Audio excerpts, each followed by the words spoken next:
Vice Chair Cook. Here. Representative Bajani. Here. Representative Bowers. Representative Darby. Representative Harrison. Here. Representative Leach. Here. Representative Christina Morales. Here. Representative Schatzline. Here. A quorum is present. Some housekeeping matters first. I apologize for those of you who have been waiting. The Committee on House Administration has approved a process for the electronic submission and posting of public comments for each item on today's agenda. The public comments submitted through the portal will be posted on the Electronic Legislative Information Systems, TLIS and TLO, as well as on the House website. At the conclusion of today's hearing, directions of how to submit public comments on the portal can be found on the meeting notice for this hearing. Today, the committee will hear from invited witnesses only.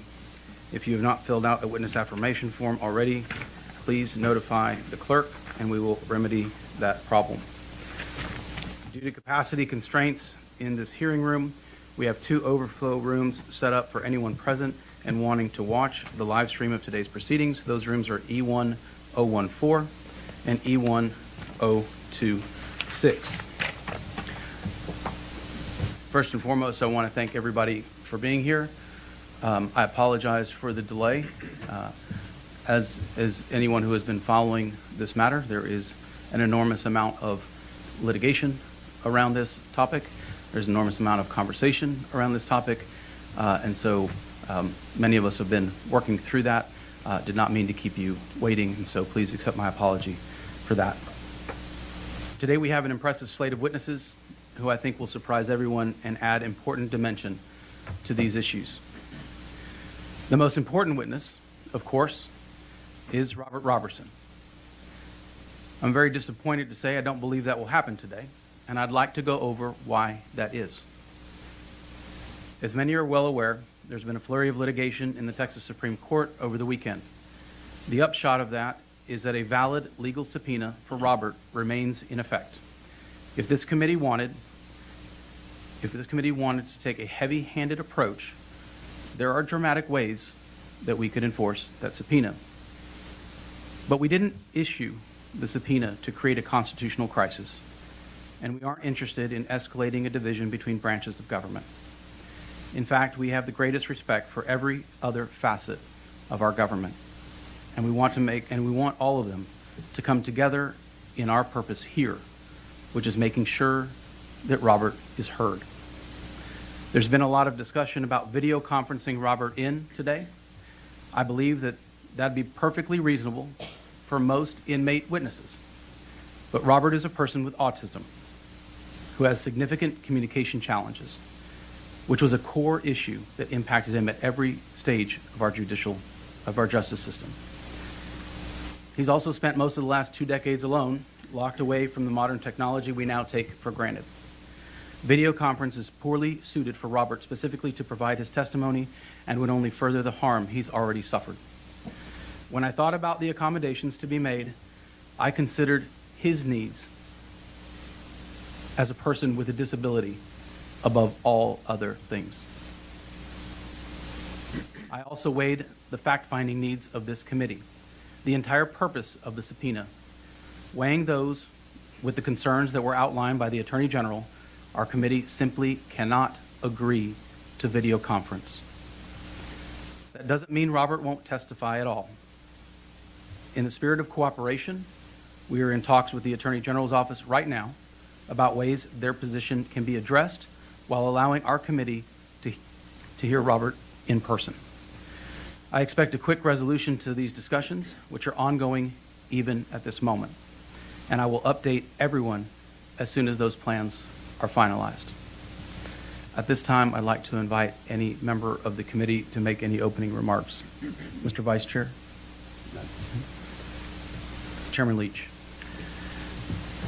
Thank you, Chairman Moody, and thanks to those of you who are joining us here at the Capitol today, and to my fellow committee members, fellow legislators here in the room, to Texans who are watching on television, and welcome to all of the non-Texans who are tuned in across this country and really all over the world.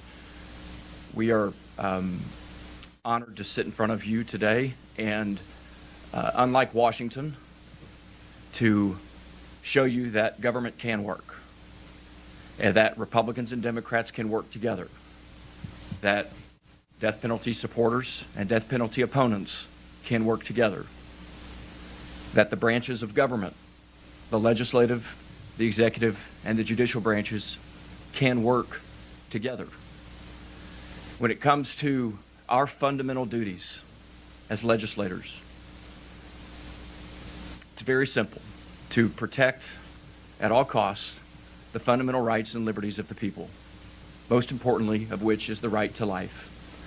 And when it comes to the life of a potentially innocent Texan, someone who I have, over the past several weeks, grown from having questions and concerns about to believing he is fully innocent, and was within 20 minutes and 20 steps of being executed by the state of Texas just days ago. If we can't speak up and step up and work together to fix a system that is not broken in and of itself, but that needs fix, that has failed Robert and failed Nikki, then what are we even doing? Today, this hearing, the purpose of this hearing, our purpose for coming together and issuing a subpoena to Mr. Roberson and to convening last week and today and in what is likely a subsequent hearing, is to ask questions and to find the truth, to figure out where the system went wrong, where it failed Nikki, where it failed Mr. Roberson, and to try to fix it, not only in his case, but to make sure that it never happens again. In closing, I'd like to make very clear, members and Mr. Chairman, remind ourselves that when we take our oath of office, we solemnly swear that we will faithfully execute the duties of our office of state representative of our state, the state of Texas, and will, to the best of our ability, preserve, protect, and defend the Constitution and laws of the United States and of the state of Texas. That oath of office I take seriously. I know each of you take seriously. And importantly, that oath of office is the same oath that judicial officers and executive officers take. And the legislative branch today is taking our oath seriously. And I'm honored to be here with our fellow members, and I welcome all the people tuned in to the Texas House of Representatives. Thanks for joining us today. Chairman Darby. Thank you, Mr. Chairman. First of all, thanks to the members of the committee for being here today, and thanks to the members of the public and other fellow members of the legislature that are sitting in the third row. I want to build on Vice Chair Leach's comments about our role here today. I'm probably the senior member on the dais this morning. I've been here for a few sessions, and I want to focus the committee and the Texas House on our role and responsibility under our Constitution. Our job is to pass laws, and we do so because we listen to the folks who elected us to come down here and make those decisions, to do the hard work, to focus on an issue, come up with the right policy, and then hopefully we'll pass that policy and it'll make a difference in people's lives. Over the years, certainly during my time here in the legislature, there was a flaw in the system. There was a flaw in the habeas corpus process. There was not a mechanism by which people could appeal to the court to grant relief in a situation where science has changed. Now, they refer to it as junk science, but I would say it's just science has changed. The knowledge has changed. And so we saw problems. So in 2013, and I think Chair Moody and Chair Leach were members of this committee at the time under Senate Bill 344, this legislature took up this issue. We said, let's create some basis of understanding that would allow relief for people who've been charged and are serving time to address the concern about changing knowledge of science. We did that. We set up steps that the Court of Criminal Appeals could look at. Well, we didn't go far enough. And 2 years later, in 2015, we revisited the issue and we changed it again. We changed the steps. And so what I would like this committee to focus in on, I'm not here to determine guilt or innocence. That's not my job. What I am here to do is, has the legislature failed in properly addressing the tenets by which the Court of Appeals can review these cases. Since the implementation of this law in 2013, there have been 74 applications for writ of habeas corpus based upon junk science. Roughly 25 of those cases were people on death row. None of those cases have been affirmatively reviewed and remanded.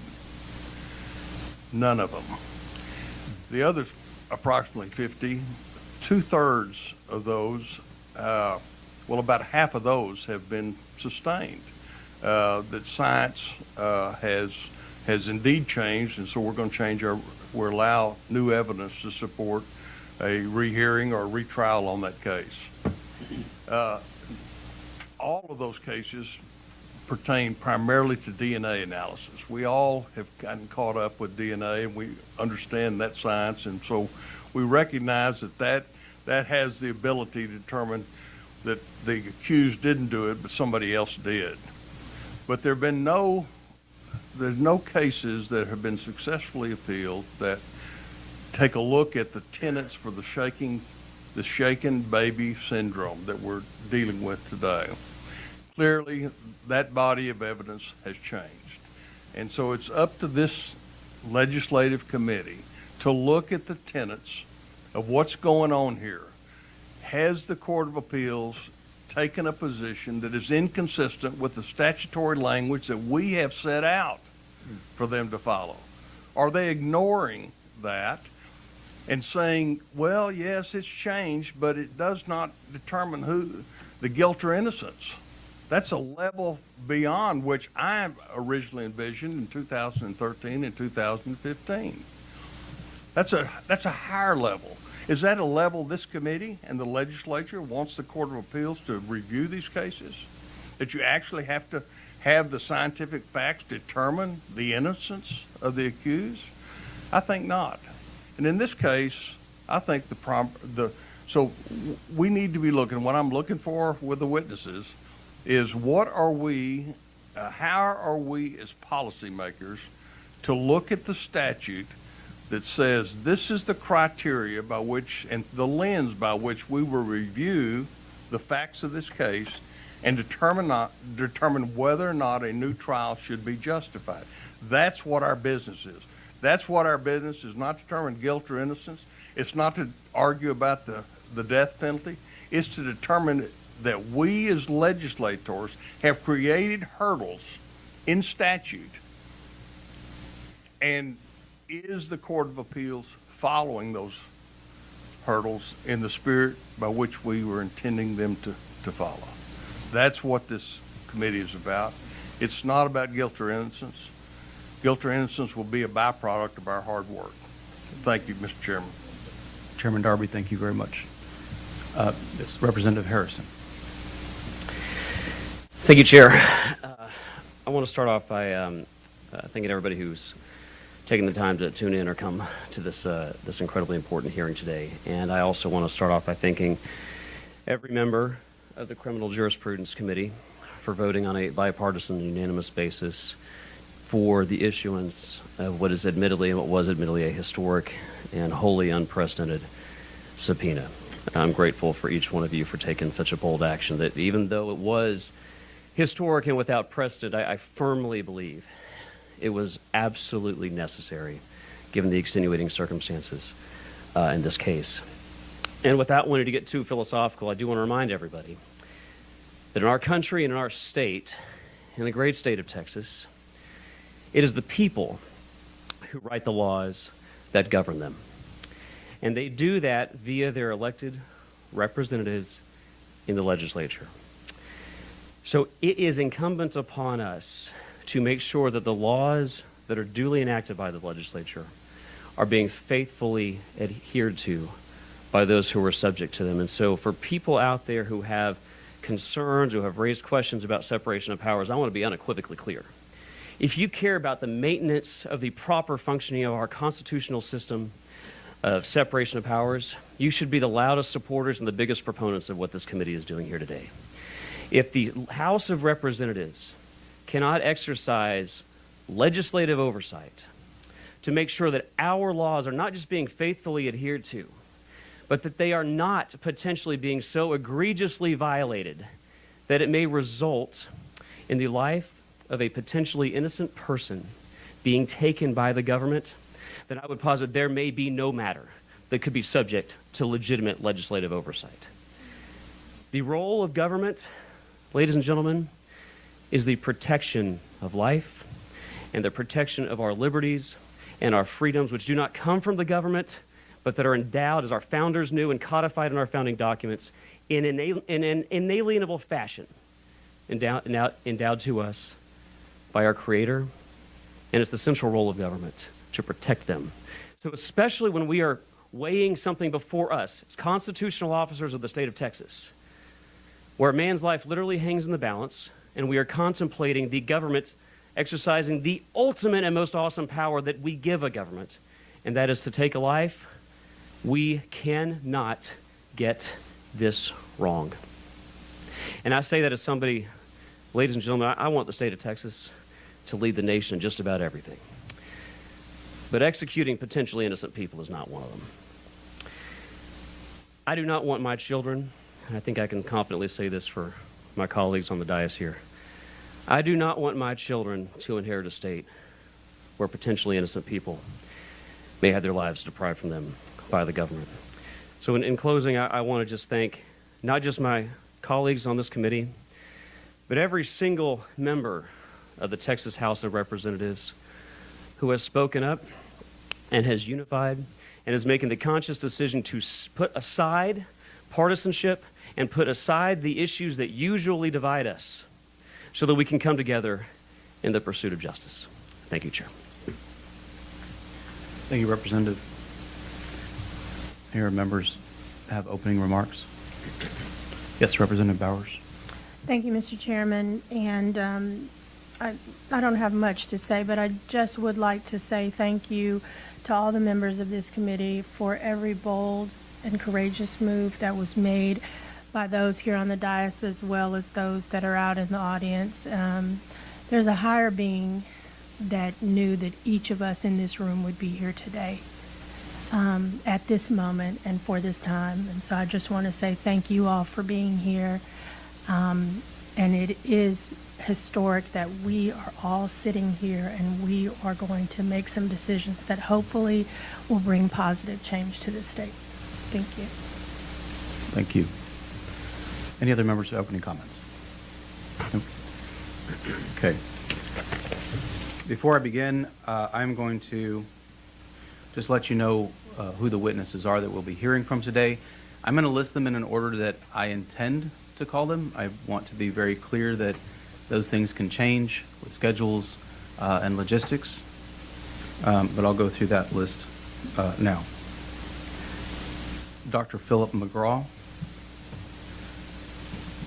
John Grisham, the Honorable Elsa Alcala, Terry Compton, Kate Judson, Don Salzman, Dr. Natalie Montfort, and Gretchen Swine. At this time, the chair calls Dr. Philip McGraw.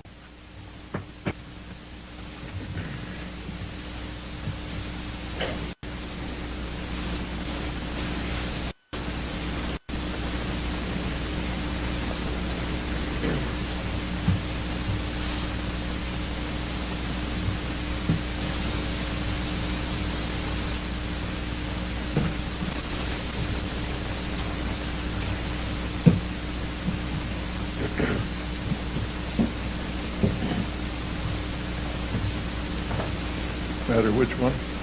Choice is yours. Fine.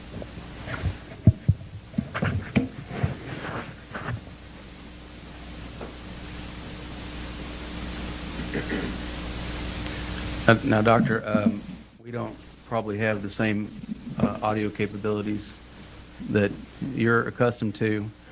No disrespect to the House administration, but these microphones are directional, and so I want to make sure that we're able to hear you.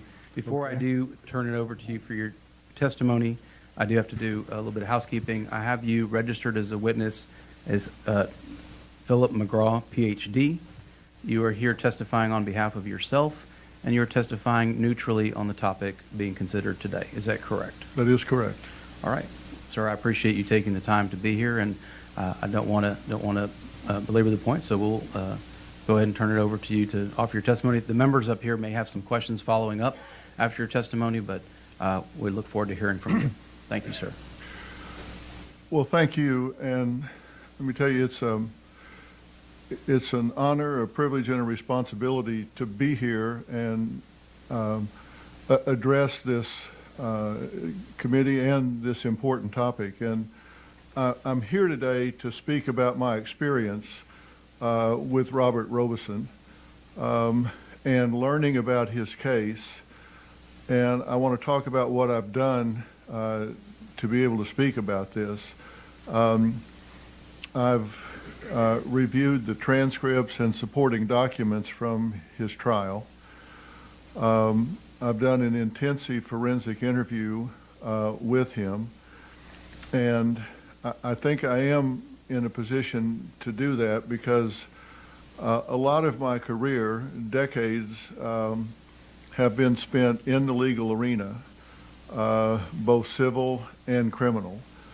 And in terms of my training, so people know, I do have extensive training in clinical psychology and behavioral medicine or medical psychology from the great University of North Texas in their PhD program, and then I completed a postdoctoral fellowship in forensic psychology. And spent a lot of time working in the litigation arena for a big part of my professional career. And not to bury the lead, I am 100% convinced that we're facing a miscarriage of justice here.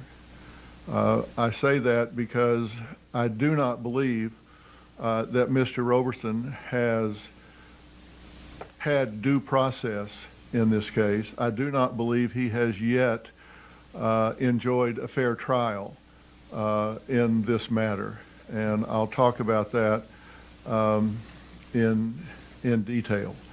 I believe that in the United States of America, if we are going to deprive someone of their liberty, that comes at a very high standard.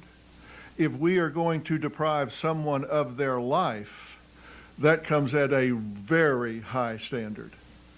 A very high standard of proof, a very high standard of evidence, and when you say beyond a reasonable doubt, that's said so much that I think sometimes it can lose its meaning, and we have to really stop and think what that means. That means that if you have 12 people on a jury, that means that there should be nothing that 12 people can go in a room and reasonably disagree about. And that is a high standard, that there should not be anything that they would go in there and say, well, there's nothing here that we can reasonably disagree about. And I think that when we talk about due process and fair trial, that means that all the evidence, everything that is relevant and pertinent to that trial gets before the trier of fact, whether it be a judge or a jury, and that there's fair representation. And I certainly don't think that standard has been met here, that high standard by which we would deprive someone of their life has been met. And I think that the death penalty actually hangs in the balance here, because if we get this wrong in a case like this, I think that the death penalty could come under real attack. And there are circumstances where I personally believe that it is appropriate. I think back to James Byrd Jr. on 6/7/98 when he was dragged, King and Brewer in Jasper, Texas, and subsequently Brewer was executed in 2011, and King was executed in 2019. A third man got life in prison. I look at cases like that and think, you know, there are times where the death penalty just seems appropriate. And it would be I think it would be unfortunate if that was taken off the table. I'm also aware in circumstantial cases how powerful it is for an expert, a physician, for example, to come before a jury and render an opinion. And I've spent so much time in cases and debriefing jurors after a case, and know how heavily that weighs on those jurors. And I believe in this case that there was what I would refer to as triad tunnel vision, because there was a shaken baby syndrome that was defined by a triad of symptoms.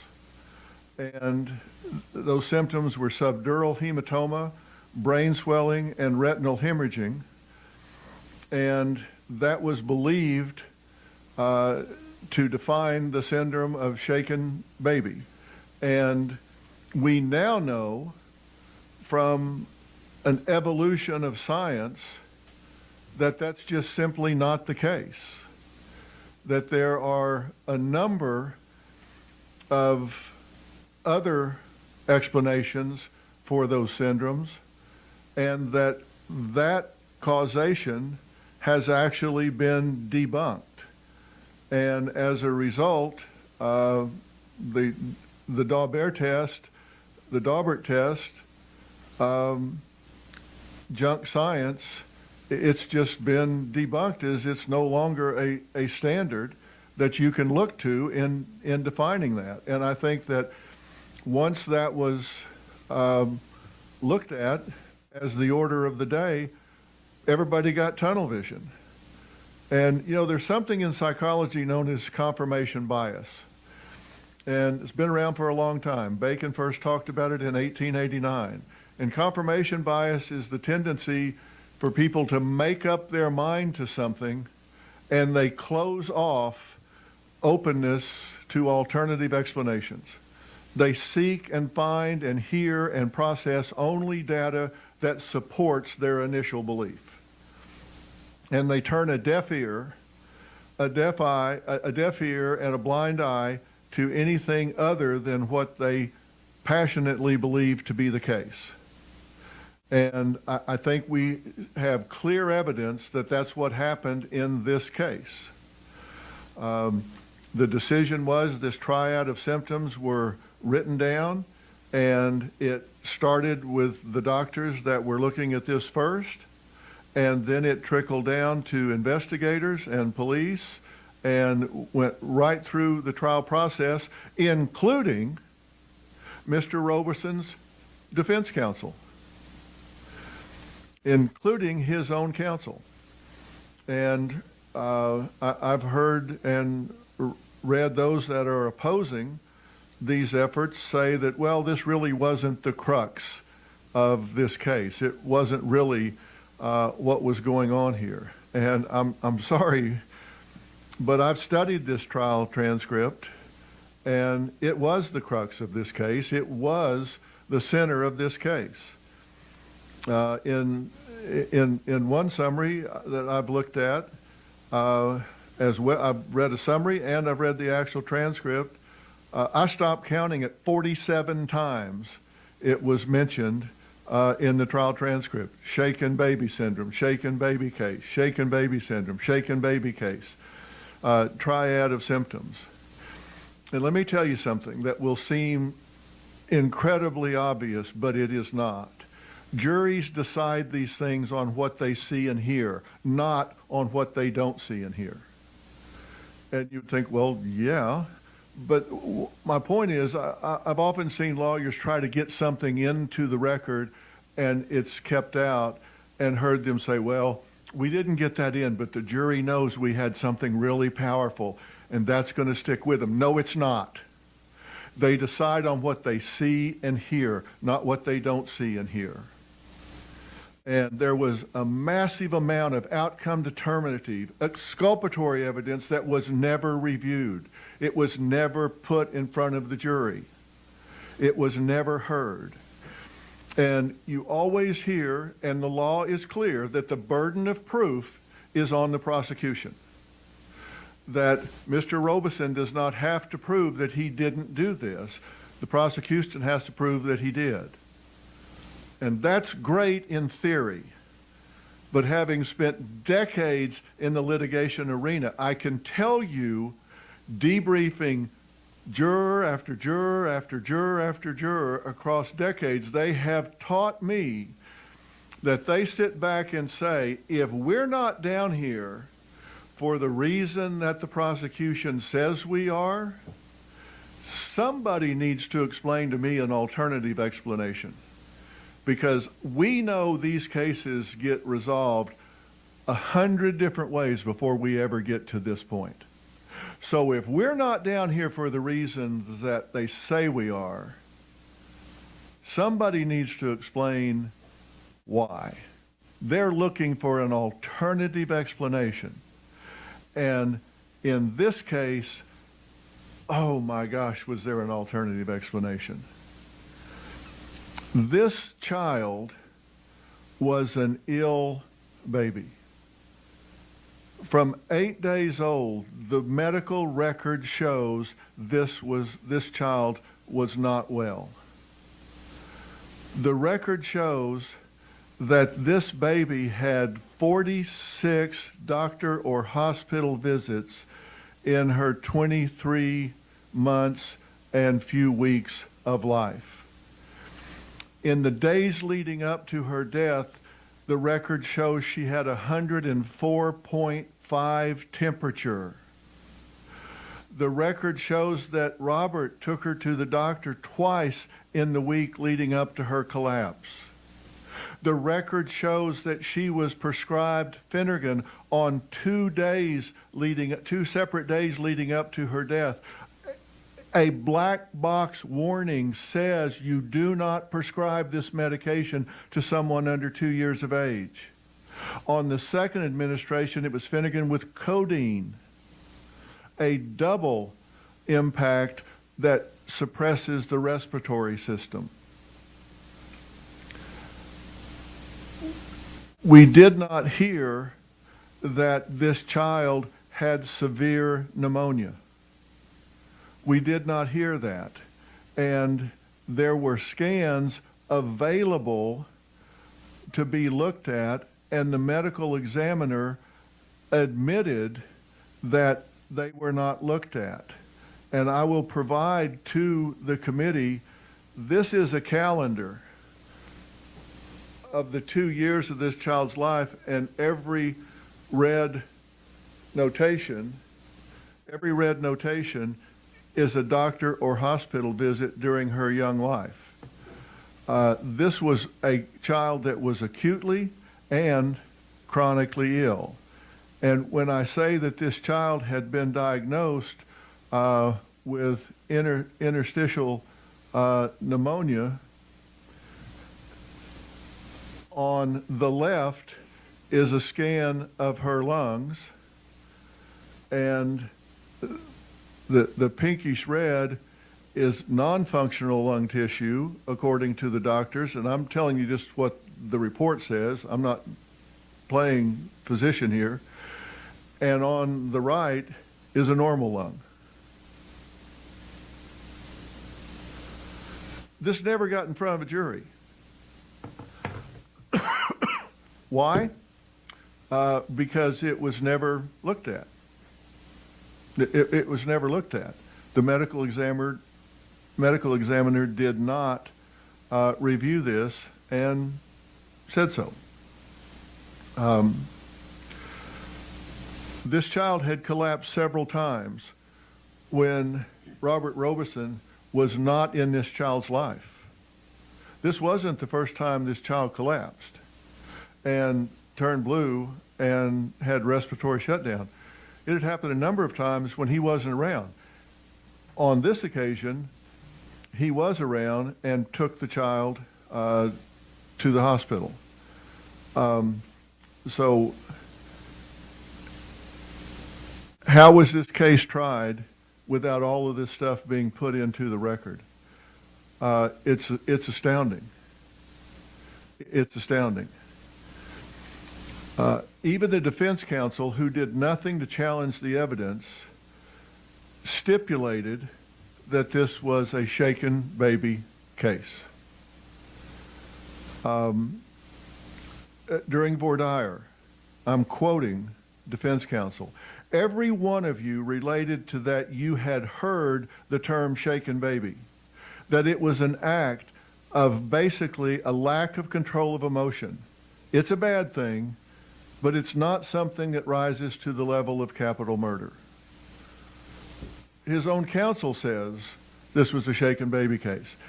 In opening statement, his defense counsel says, "This is, however, a shaken baby case. The evidence will show that Nikki did suffer injuries that are totally consistent with those applied by rotational forces, more commonly known as shaken baby syndrome." Now, Robert Roberson was offered plea deal after plea deal after plea deal and never took a plea deal because he said, "I never did anything to this child. I never put my hands on this child in anger. I didn't hurt this child. I didn't do anything to this child. I'm not going to take a plea deal for something I didn't do."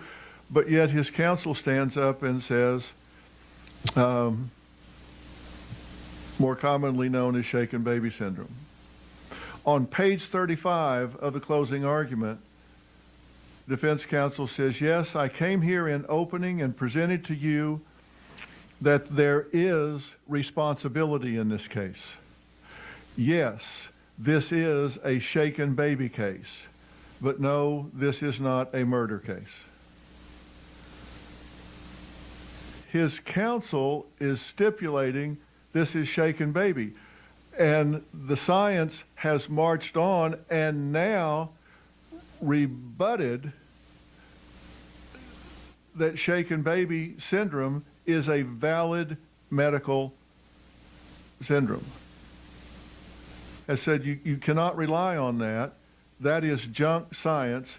We've now evolved to a level that says we know that shaken baby, as defined then, does not create that triad of symptoms, and that triad of symptoms can be created by a number of other things, such as over-medication, pneumonia. You could just go down the checklist here of what happened in this case. It has been reported that there was an expert psychologist that supposedly recommended to Robert, just take a plea deal, go to prison, and you can kill yourself once you're there. Now, I can't verify that. I can just tell you it's in the record and has been reported. But yet he refused those plea deals and went to trial, where the jury was wrongly told that only abuse could explain the death, and they heard nothing about this child's acute or chronic illness. Now, there's another factor that comes into play here. The jury was told that Mr. Roberson was guilty because he didn't respond in an expected way at the hospital when he brought the child in. Flat affect. They were not informed that he was autistic. And that did not come to light until 2018, many years later, when he had an active counsel that actually got him examined and formally diagnosed. We see all through this man's life, which was not a spotless life, let me tell you. He got involved with drugs at one point. He burgled a house at one point, violated his probation, but never is there any evidence of him being violent with other people, assaulting other people, having impulse control disorder, rage, anything of that nature. There is testimony that he was bullied because he was different and lacked social skills that are typically associated with autism, or frequently associated with autism, but he never retaliated. I sat across from Mr. Roberson at the Polunsky unit, and I've spent a lot of my professional career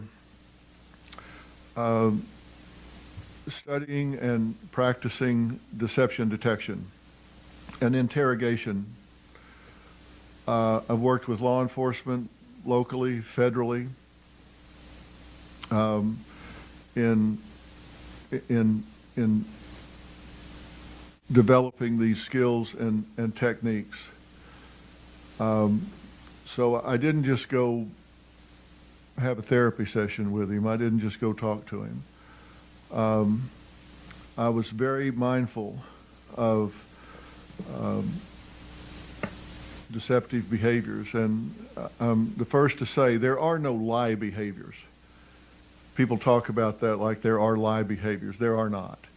But there are behaviors that correlate with lying. There are behaviors that show up when someone is goes into a stress mode that is associated with not telling the truth and creating something that is misdirection, trying to take you away from something they don't want you to know about them. I ask him hard questions. I ask him point blank, straight up, looking him square in the eye, did you harm this child? Did you shake this baby? Did you put your hands on this child in anger? Did you neglect this child? Did you fail to get this child to the hospital in a timely fashion? He said he had been criticized for putting the child in the car and racing to the hospital instead of calling 911 and waiting for the ambulance. He said he made the judgment call. He could get her there faster. But he was forthcoming and straightforward. It took years for specialists to put the pieces together, the pieces that the medical examiner never did. I think sometimes, with my years in the litigation arena, that sometimes we forget that the goal of prosecution is to seek justice, not conviction. I think sometimes in the heat of battle and with so much time invested in cases, that it's easy to forget that the goal is to seek justice. And if you get in the middle of a case and you determine, wait a minute, I've got the wrong person here, or I can now see that no crime was committed, that this was a case explained by medicine. This was a case explained by disease. I need to walk away from this one. And when you have a medical examiner that has admitted they never looked at the child's medical records, including the final week where there were multiple doctor visits, and even the child's last 2 days when extraordinary efforts were made to save the child's life, which meant there were efforts made to stop the swelling and relieve the pressure in the brain. Yes, there were things done to the child's head. But if you look at the pathology reports, they contradict what was concluded at the time, that there were multiple blunt force trauma to the baby's head. You look at the pathology reports, they say that's not true. There was one minor trauma to the head that would come if the baby fell out of bed. All of those things were available. And these things not being considered, that's on the state that's seeking to execute this man. And that's why I say there was not due process in this case. There were people that, in my opinion, did not do their job. No one, including me, can say with 100% certainty what happened in that house that morning. My professional opinion is that this is not a man with malice. This is not someone that hurt this child. What I can tell you that goes beyond opinion, after examining the record in this case, the trial transcript in this case, the medical records in this case, this man has not had due process. This man has not had a fair trial. And if we start executing people in Texas absent due process, absent fair trial, we are going down a really dangerous road. That is not something that I can support. And I know that has not happened. As I say, it's a very high standard to take someone's life. We must have the courage to make choices that matter at times that count, and it is always the right time to do the right thing. I welcome this committee's questions. Doctor, thank you very much, and I appreciate your testimony. I do have a couple of follow-up questions, and then if there are other members that have questions, I'll defer to them as well. I want to focus on Robert's autism. Can you help explain the disconnect that there is between interior life and external expression? How does that present itself with someone with autism, and how does that affect a person that's in the criminal justice system? Well, how much time do we have? Autism is not a one-dimensional disorder, and that's why it's referred to as spectrum, because there is a broad range of how autism expresses itself, and it can change across time. What we do know is that there is a difference between internal experience and external expression and interaction. And you certainly see that with Robert. I think that Robert is very flat of affect.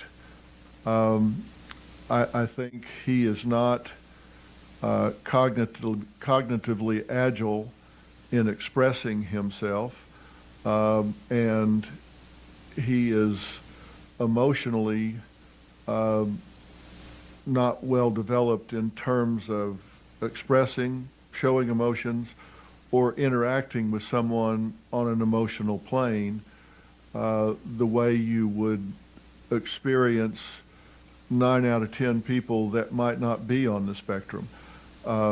So you're not going to get a typical response from him in a crisis situation or a normal situation. And having spent 21 years on death row, which is very confining and absent a lot of the stimulation that people normally get, that's going to worsen and deepen the situation in most cases. And as I say, every situation is different.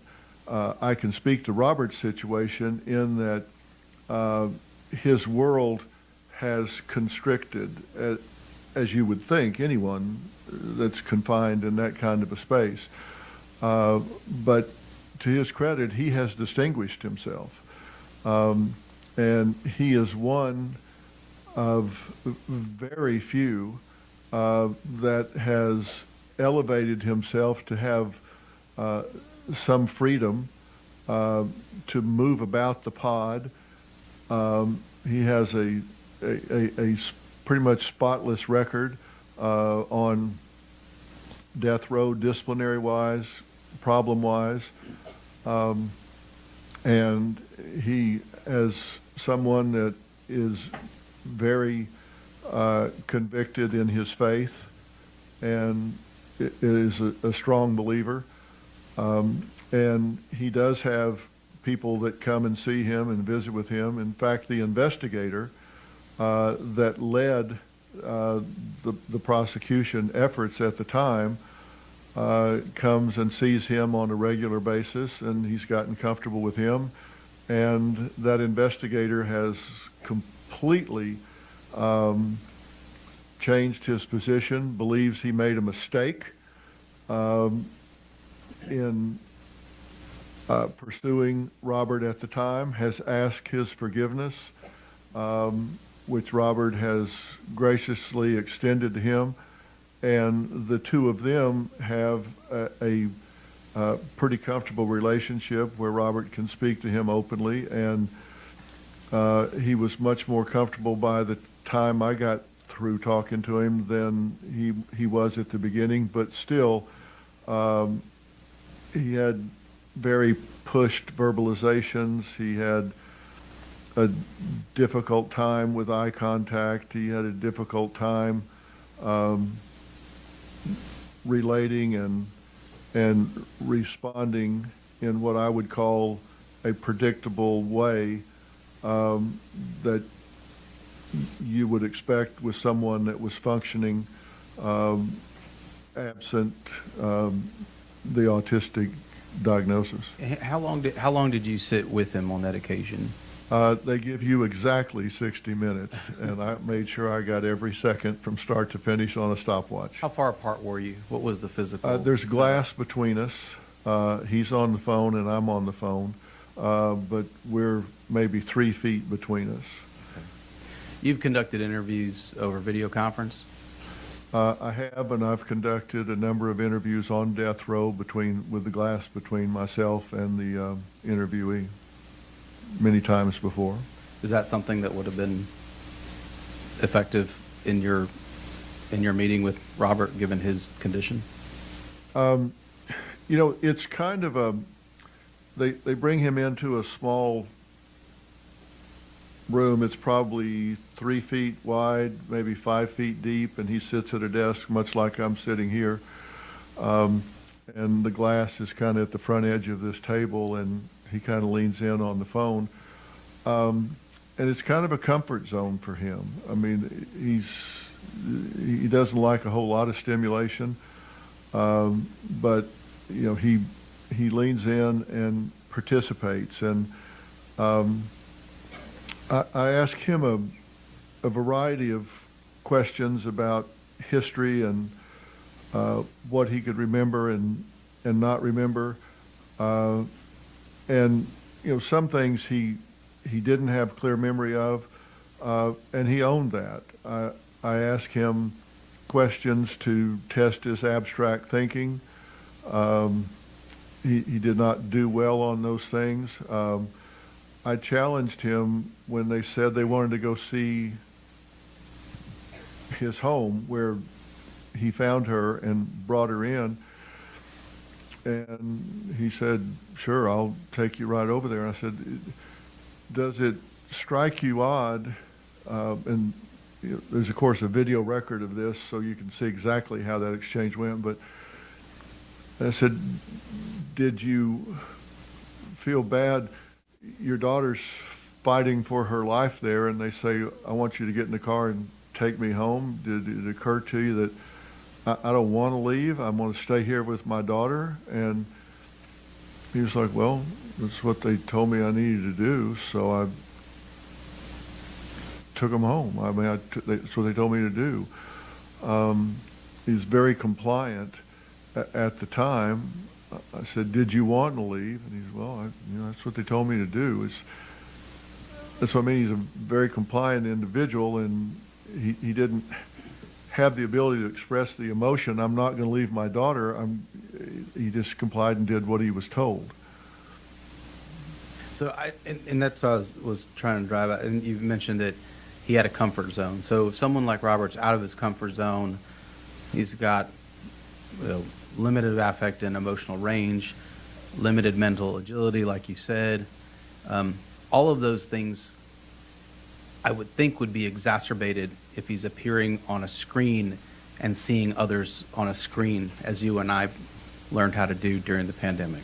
Well, yes, I think he needs every cue that he can have to grab onto and relate. You put him two-dimensional, and he doesn't, he needs cues. He needs physical feedback, and it makes it difficult if he can't have that. And his ability, we have to do everything we can to help him assist in his defense.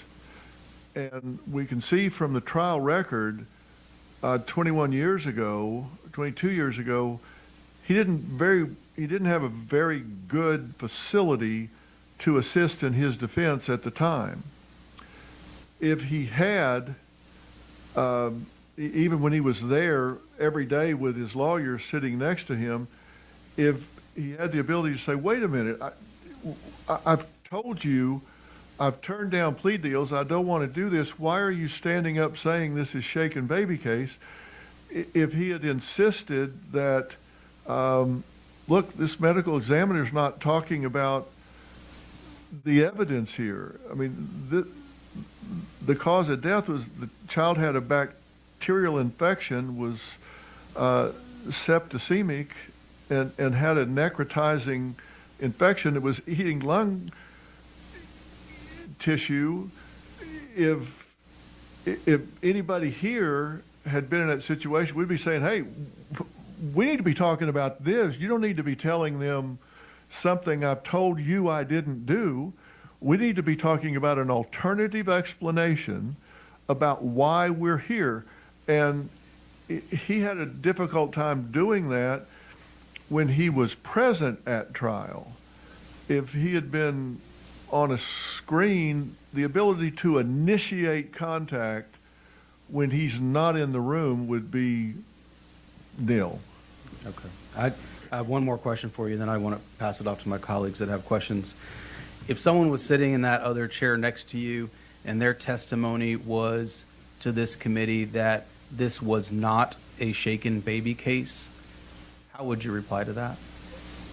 Say that again. If someone was sitting there next to you and their testimony to us was this was not a shaken baby case, how would you respond to that? Well, I agree. It was not a shaken baby case. Sorry, I apologize. That it was a shaken baby case. Yeah, I was trying to figure out where you're going with this. I apologize. That if they... Well, first thing I would say is there's no such thing as shaken baby syndrome. Now, listen, if I'm not asking people to believe that a full-grown adult cannot pick up a 20-pound child and do serious or fatal harm to that child. Of course they can. Of course they can. They can pick that child up and bash its head into a wall or throw it on the ground or whatever. But there are going to be very clear signs of that having happened that were not present in this case. What is known as shaken baby syndrome depends on this triad of symptoms: subdural hematoma and brain swelling and retinal hemorrhaging that you see in the eyes. That triad of symptoms has been debunked.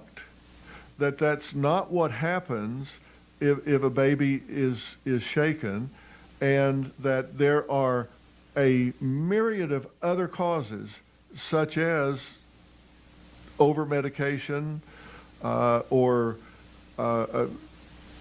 absence of oxygen to the brain, or septicemia, other things that can cause those symptoms.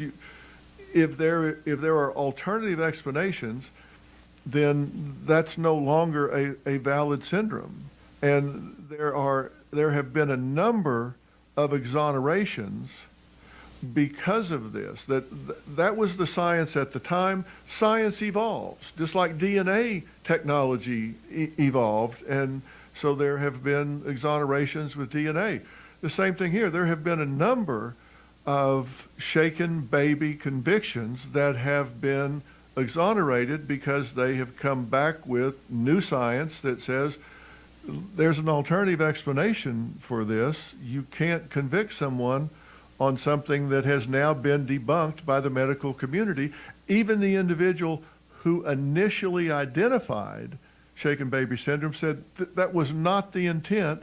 I did not intend for that to be used as a prosecution for injury to a baby, and it has been debunked and disproven by the medical profession and is not used. So fortunately, science has progressed, medical science has progressed, and there's now new evidence available that should be used. Well, I appreciate it. I do want to apologize for misspeaking. I was up at 3 a.m. to make a flight here today. So apologies for that. I know you've been very busy. But thank you I appreciate your testimony. I may have some questions following up a little bit later. But what I'm hearing from you very clearly is you've read the transcripts, you've reviewed the record, and there is not any way that someone could maintain that the state came here and said that they didn't try a shaken baby case. That's what they told us last week. No, we didn't try a shaken baby case. Sounds like you reviewed the record, and it sounds like your opinion is those facts speak loudly that is what they tried to do in that case. Well, As I said, I stopped counting it 47 times in the record, and I read you quotes from the defense, certainly what the defense attorney tried. That was in voir dire, opening statement and closing argument, quotes from the defense attorney stipulating this was a shaken baby case, despite Robert's assertions that was not the case, and he rejected plea offers and said, I'm not going to take a plea on something I didn't do. But yet then they got up and said, well, he did do it. His own lawyer said he did do it. Thank you. Vice Chair Cook. Thank you, Mr. Chairman. So, Dr. Phil, before you became Dr. Phil, can you tell us a little bit more about CSI? I think you've been a little modest so far when you said you've been involved in litigation. I want you to be a little more specific about your background. As I say, I had kind of three areas of focus: clinical, the medical psychology, and my focus in medical psychology was brain and central nervous system. And then I did a year's postdoctoral fellowship in forensic psychology, or psychology in the law. And I was a founder of a company called Courtroom Sciences, Inc. It was the original CSI. Probably should have enforced that. I think so. But we had a full-service trial science firm, and we were retained by clients to evaluate cases, and we did strategy for cases. We assisted in jury selection, witness preparation. We often had mirror juries, shadow juries in the courtroom that matched the jury that was in the jury box, and we were able to debrief our jury. So what I'm saying is, if we had 12 jurors in the box and there's 7 women and 5 men, then we had 7 women and 5 men in the gallery that matched them. So if we had a 42-year-old woman with 2 children, a barking dog that was a Baptist with a year of college, then we had a woman out here that was 42 years old with 2 children, barking dog, a year of college that was a Baptist. Because you can't talk to the jury every night, but you can talk to your shadow jury every night, and it gives you insight to that. We mock tried cases many times before they went to actual trial to find out, how a jury in a particular venue was likely to view a case, and what was important to them and what was not important to them. The difference was at mock trial, instead of having one jury, we seated 4 or 5 or 6, and they went to independent deliberation rooms, deliberated over the actual jury charge as best we could predict what it was going to be, and all of that was videotaped and then analyzed very carefully to see what their problem-solving strategy was going to be, what was important, what was not important, so we knew what to emphasize and not emphasize. Whether this particular expert was effective or the other expert was more effective, what they wanted to hear and not wanted to hear. And we focused on telling the truth effectively and getting the best result we could. And sometimes the answer was, you need to settle. Sure. Thank you.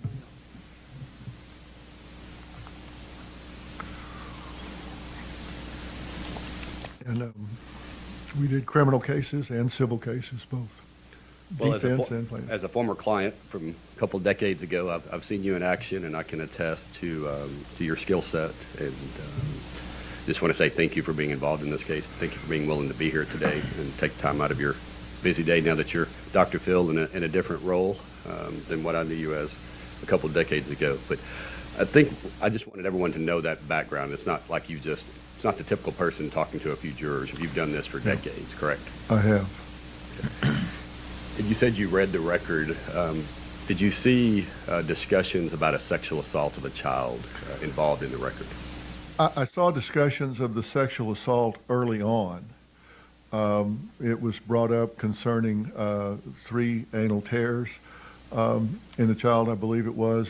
This was early on, and it seemed to me that it was brought up to prejudice the jury, frankly. But then it was dropped out later and was not part of the jury charge. It was not something they were asked to render a finding on. And it was not something that they prosecuted on at all. I felt like it was there because it's, if you want to inflame a jury panel, then you can put that into the mix. But then it was completely dropped out. It was not paid off. There was no evidence offered about it. No testimony was given about it. There was nothing in the medicals that were offered about it. It was just put in early, but then it was never paid off later. Fair to say, if we were to grab 100 people off the street, that probably all 100 of those people would agree that that would prejudice the jury, that they heard that type of testimony prior to going to deliberation. Well, it certainly would, and but as I say, in opening statement, you're not allowed to argue. You're just you're just going to say, we believe the evidence will show, and then the jury is expected to see, well, they made that promise, let's see whether they bring it or they don't. And then in closing argument, the opposing attorney would be expected to say, they stood up and brought this up. Did they ever show you anything to do that? And with something that inflammatory, there's a real question about whether you even want to bring up that they didn't pay it off, because you're reminding them, and it puts it back into the juror's mind. So do you bring it up again, or do you just leave it there? It's a difficult.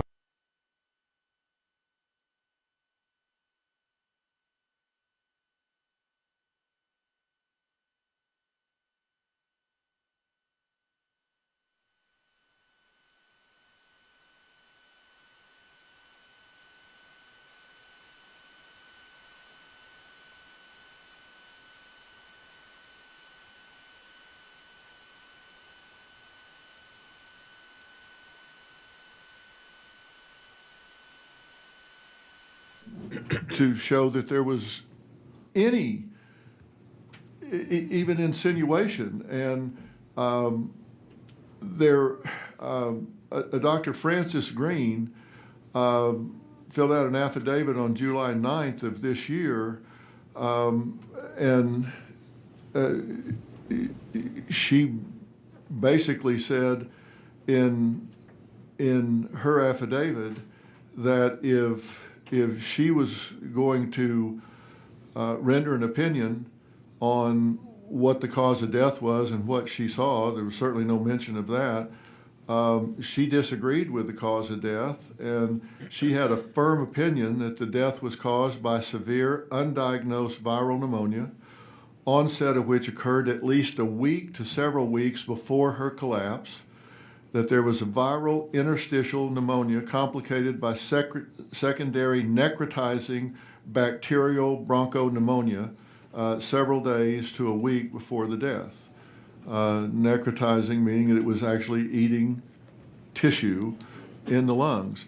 And so as a result of bacterial infection, she became septicemic, resulting in all of this coagulation reflected in lab results, and that it was a combination of drugs suppressing respiration, and this was the Phenergan or promethazine in two forms, suppository and cough syrup, and none of this other was mentioned at all anywhere in that.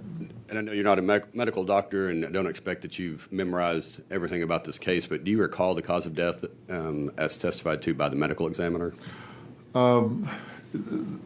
She reviewed so little about it. She just referenced the triad of symptoms and shaken baby, and I can pull up what she said here. My understanding, and I've not reviewed the record to the level that you have, but my understanding is that there's a certain designation when it is a shaken baby syndrome case, and it's not. It doesn't say shaken baby syndrome on the cause of death, and so I didn't know if you had that available. No, I can probably find it for you, and I'll get it for you before I leave. Okay. And if not, we can come back to it. What about as far as the defense attorney a while ago? You said that you would debate whether or not it was proper to bring the sexual assault back up. And would it also be proper to ask for a mistrial? I mean, based upon inflammatory assertions? Absolutely. I would think that absent any evidence, any witness, no evidence whatsoever, I would think you could move for a mistrial, but that's certainly not in the record. Okay. And then as far as if in your opinion, is the relief that, the best relief that could be granted would be by the Court of Criminal Appeals in the form of a new trial? Do you believe that that's the best case scenario? Well, I certainly think at a minimum, there should be either an evidentiary hearing to show how this man's rights have been violated, and or a new trial, which I think would be pretty clear. And would the best pieces of evidence that you know of? Would it be the CAT scan of the brain and also the photo that you showed earlier with regard to the child's lungs? I think that, along with the history of her going into respiratory distress absent him being in her orbit. I mean, he wasn't in her life when this started happening. And listen, if I need to say, I work with the Innocence Project some, and for a number of years, and I've had cases brought to me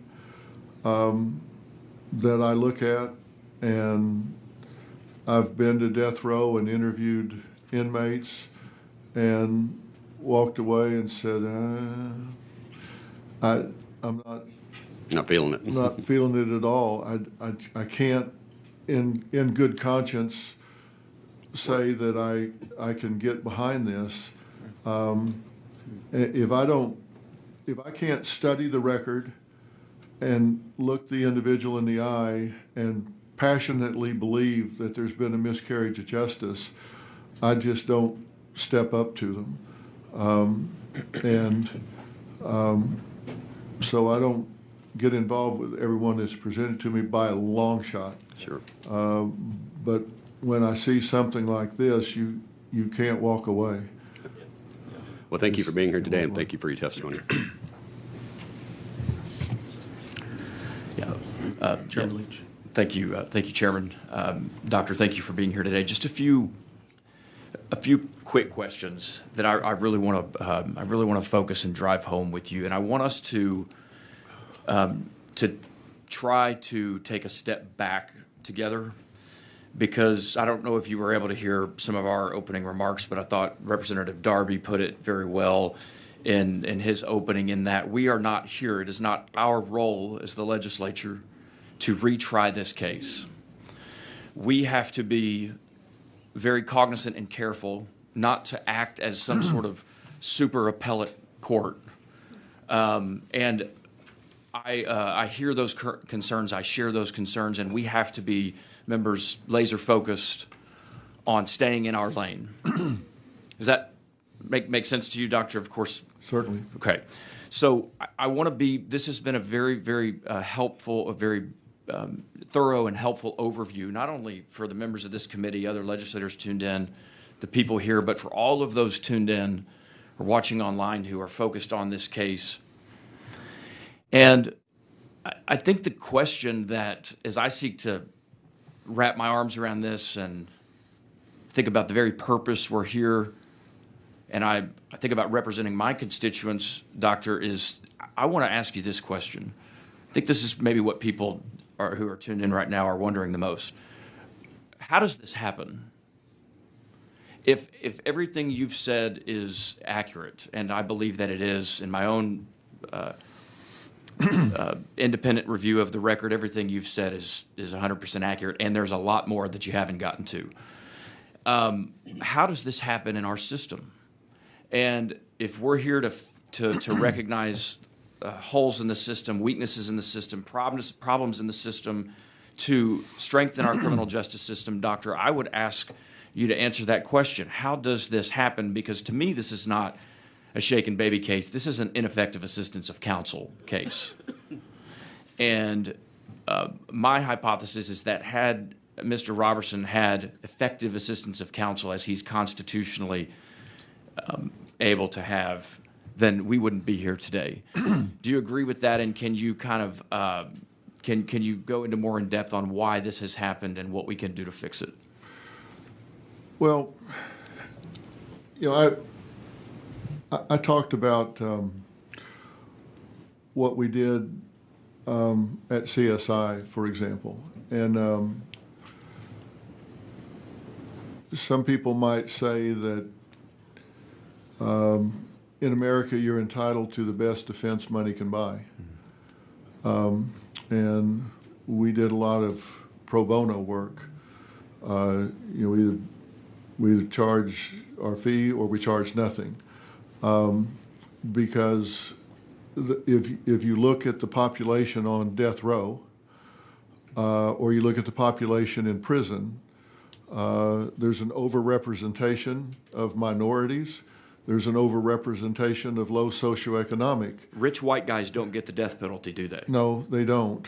And they don't get a lot of prison time, either one. And so the fact of the matter is, when you get a public defender, and I know a lot of public defenders that are passionate, dedicated, and hardworking. And they got a stack of files on the corner of their That's desks that you can't even see over. That's right. And then I know some that are just, kind of checking the boxes. This is like everything else. There's a broad range, but I know a lot of dedicated, hardworking public defenders. But they're just so overworked and spread so thin that it's just impossible to give a fair representation to every client. But if you look at the number of exonerations, it's scary. You're either for the death penalty or not. And if you are for the death penalty, you have to be for doing everything in your power to ensure that those who face that ultimate sentence have had a fair trial and are guilty insofar as we can determine. I mean, you have to do everything. You can't kind of say sort of maybe we've got this right. And if 1107 says you can't do junk science, you can't have something that has evolved, and we're going to ignore that it's evolved and just use what was there at the time and keep them in jail, even though we now know better. Sure. If you execute people when you now know better, you need to abolish the death penalty. If that's the standard by which you're going to execute people, then you got a bad system. So am I correct in assuming that Mr. Roberson could probably not afford CSI, correct? Yeah. Probably. Okay, he couldn't. I mean, there's other. It's not casting aspersions on CSI. I've worked with listen, CSI before, and they're the best in the business. But the point is that Mr. Roberson simply could not afford the resources to provide himself not only effective assistance of counsel, but the full assistance of counsel for a capital murder case in which the prosecutor decided, I believe, grossly negligently so, to seek the death penalty on. Mr. Roberson was afforded the minimal, and that's probably even being generous and putting it nicely, the minimal assistance of counsel. And in many cases, his counsel actually worked against his interests. And so my opinion is that he had virtually no counsel. And I, like you, and I think many members of this committee and other legislators, we get asked, Doctor, you might know this, but we get asked all the time. We get letters from inmates on death row. We get asked very frequently to review cases, to get involved, to speak out. Since I've been in office 12 years, I've received maybe over 100 of them. And I've only gotten involved in 3 death penalty cases. The case of Jeff Wood, the case of Melissa Lucio, and the case now of Robert Roberson. And without fail, in all 3 cases, it all comes back to ineffective assistance of counsel, because all of the facts that you've talked about here, all of these questions, all of the evidence that was not introduced at trial, the jury had no knowledge of it, members. None of that none of that is part of the appellate record. And so the system, it cannot work when it's built upon a foundational basis that all this evidence is not part of. So our courts of appeals can't review the evidence. The record is so defective. The case in and of itself is so defective. And so let me ask you this in closing. Do you believe that if Mr. Roberson is simply afforded a new trial, which is all I'm asking for, I believe that's all I don't want to speak for the members of the committee, but that's what I want, is just a new trial where maybe we could get him effective assistance of counsel and have someone like CSI prepare his defense and present all this evidence. Do you believe there's any way that he would be convicted of capital murder? I do not. I do not think he would be convicted. I think this is a case where there was no crime committed. I don't think we have the wrong person. I don't think a crime was committed. I think this was a case where, tragically, a child was chronically and acutely ill. I think there was some problems with medication, and I think that contributed. But I certainly don't think that this child was aggressed against. But what I've said is, when you have a circumstantial case, we don't know what happened behind those closed doors. I can't say that with 100% accuracy. I would be going beyond my skill set to say what happened behind that closed door. I don't know that. He woke up at 5 a.m. and says he found this child on the floor and with labored breathing, because she'd been sick for quite a while. He says he was able to get her feeling okay and put her back to bed. Should he have taken her at 5? I wasn't there, didn't see her, don't know.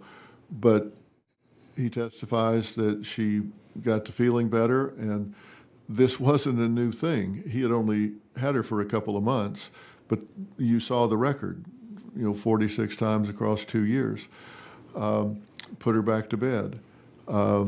Then he finds her again, and now he races her to the hospital.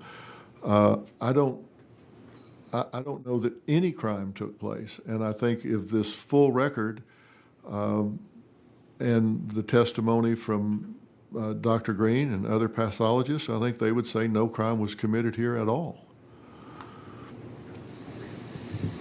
Doctor, thanks for being here. You do.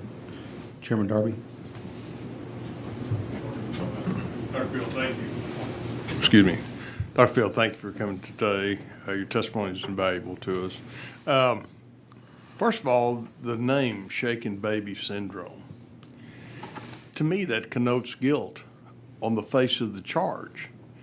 If you've been charged with shaken baby syndrome, it would indicate to me, at least, that somebody shook that baby to death. And since you were the last person to be near that child, that you were therefore guilty by simply being charged with the name. What are your thoughts on that? Whether psychologically to a jury, just being charged with shaken baby syndrome would indicate in the jury's mind that there was a crime committed, that you've now said perhaps was no crime. What are your thoughts on that? Well, I think you're exactly right, Representative Darby. In psychology, we refer to something called iatrogenic label, where the label itself creates more problems than what it describes, and that is a very toxic label, obviously, and that's why I say I think sometimes burden of proof is a myth. When a jury hears something like that, they go, wow, if that's not what we're down here for, we have a dead child, and they're pointing fingers over here at this guy who doesn't seem to be terribly sensitive or upset. And if we're not down here for that, somebody needs to give me a really good alternative explanation, because they're looking over here. It's just like this setup right here. You got that big state seal up there and those flags beside it, and you got armed guards over here and all, and there's an awful lot of entrapments to this situation, trappings to this situation that make it seem awfully official. And then you got this guy over here, and the prosecutor knows the judge, and the judge knows the prosecutor, and they're calling each other by name, and the court clerk, and all is like, "Hi Betty, how are you today?" And it's like everything seems against the guy that's there for the first time ever. And so there's a lot of momentum here. Somebody better have a really good alternative explanation, and there was a really good alternative explanation. The only flaw was it never got mentioned. It never got told, which is why I made the point that jurors make decisions on what they see and hear, not on what they don't see and hear. All of this that I talked about today never got into the court record. It never got reported. Nobody ever put all those pieces together until 18 years later, when the Innocence Project with pro bono lawyers and all come along and start piecing it together, and then they come to me, and I have my whole team at Merit TV, and everybody starts coming together, and now all of a sudden you have a valid defense team, and now you get an alternative explanation. Well, you know, I made a statement before you came into the chamber here, but the purpose of this body and committee, in my opinion, today is to examine our current law that's on record that we created. There was a problem when convicted people could not get their matter heard on appeal because there was not an avenue created by the legislature. We created it. And so in 2013, we addressed that deficiency. I'm going to, it'll be a kind of a long question, but if you'll bear with me. We said that specific facts must be available that indicate relevant scientific evidence was currently available and was not available at the time of the conviction because the evidence was not discernible through reasonable diligence at the time of the trial, and the scientific evidence would be admissible under the Texas Rules of Evidence at a trial held on the date of the application. And finally, the court would have to find that if the scientific evidence had been presented at trial on a preponderance of the evidence, the person would not have been convicted. Okay. Now, that did not go far enough. So 2 years later, in 2015, we passed another law and said the courts would now consider whether the field of scientific knowledge, not junk science as we conveniently refer to it, we now refer to it as the field of scientific knowledge had changed. The court would also have to consider a new item, whether a testifying expert's scientific knowledge had changed. And so we created those standards. And what I'm trying to get to, did we go far enough or did we go too far? For example, it bothers me that the Court of Appeals seems to be taking a higher standard. They say that the evidence must reflect that the accused would be innocent. I don't think that's the standard by which we anticipated or created in 2013 and 2015. This almost, and several of the witnesses, I think they're going to testify again today, it's almost as though this habeas trial, it's kind of like a game of football. You're going to win or lose. I mean, instead of trying to determine, in your words, the goal is to seek justice, it doesn't appear that the functionality that we've created in the Court of Appeals is designed to seek justice, or is it simply designed to see who wins and loses? That's what's bothersome to me. Have we created language that would suggest the Court of Appeals is saying, no, that evidence has to show the accused is innocent, when I don't think when we voted for this bill in 2015, 2013, that was a level of examination that I don't think we created. So I guess ultimately I'll come to a question. The question is, do you think that our current law for scientific knowledge has changed, and whether or not we had an expert testify, not changed his testimony, saying that he believes he wasn't innocent. I mean, he wasn't guilty. Do you think our current, and I've given you the factors that compose what we're trying to address here is that science has changed. Do you believe that we followed that law, or the Court of Appeals has followed that law? And if not, what should we include in statute that will assure that following? Well, I can answer that. Can I answer that in two parts? Sure. One is, I think it needs, whatever it is, needs to be followed evenly. I believe it's the Roark case that last week or the week before, a new trial was granted, correct?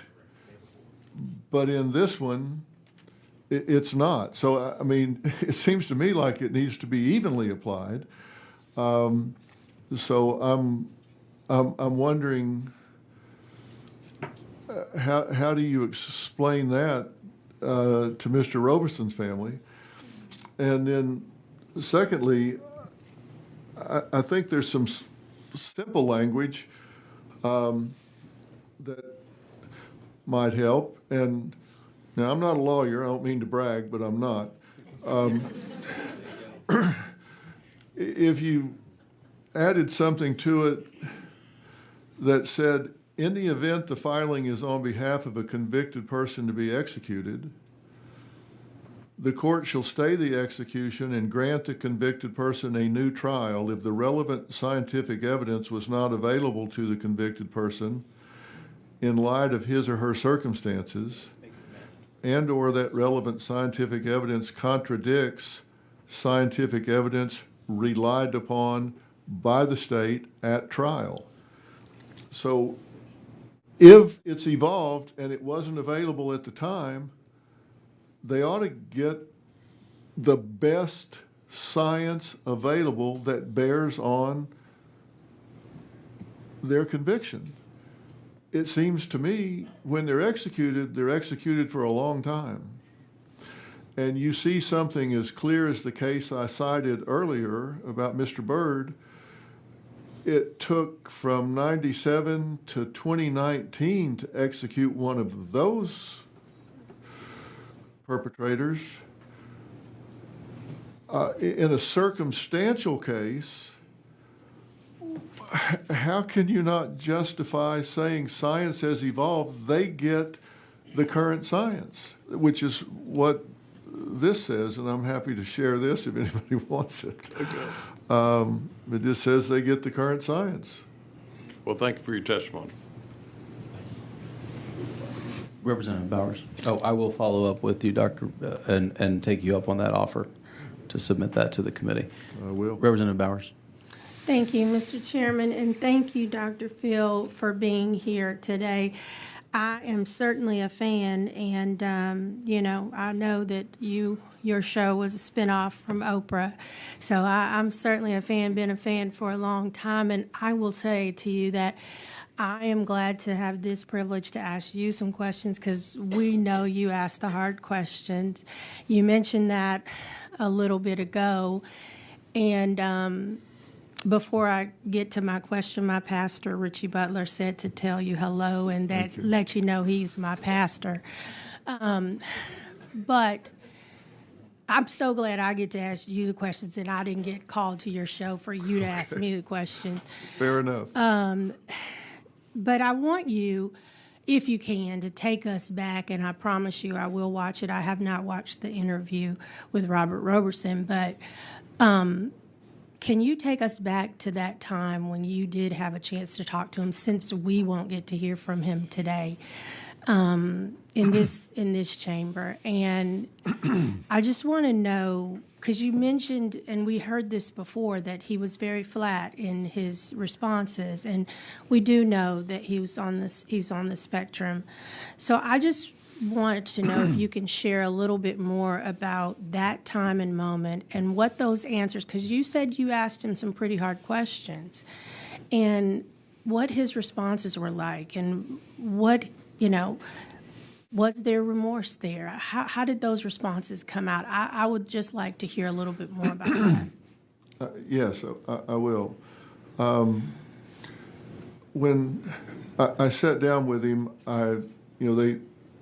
the Pulaski unit is one of the best run units in the United States, I have to say. And I've been to many prisons and talked to many convicted murderers, and that unit is, I have to say, it's really well done. They treat their prisoners with dignity and respect, and they do things the right way there. And when I'm permitted to come in, I respect their rules as well, because everything runs. Order is really important to keep everything running the way it should. And when they tell you that you're going to have an hour, I really try to respect that. And so I sat down with him in the beginning and said, listen, we're on a time clock, so I'm going to forego a lot of small talk and jump right into this if it's okay with you. And he said, certainly. So we jumped right into it, and I said, you're days away from being executed, and I want to know how you feel about this. And I started asking him about things, and I asked him some things like, are you bitter? How do you feel about this? Are you angry? Are you bitter? How do you feel? And I'm spending as much time hearing what isn't said as what is said, how he's answering, what his eye contact is. He's very very flat and very robotic, and he says he's not bitter at this point. It's been 21 years, and I guess you can stay angry for just so long. And he says he's really not, and he spends a lot of time in his Bible and reading the Word. And I asked him, I said, you've been in trouble before. Tell me about those sort of things. I wanted to see if he tried to deflect or minimize those things. He was very forthcoming about it. He said that he had gotten into drugs at one time, and that caused him to make a lot of bad choices, and he got in trouble for it and seemed to feel like he should have, that he did things he shouldn't do, violated his probation, got time added to that for it. And again, he didn't try to minimize or whatever. He was straight up about that. I asked him about his relationship with Nikki, and he said that he had only been around her for a couple of months, and that she was pretty standoffish with him and seemed to kind of be afraid of him, but that they had started to break that down some, and that there was some warmth, and she started to sit in his lap and let him hold her and that sort of thing. I asked him what he did when he was angry, for example. He said he went off by himself and spent time alone. I asked him if he ever put his fist through a wall or slammed doors or broke things or pushed people or yelled and screamed and whatever. And he said, I just kind of go off by myself. I don't, whatever. I gave him some cognitive challenges. I asked him some simple things. Like I asked him, interpret this saying for me, shallow brooks are noisy. He had no idea. I said, still waters run deep. How about that? No idea. I said, if I gave you a screwdriver, a flat screwdriver, you could screw a screw in and screw a screw out with it. What else could you do with it? Couldn't think of one other thing you could do with a screwdriver. Nothing. I gave him some items to remember and asked him to recall those, not after an hour, but after about 15 minutes. I think he got one. out of 5. And so he was having trouble. Of course, he's under a lot of stress, too, and that doesn't help. And then as I asked him straight up, did you hurt this child? And I really watched him, and Yes. his blink rate's about 12, 13 per minute. You go under stress, if you ask a relevant question, and people are lying that blink rate will often go to 70 or 80 in a hurry. He didn't change at all. He didn't color up. He didn't stutter or start, changing his patterns at all. Just no, no, and no. And I asked him if he thought he had a fair trial, and he said no. His lawyer kept saying, shaking baby, and I told him, why are you doing that? That's not true. I don't want you saying that. But he said, well, I'm trying to save you from first-degree murder.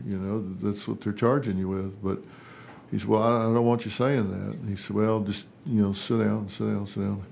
And he was very hopeful that he was going to get some kind of relief here and not be executed. And he thinks he deserves to be free. Thank you for that. And thank you for giving us a snapshot of what that interview was like. And I certainly will be going back to look at it and view it. But and thank you for asking him questions, like you said, the hard questions, but then certainly some simple questions. So, and sharing that with us, I really appreciate it. And I have to say, I'm so glad to be on asking you the questions. Thank you. Thank you, sir. Yes, Thank ma'am. you.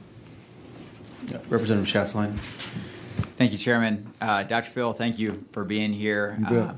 I said this at the last hearing, and I'm going to keep saying it as loud as I possibly can, and that is that justice that requires unsubstantiated assumption is not justice at all.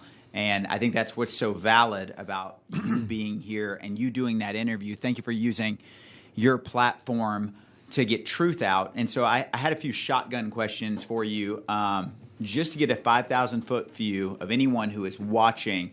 You said that juries decide this on what they see and hear, not what they don't see and hear. Did the jury know that Nikki had been chronically ill her entire life? No. Did the jury know that she had 2 recent episodes of a sudden halt to her breathing, or we would call it breathing apnea? No. Did the jury know that she was brought into the hospital with 104-degree fever? I don't believe that was in the record. Did the jury know that one of the drugs that was given to Nikki is no longer used on children and has a black label because it makes it difficult to breathe for children? No.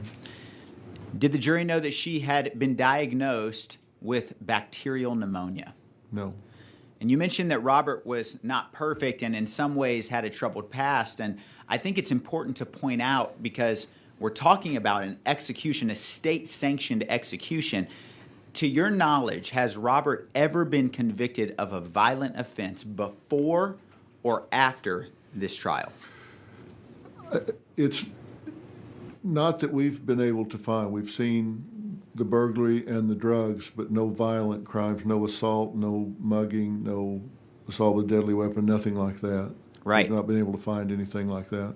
Right, I would agree with you. So even though a jury that's never gotten to hear any of these details, is it possible that the bacterial pneumonia mixed with a combination of dangerous drugs, some of which are no longer available for children because they're deadly, mixed with a fall off the bed, is it possible that these factors alone could be the cause of death? Well, according to, again, I'm not a physician, but I can read, and according to the pathologists that have reviewed this now, definitely conclude that that is a viable cause of death for a vulnerable child that had chronic pneumonia and was septicemic. So with that being said, do you believe that the junk science law has been violated in Robert's case? Well, I think it clearly has, and I think there are a number of exonerations in very parallel cases to substantiate that. And again, I don't want to get out of my lane. I'm reporting to you what the research says. I am not a physician, so I'm telling you what the physicians that have been brought into this case are reporting and what the medical research that's available to anyone that can read reports, and what other cases that are a list of exonerations that I can share with you. Exonerations have taken place where they've determined that no crime was committed at all because of exactly the things you're listing out. Yes, I agree with you. In fact, the number that you're talking about is 32 exonerations that we've been able to find of those that were convicted of shaken baby syndrome. And so you said that the death penalty hangs in the balance here, and I agree with you.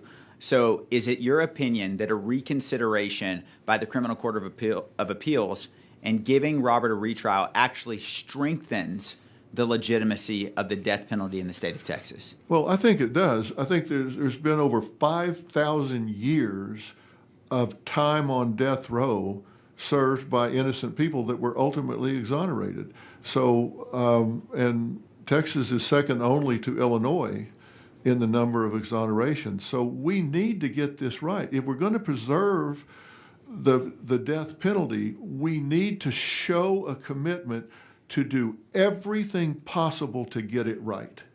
And if we're not good stewards of that, then we shouldn't have the privilege of asserting it. So if we want to preserve it, we need to be really committed to getting it right. I couldn't agree with you more. As a member who is supportive of the death penalty, I also believe that if we are going to execute people in the state of Texas, we have to be sure at the highest level that we can that that person committed this crime. As someone who wants to fight for individual liberties, this is something that has to be at the forefront of our mind. And I couldn't agree with you more that this actually, a retrial would strengthen the position that the death penalty should be a viable option for the courts in the state of Texas. Thank you for your testimony. Thank you. Representative Bojani. Thank you. Thank you, Chairman, Vice Chairman. Thank you, Dr. Phil, for being here and for letting the committee know numerous issues, including the tunnel vision in trials. That is the focus too narrowly on one explanation, which happened to be here, shaken baby syndrome. What changes would you suggest to prevent this kind of confirmation bias from affecting investigations and trials in the future? Well, I think there has to be some focus on being sure that we aren't looking over our shoulders and doing what's historically been done. But if we get into a situation, somebody has to be willing to step up and say, where are we now? Things are changing at a really rapid rate. We're learning so much more about how things are happening, and medical science is advancing, as is we've seen it with DNA. We're seeing it with shaken baby syndrome. We're seeing it across a lot of different fields. So we just need to be sure that our prosecutors are really held to a standard of looking at where science is in a given area in circumstantial cases. And I say circumstantial cases because nobody was there that morning, so they have to look at all the circumstantial cases. And I also want to say that the people at the hospital that morning who waved a red flag and said, hey, we need to take a look at this, were not wrong. When somebody shows up with a baby that is in distress like that, and you've got somebody standing there and they don't seem terribly concerned about it and all, look, those are social worker, psychological red flags. And somebody should pay attention to that, because oftentimes they would be exactly right. There's a lot of abuse that happens with children. And somebody, I would rather be wrong 99 times than miss one for sure. So I do not fault those people for asking that question and saying, hey, time out, let's see what's going on here. But asking the question and going down a tunnel vision and snowballing somebody to death row are two different things. Somewhere along there where you ask the question, that's valid, but then not saying, okay, but let's wait a minute here. Let's ask all the questions. What's this child's medical history? We've got a lung scan. They didn't wait for the lung scan before they determined it was shaken baby syndrome. They called for a brain scan and a lung scan and did not wait for the results before they decided what they were going to do.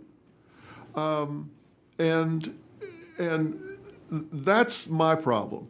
My problem is not with them saying, hey, red flags here, we need to start asking some questions. Not a problem with that. The problem is they didn't follow up on available science to determine whether or not this was a chronically and acutely ill child. This child was septicemic. This child had chronic pneumonia, and there were scans done that they didn't take into account. Not even the medical examiner took them into account. The medical examiner admitted a list of things that were not looked at. That's the problem.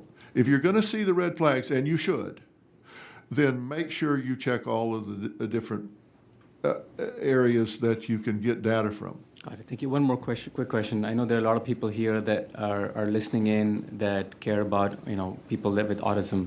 So in future cases, how can we ensure that individuals with autism spectrum disorder receive appropriate accommodations during the trial and post-trial proceedings, that they are treated fairly and their needs are fully considered in the justice system? Well, this was not diagnosed until 2018, so no one gave Mr. Roberson the opportunity to be evaluated, and I think I did not see him 21 years ago, but I can tell you in spending time with him, and I just spent an hour with him, I cannot diagnose this individual in an hour through a glass and all that. So, but I can tell you this, we're talking about red flags. In the hour I spent talking with him, questions were going off in my mind about his ability to assist in his own defense. And if he was anywhere near that level of functioning 22 years ago, someone should have stepped up and said, this individual needs to be evaluated, and the state needs to do that. And I don't know what that evaluation would have shown. I can't. All I know is that I've seen the report that he is on the spectrum at this point, and all, but I can't diagnose him, but I can tell you big red flags were going off when he couldn't, he was not showing the cognitive agility or the reasoning that I would have thought you would want to assist in your defense, and so I would have thought an advocate would have been really nice to have him at his side during that trial. And the autism community now is so great in assisting those. But I think that he needed to be evaluated at the time. Okay. Thank you. Representative Harrison, did you have any questions? Yeah, just a couple of quick ones. You've covered this rather extensively. Thank you so much for that. I just want to go back to a couple things. One, from your previous discussion with Chairman Moody on something that I found concerning, and I'd like you to maybe clarify some of your previous remarks with him, because I have been surprised to see over the last few days the state now start making assertions that that the prosecution was not predicated on a shaken baby syndrome hypothesis, and that in fact this was not that, but that this was effectively a battery case, and that this child had been beaten. How would you characterize those representations that we are now hearing from the state? Well, I think a careful analysis of the trial record would suggest otherwise. I think all you have to do is look at the trial record, and go through and look at their arguments, and they tried to shake a baby case. I mean, if nothing other than the defense, voir direing the jury on Shake a Baby, doing an opening statement on Shake a Baby, and doing a closing argument on Shake a Baby, that's certainly what they were defending. If nothing more than his own representation, it was a Shake a Baby case. And that's absolutely consistent with my examination of the record in this case. And what it was one of the early things that struck me, and tell me if I'm wrong here, if I'm oversimplifying this, I want to get it right. You effectively had a case where the state, the prosecution, was arguing shaken baby syndrome. And the defense attorney, his counsel, said, and I believe it's a direct quote, "Yep, classic shaken baby case." And given that 20 years ago you could presume abuse, what was left for the jury exactly to decide? Yeah, it was just, I think the argument from the defense was it didn't rise to the level of first-degree murder that he snapped, or it wasn't premeditated or whatever, just he lost it in the moment. So was there any arguments or evidence that the jury heard that this was not a shaken baby case? I think there were other things that went along with it, that there were bruises on the left side of the face, to the jaw, and to the chin, and multiple trauma to the head. But I think that you have to break it down and say, well, when was the trauma to the head? Because from admission to the hospital to the time the pathologist got involved, there were other insults to the head in life-saving efforts where you try to do things to relieve pressure off the brain, but those weren't there when the baby came in.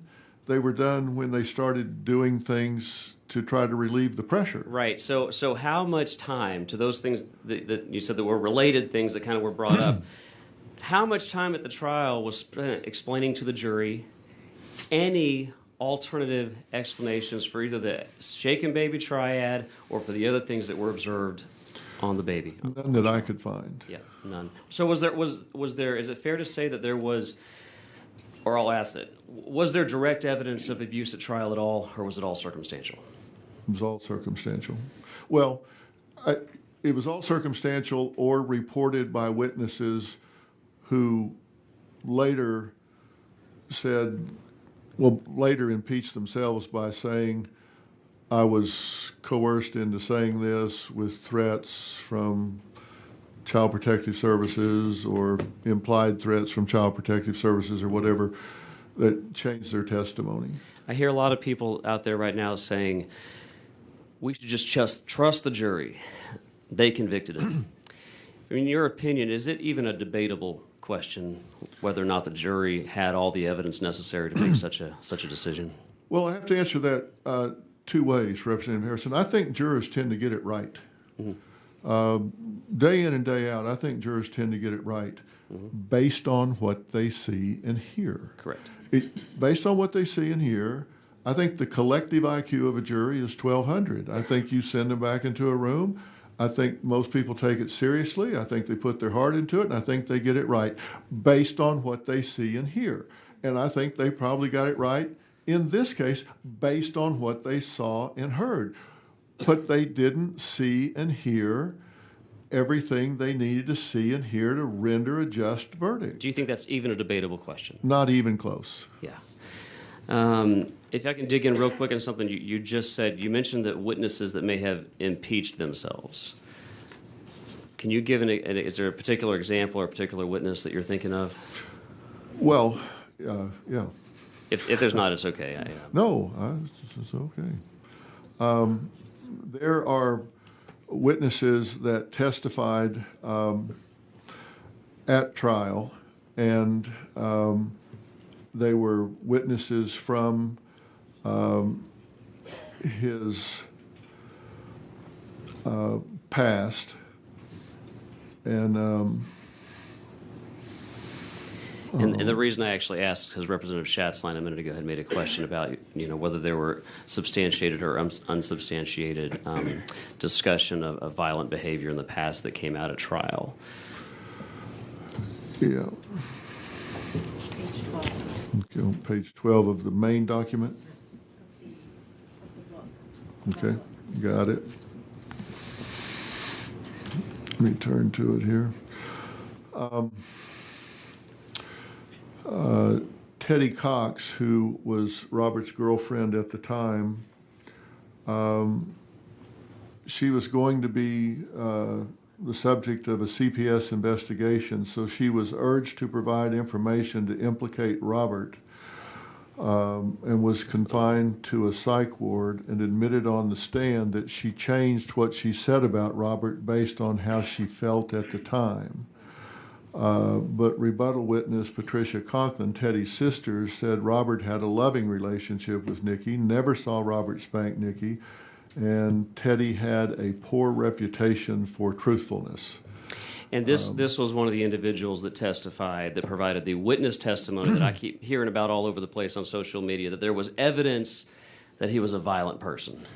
Yes, Della Gray, his ex-wife and mother of his two older children, said that he was physically abusive, but interestingly enough, said she was scared of Robert, but during their divorce proceedings never reported any of this suspected abuse to authorities, and had a history of alcohol and drug abuse, and she lost custody of the children and never brought any of this out. She claimed in a 2003 trial during their divorce proceedings in the 1990s. So you kind of have to look at what they said at the time versus what they said when they had an agenda.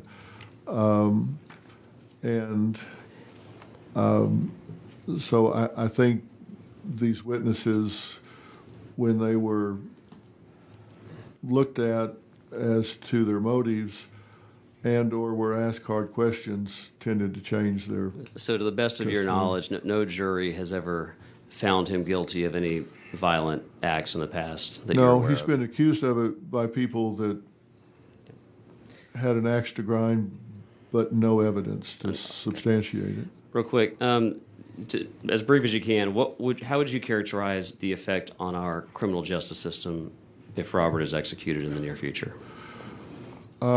I think it would. I think if people really drilled down on the facts of this case and thought, given these facts, you can be executed against a standard of reasonable doubt, I think it would be horrifying. Horrifying. The impact on our criminal justice system if he's executed without further due process being afforded him. Is that what you're saying? Yes, I don't think he's had due process, and I don't think he's had a fair trial. And I think he should. And if at the end of all of this being presented, the decision is that he's guilty and should be executed, then that's a completely different story. But I think I think it should all be heard. And I'll just, in closing, if you could maybe just even one or two words, if you can, and just tell us whether you think these are more fact or more opinion, because I know you've made a point to distinguish what you believe is fact in the case from opinion. Do you believe our junk science law, as intended by the legislature, has been appropriately applied in Mr. Roberson's case? I do not. How firmly do you feel about that? I feel very strongly about that because the science has evolved and we have cutting-edge experts in this case that have taken very strong positions that the cause of death in this case,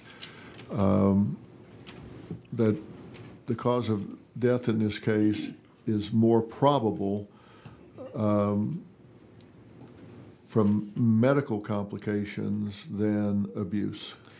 And if I wrote down my notes, but just a quick confirmation, you firmly believe his due process rights have not been adhered to here, and how confident are you of that?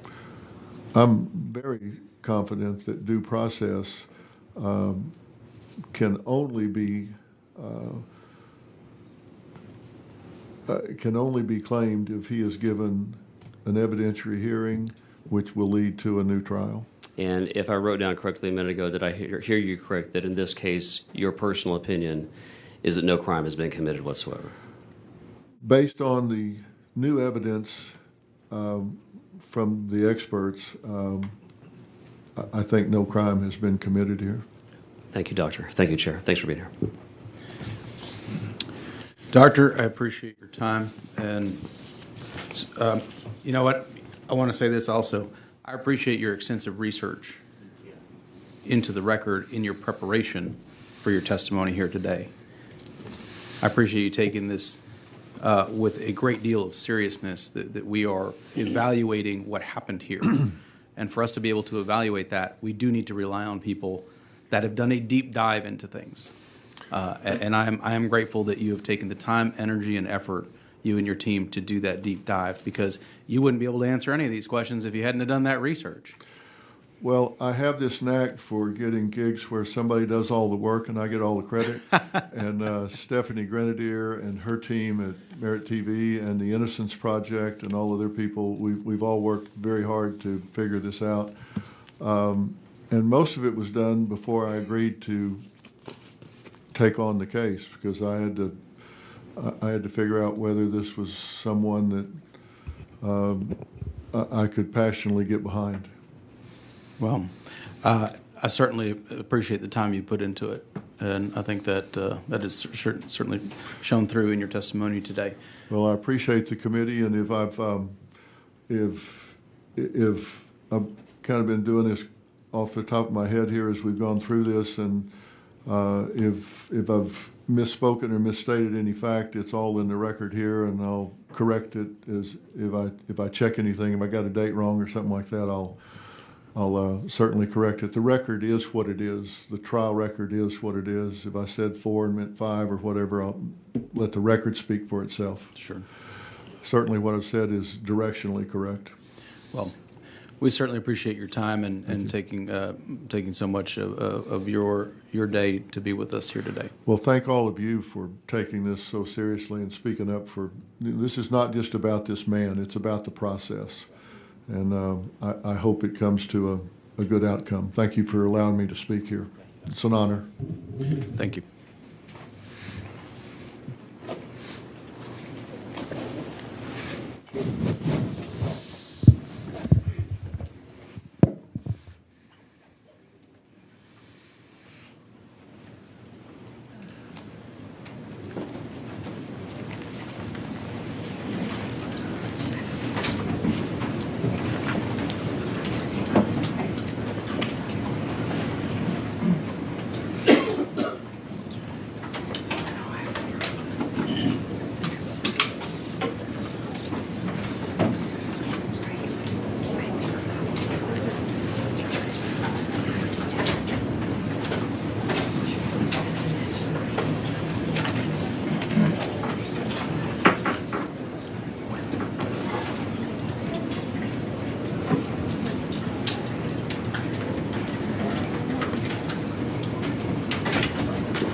This time the chair calls John Grisham.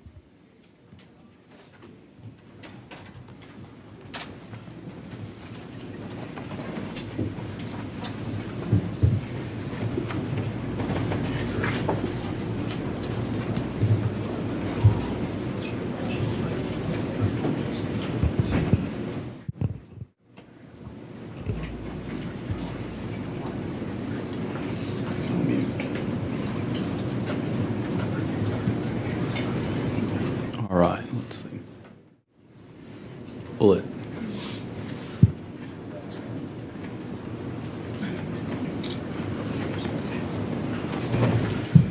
Mr. Grisham, are you able to hear me? I can hear you. Yes, can you hear me? Okay, perfect. All right, and now we can actually see you as well. Sir, my name is Joe Moody. I'm the chair of this committee. I appreciate your accepting an invitation to offer testimony here today.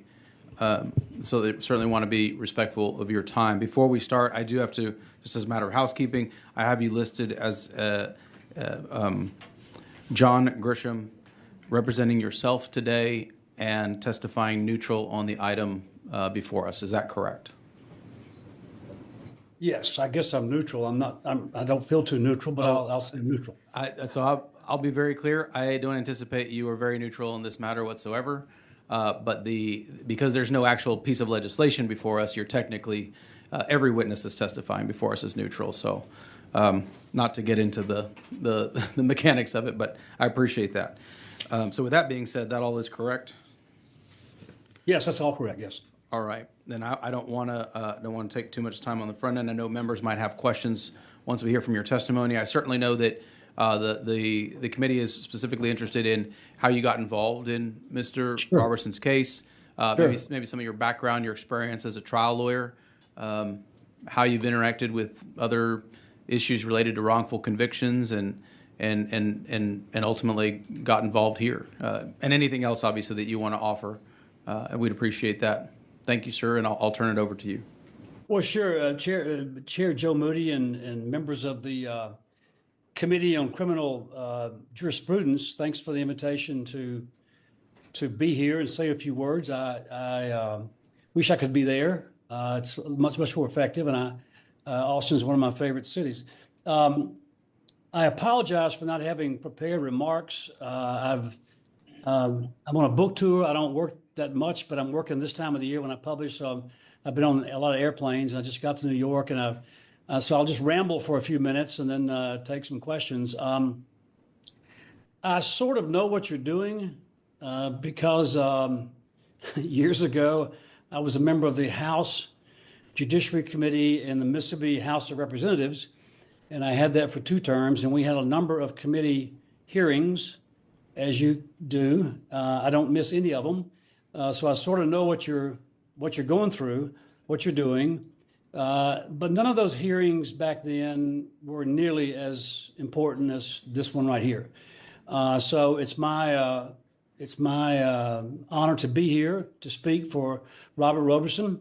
I'm also honored to be here to offer a few words of great admiration to this committee for your actions last week. You literally saved an innocent man's life. You took a bold stand against injustice at the precise moment when the courts and the leaders of the state seemed hell-bent on executing Robert. If not for you, Robert would be in his grave today. Your actions were creative, to say the least, fascinating, unique, courageous, bipartisan, and heroic.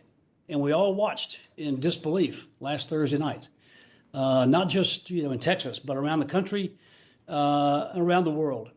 I've talked to journalists in Europe the past few days doing book stuff, and they are fascinated by this case and by the actions that this committee took last week. So you chose to dig deep and to find the truth and recognize that Robert's life was worth fighting for. So I'm honored to be here to meet you. Robert doesn't need me to speak for himself.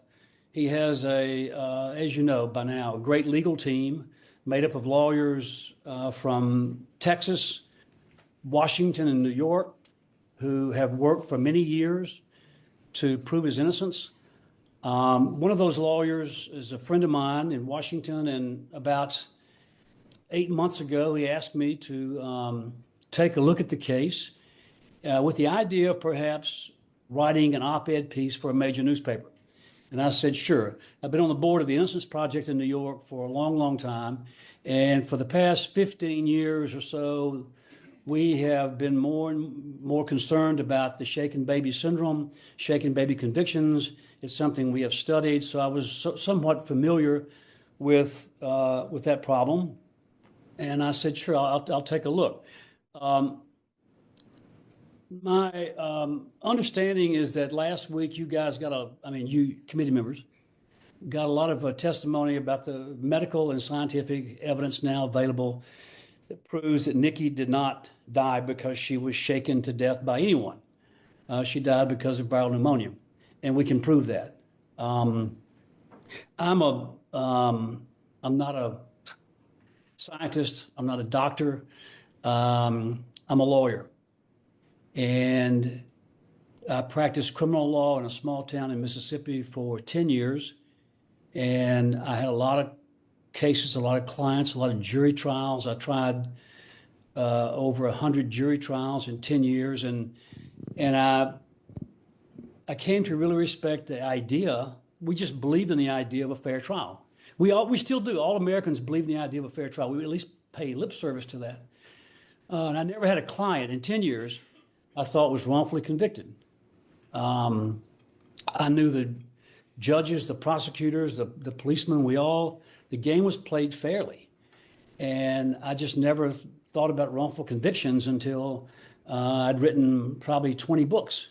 And I saw this case out of Oklahoma that fascinated me about a man my age who went to death row and came within 5 days of being executed. And so I wrote my first nonfiction book, The Innocent Man, published in 2006, about Ron Williamson and what happened to him. And it was a fascinating entry into the world of wrongful convictions. I have since become convinced that there are a lot of innocent people in prison. And that's why I do this work. That's why I get involved in these cases. As a lawyer, it always bothers me when I study a case like this and I realize how unfair the trial was. Because I've been in those courtrooms many times, and I know what it takes to have a fair trial. Robert's trial was grossly unfair. There was nothing aside from the junk science. The science was terrible. The science has been debunked and discredited and disproven now for the past 15 years. We know it's bad science. The science was terrible. The jury selection was awful. From the opening bell, the prosecutor was allowed to point a finger at Robert and call him a baby killer or whatever. That persisted throughout the trial until the closing argument.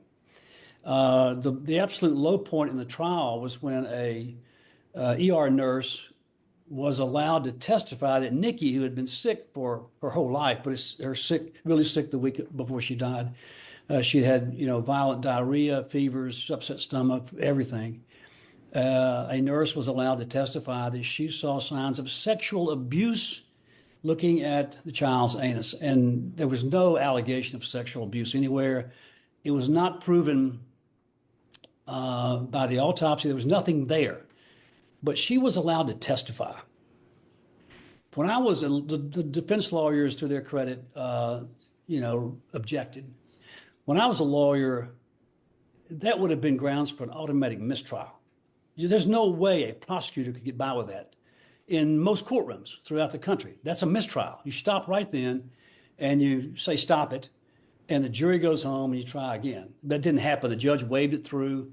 And the prosecutor was allowed to keep using the sexual abuse language even in his closing argument. The trial was a farce. It was a pathetic trial. And that's what I go back to in these cases. If we could go back and get a fair trial, and I think that's all Robert and his lawyers would love right now, is to get back into court, have the CCA declare a new trial. Let's go back to Palestine, Texas, to Anderson County, or maybe change venue, whatever, and let's have a legal team that Robert can have with as many lawyers as the prosecution, as many experts as the prosecution, as much money as the prosecution. Put the jury in the box, and let's have a fair trial. That's all we're asking for. I'll stop rambling now. I just listened to Dr. Phil, and I'm astonished at the amount of research he and his staff put together in preparation. It was truly remarkable. I'm not that well versed in the case. I came to it lately. I've come to it lately, but I'll try to answer any questions you may have. Well, Mr. Grisham, I certainly appreciate that. I know you've looked at some of this from a nationwide level, right? These wrongful convictions and some of that you've been able to delve into. Are there trends that you see, problems that emerge, things that would be helpful for the committee to understand that you've seen in your broad brushstrokes over this issue nationwide? Sure. I mean, you start with junk science. With the Innocence Project, we have, I think our number is 370 or 375, around that, DNA exonerations in the past 30 years. These are clear-cut DNA cases where they got the wrong guy. We were able to exonerate, which is not always easy, even with DNA testing that you pass. But in those cases where we have the exonerations, junk science is prevalent in half the cases. And it's excuse me, hang on. It's the bad analysis. It's like bite mark analysis, hair analysis, boot print analysis, arson analysis, and shaken baby. It's just more. There's so much junk science in our courtrooms, and have been for the past 50 years. Unqualified experts giving opinions that are not driven by science. So junk science is a huge factor. There are many other factors that lead to wrongful convictions. Most of them are not present in Robert's case, and in some cases you have everything. You have the lying jailhouse snitch, the paid informant. You have false confessions. You have incompetent defense lawyers. There's a long, sad list of reasons for wrongful convictions, but junk science is by far probably the biggest factor that we could do something about. And Texas has done a wonderful job with the commissions founded in 2005, with the law you passed in 2013, the amendment in 2015. Texas is at the forefront of cleaning up the forensics. I wish all states were doing that. I appreciate it. I think that's we've seen a little bit of that. We've done some research into, in fact, we did some research after the death of Timothy Cole here in Texas on wrongful convictions and what kind of some of the common threads were in those cases, so that we could start to address them. Obviously, junk science was addressed in particular in this provision, and so I think those are some very good points that everybody can take forward. I do want to make sure, and I want to respect your time. I know we've got a limited time to visit with you, but I want to make sure if there's anybody have questions, I don't want to monopolize the short time that we have to visit with you. Anybody down here? No. Over here. Then I will.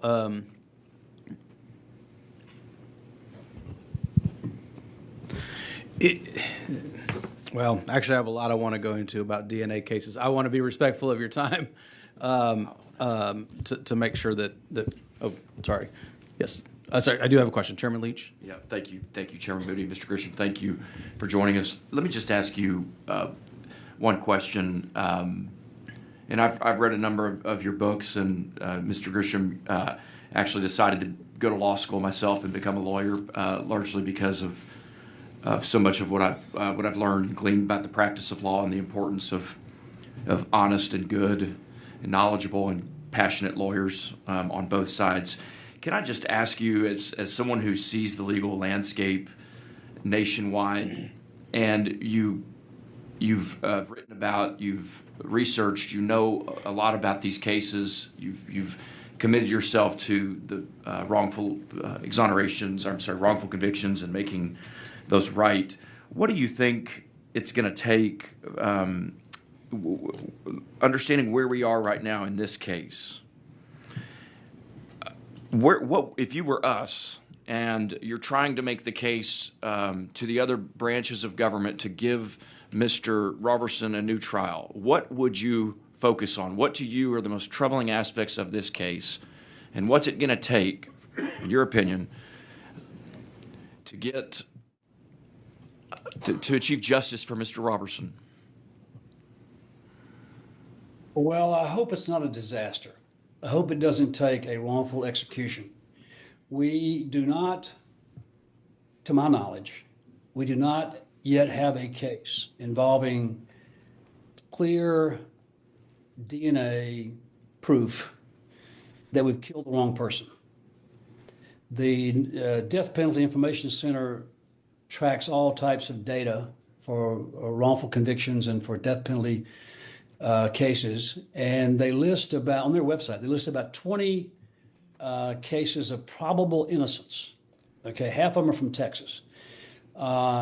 These are probable. You can't really prove them. Okay, they're close. There's no DNA case. And so years ago, I wrote a book about the premise was, what are we going to do as a nation when we wake up one day and we know by clear DNA proof we just killed the wrong guy? That's a great question. I can't answer it. I don't know. I'm afraid we won't do much at all. I am encouraged by the declining number of death verdicts around the country, the declining number of executions, and the number of states that are outlawing the death penalty. That's a good sign. I tell my friends all the time, people who, I grew up in supporting the death penalty because I grew up, in Mississippi, Southern Baptist and all that.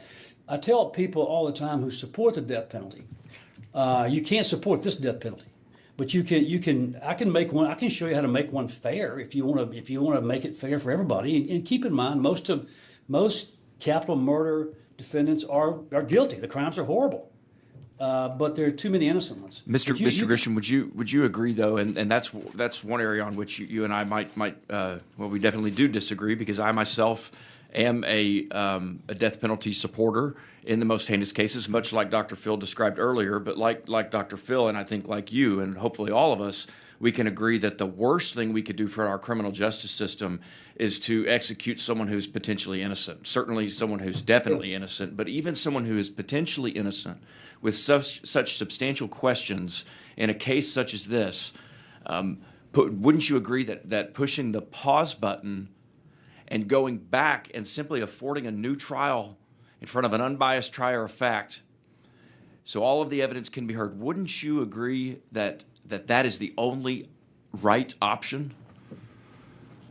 Yes, especially in a case like this one, where the science has changed. Now, not all cases have this. Not all cases have, science has changed so much. Science has been discredited or proven to be not correct. But when you have a case like this where the science is just wrong, okay, it was wrong 30, 40, 50 years ago when it was first developed.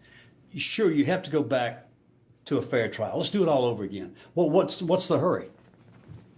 Right. Thank you, Mr. Grisham. Appreciate your time today. Thank you. Before I let you go, I think about this because DNA becomes kind of the gold standard in exonerations. I mean, when we have actual innocence cases in Texas, that's kind of, we require that to be part of the combination of factors that's considered. If we don't have that, then you don't get to the actual innocence piece. Like, we feel so strongly about DNA evidence and its reliability. That's the weight we give it. But in many of those cases, in fact, I'll just ask you, I mean, you've looked at cases that were later ended in exonerations via DNA evidence. In those cases, prior to the DNA exonerating that individual, weren't there people crying out loud that this individual is still guilty, they're guilty of sin, they did this, they're adamant about the guilt of this individual, and then later DNA evidence comes out and exonerates them? Happens all the time. And we worship DNA. However, in most murder cases, there's no DNA. There's no body fluids. There's nothing left behind it. So you have to go back to other forensics, ballistics, or identification, or whatever. Most cases don't have DNA testing available. So those are much more difficult cases to exonerate than DNA. DNA has been a lifesaver, and the police are using DNA more and more to solve crimes, to their credit. Well, and I think you made the point I was trying to make, which is, if people will shout from the rafters that this person's still guilty over and over, and then DNA later exonerates them, but DNA is such a limited number of cases, it reasons to follow that in non-DNA cases, there are people still shouting that this person's still guilty, but in fact they probably are not. I mean, it has to, those have to correlate. They have to correspond. I just, we have such rare opportunity to have DNA evidence, which we all have a great deal of respect for, but all of these other cases that you just stated don't have that. And so, that's where a lot of this type of procedural law comes in to help alleviate those gaps where we don't have the gold standard like DNA. So I'm certainly grateful for your time, and I want to make sure none of the other members have questions. Want to be respectful of your calendar. And do we have any more? No, Mr. Grisham, thank you so much, and thank you for taking the time. Thank you very much. Thank you.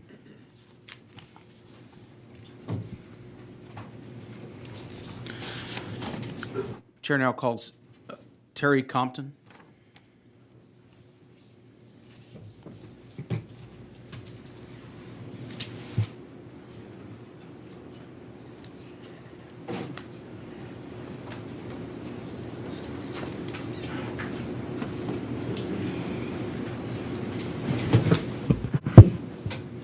Sorry. She'll be.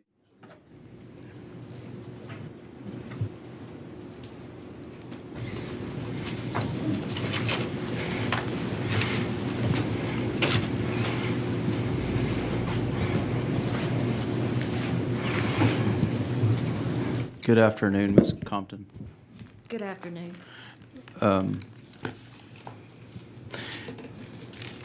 Let's do this. These are fairly directional mics, so for us to be able to hear you, you got to. Yeah, if you can actually pull the whole microphone up to you. That'll work real well. Like that? Yeah, that'll be perfect. Before I have you testify, just want to make sure I have this correct. Your name is Terry Compton. Yes. You're here testifying on behalf of yourself, correct? Yes. Okay, and you checked that you are neutral on the topic today. Yes. Okay. Do you have prepared remarks for the committee today? Yes. And then, you know what? I'm going to let you start with that, and then we'll ask some follow-up questions if we have them. Okay. Thank you for being here. Let me ask you this. When did you get into Austin? About 11:30, And where'd you come from? Palestine, Texas. Okay. Well, I want to say thank you for taking the time to be here with us today, and I will let you give your comment. Thank you. Okay, thank you. Good afternoon, everyone. It is a great honor to be here testifying before this committee. My name is Terry Compton. I was one of the 12 jurors on the case of Robert Roberson's trial, and I took that position very seriously.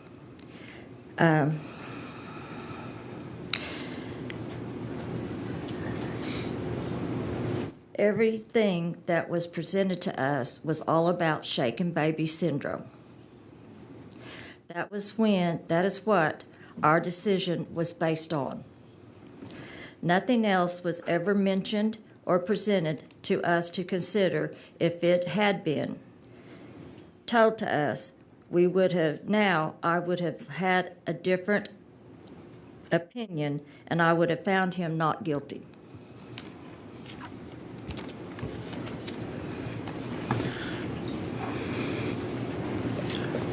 I, first of all, want to thank you for being here. And I know it was not an easy thing for you to get here. I know you have a lot of obligations back home. So I'm grateful for the time you spent. I know that Mr. Harrison had some questions for you, and I know some of the other members have questions for you, if that's okay. But I'm going to allow him to ask you questions first, if that's okay with you. Yes, sir. Okay, Representative Harrison. Thank you, Chairman. And Terry, thank you for being here. You drove a little ways to get here. And, Yeah. My understanding is you've got a pretty busy life on the home front. Tell us just a couple sentences about that. Yes, sir. I raised 3 kids of my own, and I have multiple grandkids, and then I ended up having to adopt my 4 youngest grandkids, and I am now raising them. We adopted them, me and my husband. My husband is 86 years old and has multiple heart problems and stuff. He has an LVAD on his heart to where his heart is being pumped off of batteries. I am 69, so having to take in a 13-year-old, 11-year-old, a 7-year-old, and a 5-year-old straight. The younger two we brought home straight from the hospital. Needless to say, it is a very life-changing experience. Yeah, without a doubt, and God bless you and him. So you and your 86-year-old husband are raising 4 young children right Yes. now, and you live in Palestine. But I'll ask it as a question: Were you mentioned this in your testimony? You were on the original jury that convicted Robert Roberson. Is that right? Yes, sir. And one of the reasons I think it's so important we hear from you is because I hear a lot of people saying right now, and that we've got to trust the jury in this case. And you were one of them, and the jury convicted him of murder. And you are one of the jurors that cast a vote to convict him of murder. Is that right? Yes, sir. So it's really important we hear from you. How, and I've got several questions, so as short as you can kind of make this, what made you feel that he was guilty of murder that led you to cast that vote of guilt for him? Because Nikki was dead, and from what we were told about the shaken baby syndrome and showing the pictures of her brain with all the bleeding up in her brain, there was no other explanation that was given to us of anything else that could have happened to her. Yeah, so it would be fair to say, from your perspective as a juror, this case was about shaken baby syndrome. That was the only thing that was discussed or told to us that it was about. That's the only thing. Only thing. Nothing else was ever told to us, ever discussed with us. Any other options was never told to us. The start of the trial, the middle of trial, and just to be clear, you were there for the guilt phase, and were you also there for the sentencing phase as well? Yes, sir. I was there through it all. And for the whole time, whole time, shaken time. baby syndrome. Yes. Nothing- Nothing else was ever told to us. Nothing else. So, I'm going to ask you a question anyway, just because I've written it down. I want to ask it to you. Were you told anything about this little girl, Nikki, being beaten? No. In the jury room, that was nothing we ever discussed. The only thing we ever discussed in the jury room was the shaken baby syndrome. So you heard nothing about Nikki being beaten as an explanation for what you witnessed in the jury room? No. You never heard witness testimony or arguments from the prosecution that her father, Robert, or anybody else had struck Nikki, or that blows or hits to the head by somebody is how she ended up in that case in the hospital? No. Did you hear any discussion of sexual abuse in the trial at all at any time? Yes. Did you have to vote on that? Was he ultimately charged of sexual abuse? No. But to the best of your recollections, you and the jury, are you testifying here that you and all of your jurors heard allegations, and maybe I'll ask this, were they graphic allegations that you heard? Yes, sir. Yeah. Did you ever see any witness or any evidence to corroborate those things that all of you jurors were told about allegations of sexual abuse? No, all it was, what we were told, there was a nurse that testified. She testified that she was a certified sane RN, and that she had found these tears and everything else, and that is what we were told. She told Abuse. No, all it was, what we were told, there was a nurse that testified. She testified that she was a certified sane RN, and that she had found these tears and everything else, and that is what we were told. She told this, and it was brought up several times, but then when it came time toward the end of the trial, they disappeared. They were never charges. Charges. They were never charged. We never had any discussion of them in the jury room. There was no other type of discussion about it in any size, shape, or form. And then come to find out, she was not even a certified sane nurse. And forgive me for the graphic nature of this, but you were told of sexual abuse to such an extreme that tearing was implicated and involved, and told to you, the jurors. The person who said this represented a certain certification that upon cross-examination they had to admit they were not even certified to be discussing the matter. Is that right? Yes. Is there any reason for you to believe that he was guilty of sexually abusing Nikki or any other child? No. Except for what she said. Yeah. So this case was a shaken baby syndrome case, start, middle to end. Is that your recollection? Yes, sir. And also to my recollection, I believe the prosecution even got either it was a teddy bear or a baby doll and got it up and shook it to demonstrate to us what shaken baby syndrome was. I'm really glad you mentioned that. Let's talk about that for a second.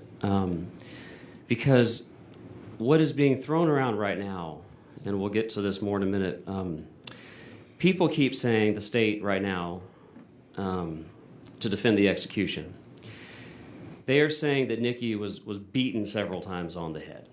And you just testified a second ago, if I heard you right, you never heard anything about that. No, sir. Yeah. Do you have any recollection of multiple impact sites that Nikki had been beaten on multiple parts of her head? No, sir. The only thing that maybe had been mentioned was she might have had a small bruise from where she fell out of bed. Yeah. Were there any photos or discussions that you saw, or any evidence you saw, that made you think that anything of substance, and certainly of sufficient force to kill a baby or a 2-year-old, was on her head? Did you see any photos of severe bruising on her faces at all? No. Okay. In the photos you saw, did Nikki look like she had been beaten? No. I want to go to this teddy bear. Did you say it was a teddy bear? I don't remember if it was a teddy bear or a baby doll or a child's baby doll or something. Help me understand this. Why would a baby doll or a teddy bear be brought into the courtroom? What were they doing with it? I think they were trying to emphasize the extent of what the shaking baby syndrome was and how violently he had shook it. Can you describe to us, okay, so that was the point. What did they do with the doll or with the teddy bear? Can you just describe what you saw them doing with the doll? They grabbed it by its arms like this, and they just violently shake,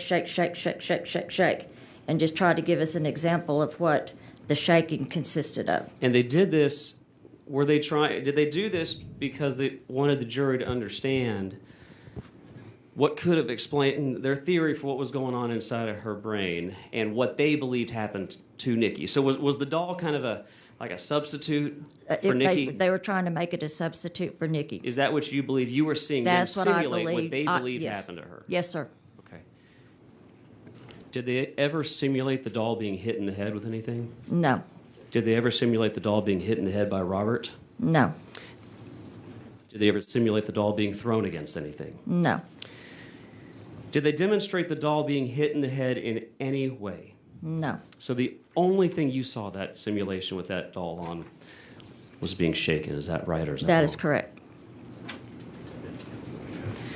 Do you remember if the defense counsel objected to any of this at the time? No, sir. Well, you don't recall, or they didn't? No, he didn't. Okay. Did they talk about, if that was the case, was there any discussion about damage to other parts of Nikki? Because, if you're shaken like that, was there any discussion about other injuries that might be intuitive if that were to happen? For example, fractures or neck tissue damage? No, sir. Nothing about a neck damage or any other part of her body? No, sir. Okay. Do you have, based on what you heard, and you sat through the whole trial, do you have any reason to believe that Robert was a violent person? Is there anything that stuck in your mind about that, based on everything you heard? No, sir. Were there any alternatives that you, the jury, any alternative explanations, I should say, to what could have explained what you were seeing from the medical evidence regarding Nikki, other than that she had been shaken? No, sir. And I jotted this down, but during your testimony, I want to make sure I heard it right, or maybe it was during one of your answers a second ago. You mentioned something about the deliberations in the jury room, and you were in there deliberating with your jurors. Yes, sir. What were you discussing when you were in the jury room deliberating with your jurors? The only thing that we would basically discuss was the shaking of the baby and the head injuries with the bleeding and stuff that they showed us pictures for where they had cut her skin away from her brain, where we could actually see the whole shape and the bleeding on her brain. And they sent those pictures around for all of us to look at. And that's what we would be looking at, was all the bleeding in her brain. And that's what they told us had been done from the shaking so violently, it had burst those blood vessels. And I want to peel at that. I assume the pictures were rather Graphic, hard to yes. view. And they were after the autopsy? Yes. Okay. Or during, after. During or after, but okay. Was there anything else that you can recall you and your fellow jurors discussing when you were in deliberations in the jury room other than, was this child shaken to death? No, sir. You'd have no recollections of anything else discussing this child being beat, hit, or otherwise abused? No. Okay. I'm going to go to the medical history now, because that has come up a lot in this case. What did you know about her case? What did you know about her medical history? I'll phrase it that way. The only thing that we were told as jurors is that she had been sick, that Robert had taken her to her pediatrician, I think earlier in the week, and he had given her Finnegan. A couple of days later, she had been running a high fever. I believe we were told about 104. He had taken her to the emergency room. Again, they had given her some Finnegan with cough syrup in it, codeine. And he'd taken her back home again. And then the next thing we were told is when she had rolled off the bed, she, I guess, was okay. And he put her back in bed with him. He woke up again. She was unresponsive. And that's when he took her to the emergency room. So prior to basically starting 48 hours out from her death, did you have any knowledge of her medical history? No. And would you characterize, because I don't want to misrepresent what you just testified to there, but in the days leading up, so the 48 hours roughly, you knew about it. There was a doctor visit, hospital visit. And by the way, was it your understanding he was the one taking her to get medical care? Yes. On multiple occasions? Yes. In the last 48 hours of her life? Yes, sir. Okay. Was there anything that you heard at trial that led you to believe that she was severely sick? No. I just thought what I took it as being is that I thought she basically had the cold, running a high fever. I thought she was probably pretty sick, but nobody was ever figuring out what was wrong with her. Okay. But was there a lot of discussion in trial about her extensive medical history? No. Okay. I would like to ask you a few things because I think it's really important. I want to ask you a few things that we now know, and I would like to hear you just let us know if you were aware of this type of medical history for Nikki. Were you aware that there was a CAT scan done that showed only a single minor impact site to the head that had only a small amount of breathing? Did you ever see this CAT scan? No, sir. Were you aware, or did the jury see, CAT scans and autopsy photographs that showed only a single impact site of the head with only a small amount of subdural blood and brain swelling that would have been, in fact, completely consistent with a short fall? No, sir. Okay. Were you aware, was the jury aware of a post-mortem toxicology report that the medical examiner, Dr. Irvin, did not consider that showed she had toxic quantities of Finnegan and Finnegan with codeine in her bloodstream at the time that the autopsy was performed? No, sir. I'm going to take a quick tangent here because these drugs now, are you aware that they now carry what's called an FDA black box label? Yes, sir, because I know the pharmacy I go to won't even carry it these days. Yep. That wasn't the case back then. And I'm going to read just a couple statements to make sure everyone understands what we're talking about when we're talking about FDA black box warnings, because I want to know if you knew this at the time y'all made your decision. Were you aware at that time, in 2002, that Phenergan tablets and suppositories may lead to, quote, potentially fatal respiratory depression?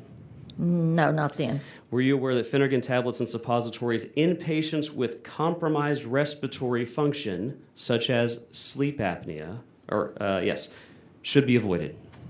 No, sir, not then.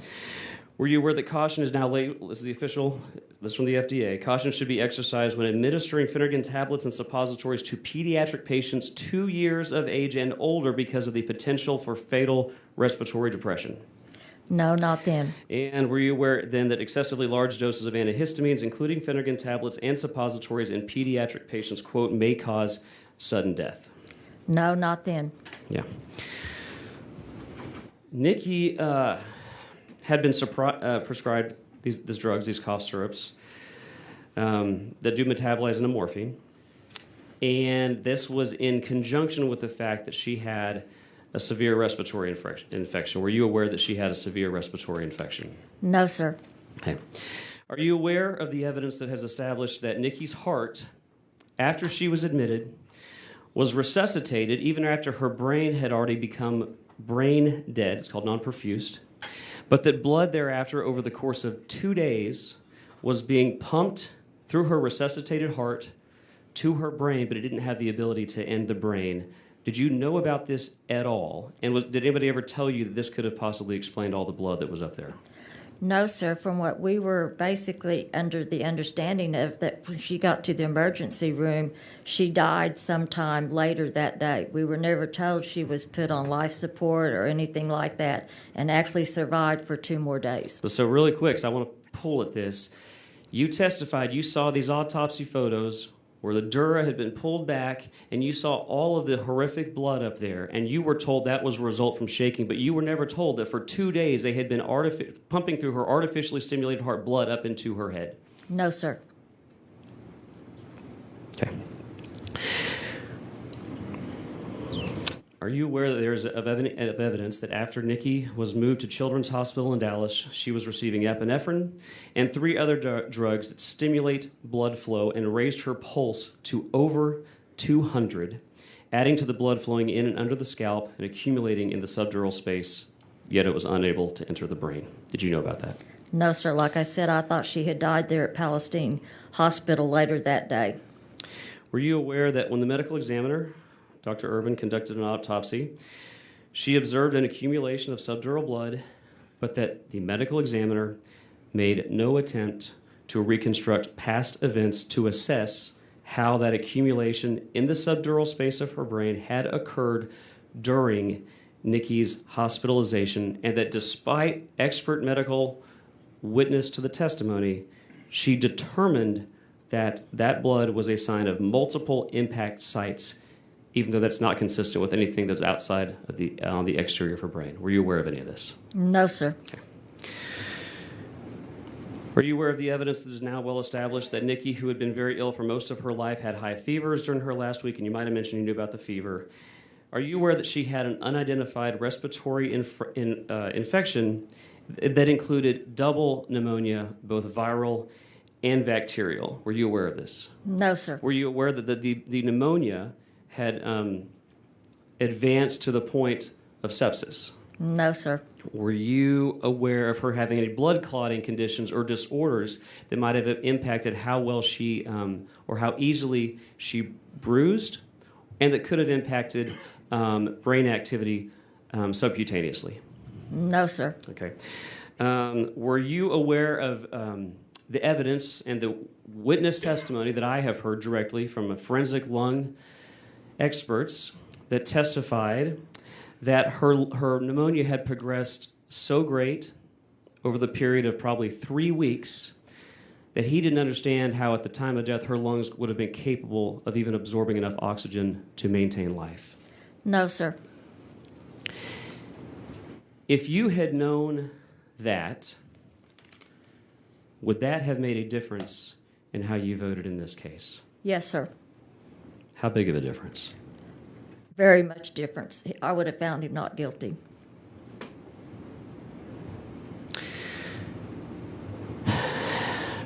In 2002, were you aware that Mr. Roberson had autism? I was not aware of it in 2003, the day of the The year trial of was the 2003, trial. that's right. And this is important because I have had law enforcement testify here to this committee that he had a really flat affect. How would you describe his demeanor at trial, and did that have any impact on your views of his guilt or innocence? It didn't have a whole lot, but I'm going to say it probably did have some. He just basically sat at the table, didn't look at us, didn't pay how much attention, just basically stared more or less straight ahead. Did you find that odd? It was kind of odd. Would it have struck you as less odd if you knew he was had been diagnosed as being on It the probably autism would have, spectrum? because I would have explained what his behavior was. Do you remember, going back to his attorney at the time, do you remember his attorney,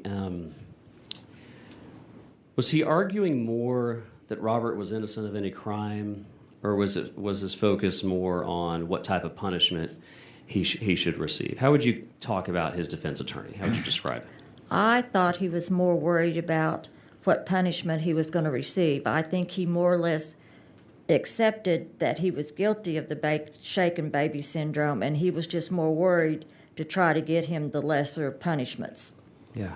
Did he ever, the whole trial, did the defense attorney ever present you with other explanations for the shaken baby syndrome triad, the swelling brain, the retinal hemorrhaging, and the subdural bleeding? Did he give you any other explanation that could have explained those three things? No, sir. That's what made it so, more or less, this is what it is, because he gave us no other options or any other type of options that we could have considered. Would it have made any difference to you if at the time, if you had known that there are many other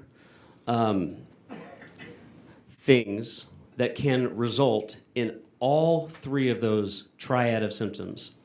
Yes, it would have. It gave me something else to have considered. So you considered nothing else? Nothing else, because nothing else was presented to us. So you saw the three symptoms, shaken baby syndrome, the prosecution said it, and the defense attorney said it. Is that right? That's right. Okay. So just one last time, nothing you and I just got done discussing, all that medical evidence was not presented to the jury, and you were not deliberating on that in the deliberation chambers? No, sir. Tell me about your history on this in recent times. Are you aware that he had an execution date set in the past few months? Yes. How did you hear about that? I actually read it on my phone, because I keep a bunch of news feeds and stuff like that, because I like to keep informed of what's going on. So you heard about it in the news? Mm-hmm. Okay. I've also kept up, when he's had different hearings at different things, it comes across, and I guess because I was on that trial, I have always kept up with things that has been going on. So you've paid attention to it over the last 20 years? Off and on, yes. Yeah. What was your reaction when you heard that they had set a new execution date for him? It kind of got my interest more so then. But then when I started reading about all these other things coming out about the pneumonia and the sleep apnea and the double pneumonia and all this extra stuff that has just now started to be coming out that I've read about, or maybe it's been out but I just now recently read about, it got me even more thinking, and I started thinking back about all the things that I knew about that went on in the trial, and I just realized, and I just finally came to the conclusion, he was an innocent man. And I just, in good conscience, I could not live with myself thinking that I had a hand in putting an innocent man to death. Wow. So this had to be emotional for you. When you came to that realization, what kind of things did you do? Did you have discussion with your husband or other family members about this? How was your emotional reaction? I had a very big discussion with my husband and with another friend of mine. And there would be times that I'd be talking about it with my husband that I would literally start crying about it. because I felt that emotional about it. What made you so emotional that you started crying? Because I just couldn't think about killing a man, and that's how I looked at it. My decision 21 years ago was getting ready to come to realization, and I literally, in my eyes, was killing a man that I knew was innocent, and I was going to have to live with that. This must have weighed on you over the last few months. Very much. Well, for what it's worth, not a question, but just a statement. I'm confident I'm confident in this. I can speak for everybody up here. We're all humans, and nobody would expect you to be judged on 2024 knowledge in 2002, 2003. Okay. You are only responsible for what you knew at the time. Yes. I need to bring this back to very present day because we've had a lot of developments in the last few hours, last few days, that I would like your take on. Okay. As someone who was on the jury. When this committee issued our subpoena, something that, just as a matter of fact, if we had not done, he almost certainly would be dead right now. There was a lot of litigation that has started, a lot of arguments. And the government, the state, and in this case the Attorney General's office, made an argument on the day that we issued the subpoena, okay, because that day or the next day. They began arguing that Robert Roberson's case was not a shaken baby case. I would like to read you a couple quotes. Okay. This is from somebody in the Office of the Attorney General. The evidence supports the fact that there were multiple blunt force impacts to the child's head. How would you respond to that claim? I would like to know where they got their information from, because that is not true. Let me get rid of the rest of this one quote. And there was a history of abuse from this particular inmate against this child. Again, I would like to know where they're getting their information from, because that is nothing that was ever brought up during the trial or at any other time. There's more to this quote. Quote, shaken baby syndrome just doesn't play a role in this case. It's just not the central feature of this case.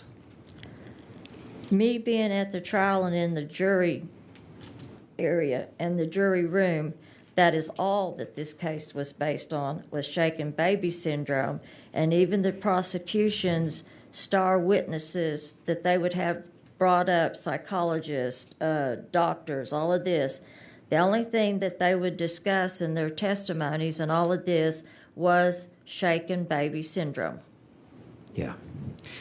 I'm going to hold something up right now. I don't know if you can read it. So I'm going to read you the first half of this, all right? I have bad eyes, so you're going to have to get something over here closer. That's okay. I can read this to you. Okay. Actually, no, I have a copy. Can she be provided a copy of that? All right. This is from an official pleading from the Office of the Attorney General when he was asking the Supreme Court to reconsider our subpoena. I'm going to read the first part of this. And before I do that, I'm going to ask you a question you've already answered. Mm-hmm. You were a juror on this case. Yes, sir. Okay, I'm going to read the first half of this. A Texas jury convicts Roberson of beating his 2-year-old daughter to death. Not Ma'am, true. Is that what you convicted Robert of over 20 years ago? No, sir. How sure are you? 100% sure. Who would know better, you or somebody in the Office of the Attorney General right now? Me, because I was in the jury. I was the jury, and I'm the one of them that made that conviction of shaken baby syndrome. How does it make you feel seeing these statements by the government right now as somebody who lived through every day of the trial? It has pissed me off very much.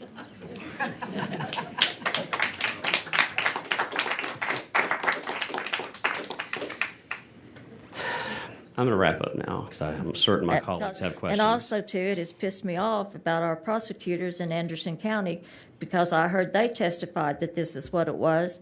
And personally, the prosecutors now was not the prosecutors back when the trial went on. Prosecutor back then was Doug Lowe, and his assistant was Mark Calhoun. So how do they even know what went on?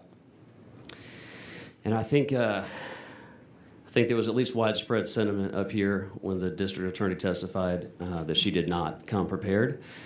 nor did she demonstrate even a basic level of knowledge of the facts in this case. So She I'd like to wrap up here and let folks... I have to say, she is not very well thought of by a lot of people in Palestine because she basically has no knowledge about her job most of the time. Okay. All right. I want to summarize a couple things, a couple very quick closing questions, and move on to my Oh, and colleagues. I will tell you one other thing. Yes, ma'am. To help your committee. Yes. Palestine Medical Regional Center is not the best hospital to take your kids to get anything done. They have a bad history of misdiagnosing people and everything else. And so that does not surprise me that they probably misdiagnosed Nikki and did not get her the proper treatment and do the proper treatments when they should have. Thank you for sharing that. That is helpful as we consider all the aspects of this case. Thank you. And very I know much. that for a fact. My husband fell off our back deck. They took him into the emergency room. They did a CAT scan of his head and his neck. They put him in for dehydration. He spent 4 days there, had him up walking around doing physical therapy. I got him, picked him up. He's talking all nut crazy to me when I got him. I called our family doctor. They told me to take him to Tyler.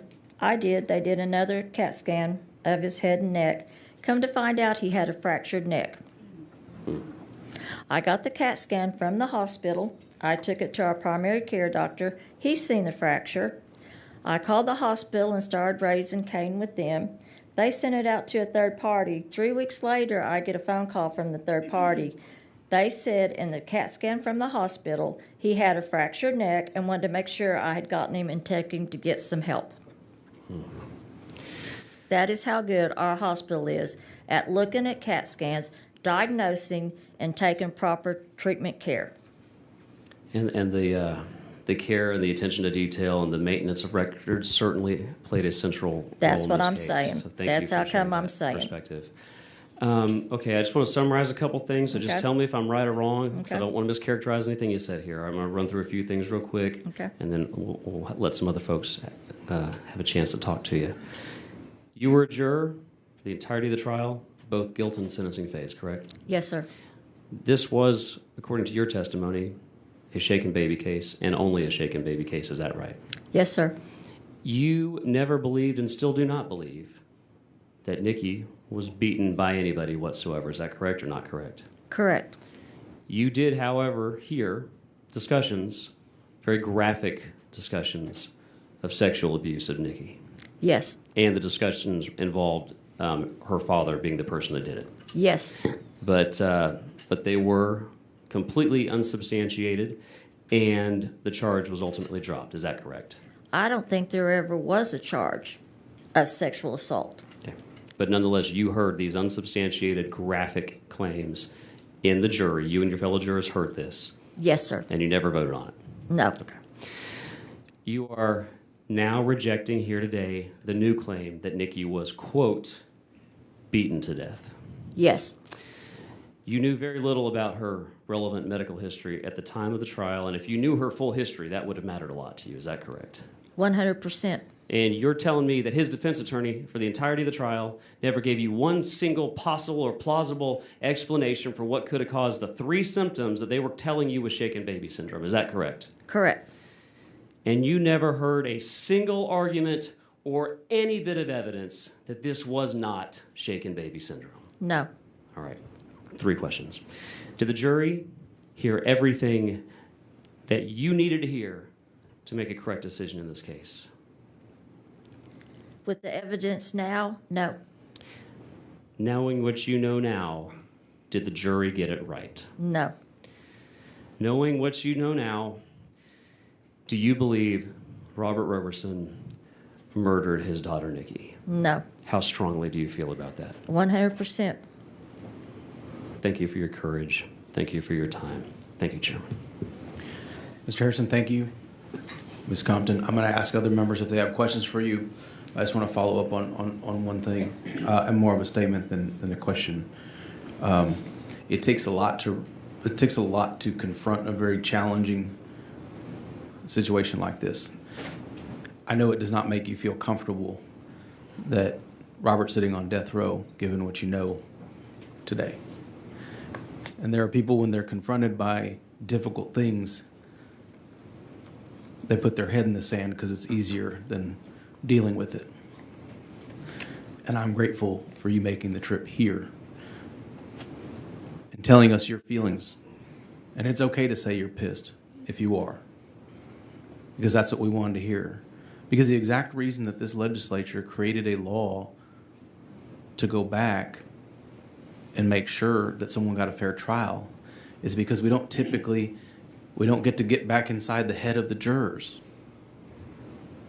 We want to protect them after the fact, just in case something happened that was a mistake.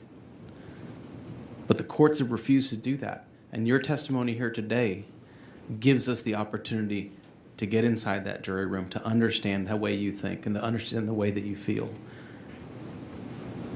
You are exactly correct about your analysis here.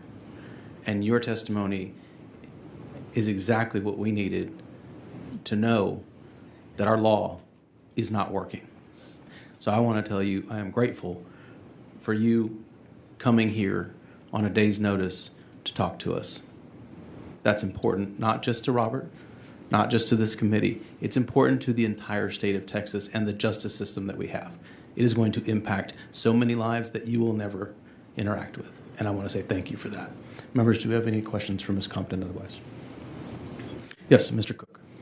Vice Chair Cook, sorry. Thank you. Thank you for your testimony today. Thank you for coming to Austin, and just wanted to ask you a couple of questions. And so earlier you talked about the either the baby doll or the teddy bear that was being shaken. And so that was an example of where the prosecution was showing you what happened in this case, right? Right. Yeah. So if the judge would have excluded any testimony or any evidence being presented at the trial that had nothing to do, basically everything that had to do with shaken baby syndrome would be eliminated. So if I can just ask you to kind of just erase that from your memory. What other evidence did you hear of any type of physical abuse? None. Okay.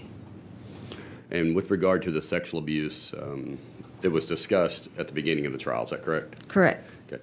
Would it be impossible for you to remove that from your mind? I mean, as you said here 20-something years later, you still remember him being accused of sexually assaulting his 2-year-old daughter, correct? Yes. Right. So it's fair to say that it would have been impossible for you to have considered it while you were sitting in the jury room. You would have had that knowledge. We had it in our minds, and I think that probably we didn't discuss it per se, but I think it was in the back of every juror's mind that happened. Let me ask it another way. If he had been previously convicted prior to this incident, if he had been previously convicted of sexually assaulting a minor, would that have impacted? Would it be impossible for you to have not considered that in evaluating the evidence? No, it probably would have weighed heavy. Okay, thank you. Members, do you have any other questions? Yes, Ms. Morales. Thank you so much. Your testimony today is incredibly powerful, and it's going to create positive change in our state. One thing that has stuck out with all of the testimony that we've heard today is that the child was given 2 very strong medications.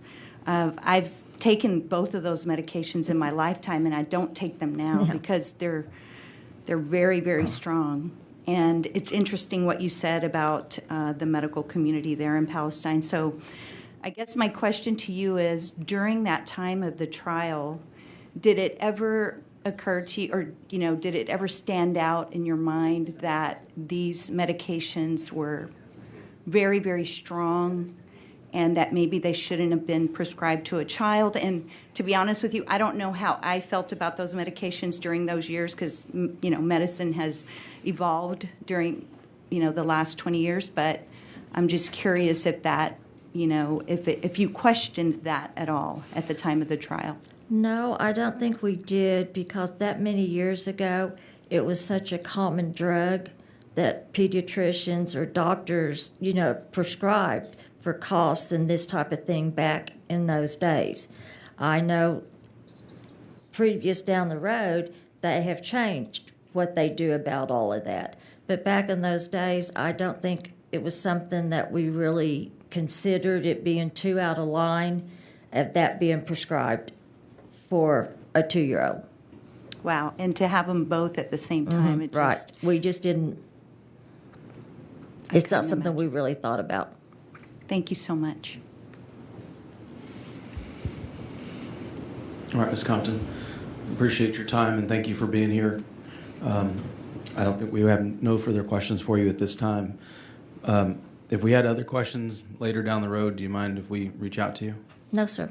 Okay. I'm free anytime. All right. Thank you. And thank you all for having me and listening to me, and hopefully we'll get this right the next time around. That's the point.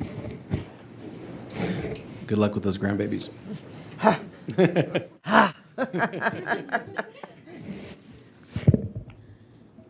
It's hard starting over.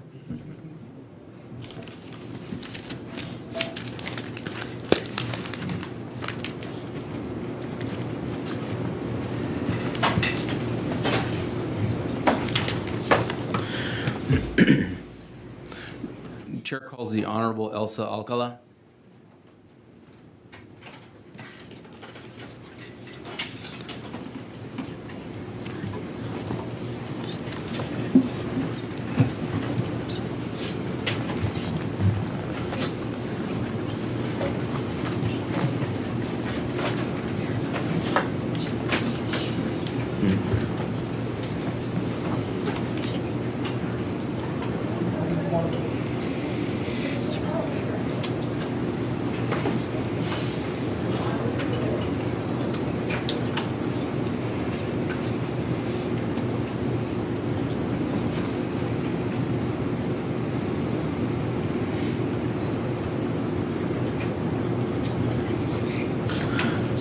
Judge, can you hear me?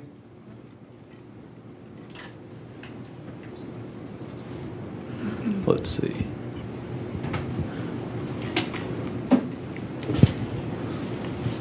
Oh, there it is.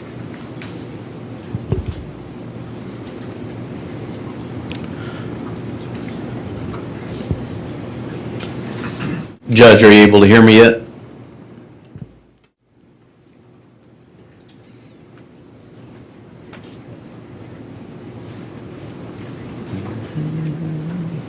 That says it's connecting up there. Oh, there, I think. How about now, Judge? Oh, I can hear you. There yes. we are. Okay. Sorry, technical difficulties. Judge, it's good to see you again. You too. Even if only virtually.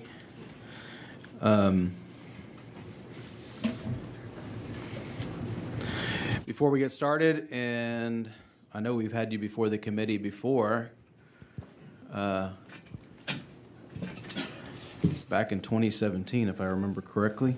I have you registered as Elsa Alcala, testifying on behalf of yourself and testifying neutrally on the topic today. Yes, sir. Okay, great. And I'm gonna allow you to make your comments, talk about some of your background. Some of the folks up here may not know you, have any, may not understand your background, so I think it'd be worthwhile to spend a little bit of time on that. But were you a judge on the Court of Criminal Appeals in 2014 or 2013, that time frame, when Article 11.073 became law in Texas? Yes, sir. Okay, and how long did you serve on the Court of Criminal Appeals? I was on the Court of Criminal Appeals from 2011 to 2018, so for about 7.5 years. Okay, so you saw the law prior to the creation of this particular relief, and then you saw the application of it after it became law, correct? Correct. Okay. I'm going to turn it over to you for your testimony. I know that I'll have some questions that I'd like to ask you and follow up to that, and I don't know if the members will as well, but want to give you the floor. Thank you, Judge, for being here. Thank you so much for inviting me, and thank you so much for understanding about my need to testify virtually. I'm in Colorado, and I tried to get a flight over there, and I just wasn't able to make the arrangements the way I'd hoped. But I appreciate this committee so much for taking the time to hear all of the testimony and for your extraordinary intervention last week. It was peculiar, certainly, but I think it was greatly appreciated by those of us who are so committed to the cause of innocence. Um, and I have the utmost respect for everybody on this committee for taking those steps that you did last week. What I'd like to do is make 3 points that focus on the law. We've had a lot of testimony that talked about the science and the medical issues involved in this case, but I'm going to approach those more from the legal vantage point and the statutory vantage point, because I think that's what your committee at its core is interested in. What can you do to possibly modify the statutes that you've passed in order to make sure that they're being implemented the way that you hoped they would be incorporated by the judiciary? So I'd like to make 3 points. The first one is to talk about Justice Sonia Sotomayor's concurring opinion last week that I think really encapsulated the issues that are at stake before this committee and analyzed the record succinctly as to what's going on in this case. The second point I'd like to make is very briefly talk about what you just asked me about, which is how did all this come about? What did things look like before the passage of the statute, and what did they look like after? And I'll do that very briefly. And then the third point I'd like to make is to make 6 possible suggestions for changing the statutes that are involved and that implicate this case. Some of them are, I think, pretty basic, and then some of them may be further than you're willing to go, but I'll just briefly mention those that come to mind. And I think, frankly, there's many more changes that could be made, but I didn't want to be here for 10 hours. I think you all will appreciate my narrowing the suggestions down to about a handful. So with respect to Justice Sonia Sotomayor, on October 17, 2024, the litigants in this case asked the United States Supreme Court to intervene on Robert Robertson's behalf. The United States Supreme Court declined to do that, explaining that it was not a federal issue that was at stake, that really what was involved here was a state statute that should be interpreted by state officials. However, Justice Sonia Sotomayor took the position of writing a concurring opinion to explain how she saw the case and how she felt it should be addressed. She's made 3 points that I'd like to mention here. Her first point was that Robertson, quote, has raised credible evidence of actual innocence, and that there was, quote, mounting evidence that Robertson had, quote, committed no crime at all. This is a United States Supreme Court justice, the very top echelon of the judiciary of this country, and she reviewed this record and the legal issues and the factual issues, and she came to the conclusion that most likely Mr. Robertson is innocent. And I think that's a noteworthy comment of hers that we need to respect and observe. The second thing that she said was that the state relied on the science underlying shaken baby to explain the injuries as a core part of its case. From hearing the testimony today, it appears as though we're now having revisionist history, and that the prosecutors are now trying to claim that this wasn't a shaken baby case at all. And I think many of the speakers today have challenged that conclusion, and rightfully so. And that was, in fact, what Justice Sotomayor also said. She said that, quote, The state's expert had disavowed a beating or impact only theory of death at trial. In other words, at trial, the state did rely heavily on the shaken baby evidence in order to show that the impact that occurred was from the shaking that occurred rather than from a fall from a bed, as Mr. Robertson had explained. I briefly reviewed parts of the trial record by Dr. Squires, who was the shaken baby expert that the state relied on at trial. Squires said, quote, "The actual brain injury we do not feel is explained by a simple impact." She said, quote, "There had to have been something more than just impact."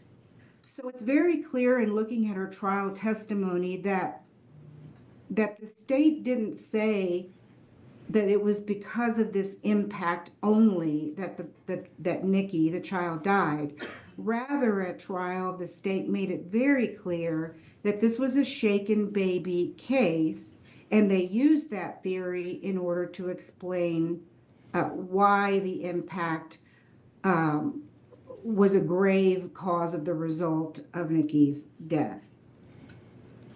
So this was not just an impact case as it's now being portrayed. Rather, the evidence of shaken baby biometrics was at the core of the state's theory about Nikki's cause of death. Plain and simple, as Justice Sotomayor noted, this was a shaken baby case. The third comment that Justice Sotomayor made was with respect to the impact evidence, because it appears as though, again, with revisionist history, the state is trying to contend that this child was beaten or severely damaged by Mr. Robertson. But in fact, after the trial attorneys found CAT scans that were taken directly after Nikki's admission to the emergency room. And those scans showed only minimal subdural bleeding. The reason that's important is because it's clear that that is most consistent with what Robertson said, which was that the child fell. All of the other damage that the jury heard about and that lawyers are now on the prosecution side trying to point to, all of that damage came from the surgical intervention at the hospital to try to save Nikki's life. But that is certainly not attributable to any misconduct by Mr. Robertson. So I respect Justice Sotomayor greatly in her intellect. I think she examined this case, and I think she really crystallized what the issues are and why it's pretty clear that there's strong evidence that Mr. Robertson is actually innocent. The second comment that I would like to make has to do briefly with what the court was like before the passage of Article 11073. I was on the court in 2011 when we first had to decide the Neil Hampton Robbins case. That was another case of a man accused of killing his child. I think that baby's name was Tristan Rivers. The medical examiner in that case said that Tristan had died, I believe, from asphyxia. Many years later, other medical examiners looked at that evidence and gave and said that that was not the cause of death. And then the medical examiner herself re-examined the case. And when she did that, she withdrew her conclusion that it was asphyxia, but she said that she believed the cause of death was undetermined. I thought that that was enough for my court to grant Mr. Robbins a new trial. But my court disagreed, and they upheld that conviction. So to them, it really didn't matter that the medical examiner herself had changed her medical conclusion. It didn't matter that the cause of death was undetermined. The court felt satisfied to uphold that conviction.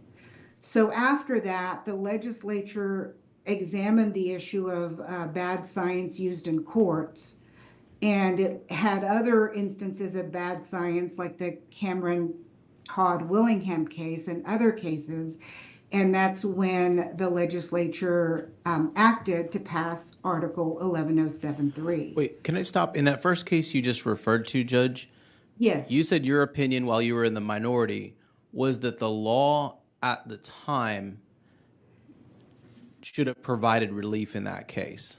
It was complicated because if I remember correctly, the lawyers were trying to rely on a false evidence theory, that the medical examiner had given false evidence at trial. But the problem with science issues is that at the time she gave her testimony, she wasn't lying. She wasn't trying to mislead anybody. That was what she believed the correct science was at the time. So the way I addressed it was just to try to say that we should focus less on whether she intended to lie, but just more on the fact that the testimony was mistaken. But as I recall, my court was, the precedent in the court at the time required more proof of, I guess, a bad intent or something like that. And she didn't have a bad intent. That was just what her training was at that time. And as she got better educated and as she got better trained, then she changed her scientific opinion. And that is why junk science or bad science is so different from, let's say, false evidence cases. The bad science was, in fact, not correct at the time based on information learned later. So there's not any kind of bad faith or bad intent or anything like that by the experts who are giving the testimony. They are relying on their best assessment at the time. It's just that, as we know with science, it develops and people learn more and people get better experience. And when that happens, sometimes they find out that what they said was incorrect before. So it didn't really fall squarely within the false evidence jurisprudence that we had at the time, but I thought that we could make it fit, for lack of a better explanation. So 11073 was passed, and that was a good thing. But even then, the court was discussing whether what happened in the Robbins case fell within the new science statute.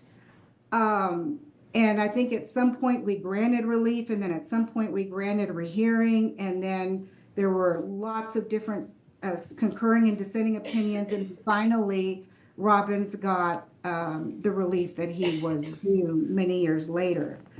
But I looked back at I dissented every single time in favor of Robbins. Let me rephrase that. I either dissented or agreed each time that Robbins was entitled to relief. But what I wrote in 2016, now looking back, seems to prophesize what's actually happening here today. In talking about how my court had handled Robbins through the various stages of the case, I said, quote, "I do not envy the position of future litigants who must try to decipher this court's position on when relief is warranted under the new science statute." I also said, quote, "This court's judicial decision should not require litigants to run to the legislature for a statutory response to correct our judicial mistakes. this court's judicial decisions should not give the appearance of indecision or manipulation for the achievement of a desired result. Obviously, I was frustrated with how my court seemed indifferent or unwilling to take a common sense approach in addressing bad science and in making sure that litigants got a fair shake at their trials. The third comment that I would like to make has to do with some possible changes that the legislature could make in order to make sure that this doesn't happen again. I think you heard about the Texas Defender Services assessment of how 11073 has been handled by the Court of Criminal Appeals for the last decade. And it's not a good picture of the court. Judge, 1 second. Yes, sir. Chairman Darby has some questions for you. I just wanted to, could you elaborate on that exactly from your perspective on how these cases have been handled now? Could you give us your understanding of what the Court of Appeals is looking to and how they're reaching these decisions now? Yes, sir. And frankly, that's part of what I was about to talk about, but let me answer your question and then I can probably go into more detail. I think part of the problem is that the court, in all respects, views legislation quite narrowly. And so, for example, in this statute, it talks about, let me quote the language of the statute, that the statute requires that had the scientific evidence been available at trial, on the preponderance of the evidence, the person would not have been convicted. And frankly, there's two parts of that I think are problematic. One is the burden of proof of preponderance of the evidence, and the second one is the language that the person would not have been convicted. I think the Court of Criminal Appeals is looking at both of those terms harsher than it should. Preponderance of the evidence means more likely than not. And so what the defense has to do to obtain relief under junk science is to say that given the new science, or what we now know about science, more likely than not, the person would not have been convicted. Now, I look at this Robertson situation based on what has been presented here at your hearing, and I think many of us look at it, and Dr. Phil looked at it, and John Grisham, and any number of people look at it, and they say, well, of course, by a preponderance of the evidence, what we know now about shaken baby, he would not have been convicted. Even the juror who just testified said, what we know now, he would not have been convicted. But the Court of Criminal Appeals is apparently not looking at that way. They are splicing out the two issues as if they're totally separate things. They're trying to say, well, if you just look at this impact evidence, then the jury could have relied on that in order to convict Mr. Roberson. I think that's not what they should be doing. They're supposed to be looking at the totality of the evidence and listening to somebody like the juror who says, oh, no, that was the whole theory of the case. But I think on the appellate court, they end up doing much like what the Attorney General is doing here, and just picking out pieces of evidence and saying, oh, there was this impact, and therefore the jury could have looked to the impact, and based on that impact, the jury, the defense has not shown that by a preponderance of the evidence, the person would not have been convicted. It gets highly technical, and I think some people lose their common sense some judges lose their common sense when they're looking at something like that. Question, is that a bar too high? Clearly, I mean, they have to prove their innocence. I mean, before you can even have the court consider a new trial, they have to prove it. And if the evidence was never presented at the trial, how can the court come to the conclusion that by throwing out this junk science that they would be considered innocent of the charge? Seems like that's an extraordinarily high bar to have to reach for these folks to. I can't see how they would prove their innocence. And clearly, the Court of Appeals and their decisions since 2013 have used that higher standard and not throwing out cases that they probably should have, having considered this high threshold that we didn't set. I agree. I think they are interpreting preponderance of the evidence too high. I think one thing the legislature could do, because it is such a difficult burden for the defense, would be to, instead of saying by a preponderance of the evidence, you could use probable cause. For example, you could say that had the scientific evidence been available at trial, does the probable cause show that the person would not have been convicted? And probable cause then is a lower standard that would be easier for defendants to meet, given how difficult it is to establish the change in the science and how it affected a trial. That was frankly one of the things I found most difficult when I was on the Court of Criminal Appeals, is that we were having to go back 20 years, and it's almost like looking into a crystal ball. Well, what would the jury have done if they had known then what we know now? And it's all really speculation on the part of judges. It's not like you can go, most of the time you don't even hear from jurors the way y'all just did. Usually the judges are just pretty much speculating in their own mind how they think an error or a matter or science or whatever affected what the jury did. It's problematic, and it's difficult, and it requires common sense and good judgment.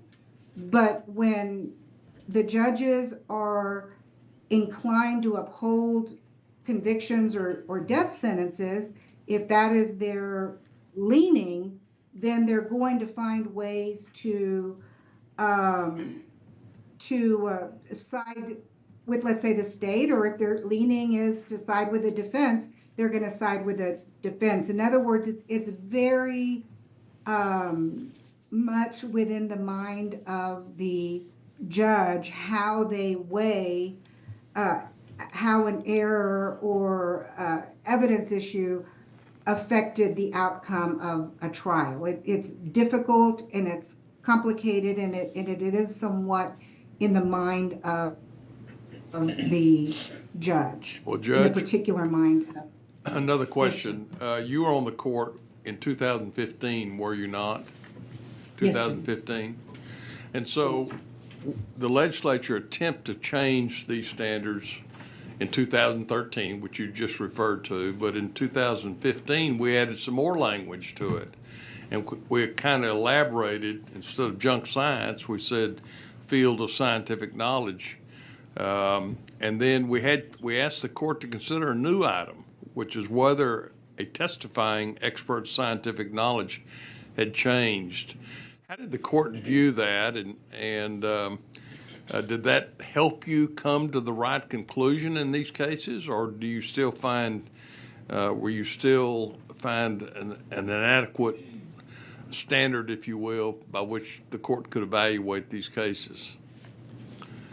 I was glad that the legislature did that, If you read some of those Robbins opinions from the first time I think we addressed Robbins when you passed the statute, there were some dissenters who I think felt that the medical examiner's revised opinion was not enough because, like I said, she didn't go back and say, originally she said the cause of death was asphyxia. Then later she said the cause of death was undetermined. And what I think some of the judges said was, well, for her to disavow the science, she should have said the cause of death was not asphyxia. So they wanted the direct refutation of her earlier testimony. But of course, she couldn't do that in her mind because in her mind, she didn't know what the cause of death was. So she couldn't totally refute cause of death. She could just say, I now believe it's undetermined. So this language of field of scientific knowledge, I think, was somewhat intended to deal more broadly with this situation where the new science didn't have to like entirely refute the former science, but it did have to, but it did allow more permissive use of the junk science statute. In the Robbins case, what was peculiar was that the court granted relief. It was late one year, I can't remember the year, but we had a court of 9 judges. And meanwhile, the new statute was passed. 3 of the judges retired. Then the following year, those 3 judges were replaced by 3 new judges. The state then asked the court, they filed a motion for rehearing, asking us, or a motion for reconsideration, I can't remember how it was phrased, but asking us to revisit the grant of relief under the 11073 statute. So then the new judges came in and then they voted to grant the rehearing or the reconsideration. And then the case was pending for quite a while. And then ultimately, I think the new judges, most of the new judges decided to simply reinstate the former opinion. But I think Judge Richardson in particular said that in his concurring opinion, I think he said in particular that he did not think that Robbins had been entitled to relief under the original 11073 statute, but that he felt that Robbins was entitled to relief under the amended one that had added the field of scientific knowledge terminology. And beyond that, I'd have to go back and read Judge Richardson's opinion to see why he felt like the former one didn't cover the grant of relief, but that the amended one did. But anyway, to answer your question, I think it was important to at least Judge Richardson that you had amended it, because if you had not amended it, then implicitly he would have voted to deny relief to Robbins. But the court just looks at these statutes in an overly technical way, and that is in fact what many of my complaints are about how the court has handled some of the cases. I don't want to belabor the point too much, but I would like to mention the 6 ideas, I suppose, that I have.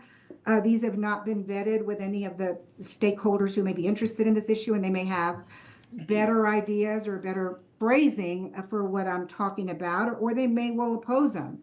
But these are some ways that I think that we could make better inroads into addressing junk science in the courtroom.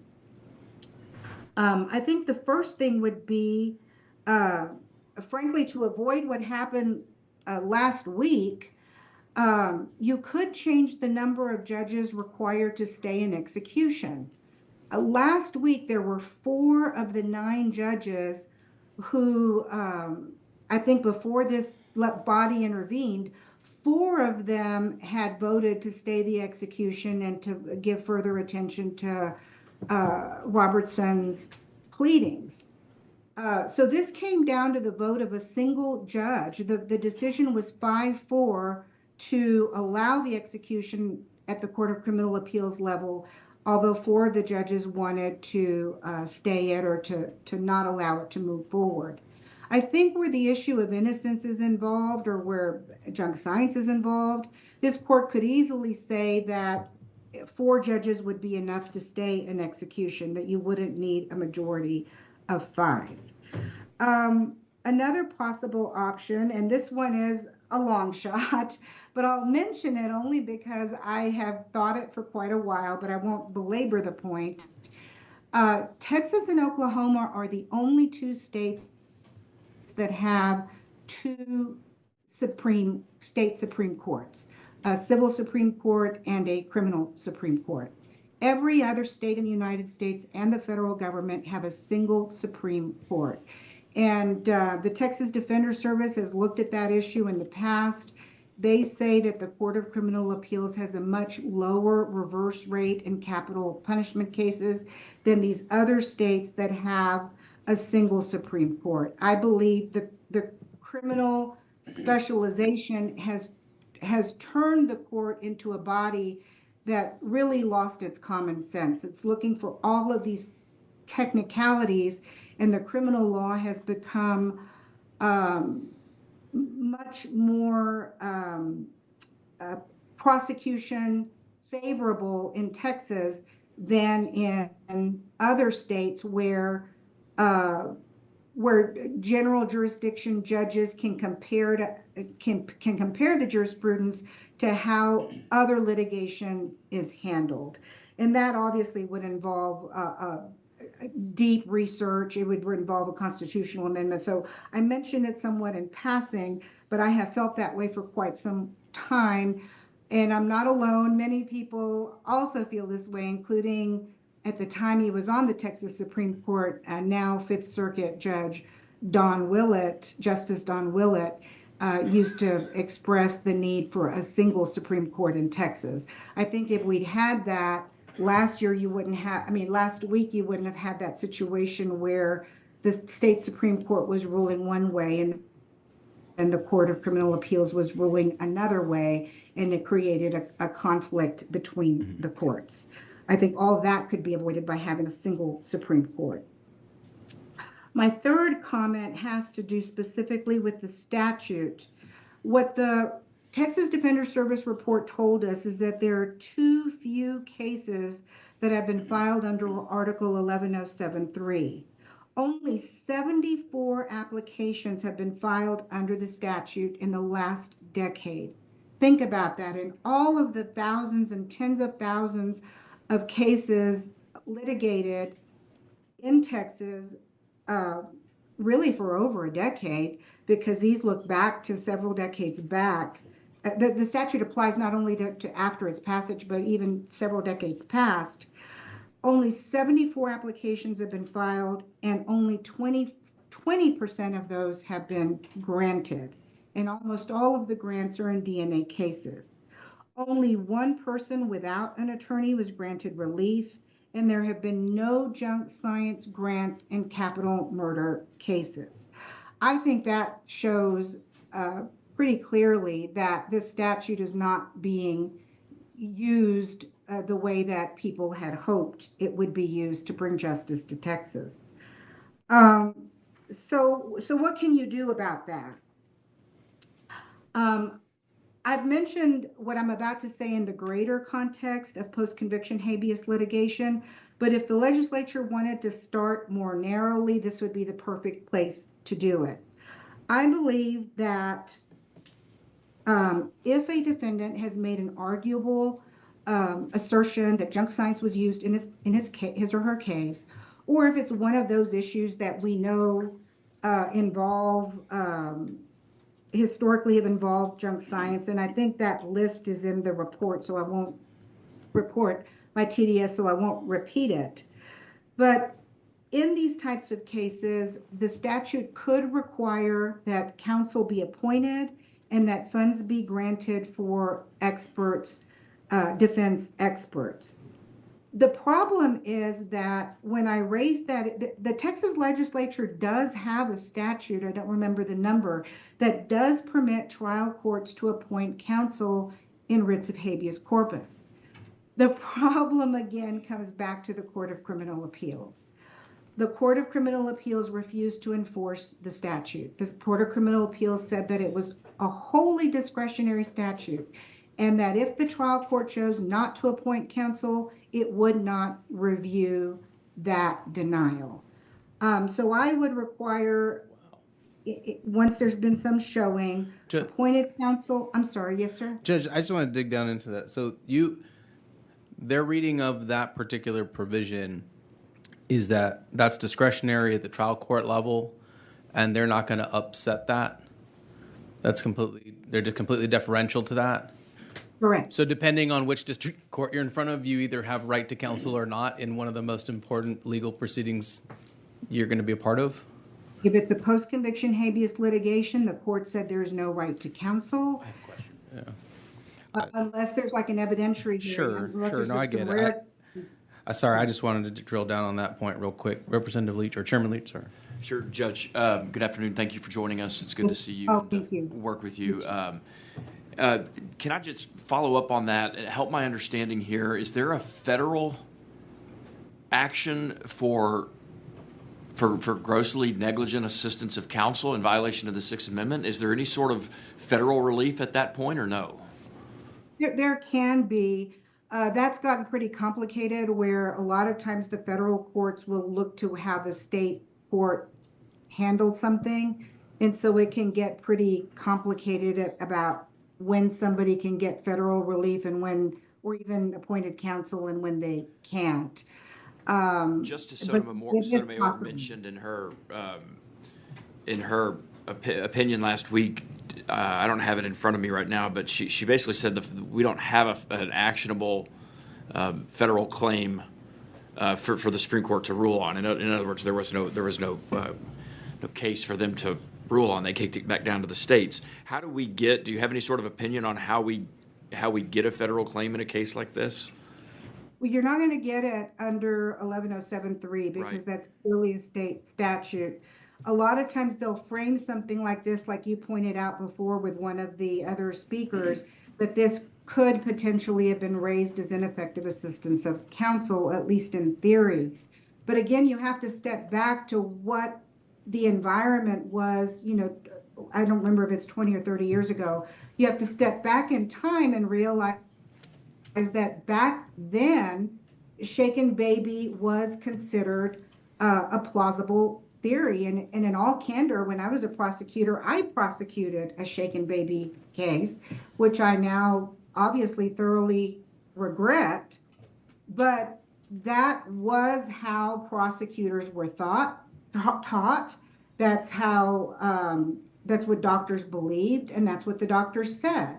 And so that's the problem, is that how do you blame a defense attorney for, let's say, conceding like he did at trial, oh, this is a shaken baby case, because, and I don't know if this lawyer was a great lawyer or a terrible lawyer. I haven't dug into the record enough, and I don't want to commit one way or the other.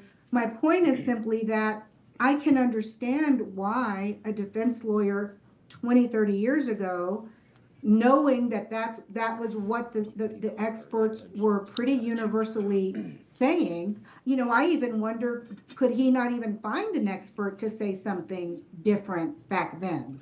That part I don't know. Did the trial judge give him or her funds to hire an expert to try to find somebody to say something different? Those are all unanswered questions for me. But regardless, I can see how this lawyer at the time would have conceded shaken baby, because that's what the science was at the time. And that's why this statute is so critically important, is because this statute doesn't really assess bad faith on the part of the experts. All it says is that things have changed, and today we understand this science differently. And so that's the problem when you try to intertwine something like ineffective assistance of counsel. You have to meet that burden that at the time he or she behaved unreasonably, and I'm not sure you could prove that in this case. I mean, it's possible perhaps if I looked at it, but my suspicion is that that's why maybe ineffective assistance of counsel may not have been something that they could win at the federal level. So for the federal courts to get involved, you've got to have a federal constitutional issue. And so what I'm suspecting is that these very skilled lawyers that we have here today have been unable to find a federal constitutional issue at play. Okay, thank you, Judge. Well, either, I'm sorry, let me correct that. Maybe they can't find it, or maybe the time, maybe that was litigated in the past and they don't have grounds to relitigate it today. I can't speak to that. Okay. Representative Harrison, you had a follow-up question? Yeah, just very quickly. Thank you, Judge. You mentioned a second ago that you personally had prosecuted some shaken baby syndrome cases. Did I hear that right? I did one. One comes to mind. One, roughly, do you remember, if you remember, what year was that? I don't, but I was a prosecutor from 1989, and I left December 31st of 1998, and I think I tried it when I was a chief prosecutor, so that would have been in the last 5 years, so it would have been between, let's say, probably 1990, sometime between 1993 and 1998. Okay, so mid-late 90s. Where I'd like to hear from you, are you aware that, and again, as this is my understanding, so feel free to correct me if you understand it differently. My understanding, even amongst the elements of the medical and scientific community that are still adherents to, shaken baby syndrome or AHT, and say that it still can have some applicability in criminal cases, and my understanding is that now, in 2024.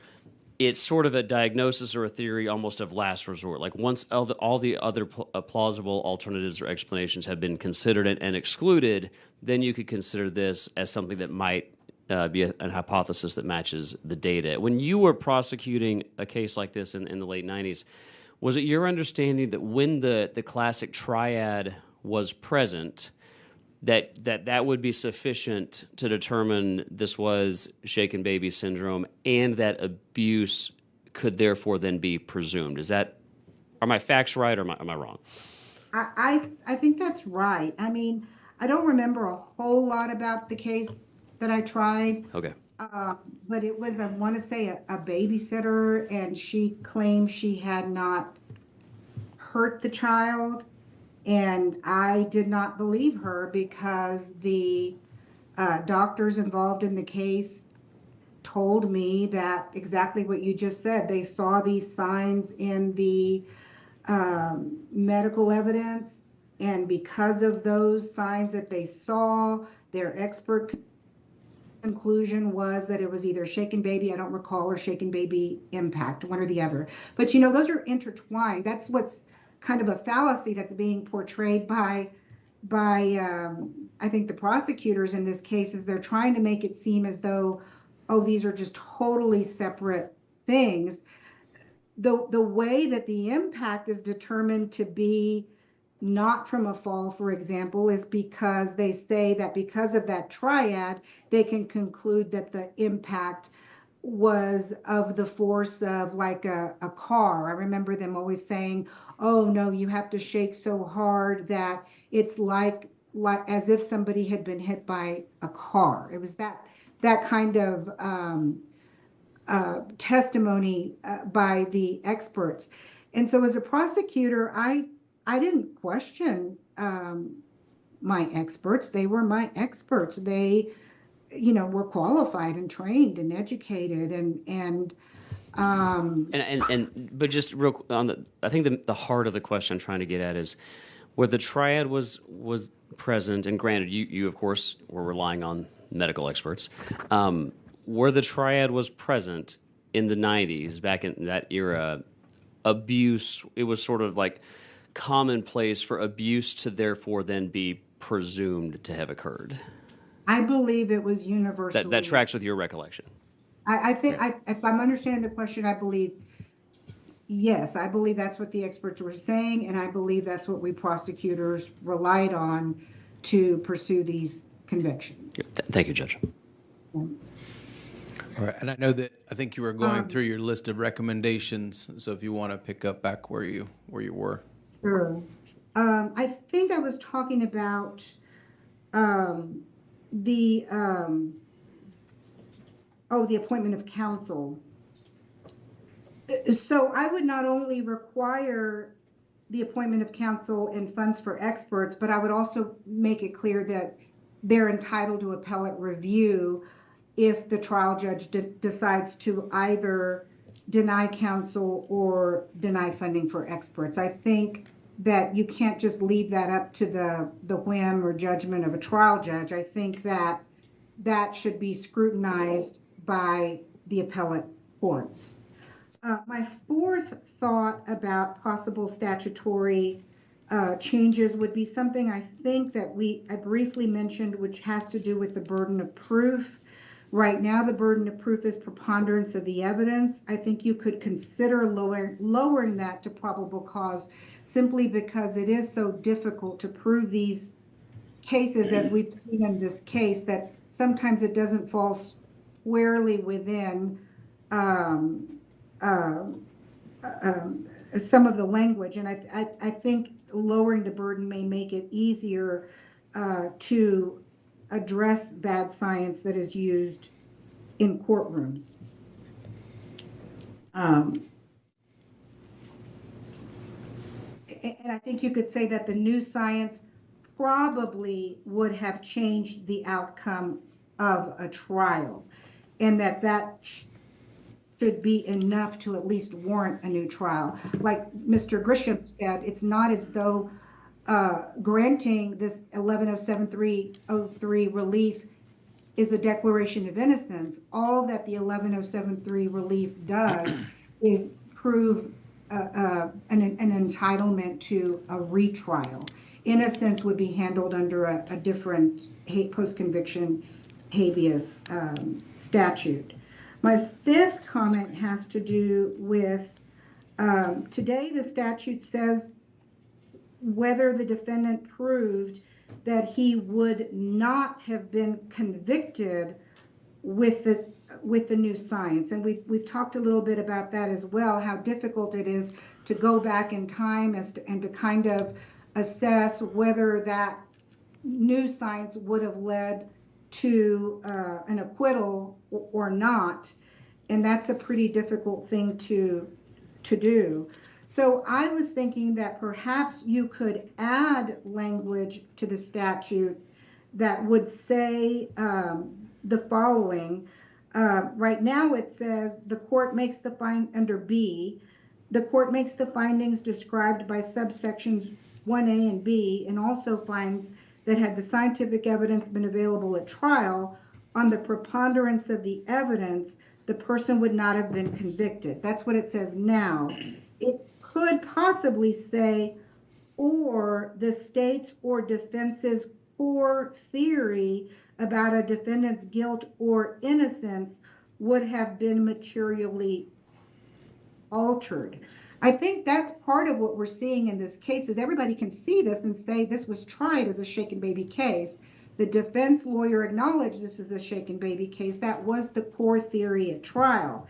And because we know that this case was litigated under that theory, it seems to make common sense that now that we know that that was not a proper theory of conviction, that or a proper theory of guilt, that that there should be a new trial granted. So perhaps if that language was altered to focus more on the theory of litigation that led to the conviction, as compared to requiring absolute proof by a preponderance of the evidence, that there would have been a different result. I think it's that suggestion that you're looking at whether the result would have been different, that's what's causing the problems in this case, at least as I am assessing what's going on.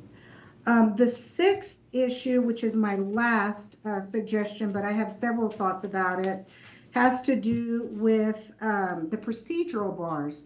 The Texas Defender Service report from this summer said that 28, about a third of the, or maybe of the 74 applications were denied or dismissed on the basis of procedural barriers.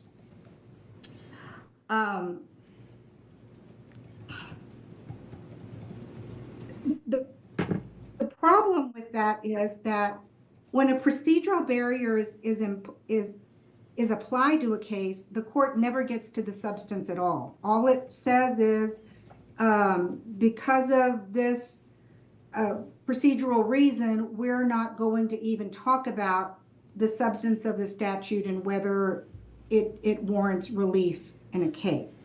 And that, I think, is problematic across the board for habeas relief, but it is particularly problematic in terms of junk science. So I think there's some real simple fixes to this. I think the legislature could expressly allow the state to agree to waive any procedural barrier in the interest of justice in any habeas case, but in particular in junk science cases if you wanted to be more narrow. Right now, the Court of Criminal Appeals does not allow those waivers, or at least last time I read, that may have been an issue that was before the court. Frankly, I'm not sure that they ultimately decided that, but that would be a statutory fix to allow waivers of procedural barriers in the interest of justice, because right now there's many elected district attorneys who truly are interested in justice, and they should be able to waive any procedural reason that would cause the court to not grant relief. And that may be a little confusing because I'm going to pull back from junk science for a second to talk about what these procedural barriers are. In habeas litigation, the court will look at whether the issue had been litigated before and say, well, it was litigated before, so we're not going to let you litigate it again. In general, that's fine. Where the court, in my opinion, went astray is that it's gone far beyond that, because it not only says, was it litigated before, but the court says, could it have been litigated before? And that's when it can get pretty difficult, because if the prior lawyer was ineffective, he or she didn't bother to look. But if the defendant had an effective lawyer and bothered to look, then yes, in theory, it could have been litigated before. But regardless, it wasn't litigated before. So the court is not really focusing on what did happen. The court focuses on what could have happened if the defendant had valid counsel or good counsel. Well, and also, Judge, to that point, because I think this is, it also matters, in that analysis of could it have been litigated, the time differential between the decision and the question we're talking about, like the perspective matters, right? I mean, I think it goes to this case. If you tried this issue today, there are, that you're going to have an enormous amount of evidence that comes forward talking about shaken baby syndrome and how it is a debunked form of science and all that stuff. So the lens by which the jury would view it is significantly different. In fact, the lens by which any defense attorney is going to evaluate it is significantly different. Going back in the day, I could say, yes, there were people back then in 0203 timeframe that could have raised some questions, some concerns. Maybe they could have come up with a novel argument at the time, but it wasn't a prevailing objection to this type of evidence at that time. So even if you say, yes, it could have been raised, well, sure, but the context matters, right? And so I've had trouble trying to get my arms around that, because we're looking backwards and we're putting these constraints on the concept of what could or couldn't have happened, and we've got to get out of that framework. We're trying to talk about whether there's fundamental fairness to this individual, and getting into could it have been litigated before opens up a myriad of problems. So I would either remove all procedural barriers to all or many of the procedural barriers to the application of this statute would be my first choice. My second choice would be, or alternatively, I would say that certainly the elected district attorney should be permitted to waive any procedural barriers in the interest of justice in order to ensure that the right people are punished and the wrong people are not punished.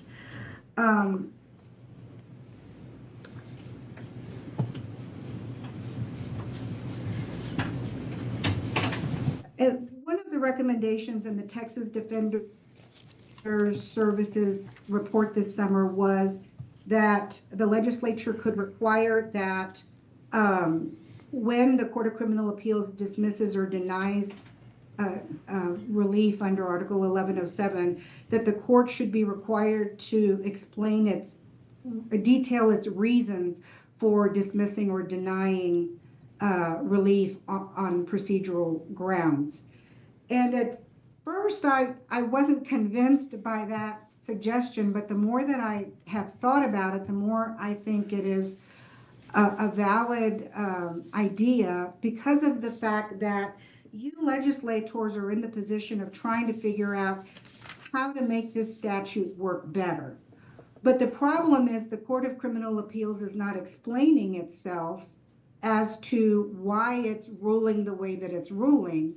And so you're trying to have to guess, well, what procedural barriers did it apply? And why did it apply those procedural barriers? And why isn't it intervening in these cases? But if you require a detailed explanation, then maybe you will find out how the court is deciding these cases. And then if you do want to be more proactive in this legislation, you could then write or amend your statute in order to make sure that you statutorily incorporate the parts of their analysis that you agree with and the parts that you disagree with. But I do think that additional information may be helpful in drafting the statute in such a way that you are avoiding situations like this one where it's unclear what the court is thinking in reaching the decisions that it's made.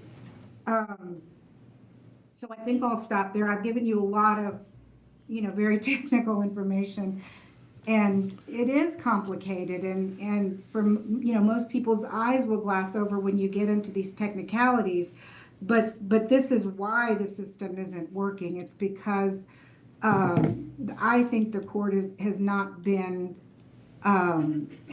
used a common sense approach in applying these statutes, and it's been over technical and too and it leans too far to uphold convictions and sentences that I think many other Supreme Courts in other states would reverse. Judge, thank you. Let me make sure I have only one last question for you. Is anybody else? Chairman Leach. Yeah, thank you, Judge. Just one more area I wanted to cover with you, with maybe just one, possibly two questions. Speaking as Judge, as we look forward, as we assess where we are on the Robert Roberson case now, and we look forward as to what options could be available. You having spent time as in the district attorney's office, I believe at one point you were chief felony prosecutor in Harris County, and then as a district court judge in Harris County, and then of course on the Court of Criminal Appeals. So you have a unique perspective, having been in the seat of the decision makers that are currently at play here in Roberson's case, the district attorney's office, the district court, and the Court of Criminal Appeals. What are the options going forward for someone in Mr. Roberson's case? Well, let me just ask you, what in your mind are Mr. Roberson's options going forward at this point. Of course, the wish, the hope of this committee would be a new trial could be achieved, and all of this could be retried. But is that possible? Short of a how do we get there?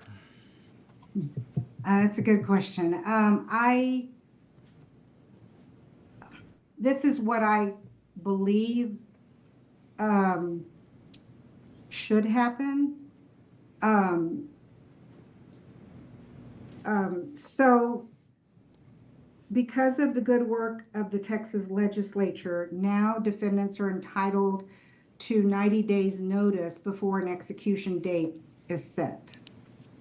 We know that the last execution warrant expired. The execution didn't take place that day, so that warrant is no longer valid.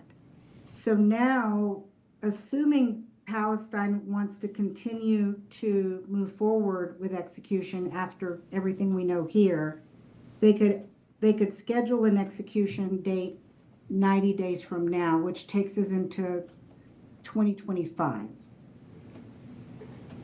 But as we know, there's an election that's about to take place. 3 of the judges who voted against Roberson last week, in other words, they voted to permit the execution to move forward last week. 3 of those 5 judges lost their primary elections in the Republican primary. Those are Judges Slaughter, Hervey, and Keller. So they will not be there anymore in January 2025. There'll be 3 new judges, whether they are Republicans or Democrats. Regardless, there's going to be a third of the court that is different starting in January 2025. So 4 of the judges who voted for Roberson will still be on the court in January of 2025. That was, I think, Judge McClure, Newell, Richardson, and Newell. They will be there January 2025. You have 3 new judges, whether they're Republican or Democrat, as well. And then you only have 2 judges still on the court that ruled against Roberson. That's Judge Yeary and Judge Keel. In theory, even if one of the new judges, again, regardless whether it's a Democrat or Republican, even if one of those new judges joins the 4, then hopefully there'll be a majority of 5 to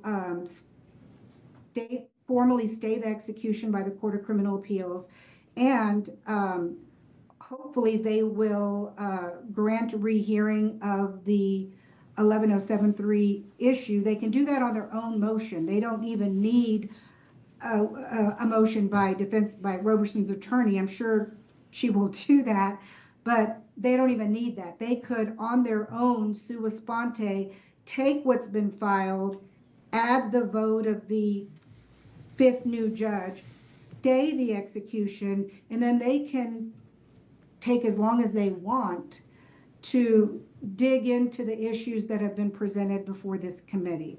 That is what I hope happens. That's, I think, best case situation.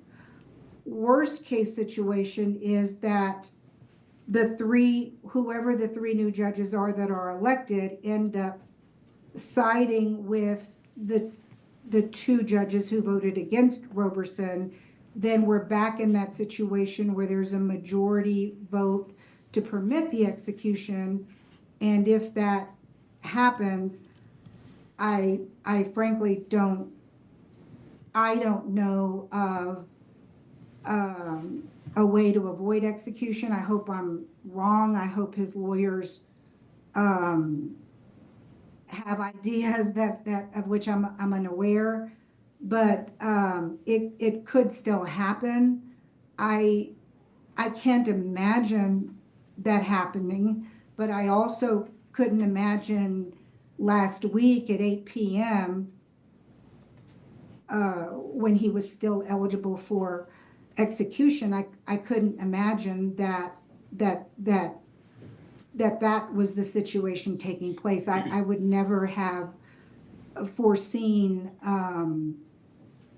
that situation, and I do believe it would have been a tragedy if that execution had taken place. It is a credit to this organization that you saw this injustice and that you did what you needed to do to try to make sure that innocent people are not executed in Texas, and that people have valid and credible findings of guilt. And I don't know if you're getting any criticism, but I don't think you should. I think we should always err on the side of justice, because, you know, at most, if the execution still takes place, it was just a delay of a few months. And if it doesn't take place, then you have saved the life of an innocent person. So I just don't understand. Sure. Judge, let me... unwillingness to grant a stay. Let me just follow up on one thing you mentioned there. You mentioned that the court could, on its own volition, sua sponte, move forward with a stay of execution. Does there have to be, and just excuse my ignorance on this, I don't practice in this area, so there are, in my own mind at least, no stupid questions here. And can the court now, without a pending, without an execution warrant being active now, can the court sua sponte now, if they so wanted to, if one of those judges who didn't vote the way that I think most of us would have liked for them to, or expected or hoped for them to, and I have great respect for and know many of those, if not all of those judges, and I disagree with them on this strongly, but I still have great respect for them. If one of them had a change of mind or a change of heart, could the court now sua sponte do anything? Yes, and I agree with you. I have a lot of respect for my former colleagues, and I reiterate, it's an extremely difficult job that really can be difficult for the people who've undertaken the role.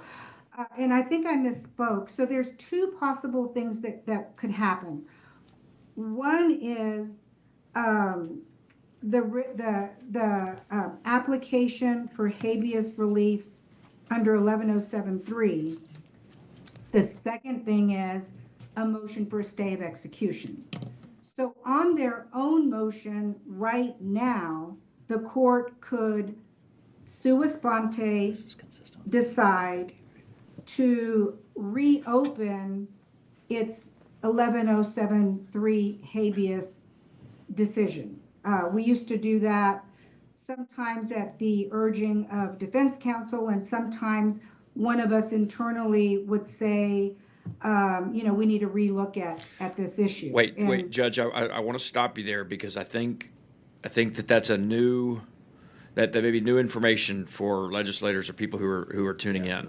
So if one of the current judges between now and January, if later today or tomorrow or next week had a change of heart or a change of mind, which I think we're all going to still continue to hope and pray for, they could actually act now sua sponte and claw this back into the district court? My position is yes. I mean, we did reopen habeas applications that we had decided. We did do that, and sometimes the lawyers would file like a suggestion for reconsideration, is how they would style it, because it's not a rehearing in the technical sense, but they would style it as a suggestion for reconsideration. And I think the defense attorneys in this case may have framed it that way, but I'd have to go back and look at it. But yes, on their own motion, they could say, we internally have decided to reopen and reconsider this 11073 ruling, and I believe they could today decide to reopen it and decide to order further evidentiary hearings. Typically, what they would do is they would remand the case back to the trial court for more factual hearings, and then the trial court would make findings of fact and conclusions of law. The lawyers would have litigation down there. Then the case would come back up to the Court of Criminal Appeals, and then the lawyers would file their briefs and arguments, either saying that the trial court got it right or in its findings of fact and conclusions of law, or the trial court got it wrong. But that's typically how this habeas litigation works. The motion to stay execution is different because there's no execution pending. So they wouldn't change their ruling on that because there's no execution that's been set. You know, a third option is that the DA in Palestine could just decide not to set an execution date until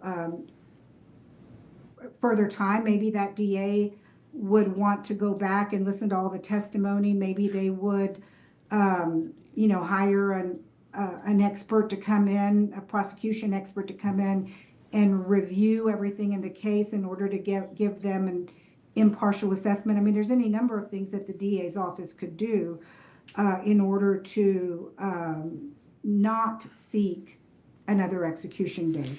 But, I believe we could do something today. Just as one last closing comment here, I'll just thank you for your testimony and for answering my questions. I just, in the legislature, I'll just speak for me. I know there's been regular occasions where, even on some major legislation on the floor of the Texas House, public for everyone to see, where I've voted a certain way and realized either right after I did or even later after the fact that I got that vote wrong.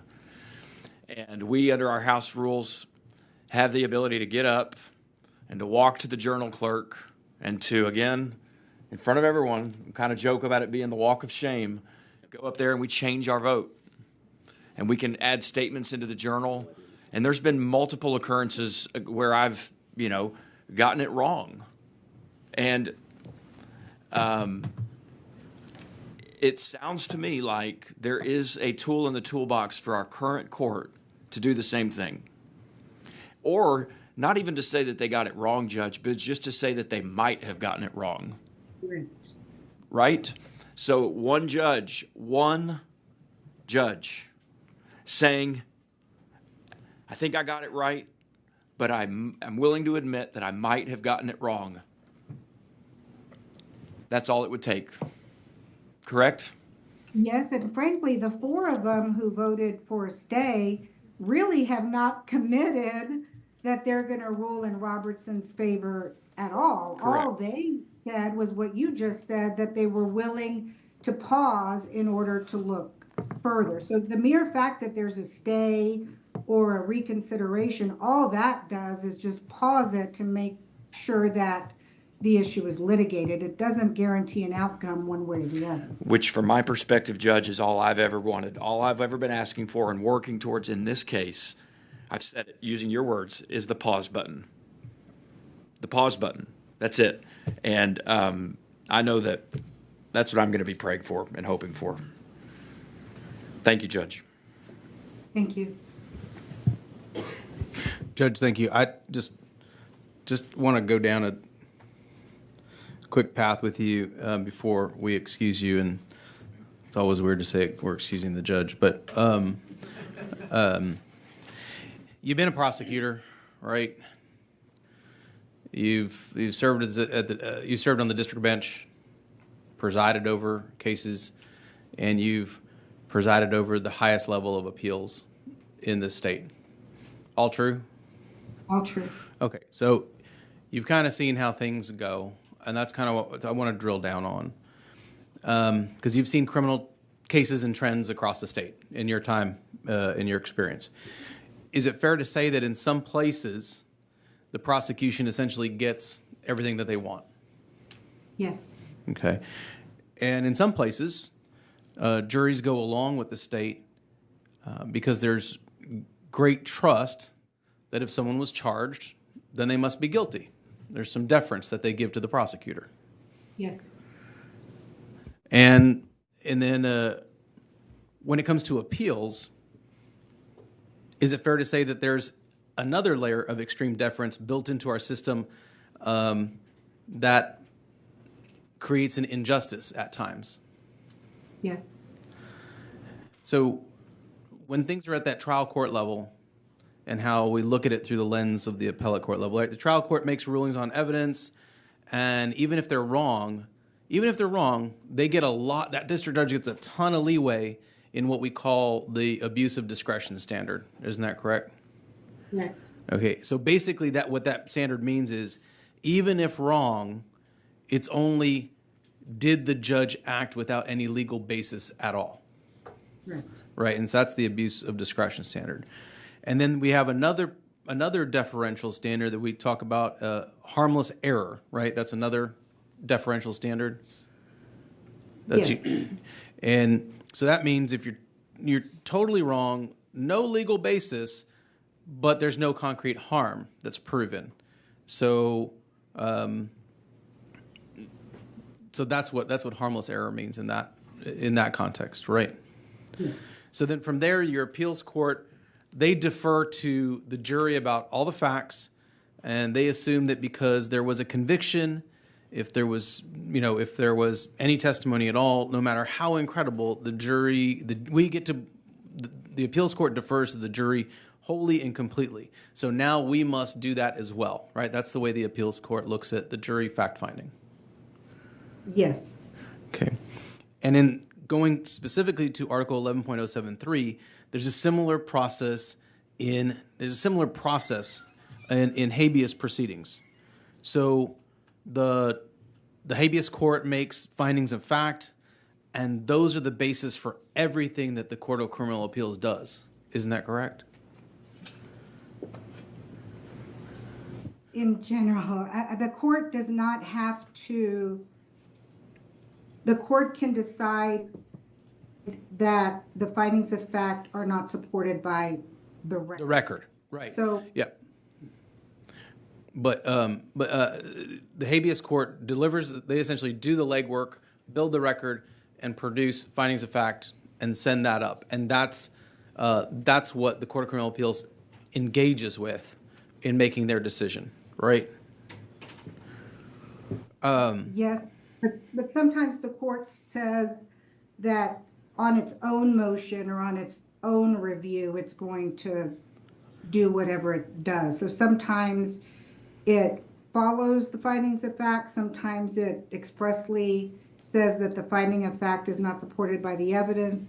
And sometimes the court says on its own review, it's going to do. They do their own. Right. And so going back to some of the deference we get at that trial court level, that nuclear part of the trial, which in this case, when you look at that from the 11.073 perspective, the habeas court is that trial court that's taking that evidence. We heard last week in the committee, we actually saw a demonstrative of the findings of fact and conclusions of law that were submitted by the defense and the prosecutor. And I know that that's not determinative of anything, just because you have a stack of paper doesn't mean it. But other than two minor issues, the trial court adopted the state's findings of facts and conclusions of law wholly, completely, except for two minor points. And then the Court of Criminal Appeals, and I think I heard this correctly last week in testimony, wholly adopted those findings of fact and conclusions of law. And I'm not asking you to get into the minds of your former colleagues, but does that sound like a process where the new evidence was meaningfully engaged with that was gathered at the habeas court? From the way you describe it, it does not. Okay. Well, I certainly appreciate, Judge, you always have had an open door to talking about some of these most complicated issues, and I want to thank you for your time. not just today, but in service to the state of Texas throughout your career. Certainly grateful for your expertise, because this is really, I think, going back to Chairman Darby's point at the beginning of the hearing, this is the crux of it. What are we going to do? And you've given us some very concrete solutions and thoughts and ideas that we can move forward from here. Because while this is crystallized in Robert's case right here today, there's another Robert Roberson out there somewhere, and we need to start figuring this out. So, Judge, I don't think that, do we have any other questions before I excuse Judge Alcala? No. Judge, thank you so much. I certainly appreciate all the time you spent with us today. Thank you, Chairman.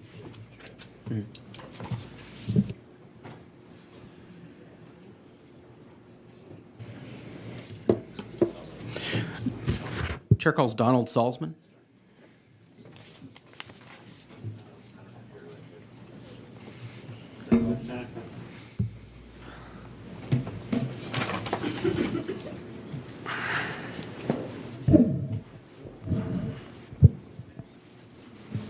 Good afternoon. Hi, good afternoon.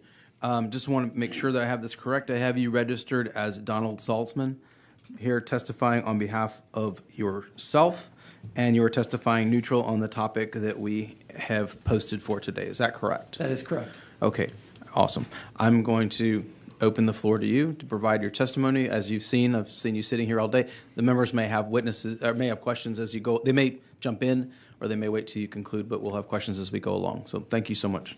Thank you, Chairman Moody and members of the committee. I very much appreciate the invitation to talk with you today and your attention and focus on 11073 and Mr. Roberson's case. I do need to make clear that my testimony today is on my own behalf, not on behalf of my firm, and the views that I express are my own. That's what the record reflects up here. Yep. So I just want to tell you briefly how I got involved in this case. I'm the pro bono counsel at Skadden, Arp, Slate, Marr, and Flom. I've been in that position, full-time pro bono counsel, for 22 years. But before that, I was a public defender in Maryland, in a suburb of Washington, D.C., for about 15 years. And in 1997, actually while I was on parental leave with my older daughter, I was called by my boss and asked to take on a what was called a shaken baby case. It was a homicide case when I would return from parental leave very soon after that. I have worked on a total of 6 of these abusive head trauma, shaken baby theory cases over my career. And I'm a lawyer who has seen the arc, the evolution in the scientific understanding that was the basis for shaken baby syndrome, move from a period, as you all have heard, where there was a presumption that if the triad existed, then if a baby died, that was abuse and murder, to a position now where the presumption is exactly the opposite. The diagnosis of a plausible other explanation, medical explanation, accident, something like that, has to be considered and excluded before any consideration or the possibility of abuse would be considered. And in those cases, I've seen how hard it is to find expert witnesses, particularly back when I started doing this in 1997, to testify to anything different. The medical community had almost total consensus. So I have a fair amount of experience with these types of cases. I'm happy to talk about at least one of my cases, Clarence Jones, who was exonerated in Maryland when a writ of actual innocence was granted to him in 2021. And I will briefly later talk about some of the parallels between Mr. Roberson's case and Mr. Jones's case. But I got involved in Robert Roberson's case when Gretchen Swen reached out to me. She had heard about my experience, and she asked me whether my law firm would be willing to take a look at Mr. Roberson's case. These are, as you've heard over the testimony last week and today, these are complex, really difficult cases. And I want to take a moment just to say, I've gotten to know Gretchen Swen over the last 2 years.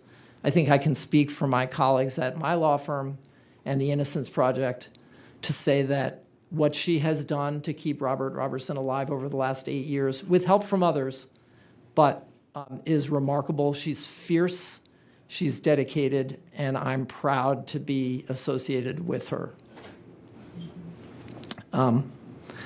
So she asked me if my law firm would take a look at Mr. Roberson's case, and we took a very, very careful look.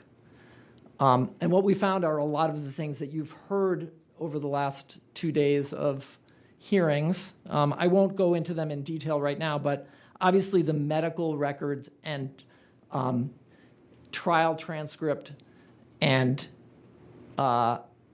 expert opinions that were offered at the trial were infused, as you've heard, with shaken baby syndrome theory under several different names, and the terminology, the terms of art that are associated with shaken baby syndrome, abusive head trauma theory was infused in this trial. We looked at this case and we saw that Nikki Curtis was a very, very sick child. And we've now learned that she had pneumonia, which explains her death. When we looked at the case, we found that evidence that she had pneumonia was definitive, but it was not understood or really even discussed at trial. I've already talked about what the medical consensus was at the time that Robert Roberson was prosecuted. And I think the committee has heard testimony from a number of people, as some committee members have said, that the district attorney's office, the attorney general's office, people who are in the community advocating for Mr. Roberson's guilt, many, many people, there has been a retreat from the shaken baby syndrome hypothesis that was absolutely the theory of prosecution at trial. And you've also heard discussion today from Dr. Phil and maybe other witnesses about the unconscious or sometimes conscious, but unconscious bias that infuses these cases. And I think it's important to remember, as many of the committee members have expressed today, and some of the witnesses, and particularly Ms. Compton, that we have to look at these cases from the point of view of what the jury heard, not what the district attorney says they told the jury, not what the medical examiner says they told the jury, but what the jury heard. And when you read the transcript in this case, I think it's very clear what the jury heard: outdated, unverified, unreliable science that was presented to the jury as fact. And it was essentially, as this committee has expressed, a diagnosis of murder. So I was asked to get involved, and we put together a team at my firm. We looked at this case very carefully, and we concluded that there was an injustice. And I told Gretchen that I wanted to see if the Innocence Project would get involved, because I had worked with the Innocence Project, the National Innocence Project, on a number of cases throughout my career, innocence cases. And so I reached out to my contacts at the National Innocence Project and asked them to take a look at Robert's case. And I think it's important for the committee to know that the Innocence Project does not get involved in every case that they're asked. They get thousands and thousands of requests. My firm helped them with a backlog of 4,000 requests for assistance because there's so many people reaching out to them. But they do an exhaustive screening of their cases. They do not take a case where it looks like there might have been poor lawyering just because there was poor lawyering. They don't take on a case because there might have been constitutional errors in the case just because there were constitutional errors, although in many of their cases they find them. They take on the cases when after doing an exhaustive review, they believe there is compelling evidence that the person who was charged and convicted is innocent. So they did an exhaustive review of Robert Roberson's case. And they joined the effort because I think I can speak for them. They believe that there's been a terrible injustice and that Robert Roberson has been convicted and sentenced to death for something that was not a crime. And in many of the Innocence Project cases, the cases they get involved in, as you've heard, flawed, invalid, unscientific science and medicine has played an enormous role in the cases that they've worked on, that they've been able to prove have been wrongful convictions of innocent people. One other thing that I think it's important for you to know about the way the Innocence Project works is that they try to work in a collaborative way. They reach out to prosecutors, attorney generals, district attorneys. They ask to meet with them to discuss the evidence, to explain why they think there might have been an injustice or why there was an injustice. And they often are taken up on that. But in this case, it's frustrating and unfortunate that that has not been the case. The Innocence Project reached out to DA Allison Mitchell early on when they got involved in the case and asked to meet with her. She was polite, but she did not willingly and openly discuss the case. I had a chance to be in Palestine, Texas in April of this year. We were reviewing their records to make sure that we had everything that they had. And that was when I learned that they were planning to set Robert Roberson's execution date. And I asked Allison Mitchell if she would meet with us to talk about the new evidence that we had discovered and developed. And she said that she was not willing to do that. The Innocence Project also sought to meet with the medical examiner in this office to share the new evidence that we have developed since the last hearing in 2021. After a lot of process, the Innocence Project was told that the medical examiner would meet with them, but not with any of our experts for 10 or 15 minutes. In a case of this severity, that was a disappointing response.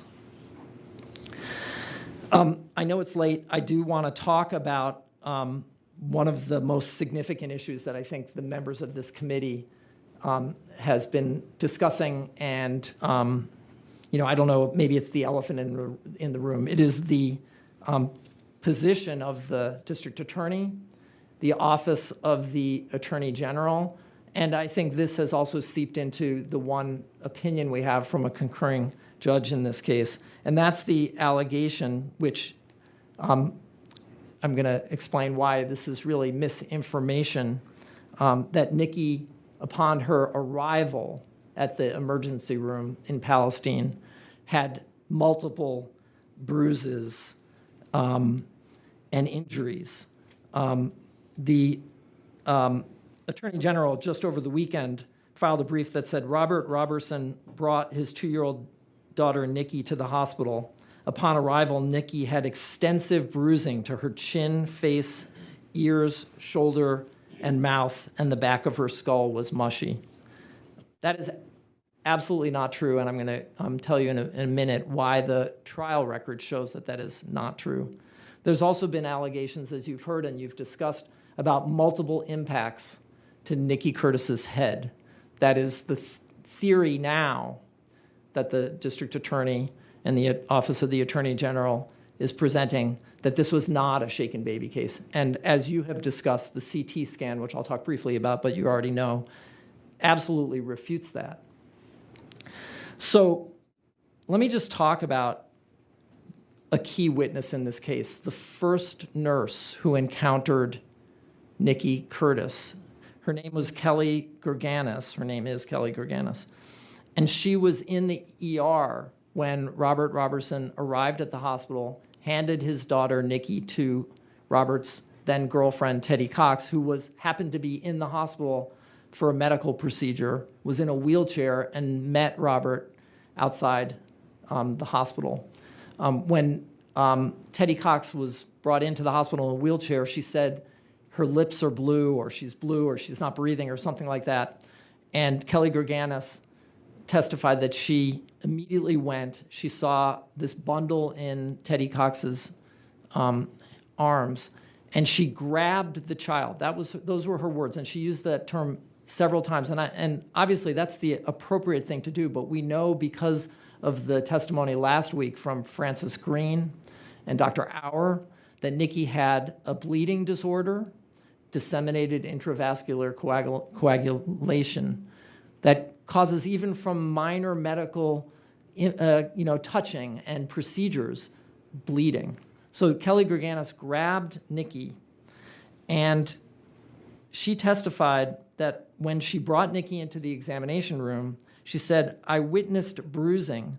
There was what appeared to be a bruise right across here," and she was pointing, and I'll get to where she was pointing in a minute, "and down here on her medially." Medially means along the center. And later, she testified that what she was talking about was Nikki's lip and her chin. Of course, that is absolutely consistent with what Robert told the medical staff, nurses and doctors, that Nikki had fallen out of bed, and he told one of the nurses that he believed she might have hit her head or face or something on a table because she was bleeding when he picked her up. Multiple times during her testimony, Nurse Gurganis was asked to describe any other injuries, bruises, or swelling on Nikki, but those bruises that she described were the only ones she described on Nikki.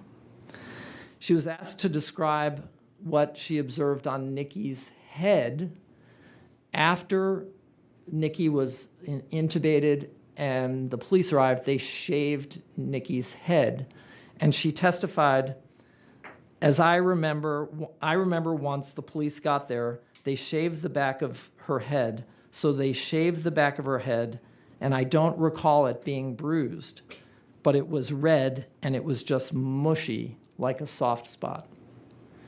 Now, we know that Nikki Curtis had this bleeding disorder.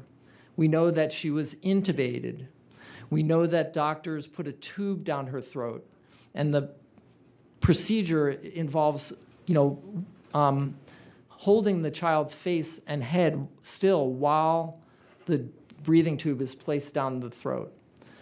We understand from Dr. Squires, who testified that when she saw Nikki at Dallas Children's Hospital, Nikki's face was taped, and there were other medical devices over her face, so Dr. Squires couldn't see all of Nikki's face. In the context, in the setting of disseminated intravascular coagulation, any bruises that were seen at autopsy that are different from what Nurse Gurganis described, no one can rely on that to say that those were the product of anything other than the medical treatment that she received. Nurse Gurganis also testified that she saw other bruises developing during the time that she saw Nikki in the hospital, which is consistent, again, with the testimony of Dr. Green and Dr. Auer that Nikki had a bleeding disorder. This is what Kelly Gurganis was asked. So those bruises became more apparent as she was being treated. And the answer was, as the time went on, more bruises were apparent. She was later asked, "And you were triggered by the bruising that had started to develop?" "Yes, sir." The testimony from the nurse who saw Nikki first described bruises developing over time. And the arguments that have been made now to defend this conviction are contrary to what the record shows.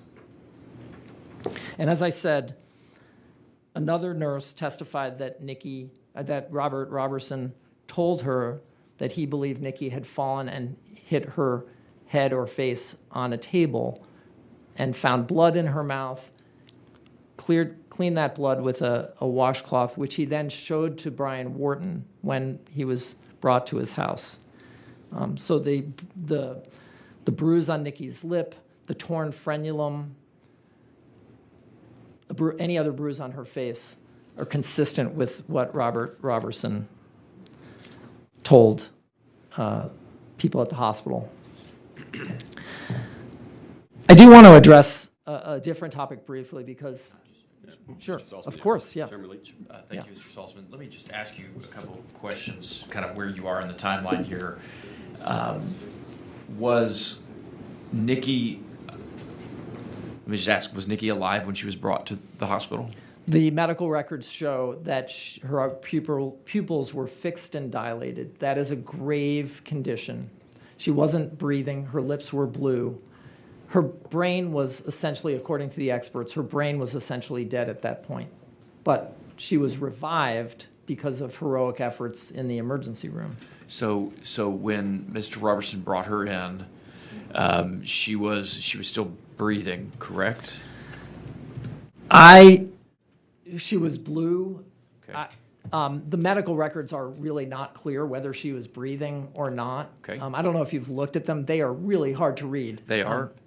So we don't. Let's just say we don't know. But she was intubated, right? She was. And she was placed on life support, correct? She was. And then she was transported to Dallas Children's. A few hours later. Mm-hmm.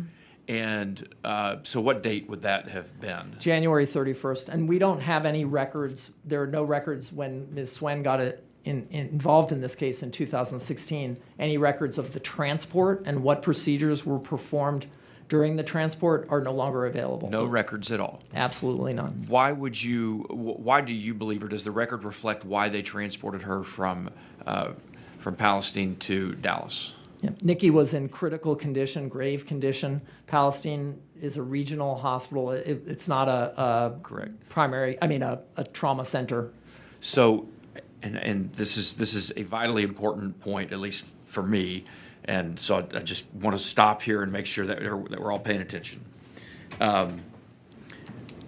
Nikki was, you just said, in critical condition. Absolutely. So there were signs, although maybe a long shot and not sustainable life wasn't going to be a possibility, but there were signs of life. She was not pronounced medically. She was not pronounced until February 1st. Okay. So January 31st, she was transported, intubated, put on life support, transported from Palestine Regional to Dallas Children's. Correct. And what was her time of death on the 1st? Ms. Swen's going to know that better than I. It was later in the afternoon or evening. So there was a decision made to remove life support.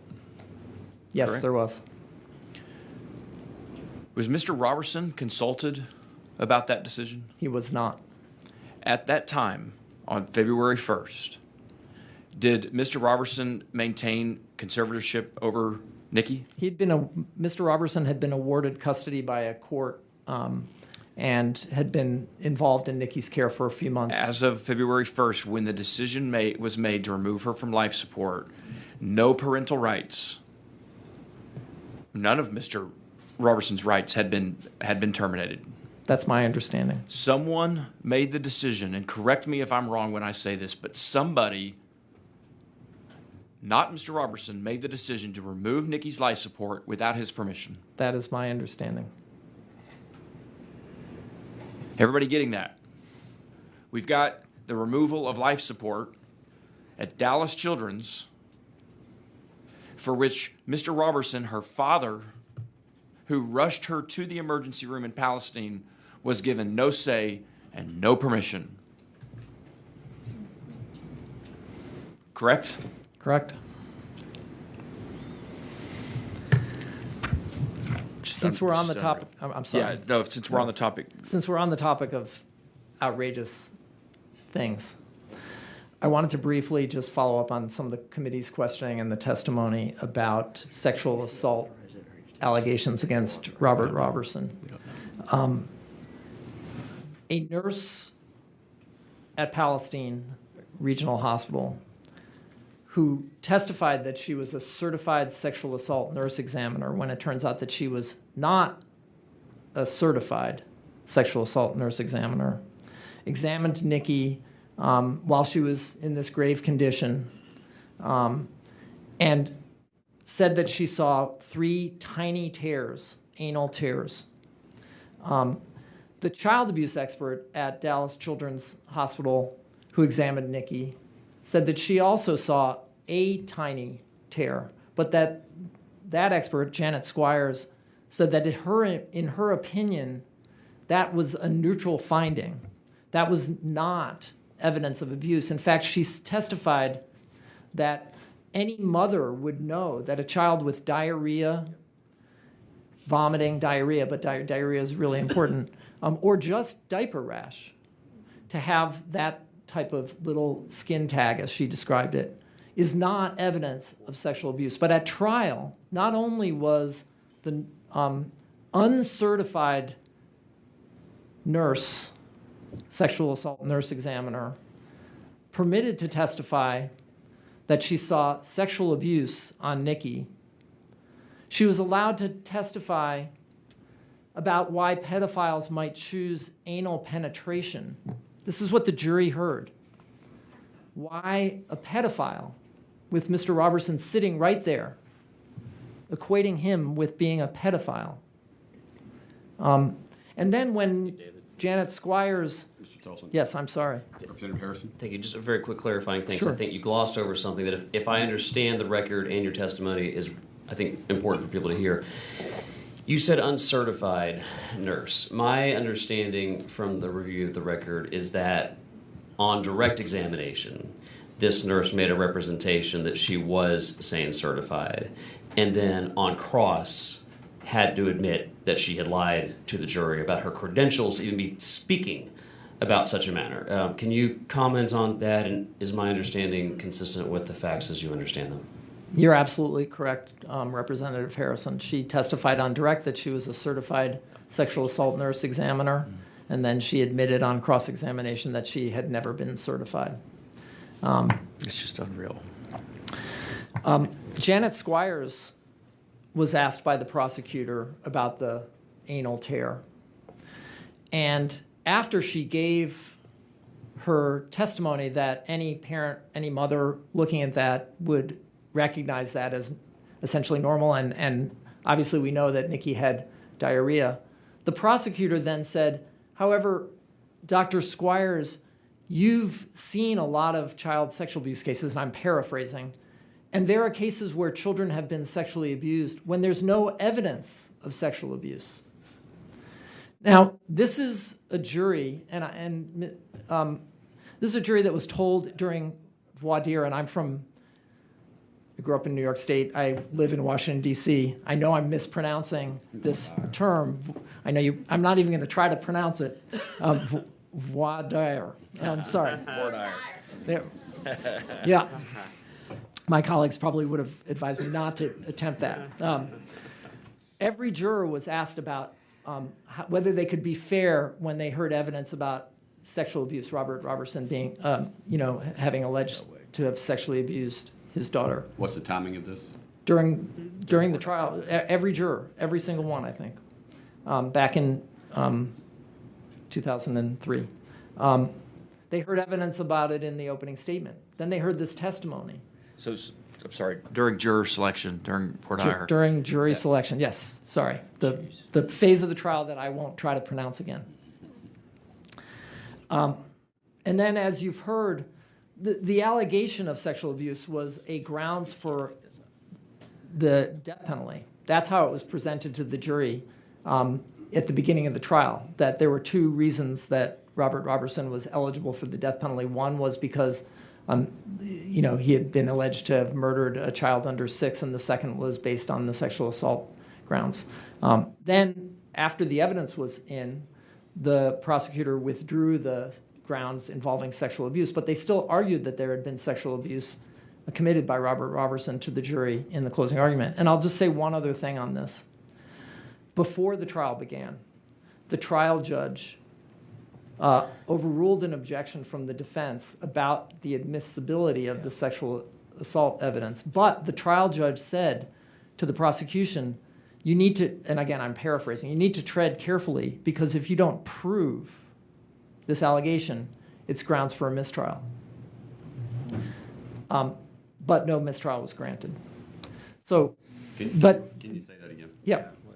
The judge warned. At what point?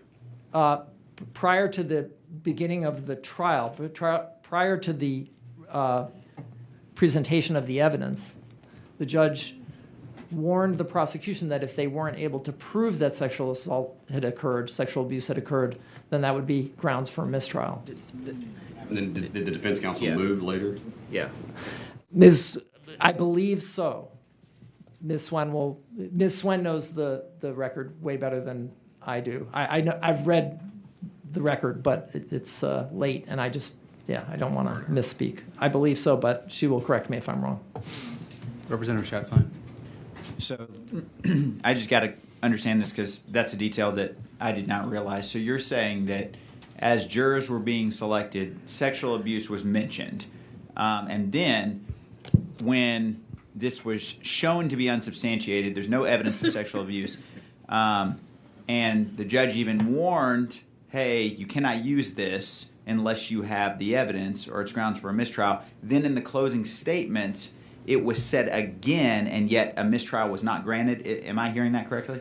Essentially correct. I don't remember at what point the request for a mistrial was made, but sexual assault was definitely discussed during the closing argument by the prosecutor after withdrawing it as a grounds for the capital conviction. So not only was this conviction based off of, junk science, but the jury is hearing after it's exposed to the idea that sexual abuse is going to be discussed. It's then hearing, this has been removed, and then said again in the closing argument, and we're expecting this jury with no evidence of any of her medical history to be able to make a decision based off of not just junk science, but really false testimony at that point. I don't disagree with you. Thank you. I think that's absolutely accurate. Okay. Representative Harrison. Thanks. Sorry, not to belabor this point, but I'm going to be honest. I have trouble, even though I've seen a lot of this in the record. I have a real hard time getting my head around this. Where did sexual abuse first become a thing in this case? Why was the child examined for that upon presentation to the hospital? Was there a suspicion? Where did this come from? The case. Nikki Curtis was a child who had bruises on her. Her father had given an explanation that medical personnel did not accept. And I want to echo what others have said. At the time, that was the medical consensus. But to answer your question, that was the scenario when this nurse decided to do an examination of Nikki Curtis's anus. So presumably she suspected... But she did that of her own volition, or what? She did it of her own volition and then reported what she found to one of the doctors. But what led her to go from a suspicion of physical abuse to a suspicion of sexual abuse, there was no one came up and said, Robert Roberson has been, sexually assaulting children. There was no... But this type of dialogue, and the reason I really want to pull this is being thrown around, in my opinion, recklessly and dangerously all over the internet right now, that he sexually abused and did other things to Nikki Curtis.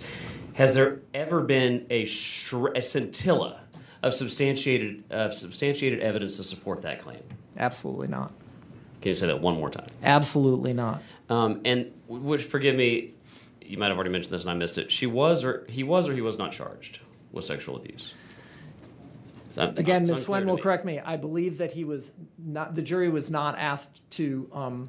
He wasn't indicted on sexual abuse. I don't believe. I believe it was an aggravating factor. But again, I'm not an expert on Texas law. We'll go to a different witness on that. Please but regardless, it's whether he was or he wasn't. It is unambiguously clear from your understanding of the record that from voir dire to the actual witness testimony from somebody who was exposed as lying on direct examination as to her credentials to even be able to do this, there had been, whether there was a charge or had been withdrawn, regardless, this was still discussed in closing arguments in the Robert Roberson case. It was. Thank you. I wanted to talk a little bit about the shaken baby syndrome theory, and it goes by many names. it started out as whiplash shaking in the 70s, and then it became shaken baby syndrome, and there was a whole no shaking campaign to teach parents not to shake their children. And then very few doctors and biomechanical engineers started raising questions about this, about whether violent shaking could even cause these injuries. And so a new term came to light, shaking impact. And now we have another term, abusive head trauma. But the principles for all of these, whiplash, shaken baby syndrome, shaken impact syndrome, abusive head trauma, the principles are all the same. And Robert Roberson's case, his trial, was riddled and infused with not only that term, as Dr. Phil said, dozens and dozens and dozens of times, shaken baby syndrome was used in the jury selection process. I'm going to stay away from voir dire. In the jury selection process, every juror was asked about what they know about shaken baby syndrome. As you've heard, opening statement, the defense counsel conceded it was a shaken baby syndrome throughout the trial. But what's more important is that the experts used the terminology associated with this hypothesis. And I say it was a hypothesis that became medical consensus. The terms were used throughout this trial: rotational forces, shearing forces, shaking and then slamming a child on a soft surface like a mattress. All of those terms which are associated with shaken baby syndrome, abusive head trauma, were used by the experts in this case, Dr. Jill Urban and Dr. Janet Squires. Dr. Squires testified that, or gave an affidavit to the police even before Nikki's autopsy was done, that the medical findings fit a picture of shaken impact syndrome. That's how this case was prosecuted. There was some flinging or shaking component which resulted in subdural hemorrhaging and diffuse brain injury. There was also an area of impact in the right back of the head. That is what Janet Squires wrote in a statement that was used as part of the arrest warrant. Shearing forces, the idea that blood vessels would be stretched and ripped and causing subdural bleeding, all of those things were testified to by Janet Squires and Jill Urban. Dr. Urban repeatedly discussed in her testimony shaking impact, shearing forces, and yet when she was called to testify before the post-conviction hearing, the 11073 hearing, she said that she never called this case a shaken baby case. And technically in her autopsy report, she said that the cause of death was blunt force injury. But she also testified that shaking is blunt force. She said on February 5th, 2003, on page 79 of the transcript, shaking also falls into this definition of blunt force. And when enough, and although it doesn't seem like, shaking is not necessarily striking a child, when a child is, say, shaken hard enough, the brain is actually moving back and forth within the skull, impacting the skull itself, and that motion is enough to actually damage the brain. So Dr. Urban was telling the jury that shaking itself is blunt force. So when you heard Ms. Compton this afternoon saying that all she heard was shaking, you can understand why, even though the doctors at times said, some people call it shaking impact, whatever, sometimes there were brief references to blows. What the jury heard was what Dr. Urban said. Shaking is blunt force. And I'm not going to go through all of the references. There's just dozens of them. But to say now that this case does not involve shaking baby syndrome alone, which is what Judge Urey said in his concurring opinion, I think misses, again, what the jury heard. And I know this committee is looking at, what the standard in 11073 says now and what, it might say differently. But I'll just say this. How do you unpack or separate testimony like this from Dr. Urban to say now that the statute doesn't apply? 11073 was designed exactly for the Robert Roberson case. And although the courts are not applying it the way this committee has said it wants it to be applied, I'll just express my view. Gretchen Swen at that hearing in 2021 met the standard that this legislature set. She established that there is new science. She established that the new science is material, that it would have made a difference. She established by a preponderance of the evidence, in my view. But unfortunately, if you read the entire record in this case and read the decision of the district court judge, it's hard to square the evidentiary record that was presented to the district court judge with the opinion that was issued. Dr. Urban was asked whether she could unpack the role that shaking and blunt force or impact played in Nikki's death. Question, and then is there any way to tell, say, I believe this much of her death was caused by the shaking and this much of her death was caused by the battering that she took? No. There's no way to segregate it out? No. Question, just all those things put together killed Nikki? Yes. Again, I don't know how a statute that says if outdated medical science was used to convict someone at their trial, and you have testimony that says from the medical examiner, I can't tell you which one was more important, how it's possible to say that a person had a fair trial under this statute, that the new science, that the outdated science didn't play a significant role in the defendant's conviction, and in this case, Mr. Roberson's conviction.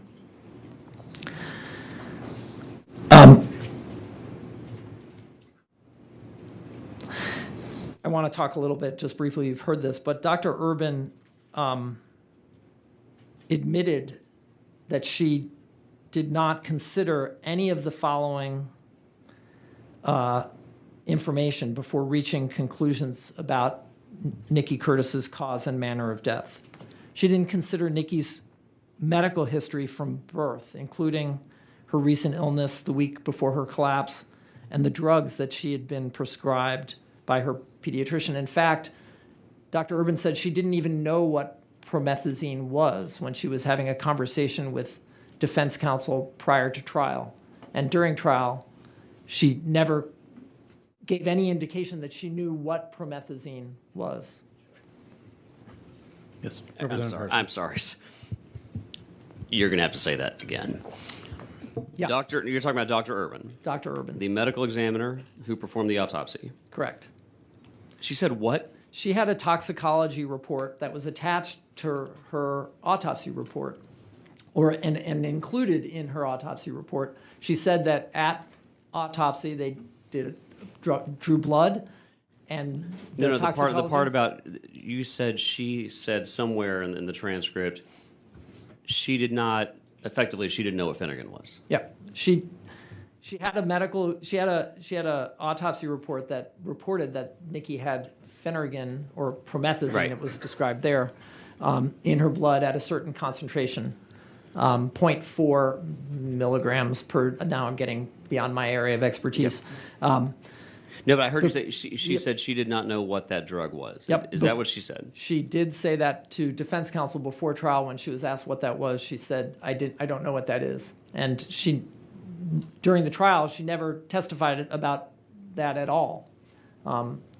So just to be very clear, the medical examiner who conducted the autopsy of Nikki Curtis testified or admitted to defense counsel that she was unfamiliar with a drug that probably a substantial number of mothers know was. Is that what I'm hearing correct? That is correct. correct. Thank you. While we're talking about promethazine, Dr. Keenan Bora, the only medical toxicologist who has testified, provided evidence in this case, said that the level that Nikki Curtis had, 0.4 milligrams, whatever, through his calculations, was at least 8 times higher. At 10 p.m. on the night that Robert Roberson picked up Nikki from Nikki's grandmother's house.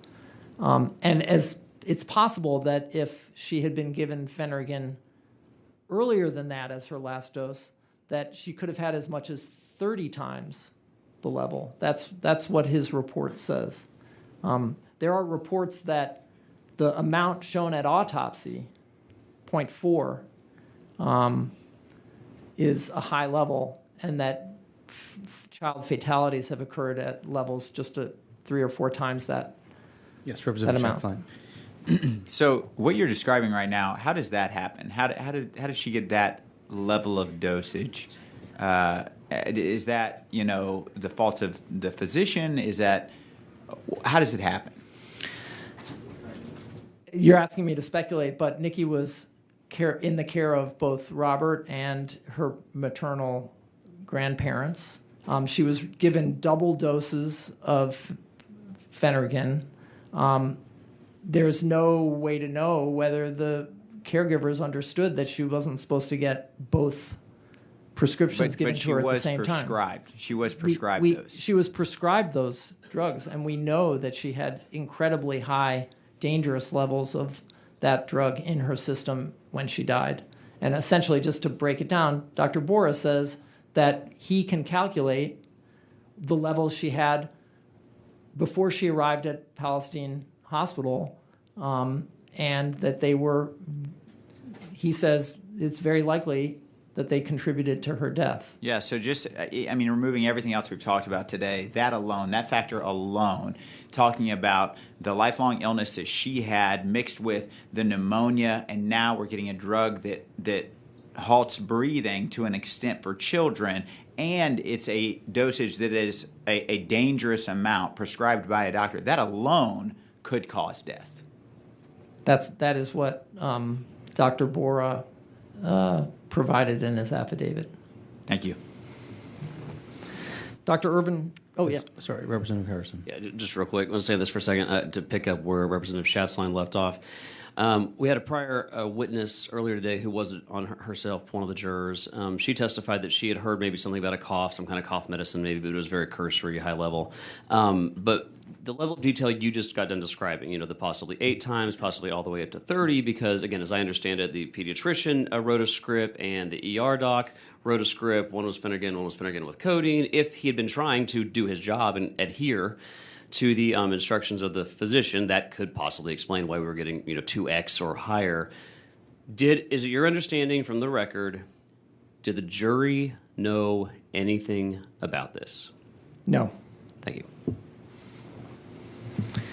Dr. Urban also didn't have any of the Palestine Regional Emergency Room records related to Nikki's prior treatment or her treatment on the day that she entered the hospital on January 31st. She didn't have the CT scans, as you've heard, which show a single impact in the area consistent with Robert's explanation that Nikki fell off the bed. She didn't have any of the emergency transport records, which now seem to have been lost.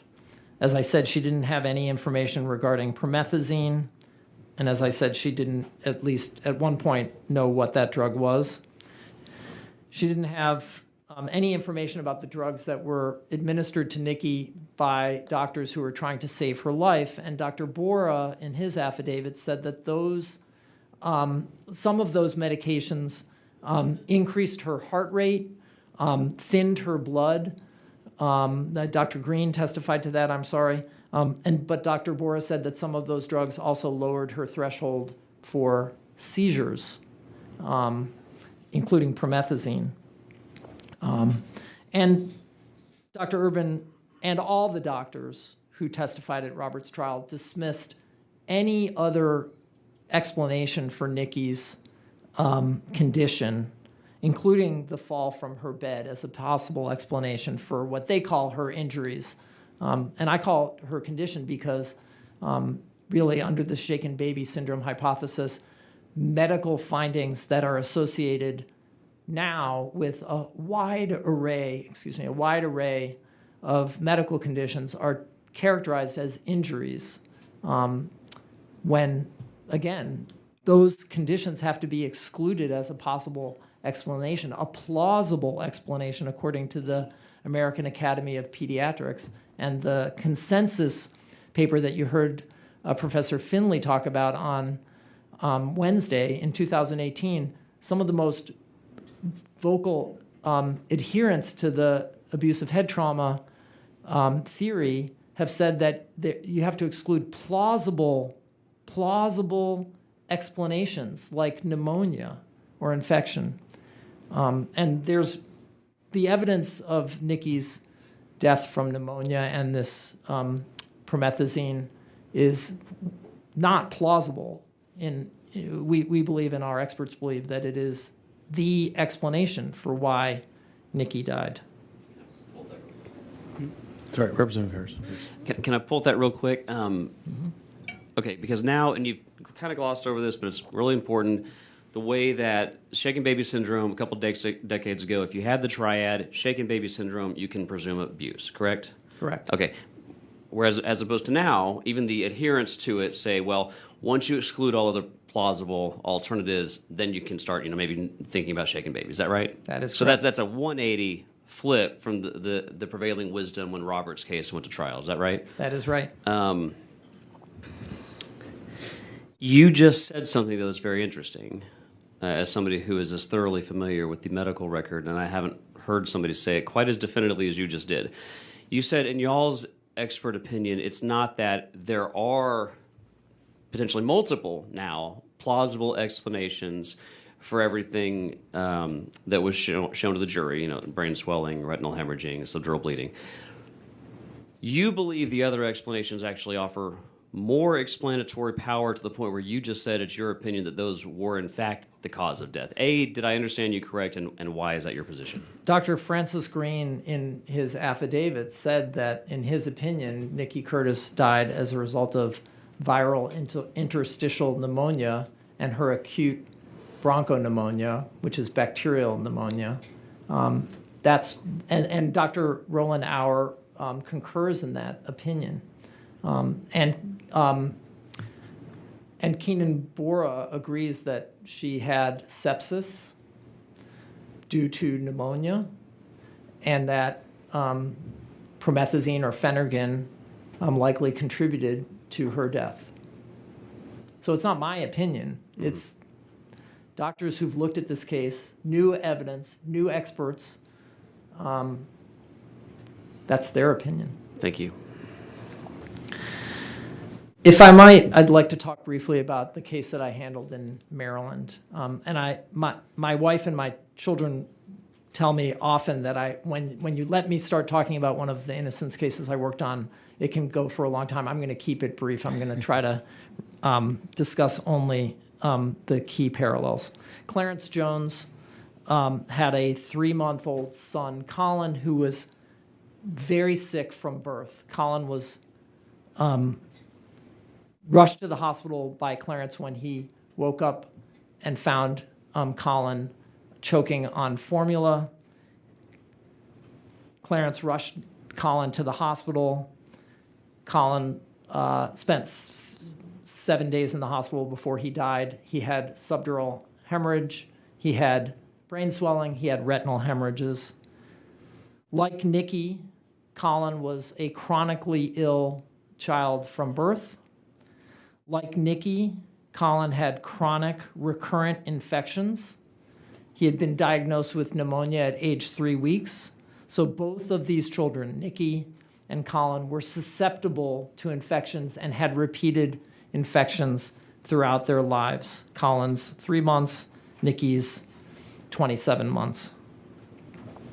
Like Nikki, Colin had a virulent infection when he collapsed and was brought to the hospital.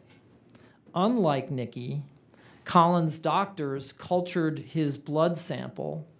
They grew bacteria in the sample, and they found a virulent bacteria called Staphylococcus aureus, which is deadly. Colin had pneumonia, which Dr. Green, looking at the lung tissue pathology slides, said was chronic. He found it in her throat, from her mouth down to her lungs. He found it in her lung tissue. And he found also evidence that she had acute bacterial necrotizing pneumonia, which means that her flesh was literally dying and sloughing off. And you can see it in his report, which I believe was submitted to this committee. So both these children had serious infections, fatal infections.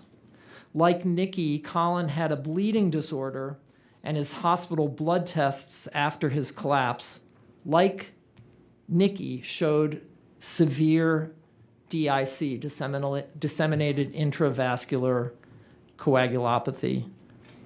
Colin actually had a bleeding disorder that he inherited at birth from his mother, and he had several episodes throughout his life where he had serious bleeding, his short life. Like Nikki, as I said, Colin had the triad: subdural bleeding, retinal hemorrhages, and brain swelling. And he also had other eye injuries. The ophthalmologist who testified at Clarence Jones's trial said that Colin's eyes were literally filled with blood, that the retina was torn and puckered, and described injuries to Colin's eyes that ophthalmologist said he had never seen, and testified were pathognomonic, which means essentially virtually diagnostic of shaken baby syndrome. Those descriptions about how retinal hemorrhages are the key to diagnosing shaken baby syndrome, that testimony was presented at Robert Roberson's trial. Retinal hemorrhages were the thing that Janet Squires said told you really that these eyes had been shaken. That's what Janet Squires said.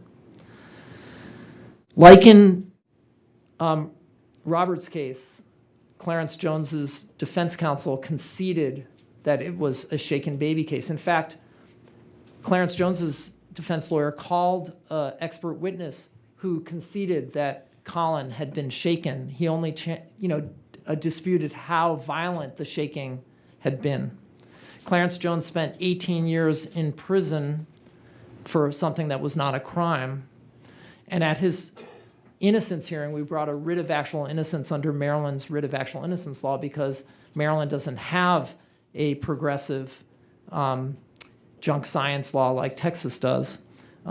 During that post-conviction hearing, the prosecutors, just like the revisionist history here, pointed to bleeding that was found on Colin's rib at autopsy, which had never been discussed at trial, pointed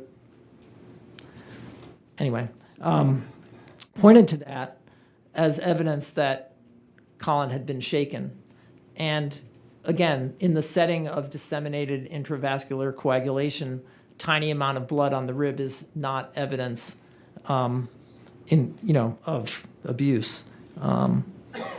And unlike Robert's case, though, after the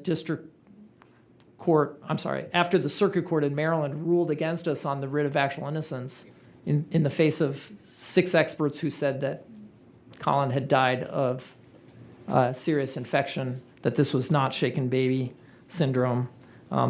Unlike Robert's case, on appeal, the Maryland appellate court reversed the circuit court and granted the writ of actual innocence. And I will point out, I know this committee is considering ways to change the statute, but the Maryland writ of actual innocence standard is essentially the standard that Judge Alcala was discussing. The standard in Maryland to grant a writ of actual innocence is a substantial or significant possibility of a different outcome at trial if the jury were to have been known about the new evidence. And the Maryland courts have defined that standard, substantial or significant possibility of a different outcome based on new evidence, as more than a mere possibility and less than a probability, so less than the preponderance standard. And with that, I'm happy to answer any questions that the committee has for me. I know that we've had questions as we've gone along. Representative Harrison, did you? Yes, Representative or Chairman Darby. You were here during the Judge Ocklo's testimony, correct? I was, yes. Okay, and she outlined, I've got 6, but probably 5 suggested changes. Probable cause instead of preponderance of the evidence is what you just referred to. That's the standard in Maryland for a writ of actual innocence. Okay, and she suggested changing the number of judges to be able to issue a stay of execution. Single Supreme Court, require funds to be granted to appoint counsel and experts to review science. Add language, theory of litigation that led to the conviction would alter the outcome, and the state can waive procedural barriers. Any other items of wisdom you'd like to give the committee as we take a look at this moving into the next session? So I wouldn't presume to tell this committee, what Texas law should be, but I do want to comment on... You just said it's progressive. It is progressive. We have a progressive junk science law, so... Yep, you do. Sounds like it's still flawed. I think the committee has expressed that view. I would like to talk about the challenges that this type of litigation that we're confronted with. The procedural barriers that Justice Alcala testified about are daunting. In this case, allegations are that pneumonia was known at trial. Well, that's not accurate. The autopsy report does reference the autopsy of the lungs and says that there were neutrophils and macrophages seen. And I think the microscopic examination essentially repeated that. That was a pretty bland explanation, and absolutely the medical examiner did not diagnose pneumonia. No one diagnosed pneumonia, and yet the district court, in her opinion, said that the pneumonia was known. Those types of references form the basis for procedural barriers that lawyers like Gretchen Swen and myself and my Innocence Project colleagues confront all the time. The idea that, and actually I want to say something else. The evidence in these cases, in these innocence cases, is developed over time. Gretchen, I think, talked about this on Wednesday, but the CT scans were found in a closet in the basement in 2018. Other evidence came out about the lung pathology slides, which hadn't been provided to Ms. Swen until I think the doctors who had to travel to Palestine to look at the tissue slides were given the lung tissue slides, which formed the basis of Dr. Green's conclusion. Dr. Auer is not a lung pathologist. In these cases, they require very careful, specific expertise. So Dr. Auer looked at these tissue slides and said, yeah, that looks like pneumonia, but he is not a lung pathologist. He's a brain pathologist. He told you he has a PhD in brain injury. But the only qualified lung pathologist who looked at the tissue slides in this case is Dr. Green, and he didn't do that until after the 2021 hearing. And that is exactly what happens in these cases. They are complex. I never thought when I went to law school that I would use the doctorate part of my Juris Doctor so much in my career. But lawyers have to do that, and then they have to find the experts who help them understand the case. And the understanding, as the science is changing, the understanding about the case evolves. And these procedural defaults and, defense lawyers, it's a catch-22. If you don't raise it early enough, then it's waived. If you raised it early but you weren't able to prove it, then it's waived. So the issue of procedural defaults is especially important in cases where the medical science is the case. And so I would urge you to consider that, because this committee and the courts and the prosecutors and defense counsel and the community should want to get to the truth. And it's hard to get to the truth, and the truth sometimes comes out in fits and starts over time as you find the right people to help you understand exactly what happened. And that is what happened in this case. Dr. Green was the one who was able to tell us exactly what happened. Dr. Bora was the only medically trained medical toxicologist to look at this case, was able to explain what happened. And at the 2021 evidentiary hearing, Dr. Downs, way out of his lane, just gave very firm opinions that the promethazine was not a factor in Nikki Curtis's death. And he was way out of his lane. And yet his testimony, if I recall, was the only testimony that the district court judge affirmatively credited, if I remember correctly. But again, Ms. Swen will correct me if I'm wrong. So I don't know if I answered your question. I realize I may not have, but. Representative Harrison. If there's a way to do what I'm about to ask you in a concise manner, that would be sure. That'd be awesome. One of the things that I'm hearing just ad nauseum right now is that, in addition to you guys shouldn't question the jury. The jury heard all the evidence. You guys are on Monday morning quarterbacking and whatever. We've now established, I think, beyond a shadow of a doubt, that the jury did not have all the relevant medical and scientific evidence that should have come to that courtroom. The question I have, though, is what's also said is there's been 20 years of appellate processes playing out. And so all of the new stuff that the committee has access to and the stuff you're pointing out and talking about, this has all been considered by the courts, and they all found it, insufficiently meritorious of a new trial. My understanding, if I've heard you correctly, is you've listed off multiple things, although forgive me, I didn't write them all down, so I don't want to try and screw this up. Is there any way you could even almost just like in bullet form, and I'll phrase it this way, is there any evidence that no jury and no court has interacted with or contemplated as this thing has moved through the appellate process for the last 2 decades? Absolutely. Dr. Green's expert report has not been reviewed by any court or jury. The most recent 11073 petition that we filed, I guess 2 weeks ago or whatever, was dismissed with procedural grounds. And the one that was filed in August was dismissed on procedural grounds. So Dr. Green's report has never been considered by any Just real quick, court. Dr. Green's report, which in a sentence or two, what was the import of that evidence that no court has interacted with? Nikki Curtis died from chronic pneumonia, both viral and acute bacterial pneumonia. That's evidence that no court nor jury has ever interacted with in over 20 years. Correct.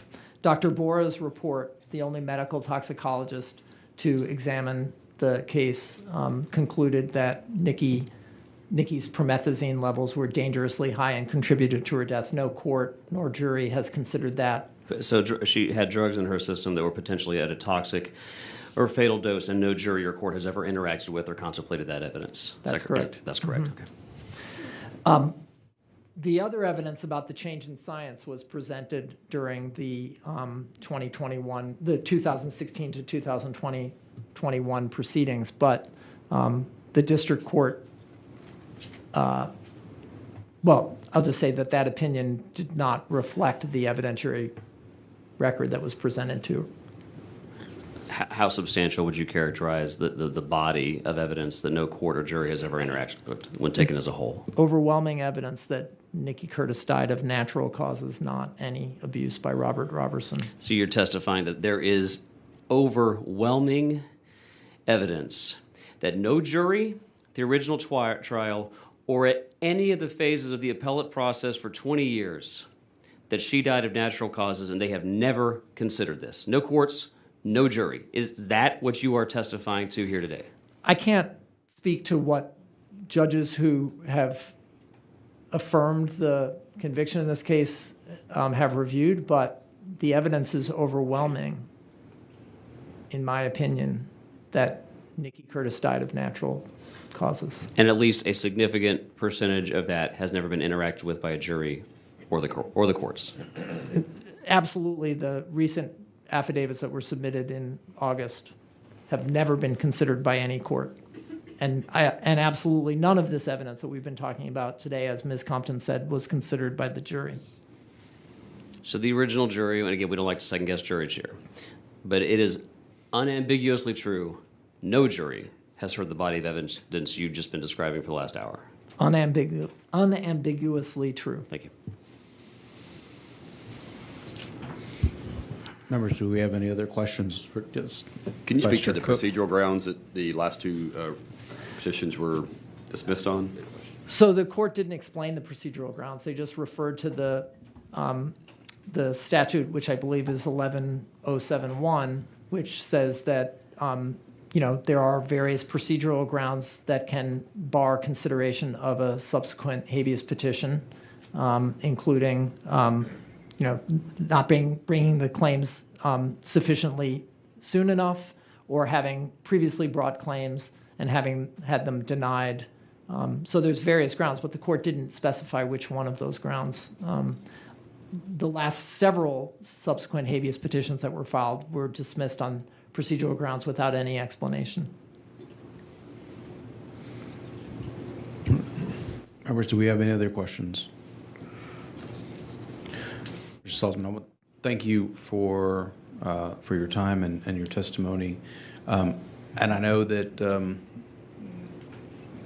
maybe possible that some of us will have some follow-up questions for you. Is that okay? You make yourself available for that? Absolutely happy to answer any of the committee's questions at any time. Great. And if that's okay, I think we probably have your contact information here. Is that okay that we distribute it to the members in case they want to reach out to follow up? Thank you so much. Absolutely.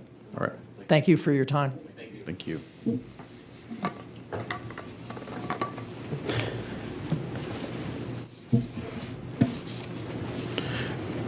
Chair calls Catherine Judson.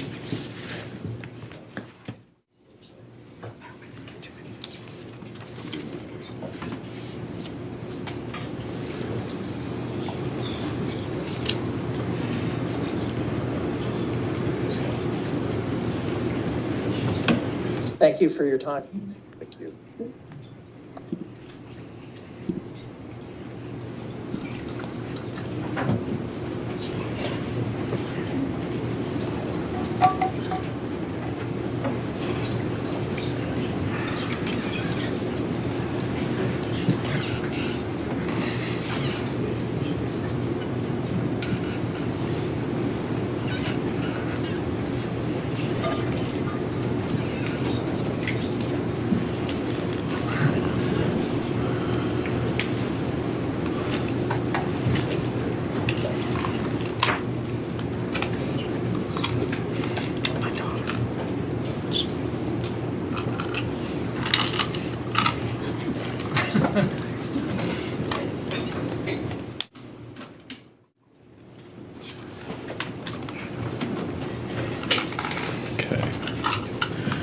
Ms. Judson, can you hear me okay? Now I can hear you. Yes, thank you. I appreciate you. Appreciate you making yourself available today. I know it's been a long day, and so I certainly try to be respectful of everybody's time. And I know these things will continue to talk. The schedule changes as we go along, so I want to apologize for taking so long to take your testimony, but I appreciate you for being patient with us. Oh, please don't apologize. I've been a lawyer for a long time, and waiting around is part of the job. Yeah, I guess that is a big part of the job for us. A lot of hurry. and wait. But I'm very grateful to you for inviting me to speak with you today, and I'm especially grateful for your really, honestly, honorable efforts to seek justice in this case. Oh, I appreciate that. Thank you. I have you registered, Catherine Judson, testifying on behalf of yourself and neutral on the topic. Is that accurate? Yes. Okay. I have it here that you're in Madison, Wisconsin. Is that true? That's true. Okay. Someone was asking on the committee. I'll talk a little bit about our geographical focus or lack thereof, and hopefully clear up why you want someone from Wisconsin to talk to you. Yeah, that's why I mentioned. I think it's important for context purposes. But I think obviously your background and your explanation of your background and what you do, I think is going to probably clear that up fairly quickly. As you've seen with the other witnesses today, just going to invite you to make your comments on the topic that we're discussing today. Members may have questions as we go along, and so we'll jump in if we need to, and if not, we'll ask some questions at the end, if that's okay with you. That sounds perfect. I did prepare remarks, and then, of course, I plan to make myself available for your questions. Fantastic. Okay, well, we'll turn it over to you. Thank you. Okay. Well, you've heard a lot of testimony today, so I'm going to do my best not to repeat any of that, but instead to give you context for Robert Roberson's case based on my work on shaken baby syndrome cases across the country and actually around the world, and also to place into context some of the arguments and responses you've heard both about SBS-AHT generally and then this case specifically. So hopefully be able to clear all of that up. I want to tell you a little bit about my background and then the organization I work for. I'm the executive director of the Center for Integrity in Forensic Sciences. We are a nonprofit organization exclusively devoted to ensuring that scientific evidence presented in courts is valid and reliable. We are headquartered in Madison, Wisconsin, but our service is not based on geography. We have consulted on cases involving forensic sciences in most states in the United States, as well as in multiple countries. At our center, we have expertise in a lot of other types of cases other than child abuse, but we are recognized as experts in child abuse cases. We've also weighed in on DNA issues, many other forensic errors, and much like the Innocence Project, there's a process in order to get our help. There has to be a serious error in the forensic evidence, and we really take very few of the cases referred to us. But this one cried out to us. So for that reason, our organization has filed 3 amicus briefs in Robert's case and completed a thorough analysis of his case. We filed those when the case was pending with the Anderson County Trial Court, then when it went to the Court of Criminal Appeals in 2022, and finally supporting certiorari and relief at the Supreme Court of the United States level. As an attorney, my personal experience with this issue started with my first SBS case, which was a first-degree murder trial tried in 2010. And since then, I have provided mostly post-conviction review services, providing direct representation in cases and also consulting services. I don't think that there is an office out there that has touched more shaken baby syndrome cases than we have. And I say that not to toot our own horn, but because I think it's important that you understand why I feel able to give you this broad perspective. I also served as the Innocence Network's shaken baby syndrome litigation coordinator from 2012 to 2014. Then I did the same job at the Wisconsin Innocence Project at the University of Wisconsin Law School until 2019 when I came here to our center. During that time and currently, I consult probably on about 100 to 200 shaken baby syndrome cases per year, although that does vary. I've been published on the topic in law reviews, proceedings of the American Academy of Forensic Sciences, the American Bar Association, and so on. And I've spoken before lots of groups, including the prosecution and defense organizations, universities, and the National Academies of Science about forensic science and the law. I've served as an expert witness on the topic of ineffective assistance of counsel in forensic cases, and I also teach law school at the University of Wisconsin. So I want to tell you a little bit about forensic science versus real science and the trajectory of forensic science reform. That movement, as we understand it today, really started around 2009 when the National Academies of Science drew a distinction in their report forensic science in the United States, a path forward between real science and forensic science. They found that the forensic sciences used in courts are largely not scientific, and after a thorough review, they found that only nuclear DNA analysis was shown to be able to match a piece of evidence with an individual with a high degree of reliability. Then the President's Council of Advisors on Science and Technology followed up on that in 2016, outlining issues with the state of forensic science. And although they did not address it in detail in 2016, they specifically mentioned shaken baby syndrome as one of the concerns that they had moving forward that needed urgent attention. One of the concerns that both bodies raised in the development of forensic science disciplines was that they were developed with an eye toward law enforcement rather than pure scientific inquiry. So I'll give you two specific examples that I hope will resonate. The first is, I hope specifically in Texas this resonates, that the review of bite mark cases in the United States. After DNA showed definitively that bite mark comparisons could be wrong, and further studies showed that bite mark matching isn't reliable, and the President's Council of Advisors on Science and Technology and the National Academies of Science did not find this discipline to be reliable. We started to see it being used somewhat less in courts and being challenged more, but also seeing some of the changes that are occurring in shaken baby syndrome cases to try to get out from under the scientific challenges. So I'm foreshadowing this for you, but I'll explain it in a few moments. Then in around 2015, 2016, the FBI found that, hair comparison analysis was shown to be flawed during that time, and then the FBI worked with the National Association of Criminal Defense Lawyers and the Innocence Project to review cases with hair comparison analysis. In most of those cases, in fact, almost all of them, analysts testified beyond what the science could support and with more certainty than the science offered.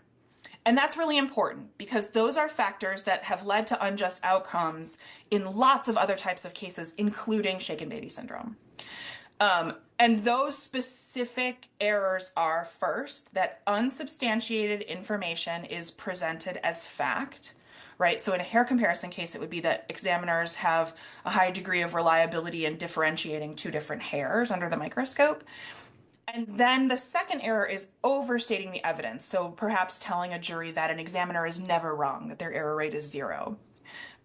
This is a persistent theme throughout all of the forensic science disciplines. In fact, about a quarter of all exonerations involve bad forensic science. And in most of those cases, there are overstatements or false statements by examiners or analysts, experts, however they're styled. Another great example, and one that should be familiar to folks in Texas looking at death penalty cases, is arson. Arson is a good forensic science to compare to shaken baby syndrome because an expert's opinion in an arson case, as an SBS, is the basis for a charge and often a conviction. But arson has been treated a little differently by our courts, which I'll explain. So like shaken baby syndrome, arson used to be what essentially amounts to a diagnosis of exclusion. The term used in that community was negative corpus.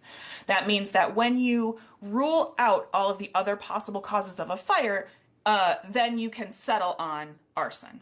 But we now know that the signs used to do that are wrong, and the negative corpus procedure is fraught with error. So just like in SBS cases, signs that were previously used to determine arson could possibly be present in an arson case, just like signs previously used to determine abuse could possibly be present in a child abuse case. But they're also present for lots of other reasons. But unfortunately, in arson cases and also in child abuse cases, experts claimed that they were reliable indicators of the crime. Right? And so given what we now know with scientific experimentation and a really careful look at arson science and fire science, we know that we can no longer look at those signs and say that something is arson without more information. But given all of this, it has still been extremely difficult for folks to get any relief when they've been convicted under scientific theories and evidence now known to be false, right? So we've been talking about 11073 today, and that was a commendable effort to try to improve the chances for wrongfully convicted people to get relief, but it has not been successful for far too many people. So pivoting specifically to wrongful convictions and SBS-AHT, shaken baby syndrome, abusive head trauma shares many aspects with other faulty and discredited forensic sciences. The history and trajectory of the hypothesis is especially important in this case, and I know you heard from Keith Finley about these important issues last week, so I won't belabor anything, but I want to offer a couple of highlights that are relevant to my testimony today. The first is that in 2001, as you've heard before, but it's important to underline, the American Academy of Pediatricians, or of Pediatrics, had a position statement about shaken baby syndrome, and that was that, in relevant part, shaken baby syndrome results from extreme rotational cranial acceleration induced by violent shaking or shaking with impact. And at the time it was diagnosed, and this was the guidance from that organization, by a constellation of clinical findings in infants that include retinal hemorrhages, subdural or subarachnoid hemorrhages, and little or no evidence of external cranial trauma. That's from that 2001 position paper. It also explicitly states that the constellation of these injuries does not occur with short falls. So essentially what this guidance was in 2001 is that when somebody tells you a story like Robert told physicians and hospital staff about Nikki in his case, that was a lie, that the caregiver could not possibly be telling the truth because this constellation of injuries, they explicitly said, does not occur with short falls. We now know that that's not true, but that was the guidance at the time. They also said that the findings are, and again, these are quotes, right, rarely accidental unless there is another clear explanation, such as trauma from a motor vehicle crash. And this was also the guidance from the National Association of Medical Examiners, that the findings were the result of violent trauma and that they could never occur by accident. And shaking is an important component of that all the way through, because a single impact can certainly be the result of an accident, but you can't really imagine a situation in which a violent shaking occurs by accident, right? So that becomes an important component. But now we understand that just like in this case, some of the findings might not be trauma at all, right? They might be non-traumatic.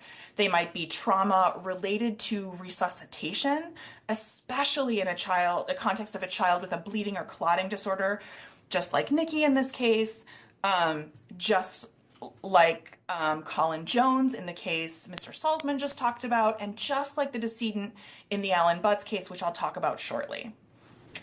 So these positions were in accord with what was generally accepted at the time. In 1998, for example, a then leading pediatric SBS specialist wrote that the shaken baby syndrome, with or without evidence of impact, is now a well-characterized clinical and pathological entity with diagnostic features in severe cases virtually unique to this type of injury. And then he goes on to describe all of the findings we've been talking about: cerebral edema, subdural hemorrhage, and retinal hemorrhage. And this remained a consensus view through 2003, which was the time of trial, and thereafter. The National Center on Shaken Baby Syndrome, for example, endorsed that view. And during this time, it was extremely difficult to find experts to testify. And then when they did, they were subject to extreme personal and professional retaliation. Some of that continues today, but really the most extreme examples I know about are from right around this time.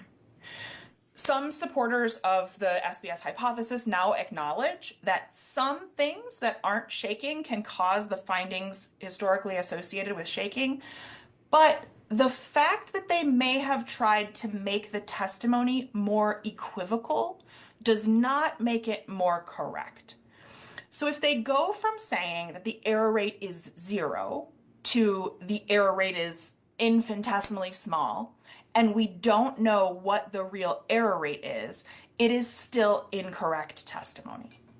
And fundamentally, the important thing in any individual case is the right answer in that individual case, not a statistic. So when we know the error rate is not 0, the question becomes whether this is the individual case where they got it wrong, not an irrelevant argument about how rare or not rare those mistakes actually are.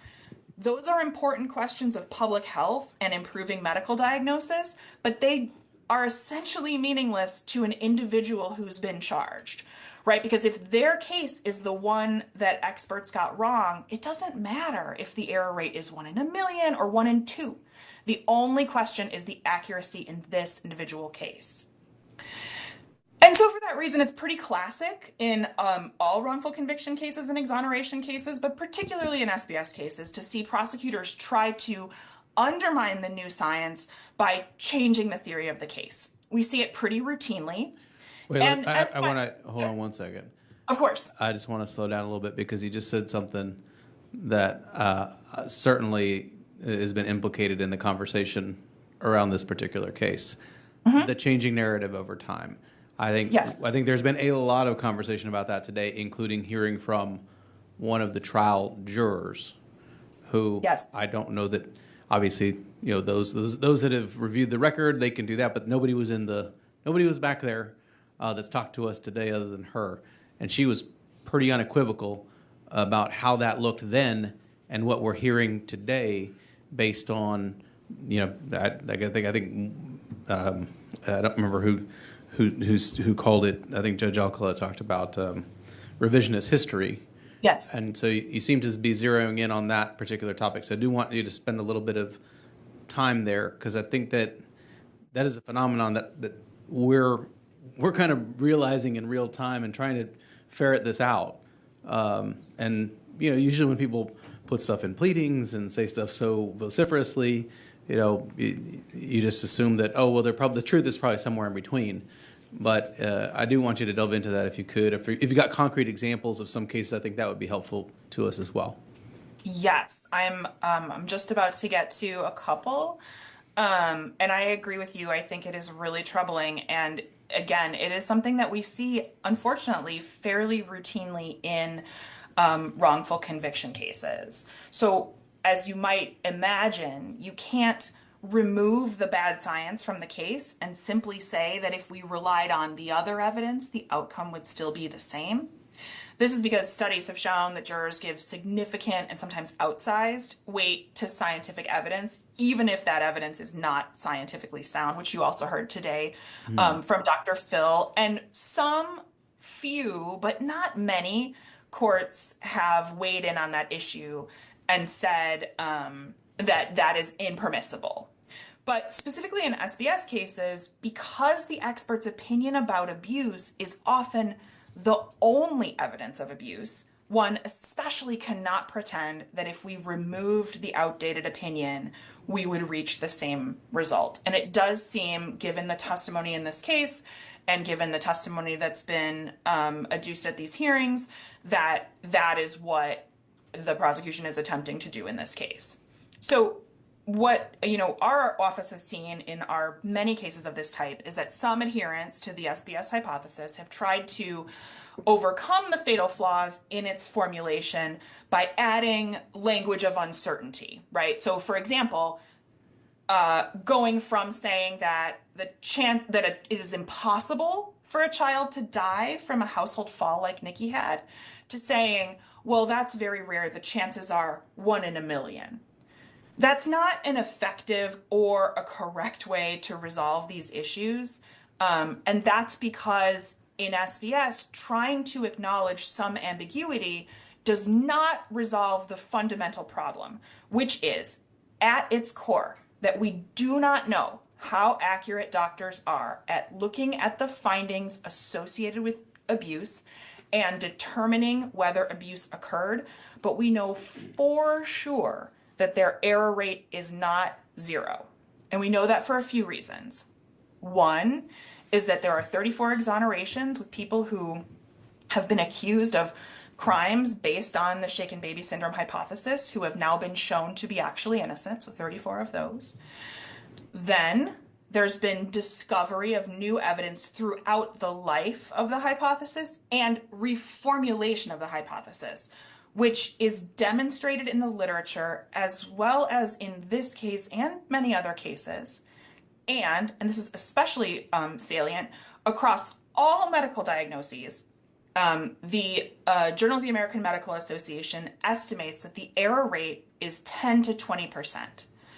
That is lower when criteria for diagnosis are objective and well established. So the error rate for diagnosing you with a broken arm or strep throat is pretty low. Those are straightforward, not zero, but pretty low. Those are straightforward tests that can be done to establish whether or not you have a condition. You know, you might do a bacterial culture in one case, you might do an x-ray in one case, and those are straightforward diagnoses to make.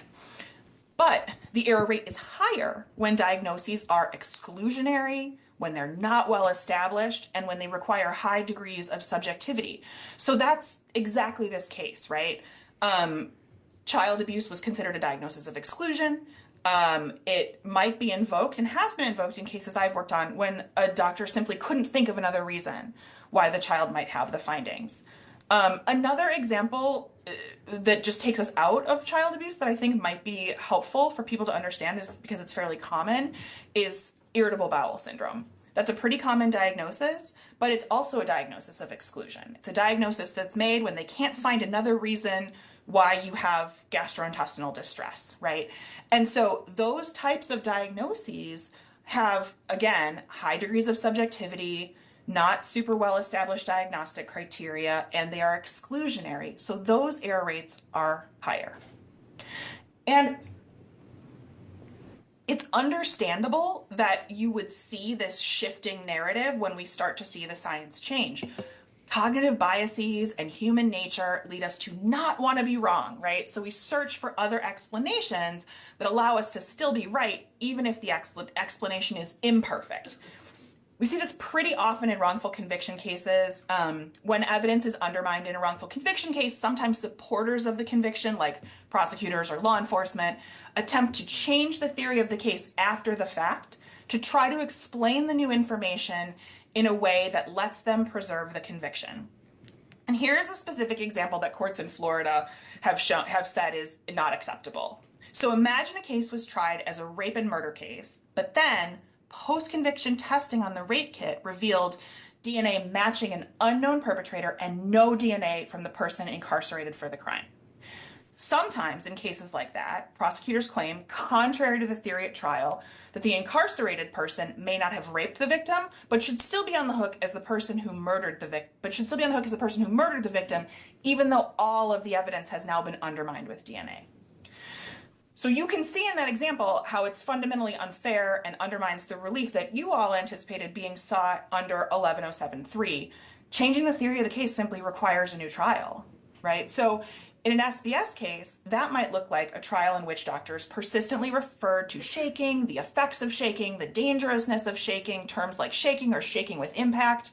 But then, when confronted with new information about shaking and abuse, claim instead that shaking as a mechanism was never an important part of the consideration of the case. In other words, it might look just like Robert Roberson's case. But here, shaking is not just an isolated fact, it's intertwined permanently and inextricably with the theory of the case, which was abuse either by shaking or shaking with impact, but shaking was always and throughout a critical part of the alleged mechanism of abuse. Experts said in the trial transcript that it couldn't have been just impact, which you heard Mr. Salzman talk about, and then there's also this concerning issue of conflating shaking with blunt force trauma. That's one of the things that Dr. Urban said, and Mr. Salzman read that quote for you. But she made the claim that shaking is blunt force trauma. And so I won't reread that, but it's clear that that both occurred and that the jury was swayed by it, because when Terry Compton came in front of you today, she testified that that is exactly how the jury understood Dr. Urban's testimony. It's also important to note that there was no evidence of contusions to the brain itself, which seems to be what Dr. Urban is talking about, although it's not totally clear.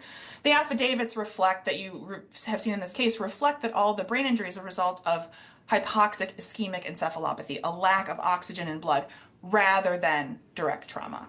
So just to clarify, right, there have been, and be really clear, there have been some statements that you all have mentioned and noticed, and that I noticed too, because they're very concerning, that there were multiple impacts, but those claims are just untethered from the facts. There's, per the imaging, there's one impact site. There was one site of swelling on Nikki's head based on the imaging from January 31st of 2002. And it's important to remember that, per Dr. Green, she had disseminated intravascular coagulopathy, which can cause bleeding with no or trivial trauma. In that context, other areas of small volume bleeding without swelling could easily be misunderstood as trauma. And that's something that the American Academy of Pediatricians of Pediatrics now cautions against. I'll explain that to you in just a second. But returning to the discussion of trial theory, it's obvious that here the change in theory is an effort to avoid the problems with the science, right? The fact that they're trying to change the theory now shows that the original one was fatally flawed. And in the end, there's really no genuine doubt that this was an SBS case. Everything else is kind of cognitive gymnastics to try to make the now discredited testimony fit with the new science. If prosecutors want to do that, then they need to do it at a new trial. That's what I want to drill. You just said where I thought you were going and what your expertise leads to. So I'll be very direct because I want to crystallize that in the record. You have an enormous amount of expertise when it comes to SBS. You've obviously exhibited that here for us today, and you've looked at these cases across a vast array of cases in multiple jurisdictions, dealing with lots of professionals. I will just ask you directly, based on that expertise and your background and your analysis, do you believe that the courts here in Texas should reopen Robert Roberson's case and afford him a new trial? Absolutely. There's no question in my mind that he deserves a new trial. I don't think you can get clearer than that. Representative Harrison, did you have a follow-up question? I do. Let me make sure. Representative Rajani, 1 second. Yes, Representative Harrison, go ahead. Thank you. I want to pick up on a couple things here. If I can find where I wrote my notes down. There we go.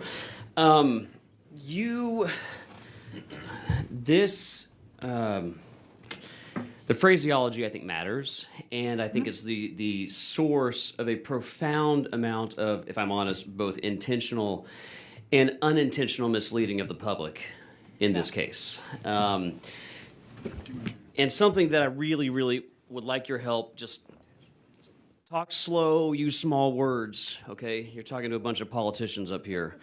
And an Aggie at that, that's right. Gig 'em.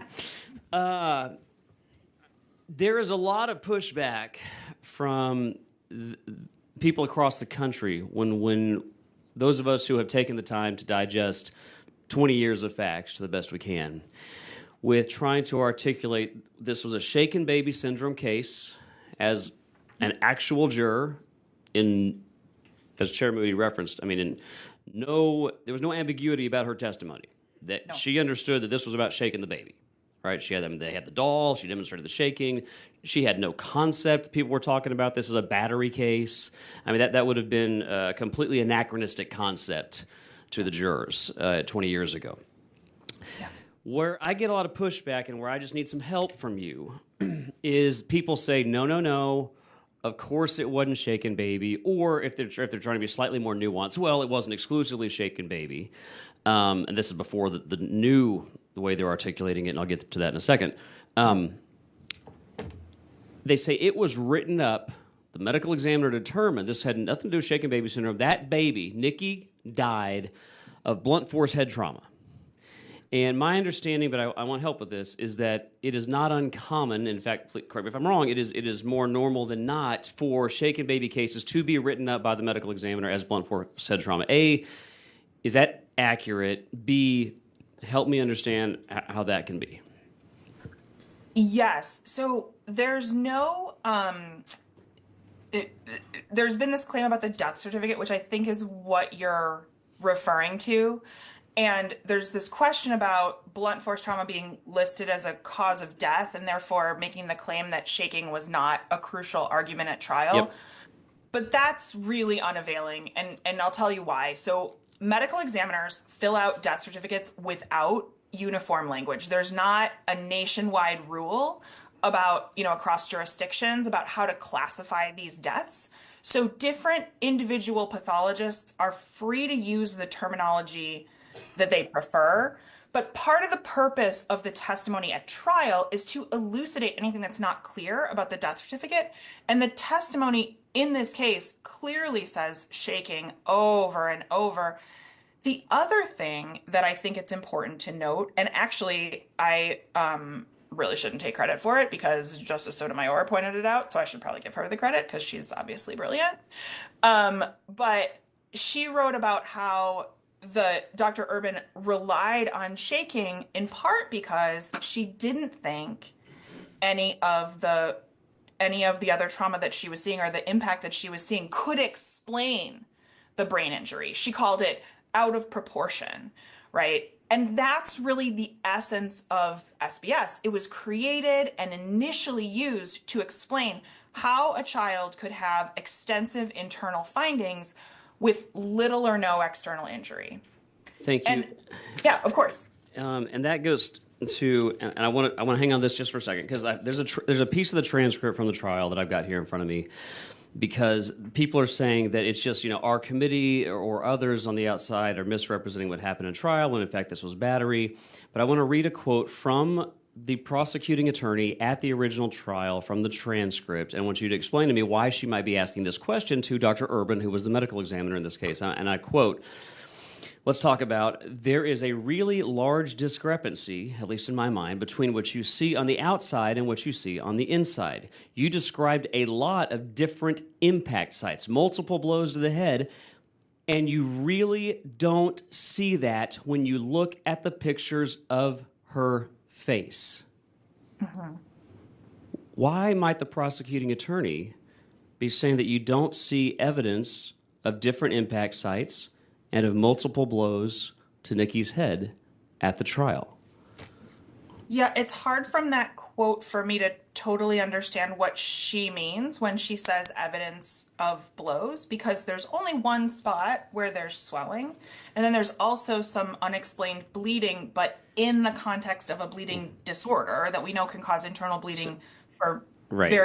very little trauma or for no reason at all. So I think if I read you the answer, it might become more clear. Because I want to help understand this, because you made a comment a second ago that I wrote down. You said exterior signs of trauma were, if I wrote you down correctly, you said untethered from the facts. So here is what the medical examiner, and I cannot get past, ever since I first read this exchange, I cannot get this out of my head. So the prosecuting attorney is asking her own, it's a state witness, the medical examiner, and is explicit in her question to the medical examiner to state that despite you talking about multiple impact sites and multiple blows to the head, quote, you really don't see that when you look at the pictures of her face. Here's the response to the medical examiner, which of course one would assume would be present had this child been beat to death. The response from Dr. Urban, well, again, I think that's because just of the way children are built. Like I said, they've got a lot of fat. There's a lot of fat between, say, the skin and actual bones of the skull that can absorb a lot of energy that's inflicted on the skin. The same thing, the skin is also very elastic. It's almost more stretchable in little children, and that's another reason you can actually get a great deal of injury to the head and not see anything on the outside, because all that force is transmitted inward and without actually disrupting the skin. I summarize that as the medical examiner saying, well, children don't bruise. Am I misreading her answer? No, that's also how, I don't mean to laugh, it's not funny at all, it's horrifying, but it is, it's wild. Everybody knows that children can get bruises. I think those of us with little kids can tell you. But how much should it mean?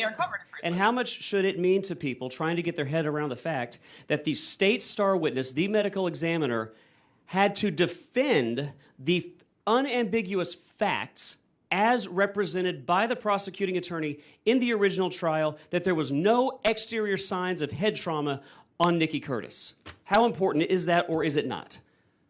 No, I think that's really critical, and I think that you're getting at something that's essential, which is that when confronted with these problems and errors with the hypothesis, what the proponents of it have tended to do is engage in some hand waving to say, no, here's why the things that you expect aren't happening.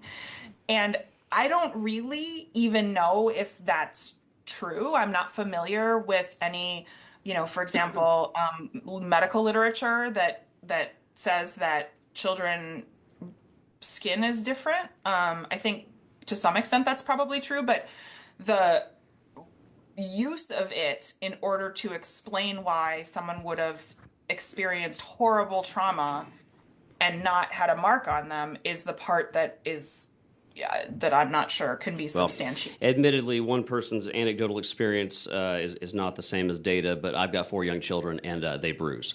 I want to read a statement from the same statement I read to an earlier witness, the juror, of what is being represented by the Office of the Attorney General right now in this case in litigation. A representative of the Office of the Attorney General said this is not a shaken baby case. Quote, "The evidence supports the fact that there were multiple blunt force impacts to the child's head, and there was a history of abuse from this particular inmate against this child. Shaken baby syndrome just doesn't play a role in this case, so whether or not it's been discredited in the community of pediatric specialists, it's just not the central feature of this case." Given what you know about the medical record in this case, how would you characterize those statements?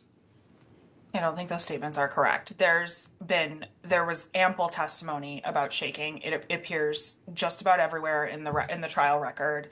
I'm confused about how anyone can read the record and say that shaking wasn't an. You said you don't think those statements are correct. How wrong do you think those statements are?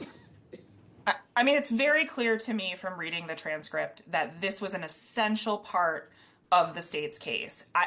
I cannot think of a way to divorce the shaking part from these other claims and fix it in any way. They're so inextricably linked. It just requires a new trial. You can't speculate and pick out pieces of it and try to sort of finagle a correction. It's not possible. I'll wrap real quick. Just quick yes or no if you're able. Was there any any significant bruising on Nikki Curtis upon presentation to the hospital? No, it's my understanding that there was not. Were there any fractures anywhere on her body? Were there any lacerations anywhere on her body? Is there any neck damage? No. Any bone damage? Any tissue damage? No. Any substantial bruising from handprints on her arms, abdomen, chest, anywhere else where he might have grabbed her when he presumably shook her to death? No, we didn't see anything like that. Nothing like that at all? No. Thank you. Thanks, Chair. Of course. Thank you. You use the word essential when referring to the shaking as a part of the theory of this case. I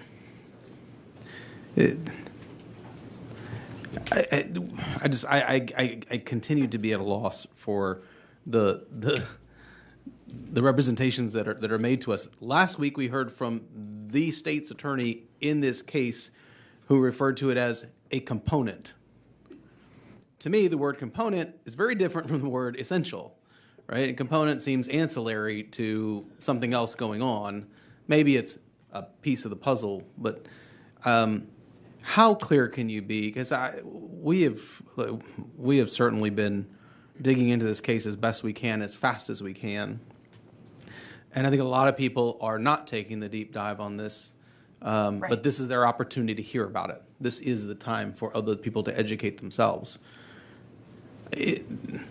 When you use the word essential in this particular case, as best and as clear as you can, as concise as you can, tell me what you mean by utilizing that word. The testimony that was given in this case is almost textbook for shaken baby syndrome cases. It is reflected in the legal literature of the time, but especially it is reflected in the medical literature of the time. And if you want to get a conviction in one of these cases, you have to preclude the jury from believing that there's a reasonable accidental reason for the medical findings. And I think that the way that has predominantly been done is to say, well, this is so much more significant of an injury than we would expect from a household fall, which is already a statement that's problematic. But the shaking component is added, I think, to make it especially clear that it couldn't possibly have been an accident. Now, I don't know if that's incidental or it's on purpose, but that's typically how they play out in these cases. And if you imagine, right, if there had not been a shaking component in this case, Robert's trial lawyer could have argued single impact site that the fall caused the findings, but he couldn't argue that because shaking was this essential component of the state's theory. It was baked in, out of proportion with the suspected injury. This is also reflected in the medical literature of the time, and we now know it isn't true. And the reason why we now know it isn't true is because there have been lots of incidents that have been reliably witnessed, like from, like teachers seeing a child fall on a crowded playground where multiple teachers are watching the kids would be an example of a reliably witnessed incident, or a videoed incident where children had falls that initially looked like they might not be very dangerous, and then those children had really significant health consequences, sometimes even fatal consequences. Those statements aren't true anymore, but those were the statements that were being made at the time, that it was out of proportion with a simple fall. And so you don't really get there without this shaking component. I'm happy to clarify that more if it's unclear. It had really significant health consequences, sometimes even fatal consequences. Those statements aren't true anymore, but those were the statements that were being made at the time, that it was out of proportion with a simple fall. And so you don't really get there without this shaking component. I'm happy to clarify that more if it's unclear. I think you, and I've gotten it clear for me. I think a lot of people are trying to educate themselves about this case starting today, and that's wonderful. I'm glad that what I have found is the more people delve into what has happened here, the more uncomfortable they get. And you should be uncomfortable because of what you just said. You don't get to SBS without that disproportionality that you just explained. It's not going to be part of your case. I mean, so that has to necessarily be a core component, a core essential component of what, throw whatever word you want in there. It is the case. And so we heard obviously from the juror, and I'll take her testimony as definitive as anybody else, because that's what matters here. I think we can hear from a lot of experts, but the lady that came here who's pissed, I'm going to listen to her too. Yeah, you should, because she knows, she was there. And I think that what Dr. Phil said earlier is absolutely true. Jurors, when they're presented with the correct information, typically make the correct decisions. There are, deviations from that, but for the most part, it's 100% true that jurors pay attention, they take their role seriously, they consider the information in front of them. Again, they don't always get it right, but I think most of the time they probably do. Sure. I appreciate it. I think you've done a wonderful job in helping us educate not just ourselves, but those who are now turn their focus and attention to this topic. And I think it's important. I want to just touch on one other thing, unless other people have questions. I want to dive into one other topic, and you touched on it, I think, at the very beginning. And Judge Alcala talked about this idea under our statute that could it have been litigated before in their analysis of how we afford relief.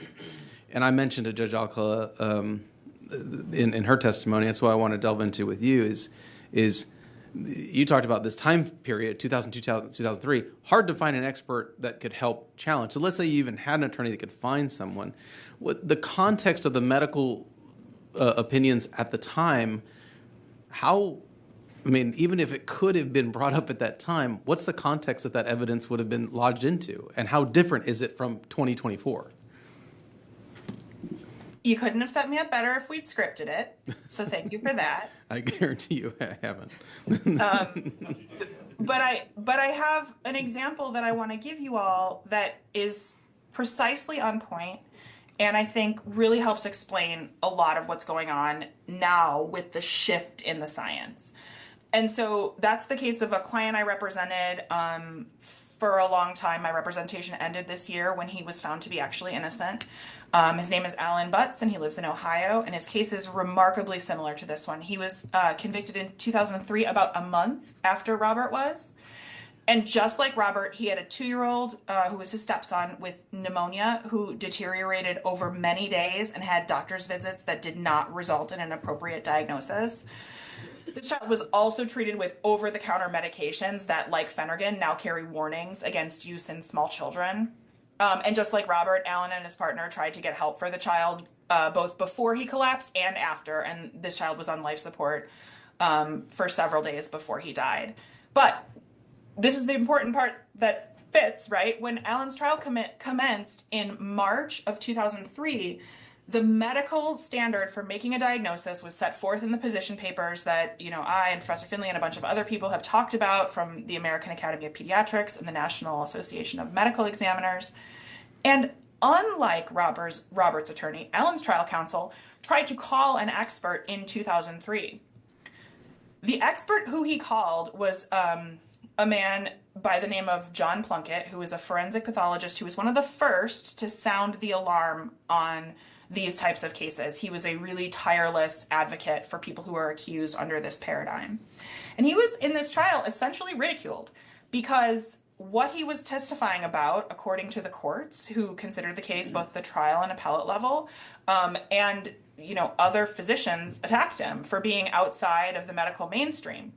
What's so fascinating about all of this is that, of course, now his testimony would not be considered controversial.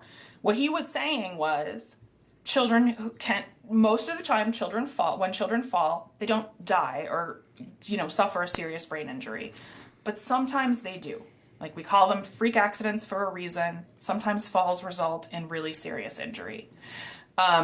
And at that time, he pointed that out. He wrote an article about it in the American Journal of Forensic Pathology in 2001, where he detailed 18 cases of reliably witnessed or videotaped, except with a couple of exceptions, cases that involved a fall, like a household fall, a fall off a swing, a fall from furniture, those kinds of things, and showed that those kids could have exactly the same findings as children who were thought to have been shaken. So our client in Ohio had the benefit of that testimony in 2003, like weeks after Robert's case.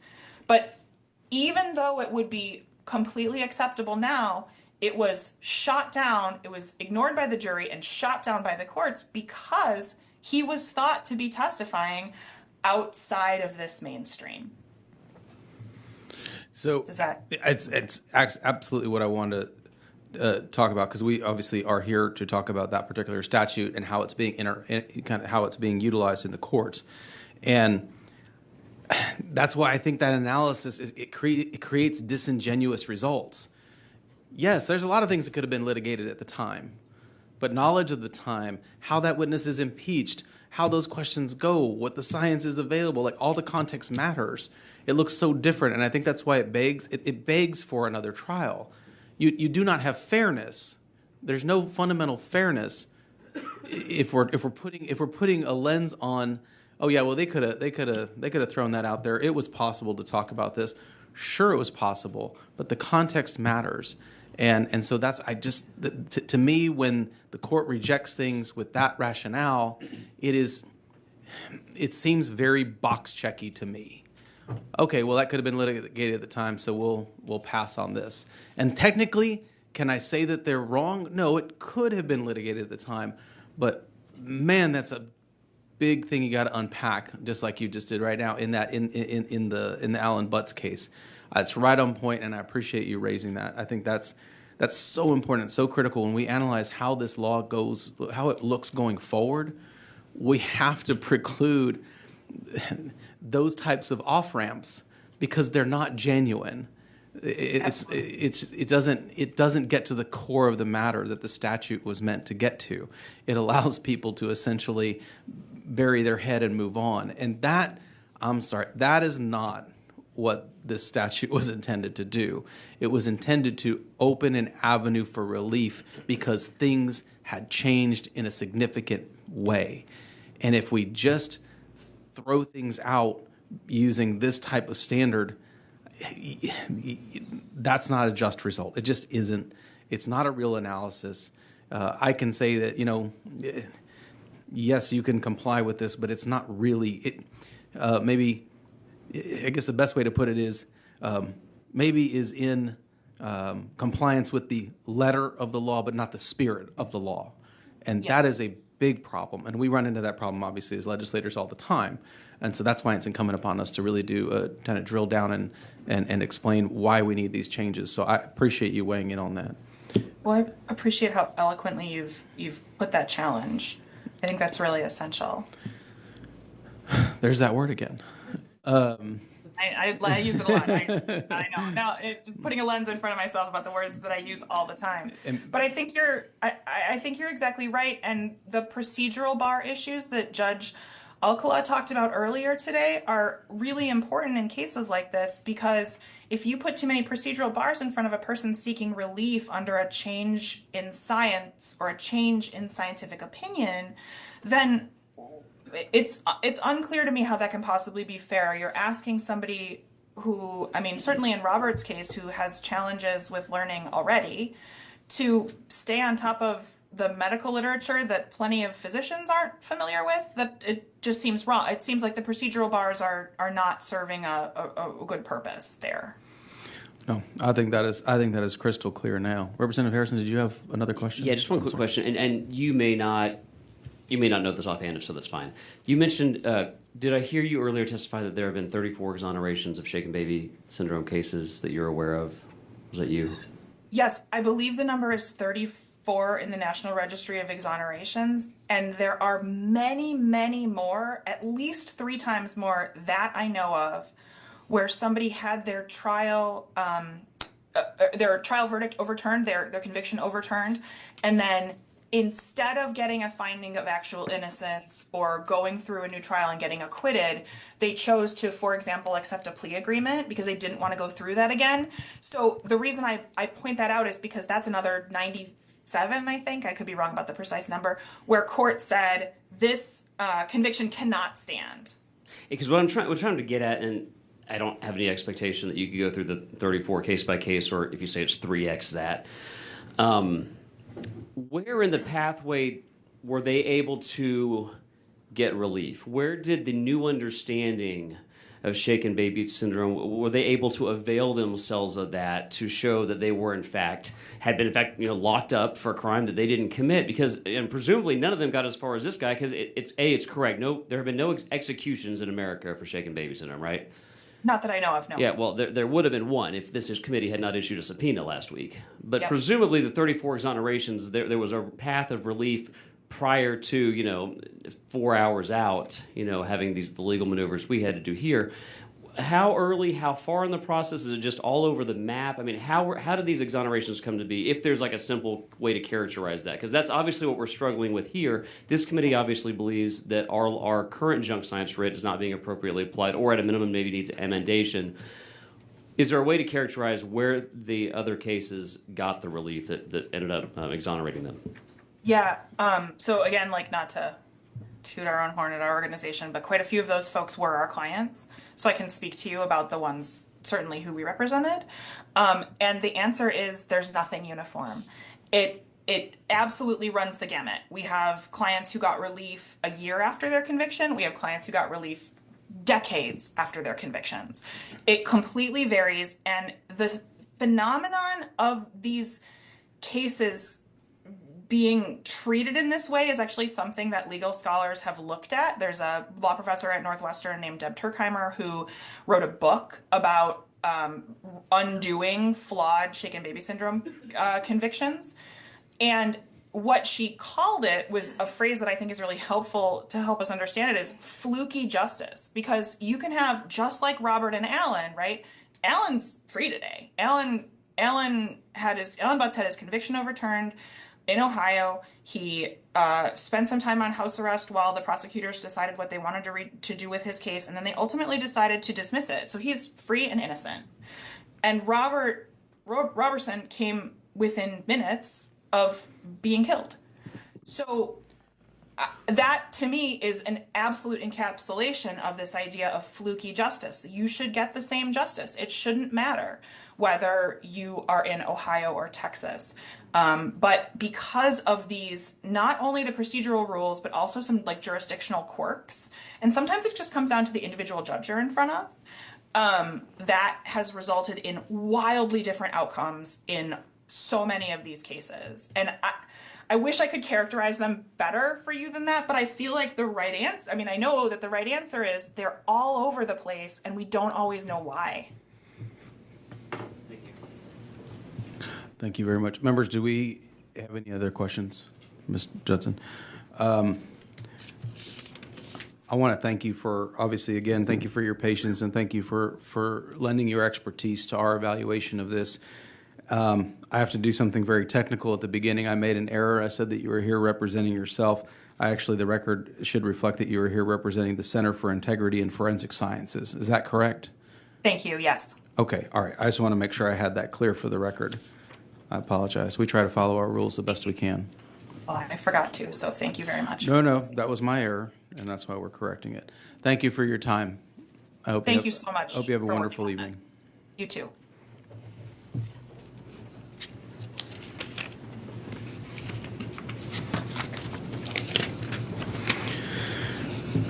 Chair calls Dr. Natalie Montfort. Dr. Montfort, I will extend to you the same apology that I did to Ms. Judson. These are long days. This committee has conducted hearings that go well into the middle of the night before. I've been part of a hearing that's lasted 23 hours before. So we're just getting started, I guess. I don't want you to feel like you have to move quickly or rush or cut something. If there is something that someone talked about before that you can move past, that's fine if you don't want to be repetitive. But I don't want you to feel like because it is a late hour in the evening that you don't have the opportunity to offer your expertise, because that is the reason we asked you to be here. I also know that you are a practicing doctor and you did an enormous amount of moving things around to be here with us today. So I'm grateful for you doing that, and we want to respect the sacrifices that you've made to be here today to offer your expertise. Before I let you start, I have you registered as Natalie Montfort on behalf of yourself, and you will be testifying neutrally on the topic. Is that all correct? That's correct. Okay, then you may begin your testimony. Thank you. Well, thank you for having me. This is important work, and it did take work to get here, but it's definitely worth it. So as you know, my name is Dr. Natalie Montfort. I'm a clinical psychologist in Houston. So that's right. That means I'm in practice. I did not go into forensic psychology, but I have more than 2 decades of experience working with adults and children on the autism spectrum. I serve on the board of the Houston Psychological Association, and I hold an elected position with the Texas Psychological Association. And over these years, I've become an expert in autism spectrum disorder throughout the lifespan. So I've met hundreds of adults on the autism spectrum.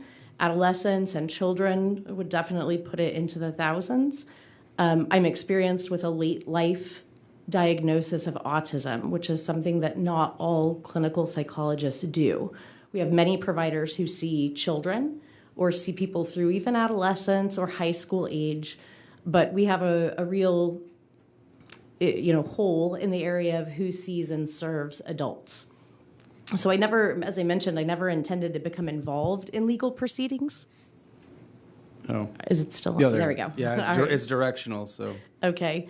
But over the years, I began to see my own clients drawn into the criminal justice system, either as victims or accused perpetrators, and I realized that the system was not equipped to serve them. So autism is a lifelong neurodevelopmental condition, and it affects someone's ability to communicate and to relate with others. It affects their verbal communication, which means how they speak to others, how they understand what others say, but it also affects nonverbal communication, like the ability to use and understand eye contact, facial expressions, or gestures, so the movements that clarify or enhance our communication. In other words, autism is a brain-based difference in the way someone thinks about and interacts with the world. Because autism produces deficits in social and emotional processing, people on the autism spectrum might seem odd, unemotional, detached, or even uncaring at moments when those people who are neurotypical would expect specific outward emotional reactions. This can be especially true at times of stress. So autism is not a mental illness, a personality disorder, or a behavioral problem. In fact, people with autism like to follow the rules and routines, and they're often honest, even when honesty might not be the best approach. Because of their disability, autistic people are 7 times more likely to become involved in the criminal justice system than are people who are neurotypical, meaning they don't have autism. Now, this does not mean that all people with autism exhibit criminal behavior. In fact, they're more likely to be the victims of crime than a perpetrator of crime. But my experience has found innocent people getting involved in the criminal justice system because, like I mentioned, accused perpetrators of crimes, mostly because they react differently to situations than a typical person would. You may get to this, but I think, and maybe some of the legislators are familiar with some of our efforts to work with law enforcement on their reaction and their interaction with individuals with autism, with a number of things, but autism specifically, because of what you just stated. Are you aware of some of that training that goes on, and what does that look like? Because, like you're saying, you get people ensnared in the process, and the process just starts working. It just starts running. That's right. And so, these individuals may do things like hear and agree to Miranda rights, but not fully understand them. They could have a hard time assisting in their own legal defense because, as you heard from Dr. Phil earlier, they can be compliant and aiming to please. So they can be, sometimes gullible or naive, talked into things that they don't truly believe. I know Dr. Phil spoke about how Robert was not able to say, hey, stop saying shaken baby syndrome. I didn't do that, on his behalf. And that's absolutely what we see. So I didn't personally evaluate Mr. Roberson like Dr. Phil, but I've reviewed the records and testimony from the 2018 assessment and agree that unquestionably he has autism. But the impact that this disability had on where he is now, convicted and on death row, cannot be overstated. So much of the evidence that the state presented against Mr. Roberson at trial was about manifestations of his then undiagnosed autism. Right? The jury heard witness after witness say Mr. Roberson was odd, uncaring, and unemotional when he brought his daughter to the hospital trying to get her help. For example, a nurse testified that she found it strange he'd gotten his daughter dressed before bringing her to the hospital. Former homicide detective Brian Wharton recalled finding Mr. Robertson's affect disconcerting, saying, quote, he's not getting mad, he's not getting sad, he's just not right. His reactions were misconstrued as evidence of guilt. The jury was told to believe he was callous and remorseless.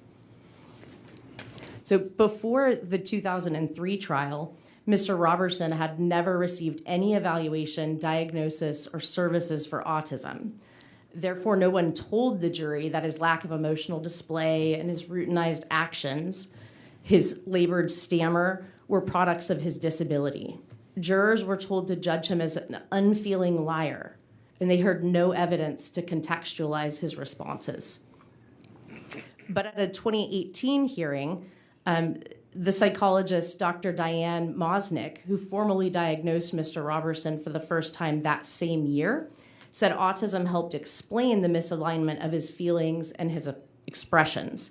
So, for example, appearing unemotional at the hospital, also his strong reliance on routine, especially in times of stress, like getting his daughter dressed before he took her to the hospital. Right? That's what you do before a doctor's appointment. And that's what you do every day. And so that's just what he did because it was routine. As an expert in autism diagnosis and treatment, I agree with the diagnosis. The testing showed Mr. Roberson is impaired in all areas of social exchanges, his ability to interpret facial expressions, and his ability to express emotions. Dr. Mosnick found his social problem-solving skills were equivalent to the average 11-year-old. noting that he struggled to understand what others said to him, to figure out the socially appropriate thing to do in most circumstances. And those impairments reflect limitations in what Mr. Roberson can express and how he expresses his feelings. But people with autism, like Robert, love and care deeply for their family. They're often among the most loyal people I've ever interacted with. They just may not show it in the same way. And so that can be mistaken for lack of caring. Right. So similar misconceptions have contributed to other wrongful convictions and excessive punishment for autistic people who become entangled in the criminal justice system. Because of their disability, autistic people are 7 times more likely to become involved in the criminal justice system than a neurotypical person. We know now, too, that autistic people are more likely to be judged as being deceptive when speaking with law enforcement, an assumption that can lead to wrongful arrests. Mr. Roberson was born autistic and has certainly always struggled to express himself and to be understood. The fact that he went undiagnosed until 2018 is unfortunately common, particularly for people who grow up in poverty and with unstable family circumstances. Also, the time period that we're talking about makes a difference as well. Even so, his autism diagnosis is consistent with records from his childhood, which identified him as a special needs child. He was described as childlike and simplistic as a teenager and young adult by people who knew him. And he received treatment for delayed speech and related impairments through Medicaid. His misdiagnosis also illuminates why he struggled in school and left after the 9th grade. Through the work of organizations such as the Autism Society and its Texas branch, public awareness and understanding of autism has improved considerably since the trial 2 decades ago. We now know it's the symptoms of Mr. Roberson's disability that have been criminalized. The fact that he could not express his deep care and concern for his daughter because of his autism was a driving force behind his conviction. I welcome the committee's questions. I want to go back, and I thank you for that. In these, and I may ask, I may ask Gretchen these questions when she comes up as well, but in a death penalty case, you've got guilt, not guilt, and in the punishment phase, there's special questions regarding future dangerousness and if there's any evidence of mitigation. Obviously, because you lacked in this case, you lacked a diagnosis of autism. How do you think a diagnosis of autism for a person like Mr. Roberson would have played on the question of mitigation? So I think it would have been very important. The description of callous, unemotional, uncaring, unfeeling, those sorts of things probably led to the belief that, he was dangerous or would cause more trouble. My understanding is he's had a pretty impeccable record since he's been incarcerated and, hasn't had difficulties there, getting along with others, following rules, things like that. So I do think it was an important factor in the sentencing phase. And you may or may not be aware of this when this law was written, and it's actually been litigated, and there was actually someone that was executed recently where this issue was litigated. I think the last name was White. It talked about new science or applicability of this junk science writ statute in the second phase of the trial. And this goes to some of the work that we're doing here. That is actually a piece of legislation that's been passed by the Texas House multiple times to extend this remedy not just to the guilt, not guilt phase, but to the second phase, which relates to mitigation. So this is an instance where there is new scientific evidence about Mr. Roberson specifically that wasn't able to be presented at the time of trial. You had no diagnosis. And so the court, in one of the opinions, stated, well, we think that is a fair, I'm paraphrasing now, but we think that would be a fair result to apply it to both guilt, not guilt, and to the punishment phase, But the black letter of the law says it applies to phase 1 of the trial only. And so I say that because it is something that we have engaged in to try and work on. And as you just stated, that type of evidence or that type of relief that was specific to the punishment phase would have been incredibly important for the jury to consider. Let's set aside all the problems we heard with guilt, not guilt. There was another piece of evidence scientifically that wasn't available at the time that also hasn't been talked about, and it's this very issue with Mr. Roberson. That's right. That's absolutely correct. And we've learned more about late life diagnosis of autism. We've learned more about adults on the autism spectrum and how they present. We've learned more about, how they act when under stress, which certainly this was, the most stress I could think of. Couldn't come up with a more stressful situation than an ill daughter that's you lose and then being accused of murder. No, I mean, I think it's I've been a prosecutor, I've been a defense attorney. This is very clearly, and I don't know the attorney in this case back in the trial court or whatever. This is very clearly an attorney that took this as this is a punishment case. I'm just gonna concede everything in guilt, not guilt, and I'm gonna maybe hopefully they'll give him my only goal is to maybe see if he doesn't get the death penalty, and it kind of focused what little effort they focused on that space. And I think the question that I think the questions that have arisen here is because of our work in the legislature to afford relief in these arenas. That is what it steps in to rectify, right?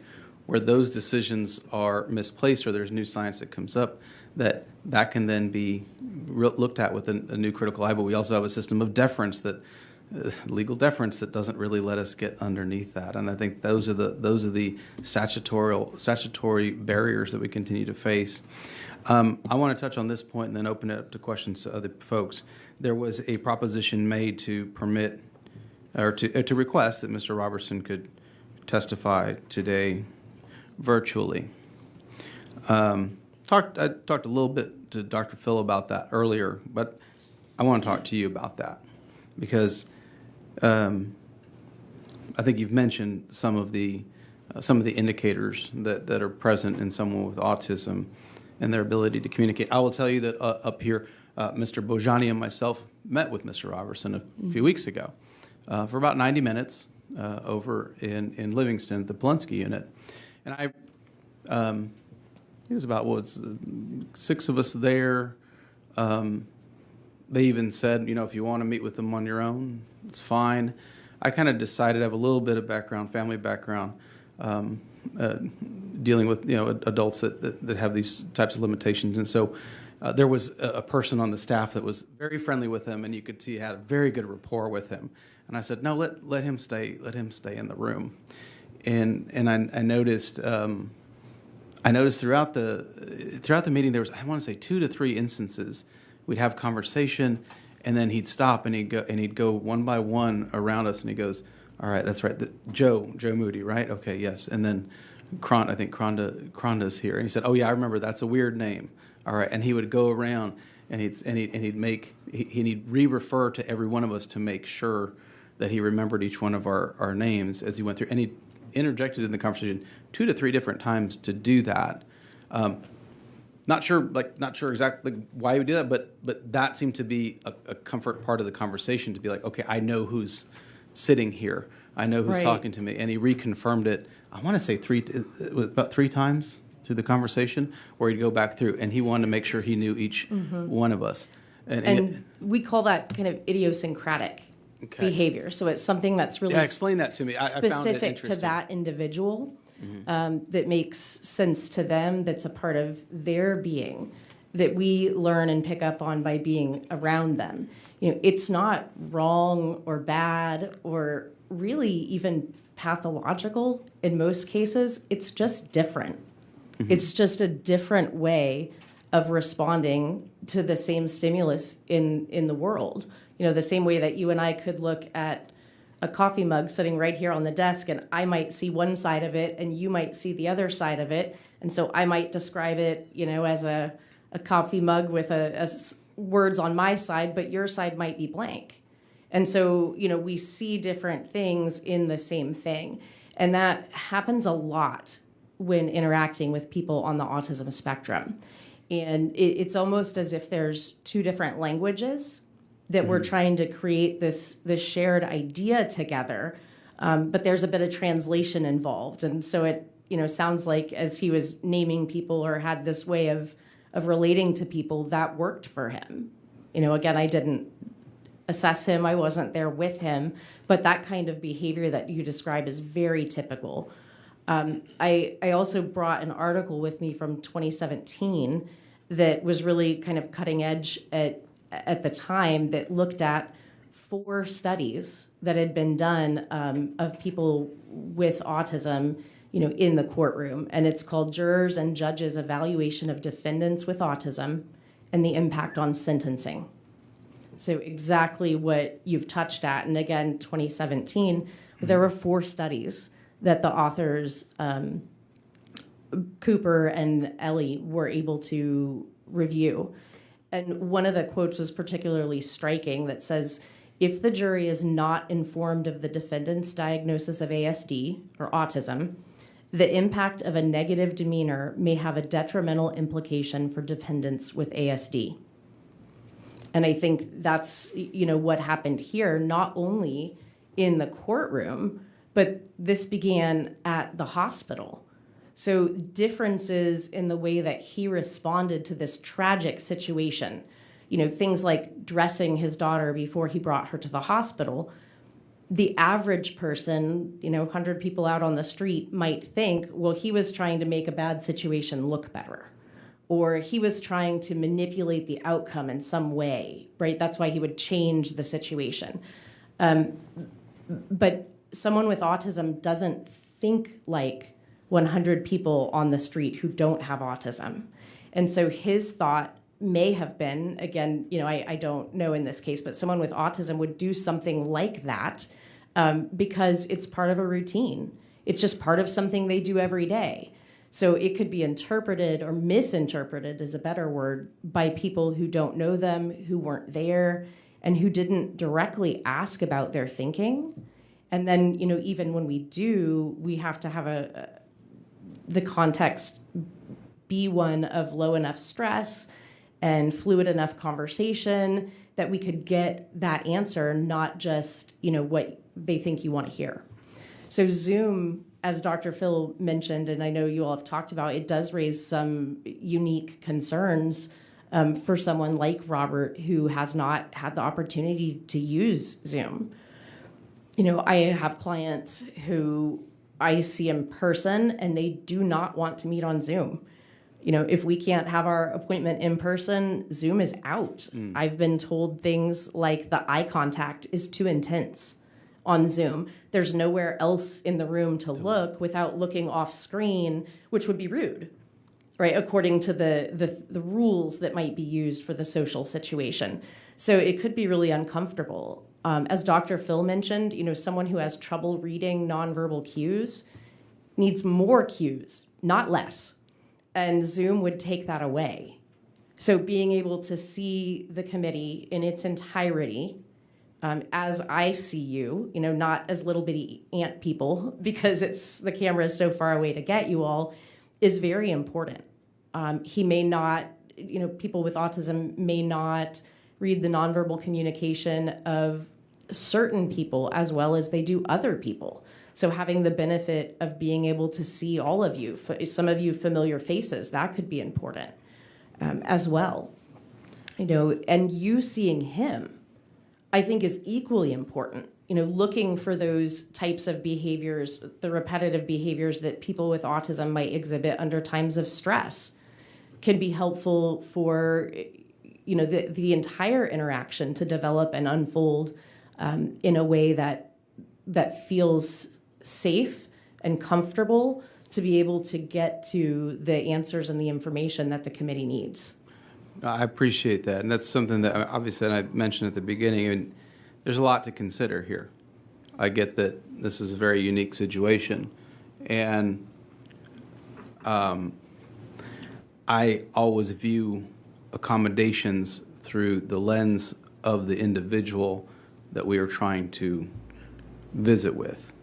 When I think about my sister, there are a number of accommodations that can be made for people that would be of no assistance to her whatsoever. That's right. And so it's for like you said, like for many people, some of those accommodations would be just fine, would work fine. But I think in Mr. Robertson's case, in the communication that we received from his attorney, and she's going to be talking to us, and invite her to mention this as well. But the problems that really, it doesn't, while maybe well-intentioned and maybe trying to figure out things, it doesn't really answer. In fact, it probably exacerbates the ability to communicate, which doesn't allow us to do our job. One last thing, and I'll let other people weigh in.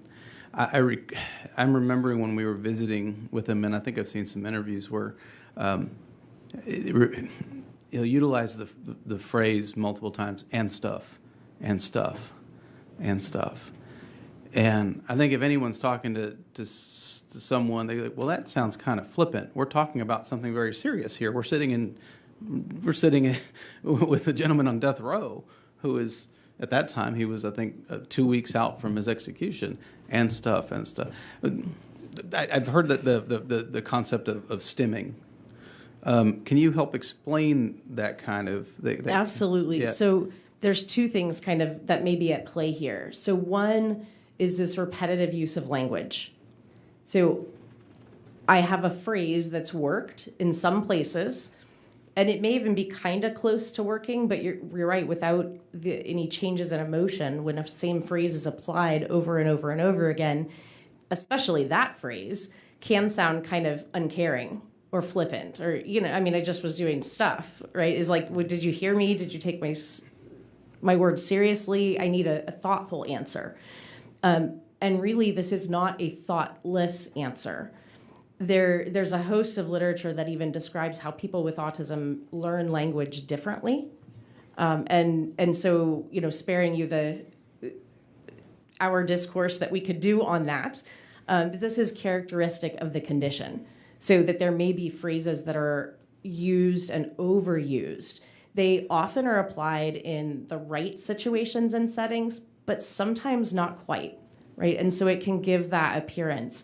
And then stimming could be, sometimes people with autism might repeat the last word or repeat a phrase that feels good or sounds good to them. And it can serve several purposes, but one of them can be self-soothing. So in a stressful setting, like talking to people in authority or talking to people that have a lot to do with your fate or decisions that affect how things unfold for you in the future could be highly stressful. And so you may see more of that self-stimulatory behavior. It could be anything from tapping the foot, cracking knuckles, playing with hair, to doing something less functional and then looks more odd.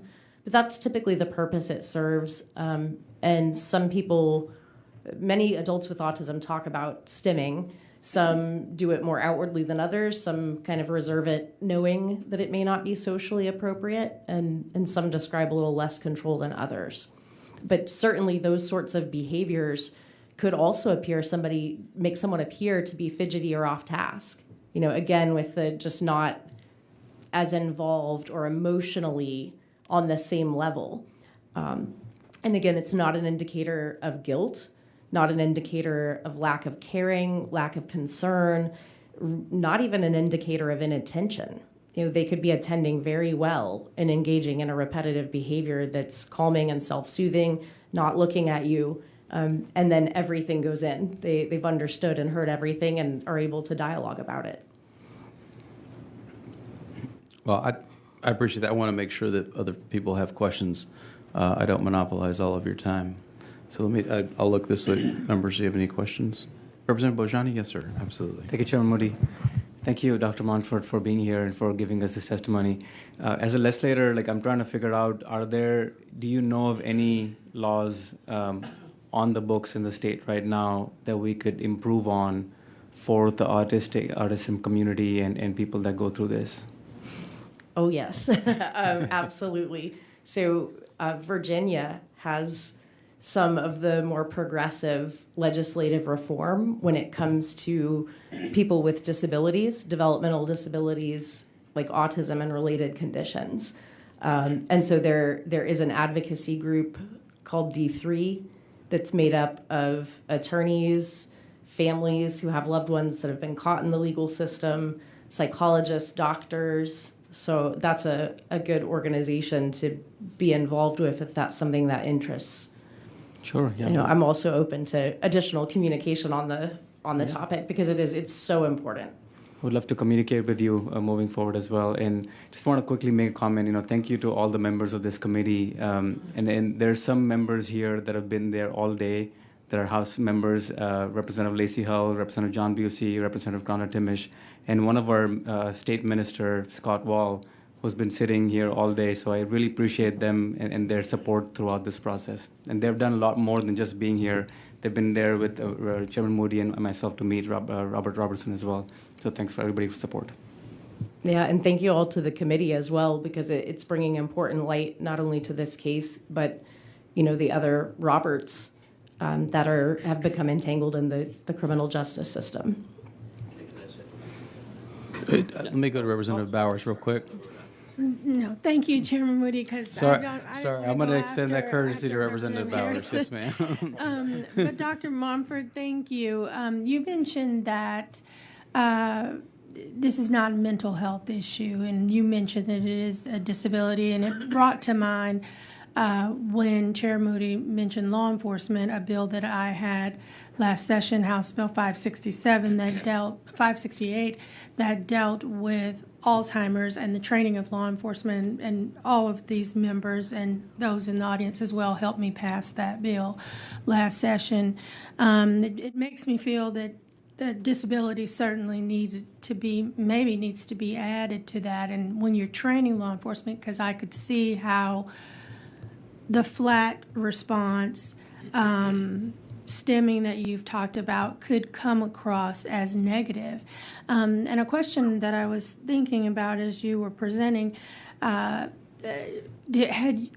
might have talked about it today, but did you mention when Robert was diagnosed, or have we talked about that today? And Gretchen may have that answer. So it was 2018. Okay. Was the first time, so that information was not available to the jurors. Right. And to have him sitting in the courtroom to go through the trial, as we talked about today, shaken baby syndrome having been mentioned repeatedly, and then he's kept asking, please stop doing that, because that's not what I have done. But as you said, it was an adult diagnosed disability, an autism, after the fact. So thank you for shedding light on that, because, really making it clear that it was not known at the time of the case. Absolutely. And even from the hospital, even being, go home and show me the home. But just like Dr. Phil said, if someone in authority is saying you need to do this now, or this is what I need from you, the pleasing, rule-following nature of most people with autism, most people would not be able to advocate for themselves with autism and say, no, I want to stay here. What are my rights? Can we do this later? I need to talk to an attorney. All of that type of conflict. And it's not real conflict in that, but just challenging the authority figure, initiating those lines of thought. And Dr. Phil gave some great testimony about the ways that Robert was, limited in his cognitive agility, I think he called it, which is a great term, but being able to be flexible and think about all these things coming at him at once. He's just doing probably most people with autism, the most important thing that's first and forefront, which is, this person of authority saying, take me to the house now. Yes. So again, not necessarily evidence of lack of caring or not wanting to be with his daughter. I'd read he very much wanted to be with her. but thought he had to do what was asked of him. Right, and compliance would be what he Yes. would think to do. So thank you for that. Thank you for shedding light on that. Representative Harrison. I'm not 100% sure it's a question. Maybe it's a statement. I just wanted to highlight something you said there at the very end. You kind of just glossed over it. You didn't intend it as a throwaway line, but I think it needs a moment of highlighting. You said this is just about, something to the effect of, this is about all the other Roberts out there.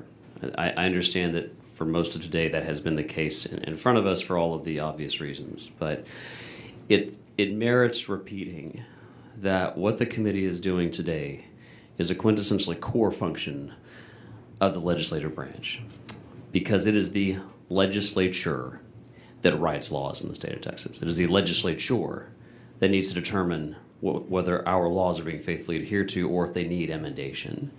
And your testimony has been very helpful as we contemplate things for next session. But I just want to make sure that folks heard you say that comment about the other Roberts, because this is one application of, in this case, our junk science writ, although there are others, statutes that touch this type of case. And it is imperative that we get this right so that no House Committee on Criminal Jurisprudence is ever faced with a fact pattern that faced us a week ago. So thank you for being here. Thank you for your testimony. Thank you. Thank you. Members, are there any other questions for Dr. Montford? Now, let me make sure, though, before I excuse you, if you want to add anything else to your testimony or make any other comments, I want to give you that opportunity.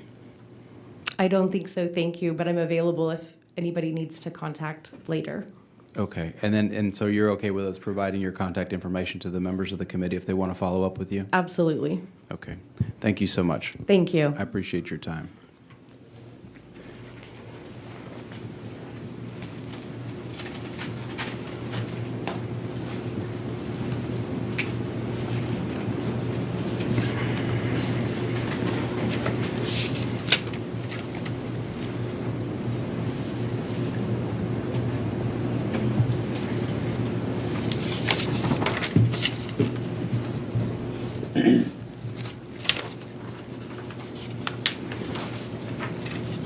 Chair calls Gretchen Sven.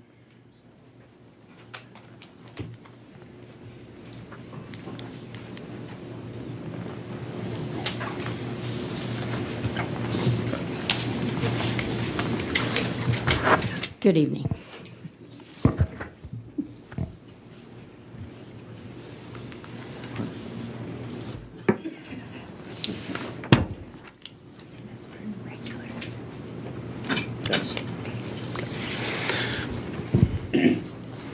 Sorry, I'm having technical difficulties with paper. I apologize. For the record here, I have you registered as Gretchen Sven, representing yourself here today, testifying neutral on the subject matter. Is that all correct? That's correct. And I want to thank you again for being here with us. Our hopes were that someone was going to be sitting next to you. I want to invite you to testify at this hearing. There's been a lot said, a lot that has been developed in addition to what we talked about last week. And I want to give you the opportunity to weigh in on any of those points that have been made today that you'd like to expand upon, clarify, rectify. I know that Mr. Salzman said if I'm wrong about anything, Gretchen will correct me. So if there's any of those notes, I want to make sure we're able to take that. And I also would like to invite you, and we talked to Dr. Montford about it a little bit, you sent a communication to me as the committee chair about Robert's ability to communicate via video conference. I know we've talked to an expert about that, but I would ask you to please talk about that more and explain that as someone who has been working with Robert for how many years now? Over 8. Okay, and you did see him over the weekend? I did. Okay, so I do in your testimony as you laid it out, I would like you to address that for sure, among the other things that anything else you wanted to provide to us for our consideration as we do our work. Thank you, Chairman Moody. I'll start with the Zoom issue. I represent Robert, And lawyers often have, shall we say, a problem of usurping their client's will sometimes, thinking they are, the client. And when I accepted service of that subpoena, I was aware that I did not have time to go consult with my client, and part of it was the extraordinary circumstance. So I made a decision to accept service, but part of it was my understanding that you were going to be giving him a remarkable opportunity, which was to be here, physically present, as is the law when you serve a subpoena on somebody. That's the default rule, physical presence. And I thought, you and the world will see what I have seen for years, which is a man who has palpable impairments. It's so interesting that you noted the phrase and stuff and stuff and stuff. The more Robert gets anxious, that will be a phrase I will hear, and stuff and stuff. Boy, did I hear it a lot yesterday when I visited with him.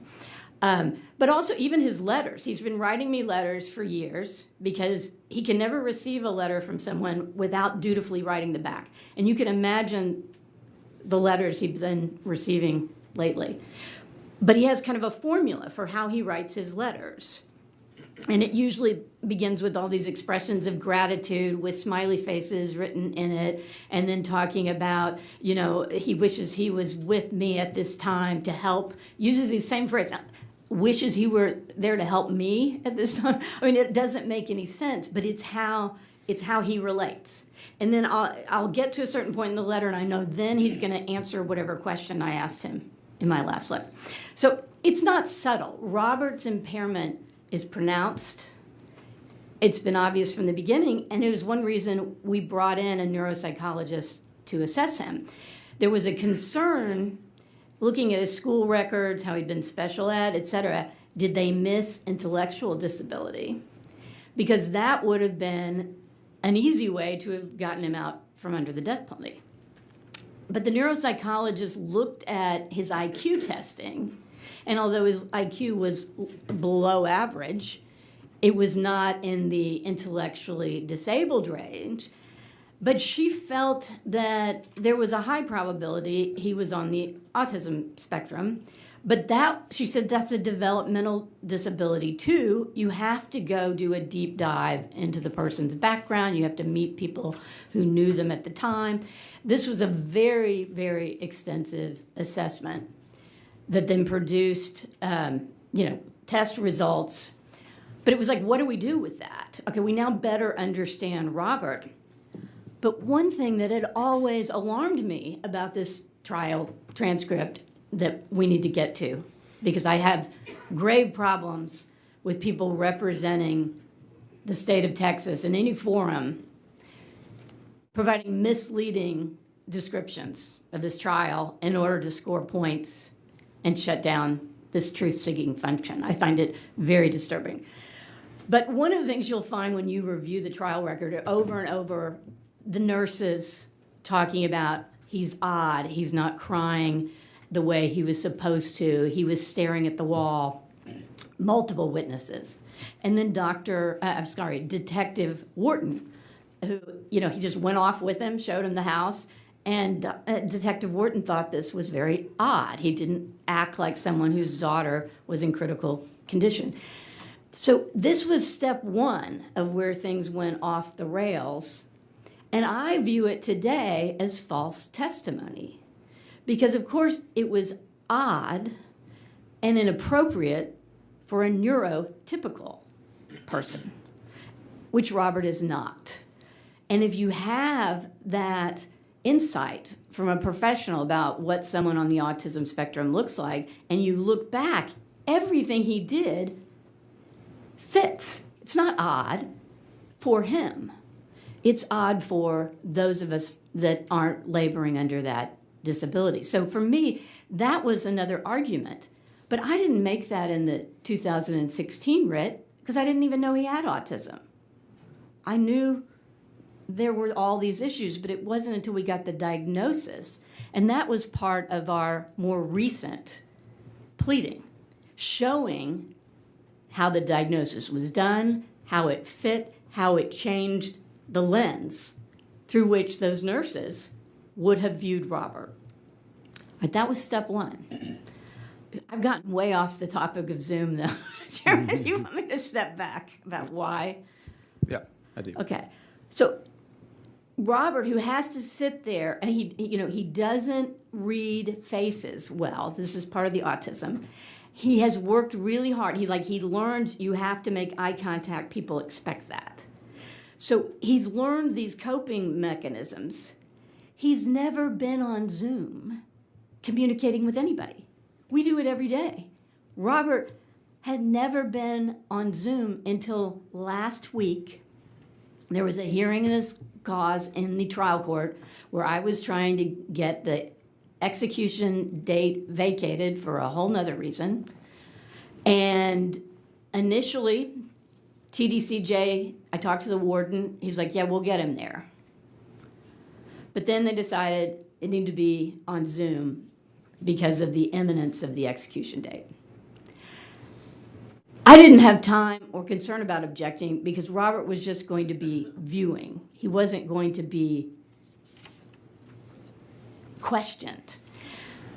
But I went, then, I accepted service of this subpoena thinking he's going to be here, a chance to assess his credibility in the way he deserves.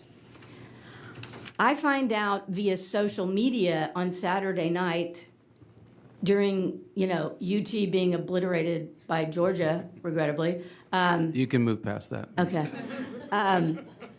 That there are these comments being made by the Attorney General's office that Robert will have to appear via Zoom. Well, I will tell you, Friday morning, I received a phone call from Director Bobby Lumpkin. This is a very high-up, well-respected person in TDCJ. I was very taken by his graciousness, and he made a point of telling me they were aware of the subpoena and that they wanted to do everything to make this run smoothly, and he offered to get Robert street clothes to wear to this hearing so he would not have to appear in prison garb. I almost lost it. I was so moved by this gesture from the head of the correctional division. Then I get a call from the warden, and he's like, yeah, we're on it. No suggestion that this was going to be a challenge for prison personnel. So imagine my surprise when I'm learning from social media somehow there's been a change. It's somehow a safety concern. Robert can't be present. And that was not going to be acceptable to me, that somebody who has never had to do this and has overwhelming challenges with interpersonal communication was going to be on a Zoom at a prison where, from other experiences, I know is not a good setup. At the Polunsky unit, they have very weak internet. It's out in the middle of, the cows in the lake. There is not a big old cell tower right nearby. It is very spot. And I thought, okay, so that's another thing. He's supposed to listen, and he's never done it. But I get this special visit with him yesterday, and I thought, is there any way? And one of the things I wanted to ask him is about his experience on Zoom first time last week. And his response was, I saw a bunch of heads, but I couldn't hear much. That was what he experienced. And I thought, no way. There's no compromising here that wouldn't make me someone who was failing my client. So I don't understand how we got to that point, but it wasn't a matter of disrespect to this committee, Chair Moody, that I sent my lawyerly letter. But I wanted to make it clear that this was not my understanding when I accepted service of the subpoena, and I did not believe this was an appropriate compromise. Representative. Finish your thought. Yeah, and just considering what you had stated the purpose of the interview was, the Zoom thing would have completely defeated that.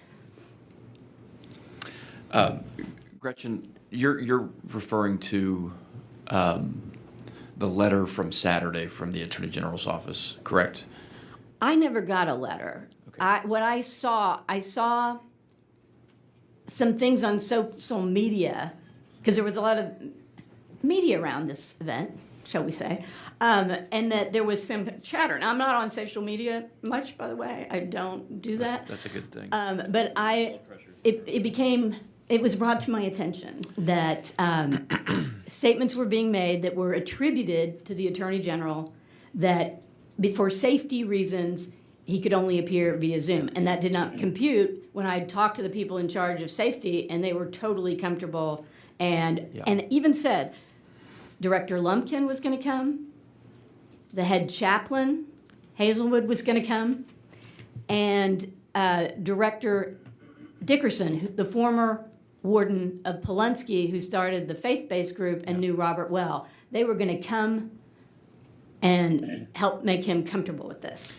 So how we go from that on Friday to Saturday night, it's off, it's Zoom. I felt like this was, and why wasn't I informed? So the whole thing got me very upset. I wrote a letter, sent it to you. Gretchen, so there was a letter sent on Saturday, and there's been over the past couple weeks and really over the past several days, members, since we voted last week, and the court activity and all that we've been involved with over the past several days. There's been a lot of troubling things that maybe kept us up at night. We've thought through and wrestled with. One of the most troubling things to me was that letter on Saturday, and there's a and I just wanted to mention this on the record because I want folks to be aware. You're absolutely correct when you talk about people like Bobby Lumpkin and the warden, and I would include Brian Collier, the executive director of TDCJ. I've had the pleasure, as have the members of this committee, of working with, collaborating with these individuals for many years. And these are some of the most decent, smartest, caring, wonderful Texans I've ever met. And you think about prisons and correctional institutions and the death penalty, and you kind of have this image in your mind of Alcatraz and hard-nosed cops who don't care about the guards, who don't care about the inmates. And man, I'm just telling you, for the people of Texas, that is not accurate. These are some of the best men and women. And the most troubling thing to me was, to your point, we've been working with them throughout this whole process. I was communicating it was Thursday. I've lost track of days now. Just minutes leading up to Mr. Roberson's execution, I was communicating directly with Mr. Collier, with others in TDCJ, just checking in with them, asking how Robert was doing. None of us really knew what was going to happen at that time. And then Saturday morning came, and that letter, or Friday night, and to be told by the Attorney General's office that our committee cannot communicate with TDCJ,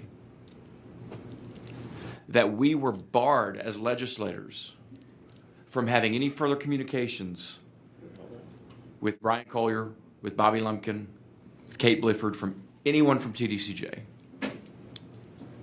They said that to the chairman on behalf of this committee, and that to me was one of the most troubling aspects of this whole thing.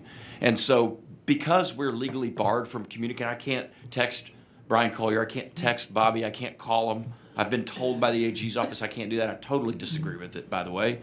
But in the spirit of collaborating with the executive agency, I'm not doing so. But I'm willing to bet that they're listening right now. And so I just want those guys to know that I am deeply appreciative and grateful for them. And you know who else I know would agree with me? And that's Robert.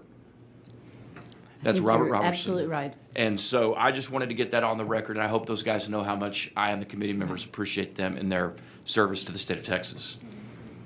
And I'm not familiar, Chair Leach, with the letter you're referring to, but that's another problem, that I wasn't in the loop about what was going to affect my own very impaired client dealing with an extraordinarily stressful situation after almost being executed. Right. So And I can tell you, one of the things that happened, because they were so solicitous of Robert, because they know Robert probably, as well as I do, if not better. They know he is no threat to anyone. And they went and asked him what his favorite colors were, so he could wear something that made him comfortable. And he apparently said he doesn't really know because he's only worn white for so long. And how that could not move anybody, I don't know. But the people that know, and that's why every time I met Polensky, the officers treat him so sweetly. And some of that is, obviously they're trained and whatever, but he's a known quantity. He's not a problem to anyone. And that, for the record, cannot be why they did this switch in time to change the circumstances we all understood, which would Robert would be joining me here. So it has nothing to do with concerns by the prison system about Robert's safety. Sure. Yes, I'm sorry, Representative Harrison. Thank you, Gretchen. You're welcome. It's okay. I'm sorry. Did you? No, please. I was going to segue to another concern about dishonest representations Before in we the get public there, sphere. if you don't, hold on for just 2 seconds. Okay. No, if you don't mind, I want you to get to that, but I want to go just a hair further with Representative Leach's line of questionings. And forgive me, I don't even remember which all documents this is from, but can you tell me about something called group rec? What is this? Yeah. First of all, group rec stands for recreation. Actually, before you even answer that, how has he been confined for most of the last 20 years? Most of the last 20 years, as with all inmates who are sentenced to death, they're at the maximum security prison of Polensky in a concrete box about the size of an average bathroom. There's a slit that's a window. That's the only natural light. There's a stainless steel bunk about, it's very narrow. And it's not quite even as long as a grown man like Robert, who's over 6 feet tall. And there's a toilet sink combo made out of the same stainless steel. And then there's a steel door and a window that has black mesh in front of it, and then there are cracks in the door. Now, some of you may have seen this. I have only seen the photographs that are available through Public Information Act requests and through my clients' descriptions. They communicate to each other, often through the cracks in the doors, to each other. The only people touching them for years and years are the officers who shackle them to take them to showers, to take them to lawyer visits, their limited family visits. That's their physical contact. But something beautiful happened. How many hours a day are they in this? Essentially, it ends up being about 23 hours because they're technically allowed 1 hour of rec in a bigger cage. In the interior of the pod, it's a cage that has, you can't do a lap. It's a tiny, it's bigger than their cell, but it's still a cage where they can, though often in that, like they'll do things like play chess with someone in a neighboring cell by having homemade boards where they'll call out moves. So that in that, when you're in the rec, you can play chess. Or you can do some physical exercise. And what I'm trying to get at, because we're talking about the nature of the security risk he may or may not pose. Right. So I'm told that he was one of only 13 men to participate in something called group rec. Right. What is that? So regular rec is that 1 hour you're supposed to get, except on weekends, out in the bigger cage. That's the rec. Group rec, and I'm not even sure how this came about, but I assume it has something to do with Director Lumpkin and Dickerson working together, who believe in rehabilitation. That Warden Dickerson, when he was at the Polunsky unit, they decided to pick a small group of men on death row that were no trouble to anyone, had absolutely no violence in their record. And as some of my other clients who, don't get along with everybody, they're like, those are the people nobody dislikes. Well, Robert was one of those. So they were selected to be moved to a separate pod together, so they would still be in their cells, but allowed outside of the cells then for much of the day. And it started out, apparently, it was just like they experimented. How did that go? The first thing these guys did, they all went and hugged each other. And the muckety bucks for the prison were there watching this. It wasn't like this was the spontaneous thing. They wanted to hug each other as brothers. And then everywhere else, apparently, cheers erupted of, cheering them on. So there was no jealousy here. It was just a thing of beauty. Robert was one of those first ones. And it was so successful that then they extended it, where much of the day, my understanding is, they were outside of the cells and able to play, dominoes together, or they now have like iPad kind of things. They're not, they don't have access to much, but they could watch some things together and talk about it. You have no idea how monumental this was. But Robert was selected to be one of the standard. He was one of the 13 of them total? Yes. So is it fair to say that the senior leadership of TDCJ did not view him as a risk? Precisely. No one was selected for this where there was any doubt. And when some of my colleagues who are in the rooms, I don't know who's on the dais versus in the room here with us, but some of my colleagues, elected members of the Texas legislature, went to go visit him. He was or he was not allowed to interact with them? He was allowed, and I wasn't there, but I've seen pictures. He was allowed to go to the chapel where he'd never been before with this group of lawmakers and pray together, hold hands. I think they took some he kept telling me about selfies. He didn't know, he'd never had a selfie. He didn't know what it was. He was excited they took selfies. He thought that was like winning an award. But it was, don't let, the prison's not going to let muckety-mucks like you guys come into their prison and experience a risk. Yeah, because not going to happen. What I'm trying to understand is there does appear to be a disjunct between TDCJ's actions in the way when they are making the security determinations that they themselves would have to live with the consequences of, and especially when we're talking about allowing him to interact with lawmakers who other executive branch agencies actually have a responsibility to maintain the protection of. Mm-hmm. When he was with the lawmakers, do you know, was he required to wear shackles around them or any other restraints? My understanding, he was not, and that I believe some of the prison personnel, like I think Director Dickerson may have come to be part of affirming this. So based on the actions of TDCJ, selecting him as one of 13 individuals to participate in an experimental group rec program, the fact that he was allowed to interact with multiple elected members of the Texas legislature unrestrained and without shackles, how would you characterize it? What is your belief in TDCJ's, if you had to guess, their actual perception of the security risk that Robert poses? 0. Thank you. Thanks, Chair. Thank you very much. You can go ahead continue with your testimony. Yes, I just, there have been a lot of questions about sort of the proportionality of the proportion of the trial devoted to Shaken Baby.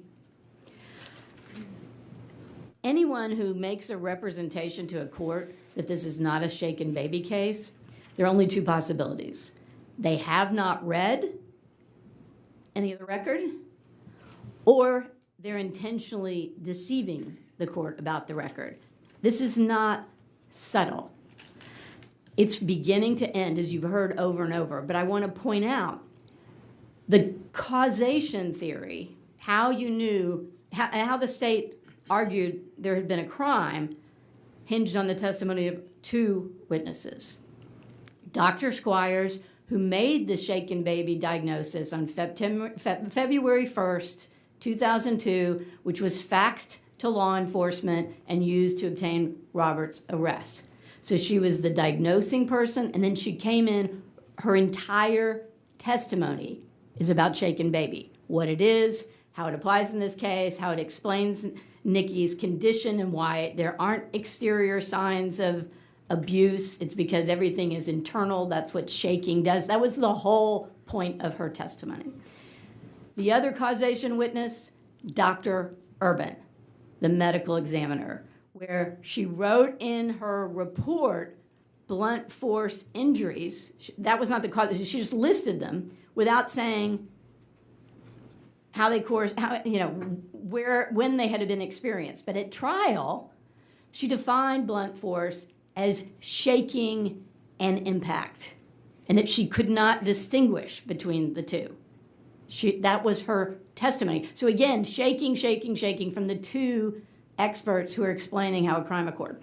Now, there's been allusions to testimony of other doctors. There were two other doctors.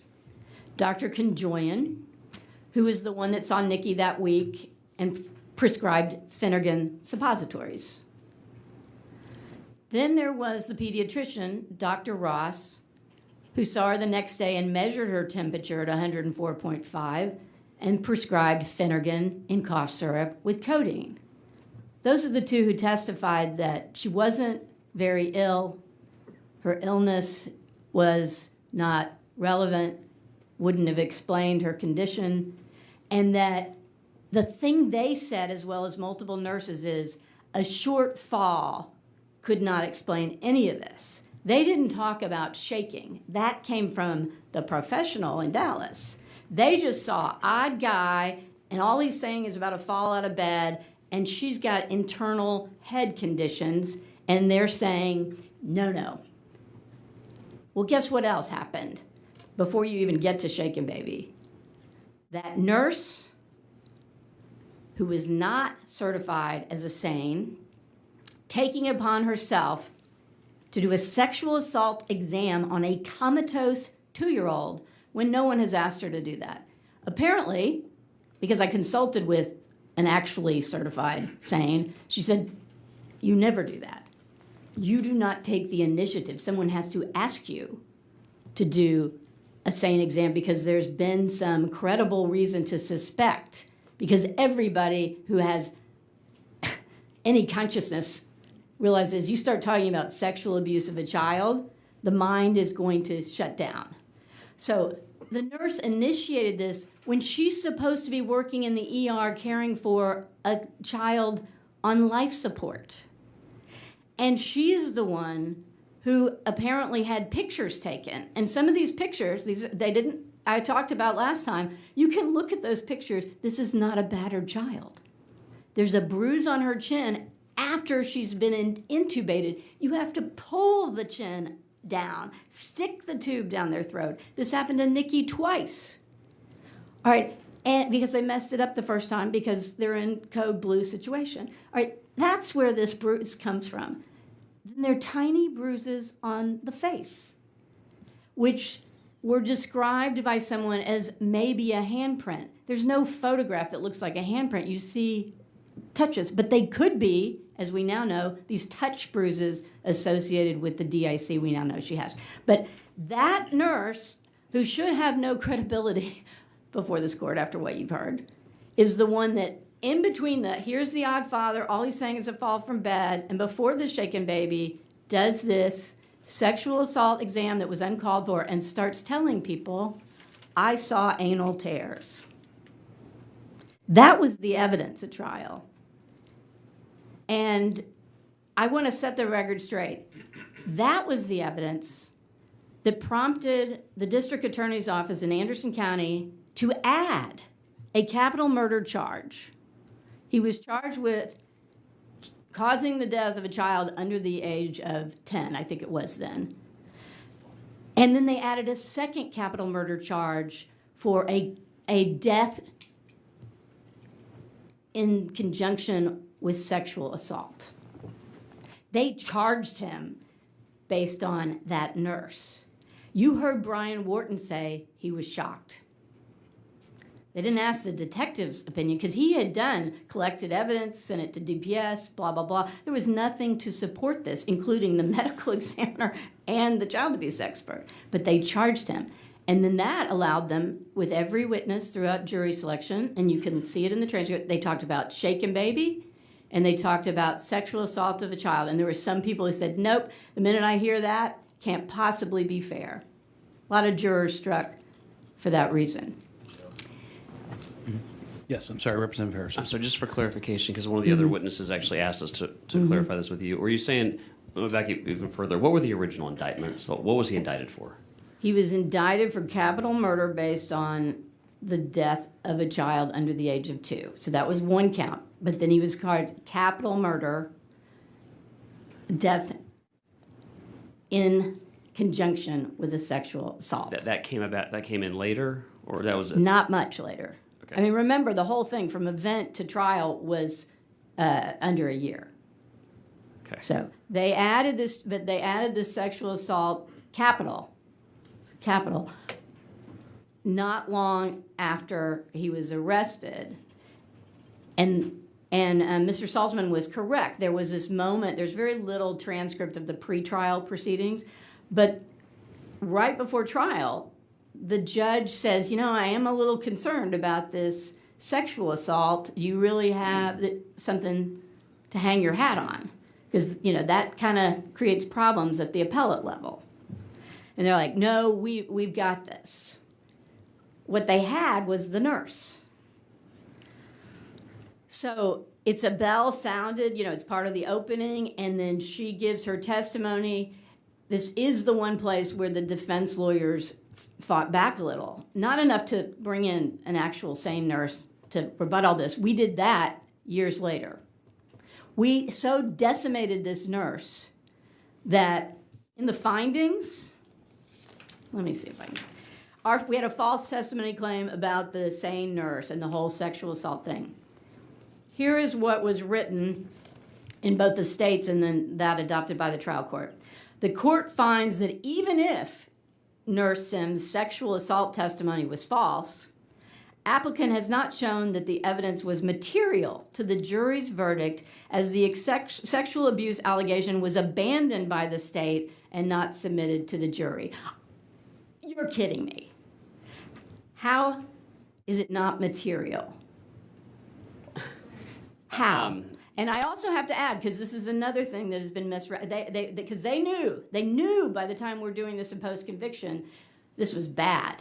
This looked really bad. If you read the trial transcript. And did he make a motion for a mistrial? He did. That was unclear. What happened was, and it was kind of a weird timing, there was an objection to it even. They moved to sever the 2 counts, like don't try these together. And their belief was there wasn't enough to support that would just be dropped. Their motion to sever was denied. It goes to trial together. It's entangled with all the other falsities of the trial, along with the shaken baby. But what it does is it tells the jury, God, this guy is a creep, a monster, horrible. He would shake his child because look what else he's doing. All right, that was their theme. Then they moved to drop it, or they say they're going to drop it before it goes to the jury. That's when there was the motion for a mistrial, which was denied because, they're dropping it. Before it goes to the jury, because this has come up in voir dire. Oh, no. When I say that, sorry, that's like trial lawyer lingo that is totally confusing. By go to the jury, it means they get to start deliberating. Got it. Sorry about that. Yeah. So, and that was also some confusion about charge. He was charged with it. Based on the sane nurse who wasn't a sane, that was the charge. It was sounded with every juror, opening statement. Then she had this huge role at trial.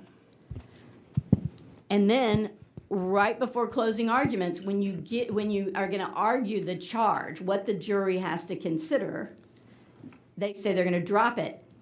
There's the motion for mistrial.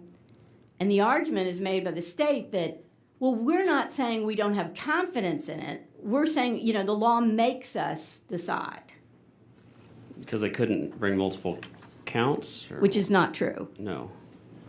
And then they make that untrue argument about the law in front of the jury.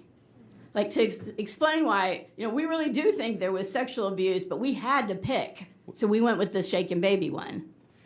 Wait a second. I'm sorry. I don't mean to interject. I just... Is it not the law that the defendant has an absolute right to severance if requested before the jury is sworn and sat? I believe that is true. So remember, he lost it before trial. The damage was done. There should have been a mistrial. But then the argument from the state ever since has been it's immaterial because the jury didn't get to decide on that based on the jury charge. Has that been fleshed out anywhere in appeal? It was raised in the direct appeal. Okay. Not to this extent, but Sure. that was made, and then unfortunately in the initial state habeas, the exact same argument was made, and it was found to be procedurally barred because it had already been raised. Got it. And I believe there was actually even, they repackaged it as a Brady claim, that there was no way the prosecutor couldn't have known this was a misrepresentation of law to the jury. And in the rebuttal closing argument, the prosecutor gets to go last, there's yet more. They've dropped it, but they're still arguing it. They should consider that the nurse made these allegations. Why would anybody do that? I couldn't believe it when I read this thing, but I thought, okay, they think he's a monster because they believe the shaken baby thing. They look in his record. There's not a record of violence, child abuse, any of that. But the nurse saw anal tears on a child who had diarrhea for a week and had been prescribed suppositories 2 days before. Because when we hear anal tears, we're thinking something horrible. We're talking about skin cracks, red, like diaper rash.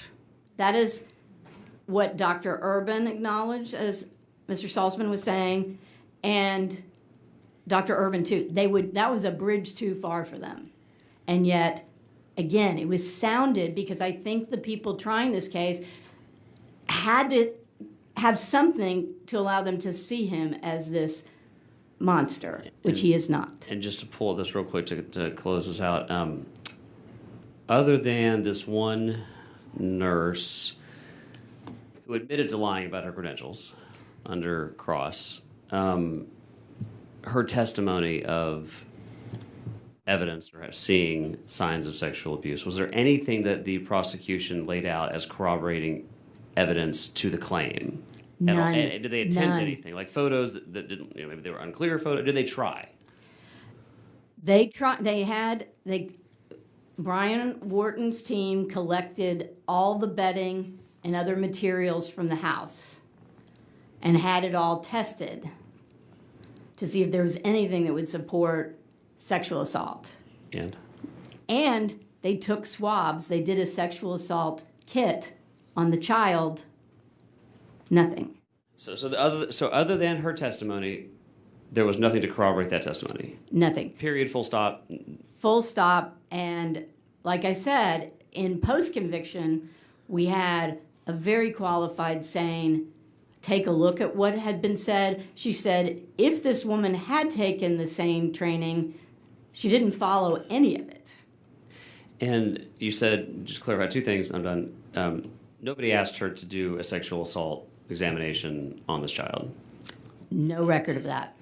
And this is the same nurse that, again, lied about her credentials, did a sexual examination on a child of her own volition, made very graphic claims in front of a jury.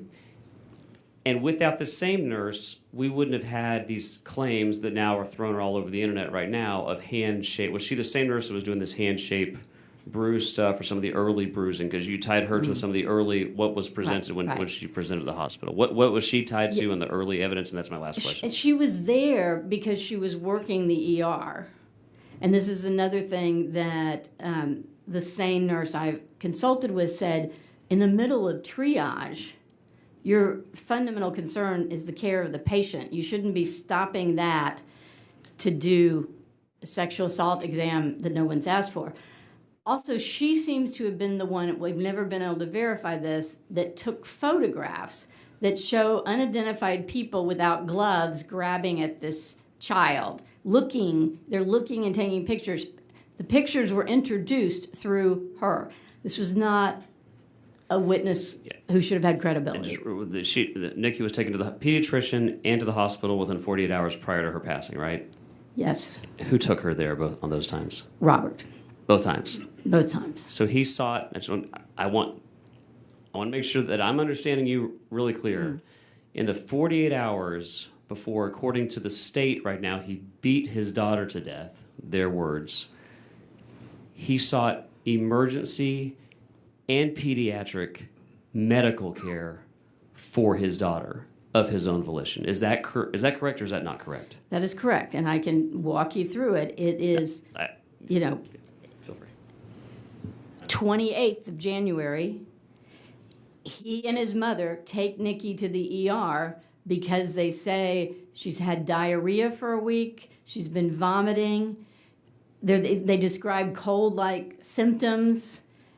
Her temperature, she has a temperature. It's not high at this point, but she has a temperature, and that's when the Phenergan suppositories are prescribed.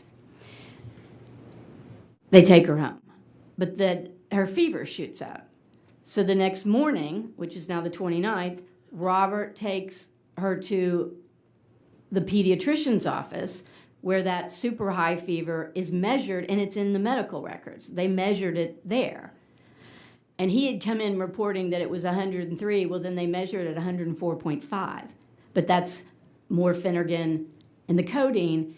And then Nikki goes with the maternal grandparents who are supposed to keep her for a few nights because his girlfriend's in the hospital getting a hysterectomy. A lot going on. And he has his paper routes. He had 3 paper routes he was doing to support his little family.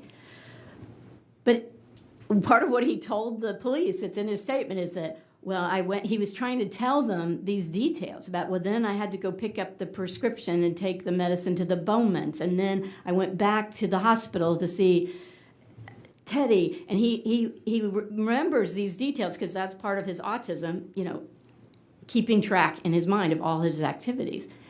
So Nikki was supposed to be with somebody else, and she was one night, but it was supposed to be 3 nights. On the 30th, they call him at the hospital at night saying, come and get Nikki because now the grandmother is sick. Nikki was still sick. She had those prescriptions for very serious medication. Of course, he wants to go do what's right. They tell him, come fetch Nikki. He drives out the country, picks her up. Is this is on the 30th? 30th. Okay. Around 10 o'clock at night. The grandmother testified she didn't want to go. She's a 2-year-old who's sick. It's 10 o'clock at night. Why on earth are you shoving her into the car of this man? Never understood that. But it was as if it was something wrong with Robert. She didn't want to go with him. He's doing what you told. You told him to come get the sick child. He's doing exactly what you asked him to do. And then he drives her back to her house, and then he would tell you, as he told law enforcement, I got her some meat with cheese wrapped up in it because that's what little kids like, and I got her sippy cup, and he will give you all those details and talk about putting on a movie and they fall asleep. Imagine this week he's been having, taking her, ER, doctor, picking up things, doing his paper routes. His girlfriend's in the hospital getting a hysterectomy. It's an exhausting set of days. They fall asleep. He hears a strange cry in the night. He uses almost the same language the grandmother had used in describing a similar episode he'd never heard about. Strange cry, wakes up, finds Nikki on the floor at the foot of the bed. There was comment about blood. It was a tiny speck of blood in her mouth. He can't see anything else wrong. They stay up talking until they fall asleep again, and then you know the rest of this. But there's a speck of blood on a washcloth that he gives to law enforcement. You cannot beat a child and not leave any external signs. This is a bait and switch. So claims that were made by some that there was a blood-soaked rag that law enforcement found during their investigation. How would you characterize that? False. And I put a picture of that rag, which is in the clerk's office. All of you can go look at it. I put a picture of it in the response to the Judge Yeary concurrence that makes that assertion. I put it in the rebuttal so you could see. This is not a blood-soaked rag. You can barely see specks of blood. How dare anybody make that kind of characterization of a record they don't look at? And this is a pattern notice. Oh, it wasn't really a shaking case, even though there are dozens and dozens and dozens of references. Gretchen, was she alive when she came into the hospital? And this is difficult, Chair Leach. It is. Here's what I know. Okay.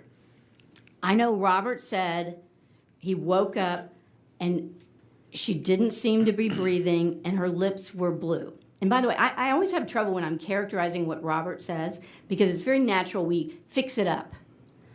Robert has a very impaired way of speaking and he speaks in very simple phrases, and I don't. So I'm not quoting him. I'm describing the substance. The substance of what he described, she wasn't breathing, her lips were blue. He tried to wake her. He thought he could hear a heartbeat. And then he always tells me it was misting outside. It was January, so he's trying to get her dressed. Girlfriend calls, and he's explaining something's wrong with Nikki, and she's like, well, get her to the hospital. And he's like, well, I'm putting on her, jacket, whatever it was. And she's like, get him. And so he does.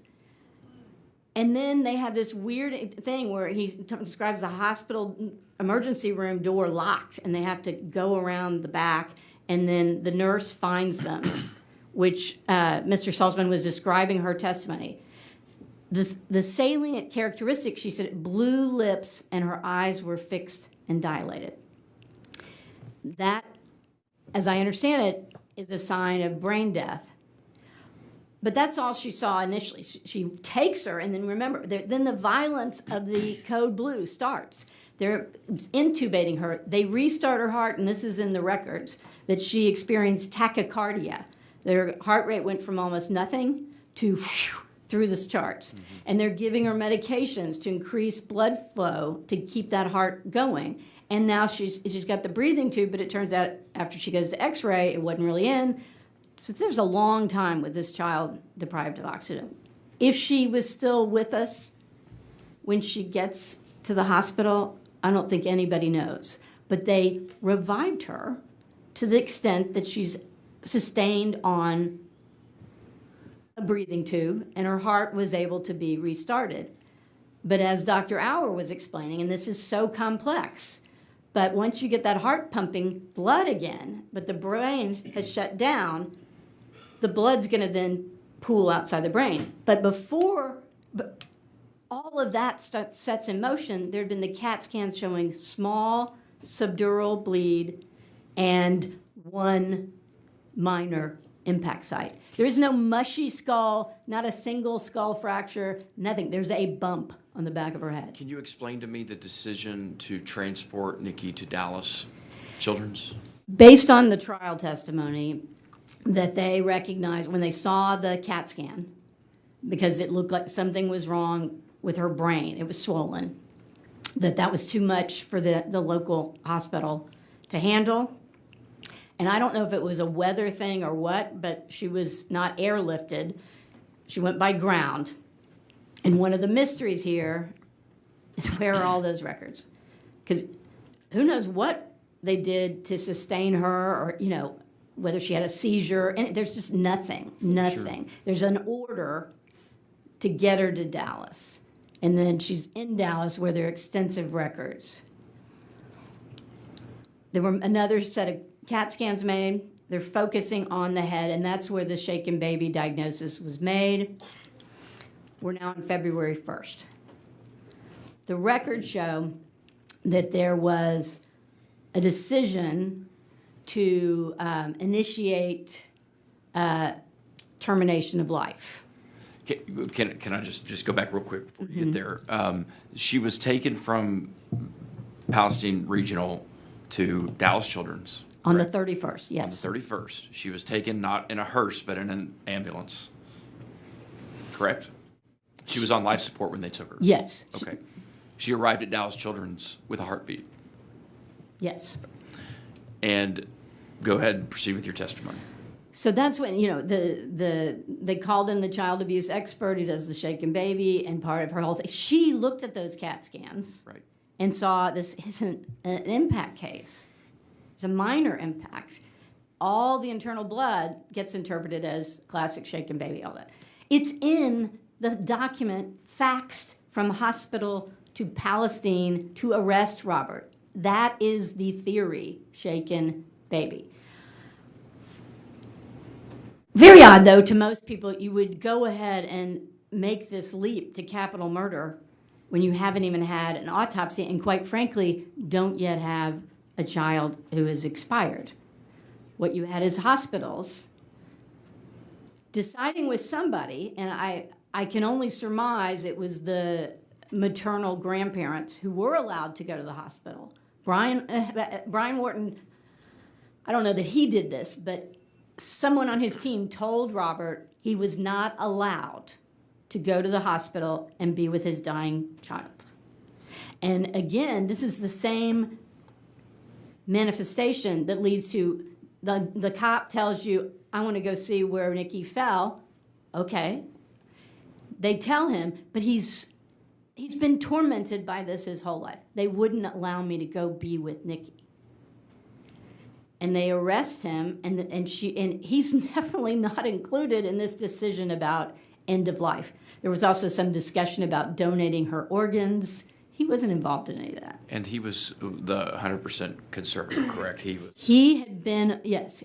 And there was an order in November he was the conservator.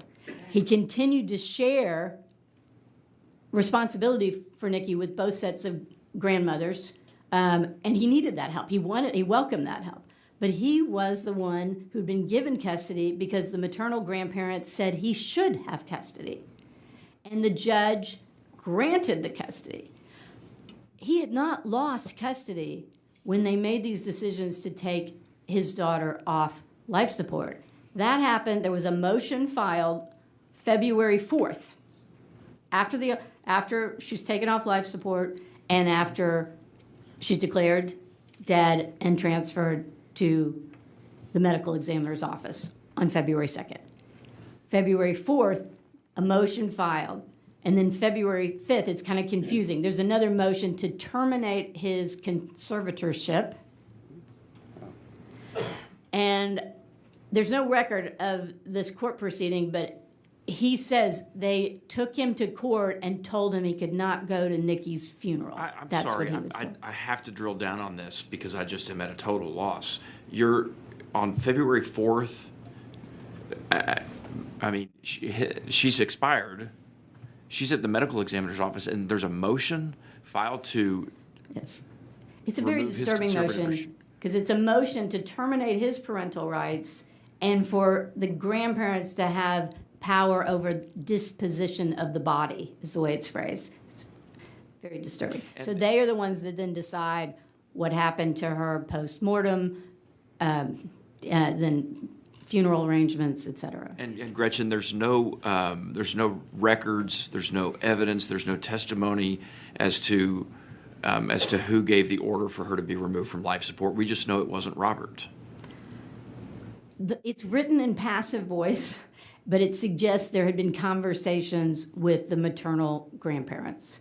But it's not like somebody filled out a form, and certainly it was not Robert. It was very clear that Robert was not welcome.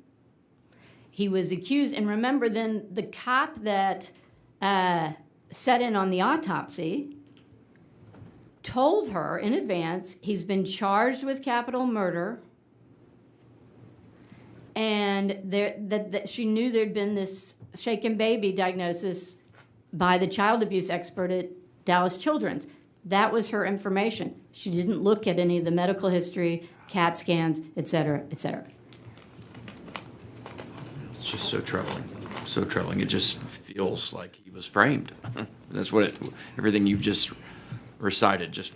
Yeah, feels like it's a total frame travesty. job. Yeah. And I challenge anyone who doubts my integrity as an attorney, and I do take that rather seriously. It's too easy to trash our profession. But to suggest that I would misrepresent this record in pleading after pleading is an offense. It is as bad as lying about the record, the assumption that I have been lying about this record for years. I beg you all to read this trial transcript and see if it says what I said. Well, and just to double down on that, Gretchen, is it's interesting you say that. You've been referring us back to the trial record. Go to the record. Don't just trust you. Go read. That's what we've done. That's what we've encouraged others to do. It's interesting. The district attorney last week could not answer many of our questions and did the same thing. Just direct us back to the trial record. Sorry. Right? So I want to encourage everyone listening to go read the trial record.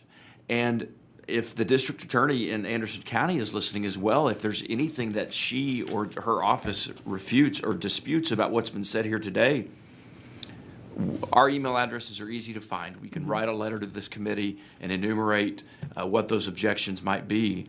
But for her just to refer us back to the trial record, which is what you're doing too, I've read the trial record and it aligns with everything you've been saying. And if I may, Chairman Leach, it's not just misrepresenting the trial record. It's misrepresenting the habeas record. Right. And the whole point of this proceeding is how do we fix habeas, especially when we have this wonderful Article 11073 that does not seem to be functioning. And I would say one of the problems is if you have a summary of a record that is untethered to that record, you have a real problem. That's where misrepresentations get embedded. For instance, I'll give you one example because you'll know it now. You heard from Dr. Auer.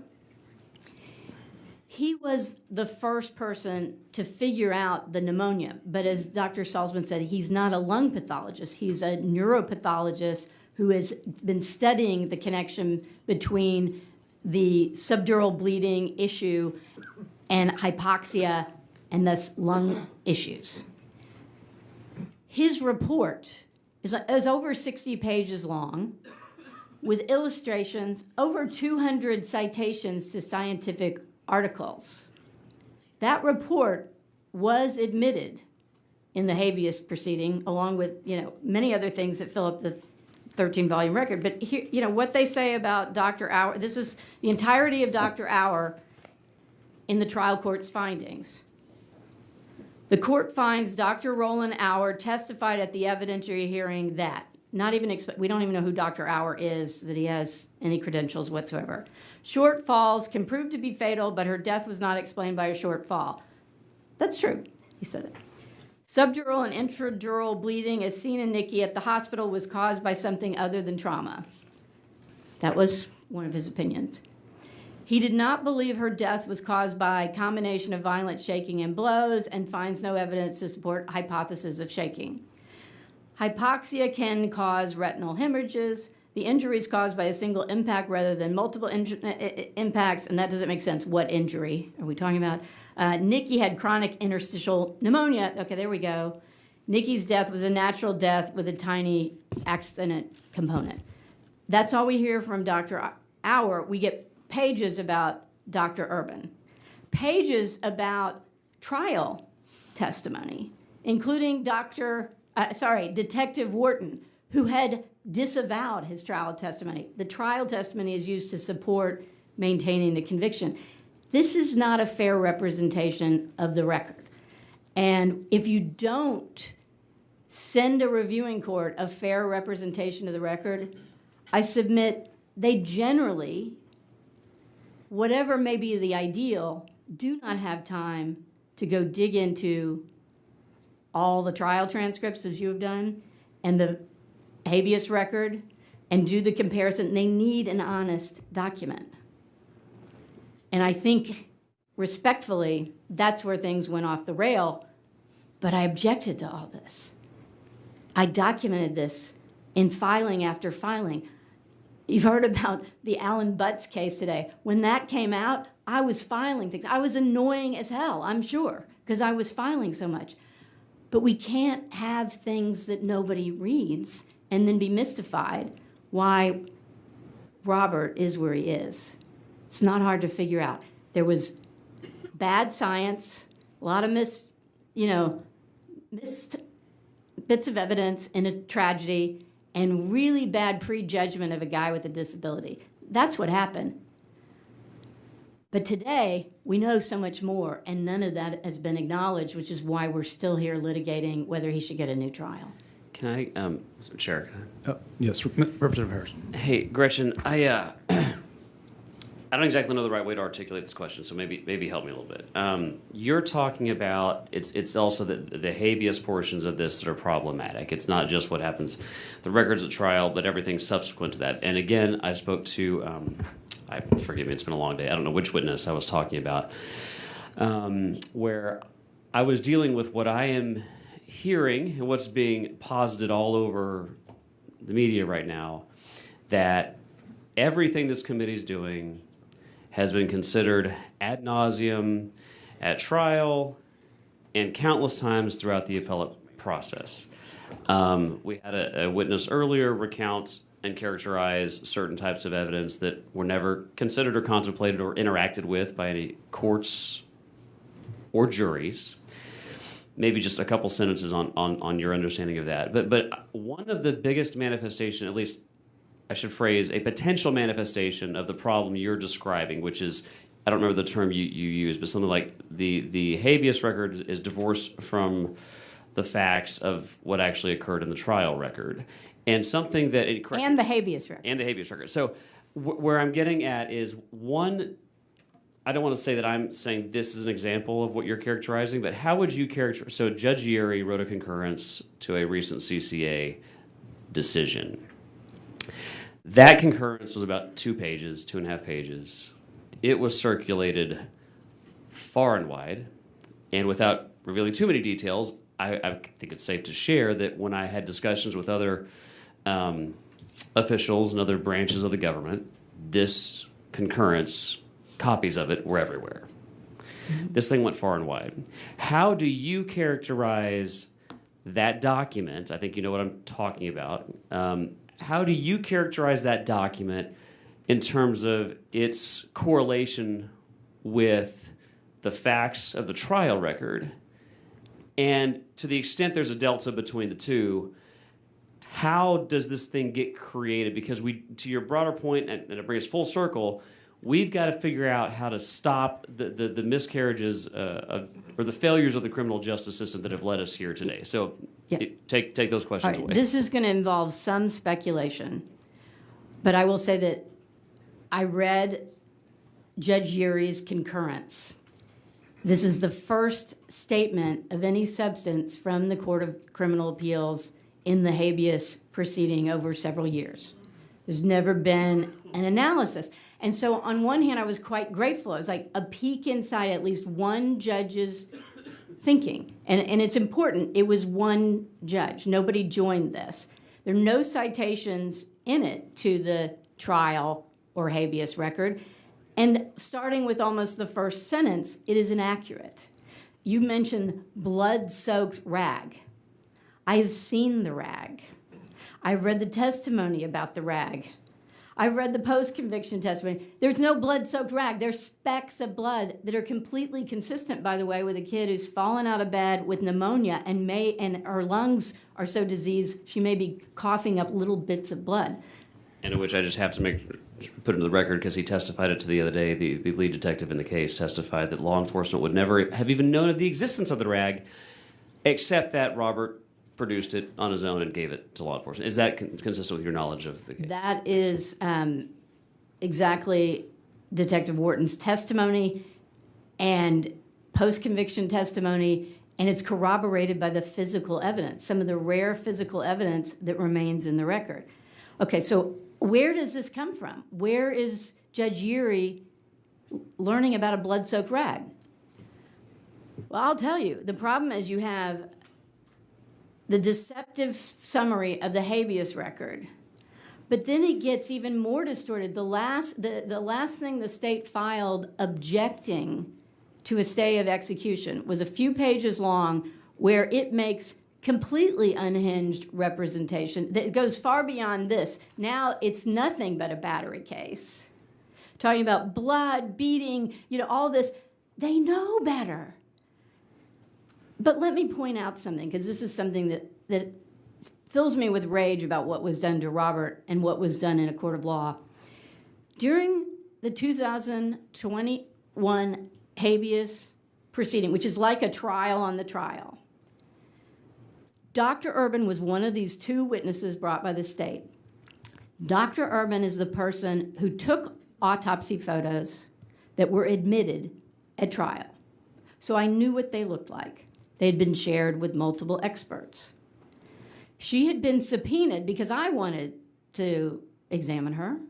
And part of the subpoena was bring everything in your file, because we'd never gotten a full file.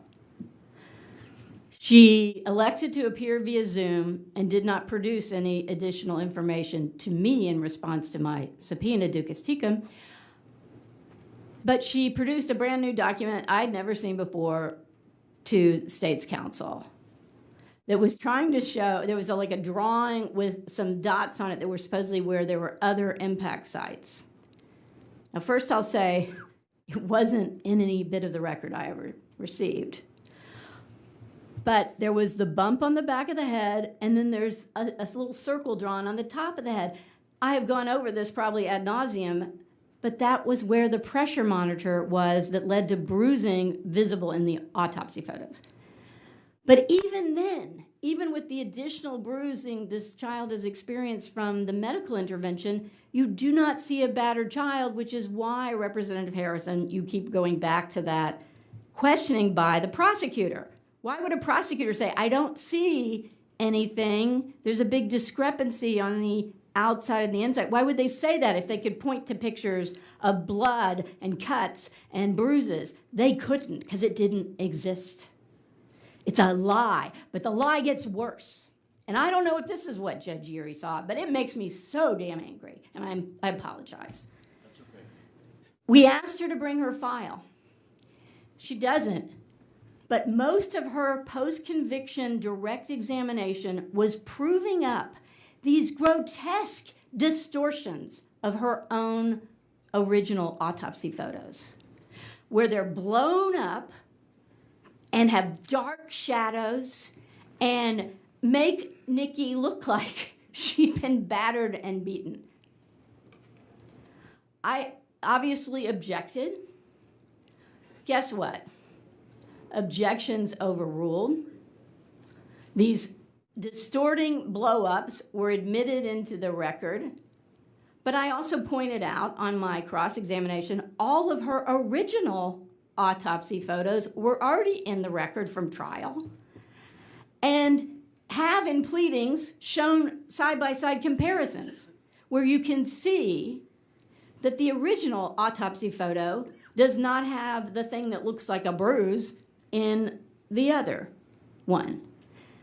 This is not the way it's supposed to go. And again, we go back to the trial record. If they had pictures that showed a terrible battery and blood-soaked rags and devastation of this child's beautiful little body, where was that at trial?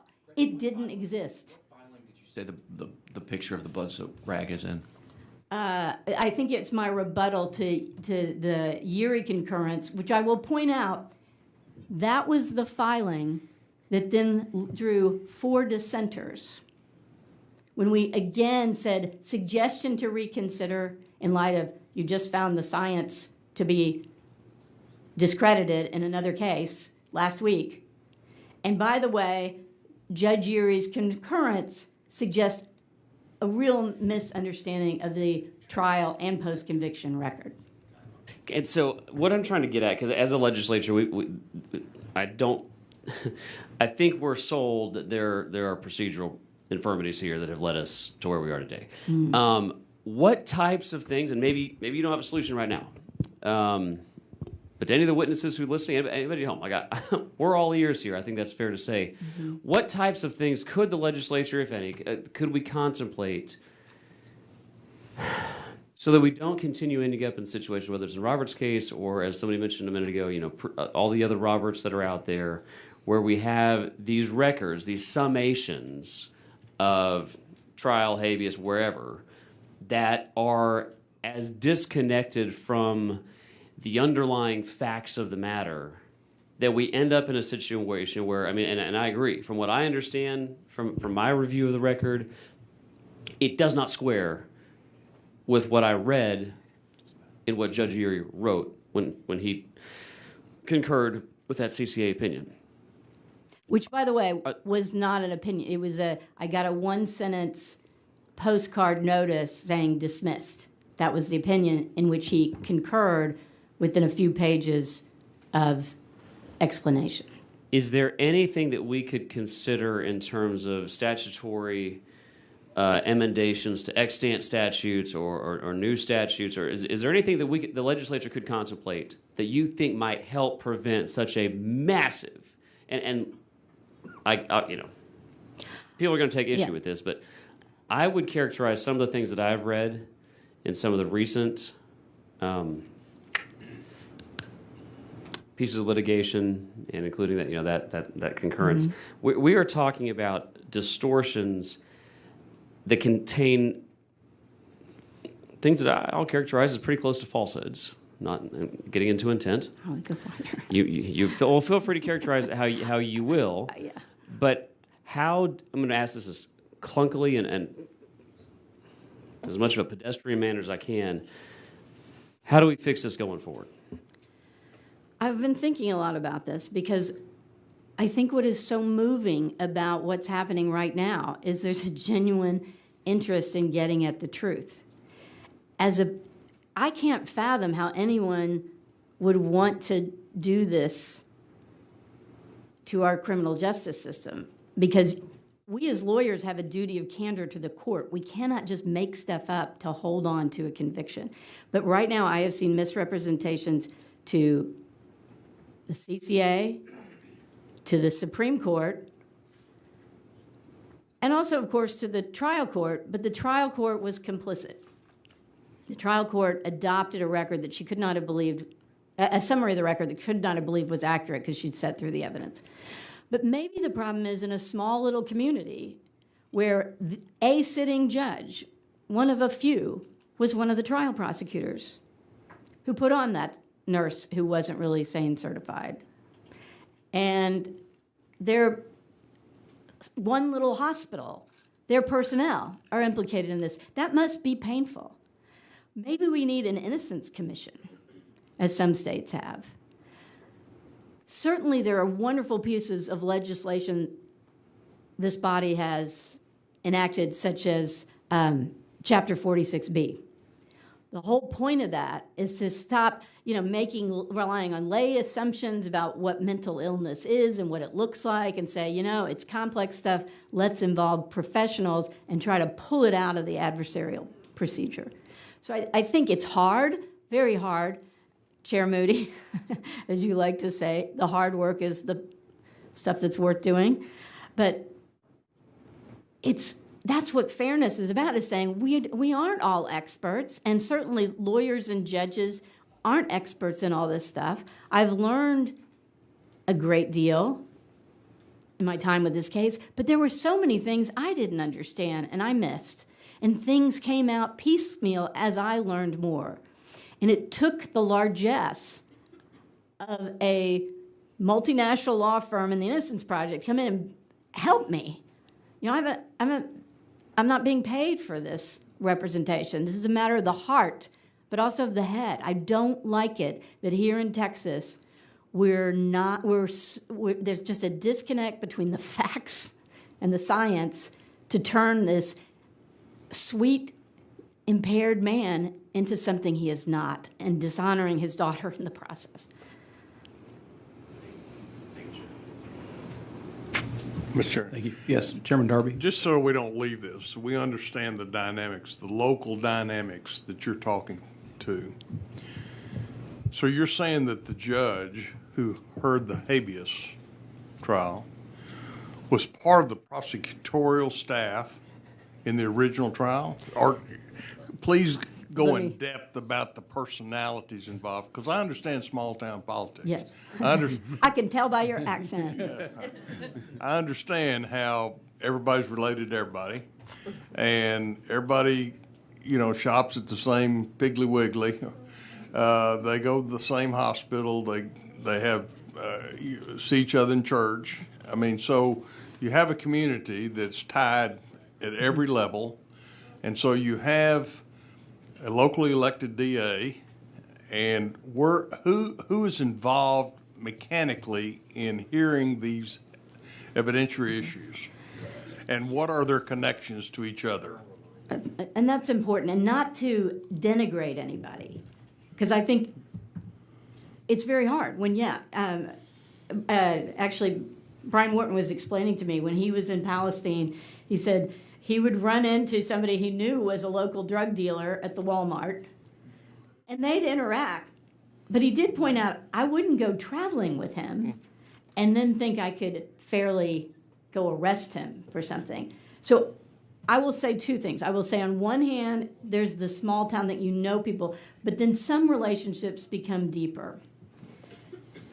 The case was tried by elected DA Doug Lowe along with his second chair, Mark Calhoun. Mark Calhoun was the son of a long-term judge in the county, Judge Calhoun, who, by the way, was involved in the custody proceeding involving Nikki, and I believe might have signed the order regarding the termination of his rights. I have to confirm that. The case was tried before Bascom Bentley, beloved guy, also UT football hero. He tried it, and he did express on the record this concern about the sexual abuse thing. But by the time the end of the trial, he'd heard all this stuff about horrible shaking.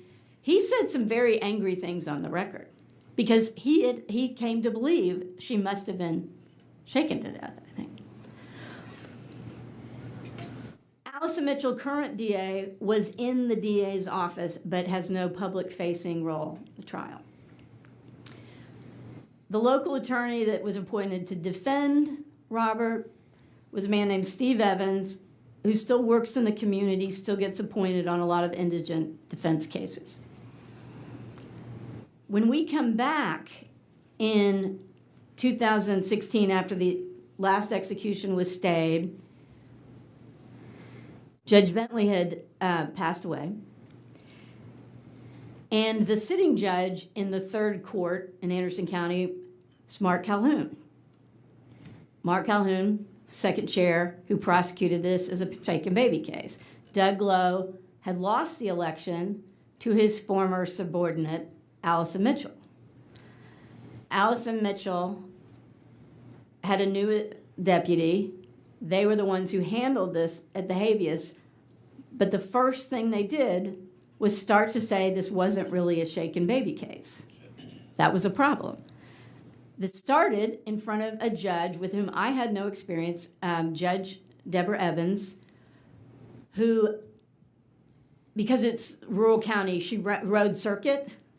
She actually covered 3 counties. And I was glad to see that somehow she had been assigned because Mark Calhoun would have had to recuse. So I had no problems with her. I thought she was lovely and obvious, but had never done one of these before. But I was troubled by the immediate mischaracterization to her that this would not been tried as a shaken baby case. And that's where things started to go south. But I have learned much more recently that Allison Mitchell and Judge Evans are personal friends. They've traveled to London together. She hired his son for his first criminal trial so he could then go run for county attorney in one of these other counties where his mother was a judge. It's a lot of issues. that make it difficult to see how we were getting fair adjudication in retrospect. And that became especially true when the DA would not meet with me to discuss the evidence outside of the courtroom, was not in the courtroom for most of the testimony, would not meet with the very lovely Don Salzman, who traveled all the way from D.C. to try to meet her in the hall, wouldn't do it, wouldn't meet with the Innocence Project. I mean, that is not the way this is supposed to go. And how do I explain it? I explain it by sort of, let's circle the wagons. We don't want our community tarnished by this admission. We got this high-profile case wrong. And I fear that's the opposite of what has happened. Because I'm not going to shut up. Good. If Robert is killed, I'm getting louder. Because it's emblematic of some problem I can't fully identify, but I think part of it is these relationships that blind you to what the law dictates. Because ultimately, I don't think there's that much wrong with Article 11073. It could be better, but I don't think it was followed.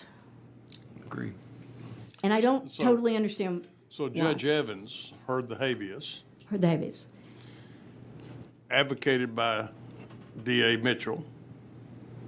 I mean, she presided, she participated in the Yes, D.A. Mitchell and her deputy were my opposing counsel throughout the initial habeas that led to her, the thing I was describing with the falsified photographs and the Dr. Downs, their all-purpose expert, to rebut everything our expert said, despite no qualifications for any of that. There were problems with fairness that were obvious.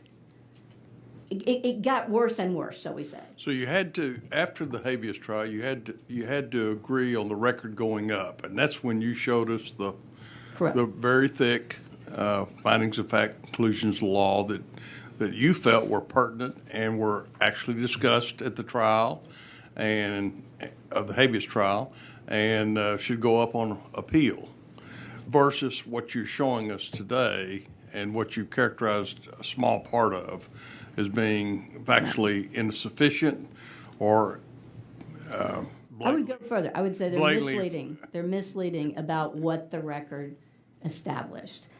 And that's, like I said, there had been all of these barriers. I think I described the thing with the CAT scans. I don't blame that on anybody that they were locked up in the courthouse murder closet. But the way they were handled thereafter, and they're not mentioned. Well, exculpatory evidence not mentioned. Well, it's the barriers that we talked about, Judge Akla talked about earlier. But the Court of Appeals only can preside over and decide what's up on appeal in that record, correct? The entire record is supposed to be conveyed. But they don't get the benefit of the findings of fact and conclusions of law that you had submitted to the court to approve. They only got to consider those. Is that right? No, they were submitted to the court along with my objections to the findings, which were over 150 pages long, objections. But I cannot believe that they were considered based on the opinion that came out later, which says we adopt this as consistent with the record and therefore deny relief, which is the opinion we got. That's it. I got that wrong. So the Court of Appeals looked at both and adopted that. Correct. Shorter version. Okay. So, well, I just wanted to understand the personality dynamics of how we got off track so quick and why we continue to remain off track. And part of it is complicated by local politics and local communities, but maybe this committee ought to consider some sort of independent commission. Change of venue. No, an innocence commission, because I think their whole, works of scholarship about this, about the phenomenon that the more a case falls apart, that often the prosecutors involved will cling to and shift, the theory will shift to hold on, that I don't think it's a malicious thing, but there's some cognitive barrier in many instances to just accepting I could have sent an innocent guy to death row for 20 years. I bet that's hard to just Well, and I accept. thought you said this last week. You said it's kind of this attitude you want to win. It becomes more about winning than it does seeking the truth. And that's what's so appalling to me about this whole matter is it's not an effort to find and seek the truth. It's about winning. Yeah, I think so. And there, it wouldn't be something that's written about in Supreme Court cases if it weren't a common phenomenon. This problem that prosecutors forget sometimes they're representing a sovereign, and the sovereign cares about the truth. But here, when I start to think, how do you take blow-ups of autopsy photos that have massive distortions that anybody can see and tell yourself you're in pursuit of the truth? I can't get my brain around that. Thank you. Mr. Chairman, if I could ask a couple follow-ups. I want to do something real quick. Yes, sir. Thank you, Chairman. I want to do something real quick, Gretchen, because I want to show the people of Texas and those tuned in, the people in this room. I want to give them a glimpse as to what we're seeing and what we've seen. The disparity between what the appellate record claims are the facts and what the facts actually are. And so, to you guys in the back of the room with cameras, get your cameras zoomed in right up here, because I want you to talk real quickly about the apparent blood-soaked rag in the Urey concurrence. And then I'm going to show on my screen the supposed blood-soaked rag. So can you, Gretchen, succinctly and concisely explain what the blood-soaked rag is all about, and then I'm going to show it for people to see. In Judge Urey's concurrence, there's a reference to evidence that's a blood-soaked rag, and talking about this child was beaten all over the head, multiple impacts, multiple blunt force injuries to the body. There's a description of a massive battery, which is contrary to the trial record. But here is the blood-soaked rag that I put into a pleading to try to rebut that. The supposed blood-soaked rag that we've been hearing all about. Hold on.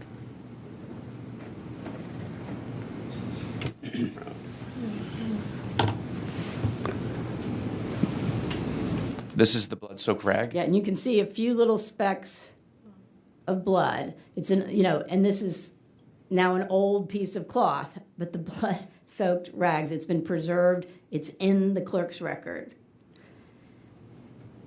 But where did this blood-soaked rag imagery come from? It came from D.A. Mitchell and her assistant in the habeas proceeding. They made this argument. It's like, no, it's not true. And It just doesn't. It doesn't look like a blood-soaked rag. And you to can say me. anything, and then once it's in print, that sounds horrible. But there's the reality. That's not a blood-soaked rag. It's specks of blood consistent with the child having something happening inside that people had missed, i.e., severe interstitial viral pneumonia and bronchial bacterial pneumonia. Her lungs are falling apart inside, and nobody's catching it. And just make sure we heard this correctly from previous testimony. It was Mr. Roberson himself who gave this to law enforcement when they were in his home. And can you remind the committee whether or not he welcomed them into his home voluntarily, or if a warrant had to be issued and executed? Oh, no, he consented. He signed a consent to search form, led them to his house, and let them look wherever they wanted. So just to make sure I'm hearing this right, a man who, according to the state right now, allegedly beat his daughter to death and then subsequently took her to the hospital to receive medical care, turned around and then immediately welcomed law enforcement into his home. And this is all the same morning. Thank you. And that's documented, by the way, in the police report, Detective Wharton's own report, the timing and the cooperation. Oh, and one more thing, because I think one of the most powerful things that you enabled today was to have a juror speak the truth to all of us. Like I said, you can go read the trial record and see I have not been misrepresenting it. But also, how would she remember that it was a shaken baby case if that wasn't, in fact, the theme that had been told to her? She has already provided a sworn statement with a lot of this. I found her in, I think it was 2022. So after, well, it was somewhere, but I don't know what point I had lost, but somewhere I had lost. And I found her, and she told me about how this had been tried as a shaken baby case, and that how the sexual assault thing had been very disturbing, and I asked her, do you remember anything at all about pneumonia? No. What was your memory of the medical testimony? Oh, that she had some little illness, blah, blah, blah. She signed and swore to this, and that was part of the new evidence submitted in, what was it, Dawn? August, after an execution date was set, without allowing us a hearing. All the new expert reports you've heard about, Dr. Green, Dr. Bora, and there's also Dr. Mack, the pediatric radiologist. We put Dr. Auer's report in because it had been disregarded, but there were also that testimony from that juror, as well as a declaration from Brian Wharton. There was overwhelming evidence dismantling all these aspects of this unfair trial that nobody could have read and then said we had nothing new, we were procedurally barred. It's impossible.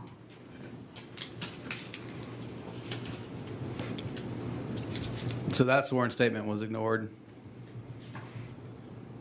Your estimation? Right. And I've seen new trials granted where, I mean, you have a minuscule fraction of what we came up with, and often one of the things that is seen as very material. And by the way, this is something the state argued in the habeas. Well, we hadn't found a juror. Really? Yes, that was one of the arguments. Because there was one, there are cases where materiality is proven, by a juror declaration, because it is a helpful thing to have. So that was one of the things that I thought, you're right, I don't have that. I have overwhelming medical evidence. Shouldn't that be enough? But I did make an effort with some colleagues, and most of the jurors were not willing to talk or not still alive or not available. But Terry Compton, we found her. Her memory of the experience was lucid, and she was willing to put it all down and sign under penalty of perjury. Speaking of perjury, what about the nurse? Yeah. What about the nurse? Okay, my experience, and I please do not think I'm flippant about this, but I felt, maybe it's as a mother or whatever, that was the part of the trial I thought was the most unfair, and it damned Robert no matter what. I mean, anybody hearing that was not going to see him for who he is. And having consulted with someone, seeing how much was wrong with this, I thought I have to speak to her. Maybe she regrets this. And I got a subpoena, and I went to serve it. And her very nice husband let me in the house. I met the black cat, which was friendly. And then he said, oh, I'll call her. And it's all very, small town friendly, which is the thing I love. I get her on her husband's cell phone and start to explain. I represent a man named Robert Roberson who was tried for capital murder here in Anderson County, in 2003. And she said she had no memory of anybody by that name, didn't remember participating in the trial.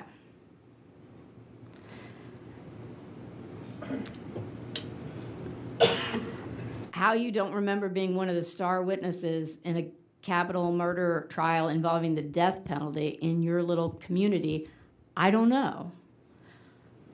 But I was shocked, and I thought, but well, I can't. Why serve a subpoena on someone who's telling me she doesn't remember participation? So she's never been back into court to account for that testimony.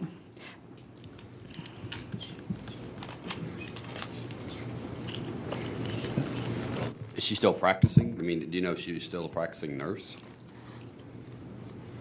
No comment. I would like to know.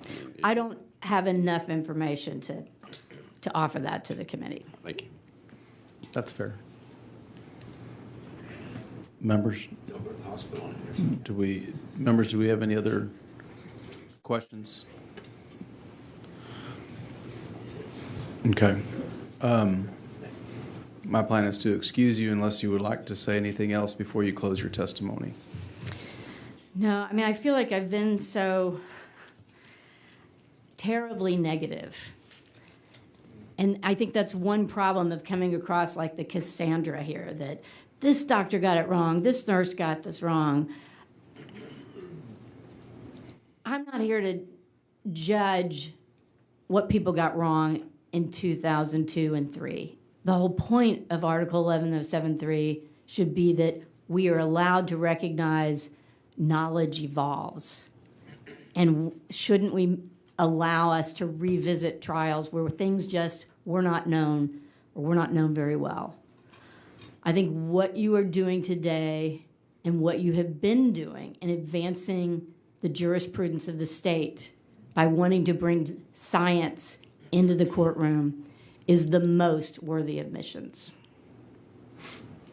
Well, thank you very much. Gretchen, I appreciate your time again today, and I'm sure we'll be visiting again soon. Happy to help in any way. All right. Thank you. Real quick, Chair moves to correct the minutes for the hearing held on October 16th, 2024. Is there objection? The chair hears none, and the motion prevails.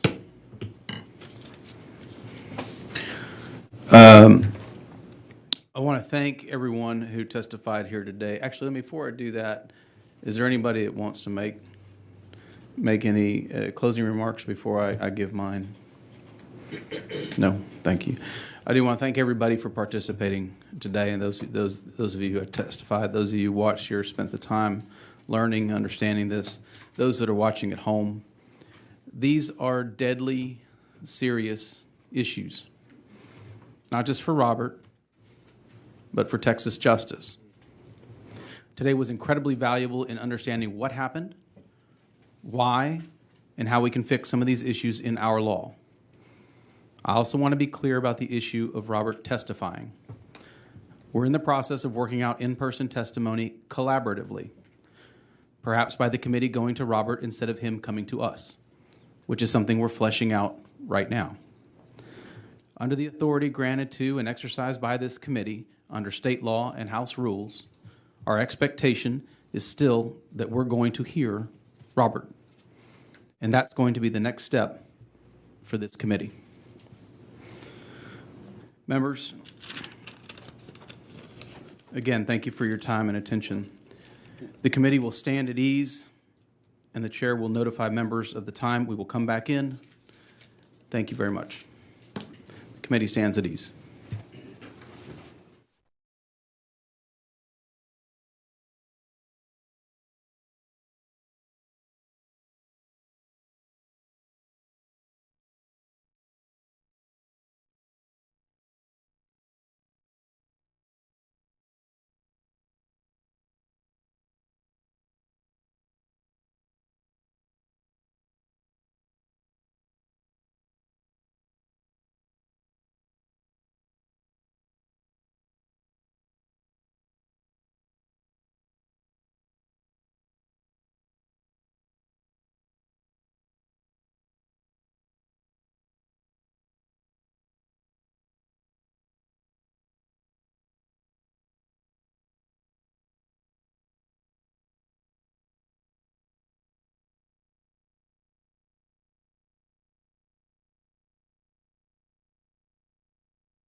you.